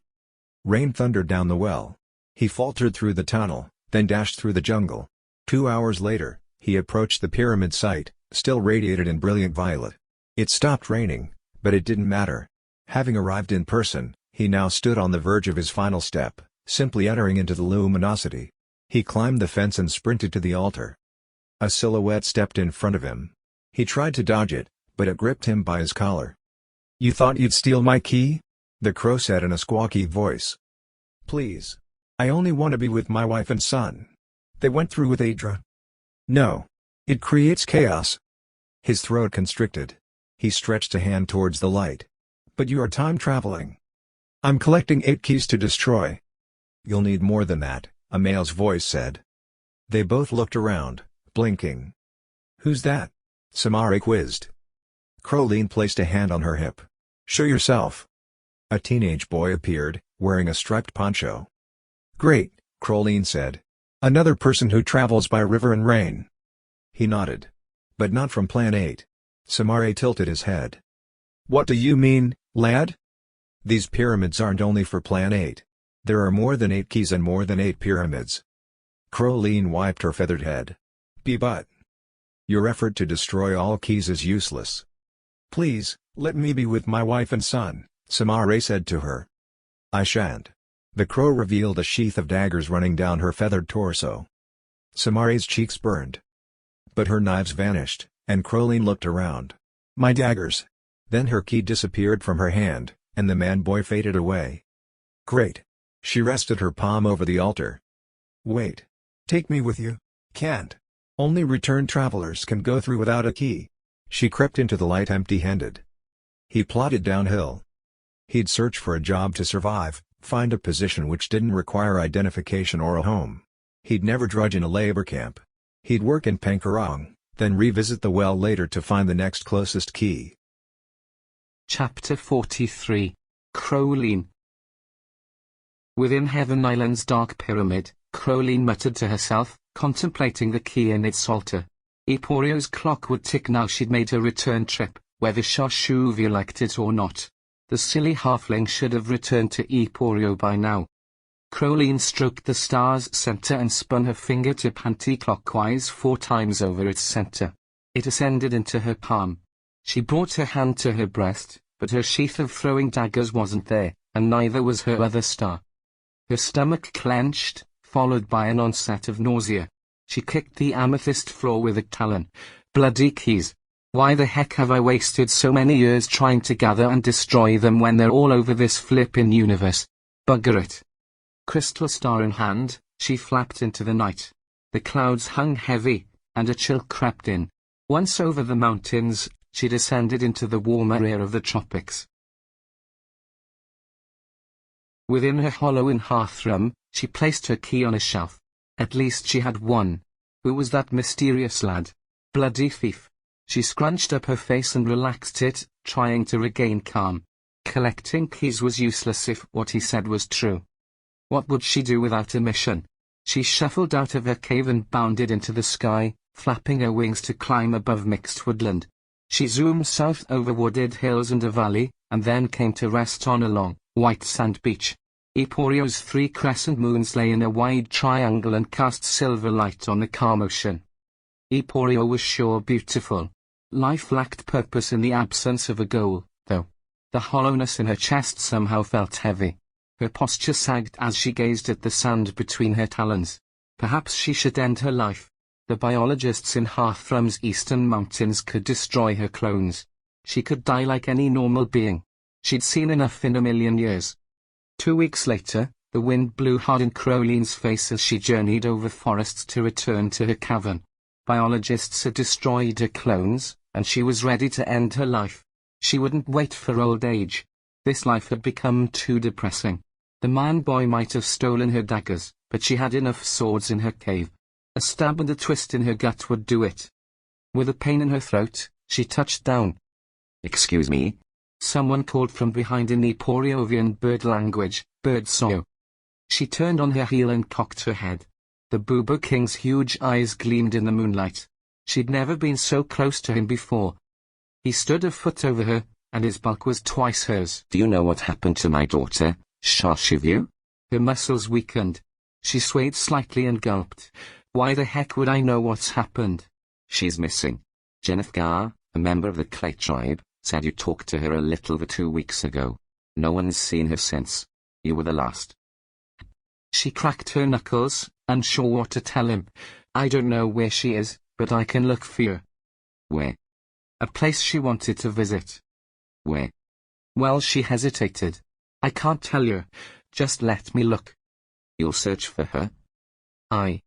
Can you contact me after your search? My wife and I are out of our minds with worry. Sure. I need to sleep first. He drifted away as silent as a ghost. She collected her key and descended to her wooden treehouse, where she settled into her bed of straw. Mid-morning the next day, she took flight over the Western Ocean once more. Her companion, the easterly wind, lessened her effort. Since Shashuvu's father had bestowed this mission to Crowleen, she wasn't so eager to wedge a sword in her gut. Her humming vibrated the inside of her mouth, and her gaze focused over the sea. This was her calling. She had a purpose again, bring Shashuvu back and rebel against the dwellers in the sky. Those invaders had no rightful place on planet Kwanja. She'd help the natives reclaim their world, and if she died in the process, at least it wouldn't be in vain. Tourists had left the pyramid site when Crowleen landed at sunset.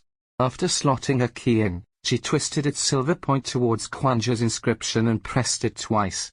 She prowled backwards, then took a running leap into the light. In Giyok's sweltering pyramid, a net tightened around her, and she tumbled onto the hard floor. Heart pounding in her chest, she peered at the beings standing around her. Thin, chalk-white people gossiped to one another as they regarded her. Their pulak eyes were 5 times wider than a typical human's. The white Beluvians' faces were expressionless as she squirmed and cursed at them from within her red net of light. What was this net? New Belu tech she wasn't familiar with, no doubt. Let me out of here. It tightened as she squirmed. The white Beluvian speech came in hisses and whispers. What they meant, she didn't know. With an inability to fill her lungs completely, she lay a hand upon her breastbone and lay still. Should have got a new sheath with a fresh set of daggers crafted before coming here. Perhaps this was why Shashuvu hadn't made it back. They'd caught her in one of these net things. Who are you? A man said in Eporovian bird soyo. He stepped forward with an interpreting air sphere spread around his face. His white catsuit was so tight, Crowleen could see his dangly bits bulging. A time traveler. Where have you come from? Epo 200 years in the past. Take us. She shifted her glance. Okay. Free me first. The net vanished, and she scrambled to the altar. Don't be scared of its light, mind. Walk into it with me. They nodded and came closer. She held her hand over the star hole, a key still lodged inside. Her heart skipped a beat. 2 was better than 1. It rested in her palm after an anti-clockwise tickle. Take me back. Light beamed, and she faced the strange people. Follow me. She entered Heaven's Island. Not one of the white Beluvians came. They couldn't. If they'd programmed the star in Giyok's altar to take them, they'd have made it through, but she'd taken it out to keep.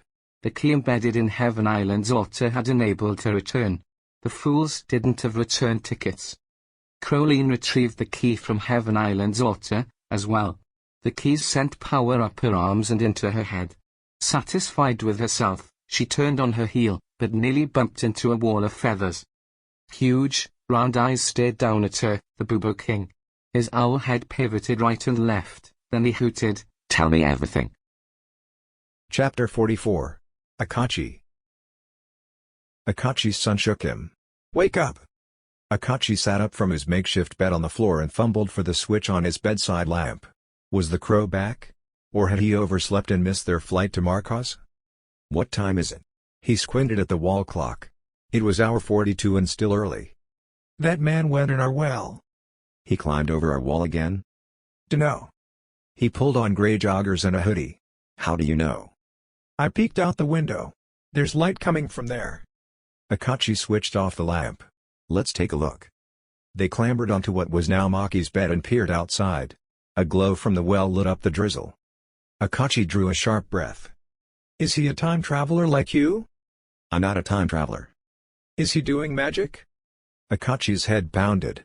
He rubbed his cropped hair. He should try to catch this trespasser. But what about Maki? He wasn't safe alone, and the crow had already stirred his curiosity. Silence would never serve, and he must never deceive him. He might be doing magic, Akachi admitted. Maki's tiny fingers gripped the window ledge in the dim moonlight. He pressed his nose against the thin pane. Awesome. Is he a baddie like that crow ninja? Maybe, maybe not. Maki pounced onto the floor and tugged Akachi's sleeve. Come on, Daddy.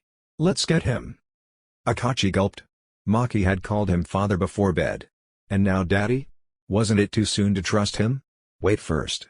Let me get an aura shield ring. He couldn't send Maki into the stairwell while he retrieved it from his invisible shelf, not after the crow had threatened to slit his throat. Idona. His shelf materialized above Maki's bed, and he fetched his aura shield ring from it. Neat. You're like Pac Gadget. Who? A guy in a cool cartoon. He's not a time traveler like you though. Akachi dropped to his knees and brushed Maki's upper arms. Listen. You must never say anything to anyone about this. Okay? Will baddies come for you if I do? Yes. You don't want that to happen to you? No. Akachi carried Maki down 4 flights of creaky stairs to the basement.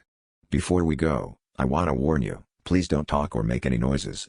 Otherwise, that strange man might run away, and we'll never catch him. Okay, Daddy. Akachi stiffened. Did Maki believe he was his father now? With luck, he'd be his father forever and never let him down. The gentle drizzle resembled a fine mist, veiling his jungle of a garden. He'd hire someone to trim the trees. Did green snakes lurk at this altitude? Poisonous spiders probably did. He had to protect his 5-year-old. He heaved him into his arms and hugged him close. Maki must have weighed over 20 kilos. No light came from the well. Perhaps it hadn't come from an aura shield. They were expensive in this part of the world. The stranger might be a previous resident of the well, a beggar. Are we going down? Yep. Akachi accessed infrared sight on his darkened MSS aura shield, then hefted Maki around the spiral steps. 20 meters below, no one occupied the area. He set Maki down and crept towards the tunnel from which the river flowed. From where had that light come? Akachi rubbed his jaw and held Maki's hand. He would have fixed bars to the well's mouth and cut the trees down in the garden so he could build Maki a play area void of snakes. Come on, kid. Time to go to the airport. You have grandparents to meet. Is Mom coming? His heart twisted. He dropped to a squat and enveloped his arms around Maki. Can't you remember what I told you? She's dead? Yes. Maki sniffed, then sobbed. Can't we time travel to see her again? Chapter 45. YuFu. YuFu shivered as she plucked blackberries and popped them into her mouth. Although sunlight gleamed through autumnal leaves, summer had already left this northern land. The only sky structures in sight were black and red. Had Kwanja's invaders modified Marquesares' famous sky cities? Or torn them down to make way for their alien sky tech? A snapping twig broke the silence. 10 Marquesian men, with black and red striped skin, surrounded her. They wore animal furs, and each aimed a spear in her direction.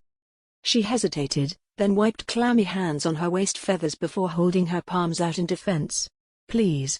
Don't hurt me, she said in Maledian.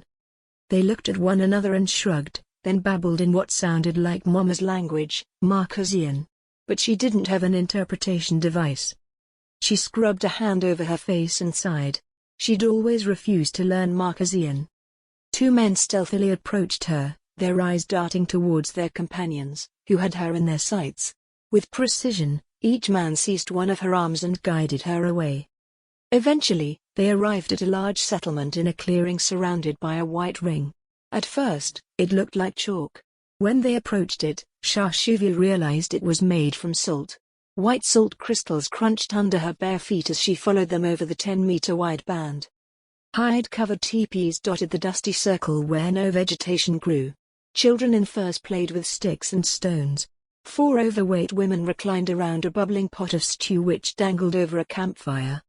Shashuvu's stomach groaned, but she remained alert and tense, ready to escape. One woman gaped at Shashuvu before nudging another.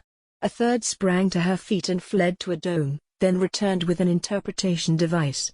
She plugged it into her ear. It seemed like a Stone Age culture, but they had mechanical language interpreters. "Where did you get that?" Shashuvu said. The woman frowned and fiddled with a switch. She gestured for Shashuvu to repeat. "Where did you get that?" As the woman spoke, standard humanoid Eporiovian vibrated from the speaker. "You're from Eporio?" Shashuvu nodded. "Why are you here?" "I'm friends with the natives in Giyok." "Giyok? It's an island in the Firesnake." "The Firesnake?" "A line of islands running along the equator." "I don't know of such a place. But you say there are other Kwanjanese?" "Yes, they have red skin and stripy hair. They're called native reds." The woman babbled to her friends. They argued for a few minutes. Another woman nodded towards Shashuvu and shot questions at the one with the device. "Are they hiding from the ugly grey ones and plant people?" the interpreter said. "Yes, they're hiding from them and the white Beluvians." "Those tall, skinny white people with great black eyes?" "Yes. The native reds live in caves. They hide from the white Beluvians and their army of plant people." "Where is the Firesnake?" "Far away south. The equator." "Equator?" She sighed. Hadn't their ancestors passed on knowledge? Could these people read or write? They knew about Eporio, so they must know something. "The equator's very far," Shashuvu said. "You can't get there from here. Ocean lays in between. I got here because I can fly." "Can they come to us?" "Only if I stumble upon a magical river free from Beluglass, then I can let them know, and they can sail here because they have boats." "There are many exposed rivers." "It has to be a river that leads from an amethyst pyramid. Sotsongs and white Beluvians blocked them because they're magic." "The people from the sky did that?" "Yes. They blocked the magic rivers." The woman let out a throaty laugh and interpreted to her friends. They all chuckled. "Do you have any gifts for us?" "I'm sorry. No. I've barely eaten in 5 days." The woman clasped Shashuvu's hands. "Eat with us." She agreed, and joined children and hunters around the fire, while the 4 women slopped stew into their pots. Her muscles relaxed as the savory dish tantalized her taste buds, offering a comforting warmth. She envisioned the nutrients from the flavorsome combination of pork, onion, and bean dumplings permeating her bloodstream, infusing her with nourishment and satisfaction. "Thank you. This is delicious." The women nodded and talked together. The one with the device faced Shashuvu. "We need young women for our men to mate with. Only the 4 of us can produce offspring. Our daughters are still too young to conceive." "I don't understand. It's only been 50 years since the invasion." She nodded. "Before we had assault circle and vinegar guns, plant people invaded our settlement and took our daughters. There were too many of those villains. We couldn't defend ourselves." "That's awful." She winced. "Salt and vinegar guns?" "Yes. The plant people hate that stuff. It burns them." Shashuvu swallowed. The native reds didn't know that. "When did they abduct your daughters?" "It happened 5 years ago. We need outsiders. Breeding amongst ourselves will weaken us." Shashuvu sighed. "If I come across an unobstructed river, the folks dwelling in the caves might consider sailing here." "I don't understand what a river would do." "It's a way I can communicate with them." "You're a witch?" Shashuvu hesitated. It was such a long story. "Yes." She fiddled with her ring. The woman interpreted to the others, and a man said something. He asked where you've flown to on Kwanja. "To 5 pyramids in the southern hemisphere, and 6 in the north." She wished to express her intention to return home, but felt threatened by them. Should she fabricate the truth and give them false hope? "All their magic rivers are blocked?" "Yes." "Are there others like you?" "Bird people?" The woman nodded. Not on this planet. Only native reds. They're fully human, as you are. I can fly back and tell them about you if I don't find an unblocked magic river. Have you met any other humans along the way? No. Though, I've flown over many tribes of plant people. The memory of laser beams targeting her caused her heart to race. So it's only us and them? The woman sobbed. Perhaps. She interpreted and rubbed tears off her cheeks. They must come here. It's safer. The plant people have left us alone since we counterattacked a year ago. It's strange. There are no sky elevators here. The white ones with black eyes can't get down. Shashuvu gazed upwards.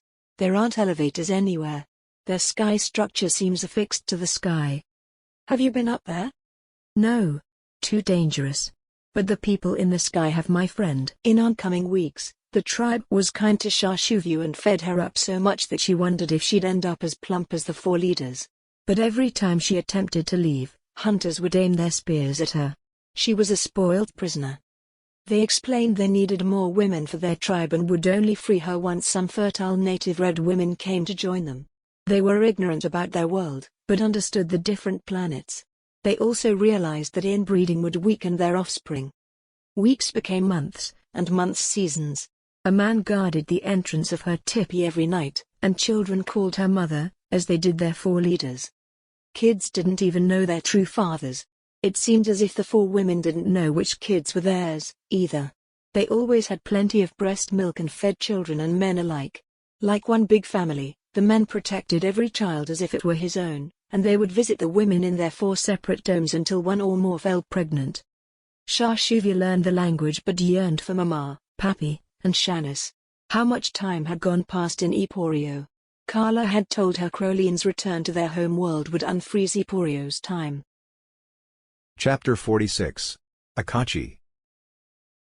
Akachi, Maki, Mom, and Pops looked up at angelfish swimming around a globe of water. The immense aquarium on Marquesa's lowest floor, 3,000 meters above sea level, housed aquatic species from all over Kwanja. Look at their funny little lips and teeth, Maki said to Akachi's mom. She placed her hand on his shoulder and drew him closer. They're the funniest looking creatures I've ever seen, baby. Pops strolled towards a crystal tunnel branching away. Hey, Maki boy. Wanna see some sharks? Maki made fists and grinned. You bet. He skipped to Pops and held his hand. Both went through together. Mom looped her arm through Akachi's. I'm so glad you came, and even happier you're staying. Her voice broke. I have a grandchild. She rummaged through her handbag, pulled out a tissue, and wiped her eyes under her glasses. After visiting several water globes, they made their way to the exit. What's in there? Maki pointed to another room. Children bounded around, leaping on bouncy pillows and climbing a framework structure. Looks like some kind of play center, Pops said. No Maki, Akachi said. We're not going in there. Too many treats in one day. Maki frowned and glared up at him. Yes we are. Mom raised her eyebrows. Akachi knelt. Come on. We're all tired and want to get home. No. Maki rushed to a beelu glass wall and pointed. I want to go in there and play with the other kids. How about another day? Mom said. No. Akachi frowned. No means no. Maki kicked his shin. Mom gasped, and Pops tutted. You certainly can't go in there if you act like that. Akachi hauled him onto his hip. Come on, let's take a hover disc back to Grandmom and Grandpops. We can set it on clear again. Arms flinging all over and legs kicking, Maki beat Akachi hard. Go there first. Come on, Mom said. Take him. Poor kid. But that's spoiling him, and he'll do it every time to get what he wants. He's only 5. Look. Mom pointed at some adults around a table, chatting and watching their kids. I'd love a coffee. Pops hovered, and Mom arched over to pat Maki's back. Come on, Maki. I can't see anything wrong with you playing there while we drink coffee. Yeah. He skipped to the beelu glass wall.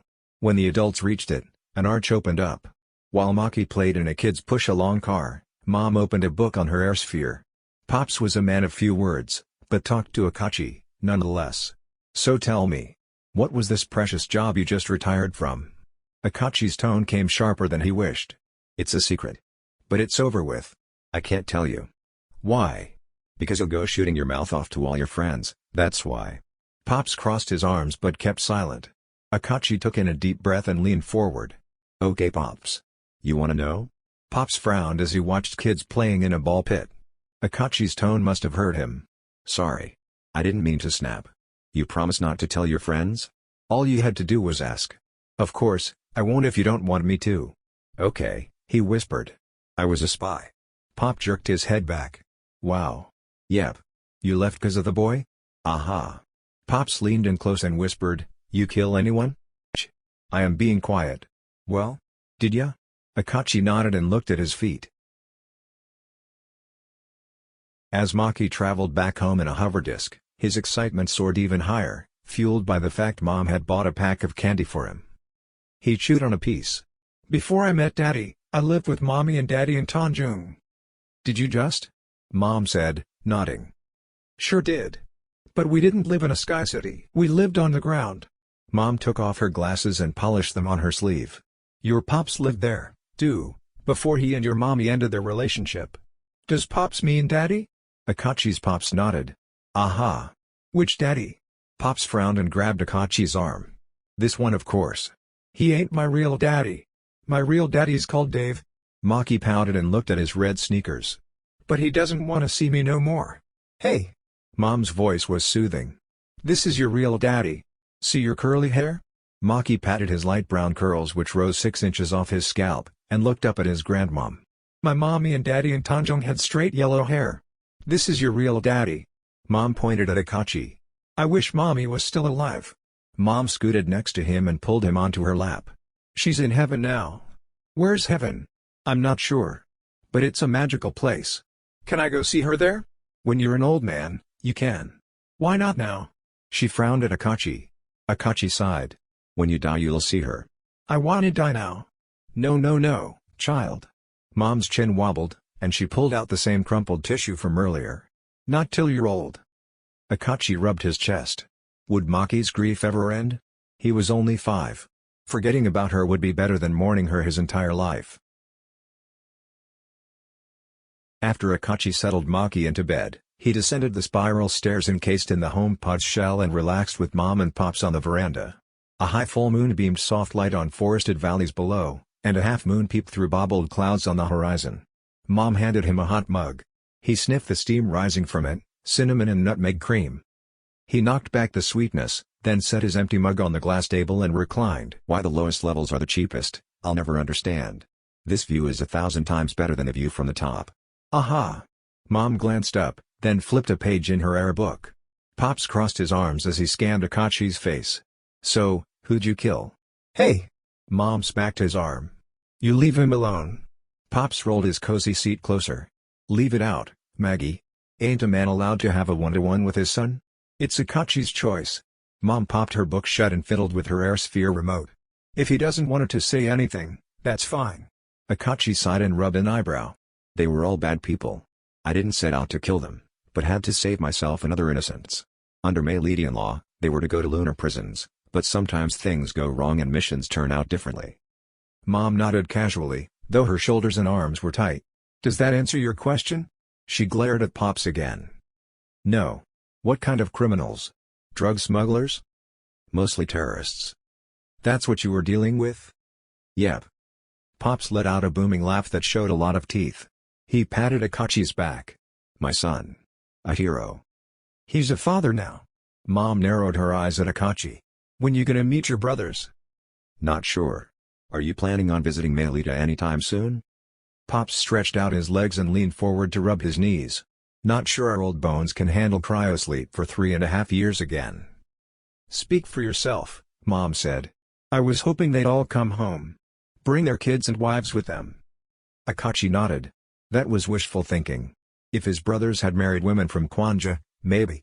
Everyone in Plan 8 thought Maylita was superior. Would you come with me and Maki? You still have dual citizenship. Would Maki get that? Pops said. While I'm alive. Well, you better go get his passport. Pops frowned. You could have enemies. Akachi swallowed hard. Hopefully, his family wouldn't ever be at risk. Get that boy dual citizenship, Mom said. We'll go if you and Maki do. Pops nodded. All our grandchildren will be big when we wake from cryosleep. Not Maki, Mom said. I wonder how long he'll keep referring to Dave as his other daddy. The feeling of heaviness wouldn't lift. Akachi slouched on his chair and propped his head on his hand. Don't know. Poor child doesn't understand how cruel that man's been to him, Mom said. She propped her glasses on her braided hair and rubbed the bridge of her nose. Be patient. It could take years for him to forget. Guess so. What you need is a woman. Is there anyone? Pops quizzed. Adra flashed across Akachi's mind. No. If Ebony were here with us, she could be his aunt. Mom took in a sharp breath and swallowed.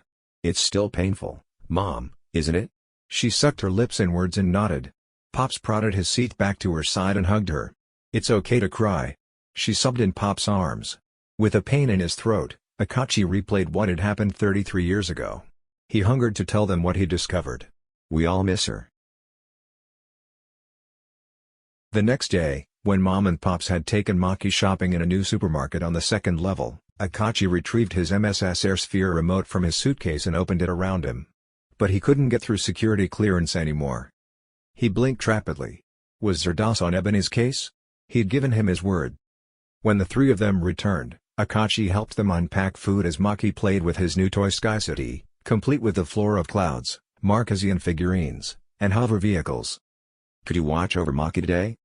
Of course, Mom said. Where are you going? Remember Ben? Your old schoolmate? Yeah. I called him earlier, and he asked to meet at a cafe on level 3. He got kids? Not yet. Marry though. When you going? Whatever time's best for you. He's free all day. We're fine, aren't we, honey? Yep. And if Maki has any more tantrums, we'll just stick him in a VR game. Akachi kneeled beside Maki, who was busy slotting figurines inside a toy hover disc. His son pressed a button, and it glided along a crystal skywalk. Will you be good for Grandmom and Grandpops? Yep. Okay. I'll go now and call him on the way. After a few drinks with Ben, Akachi rode an elevator down to the forest.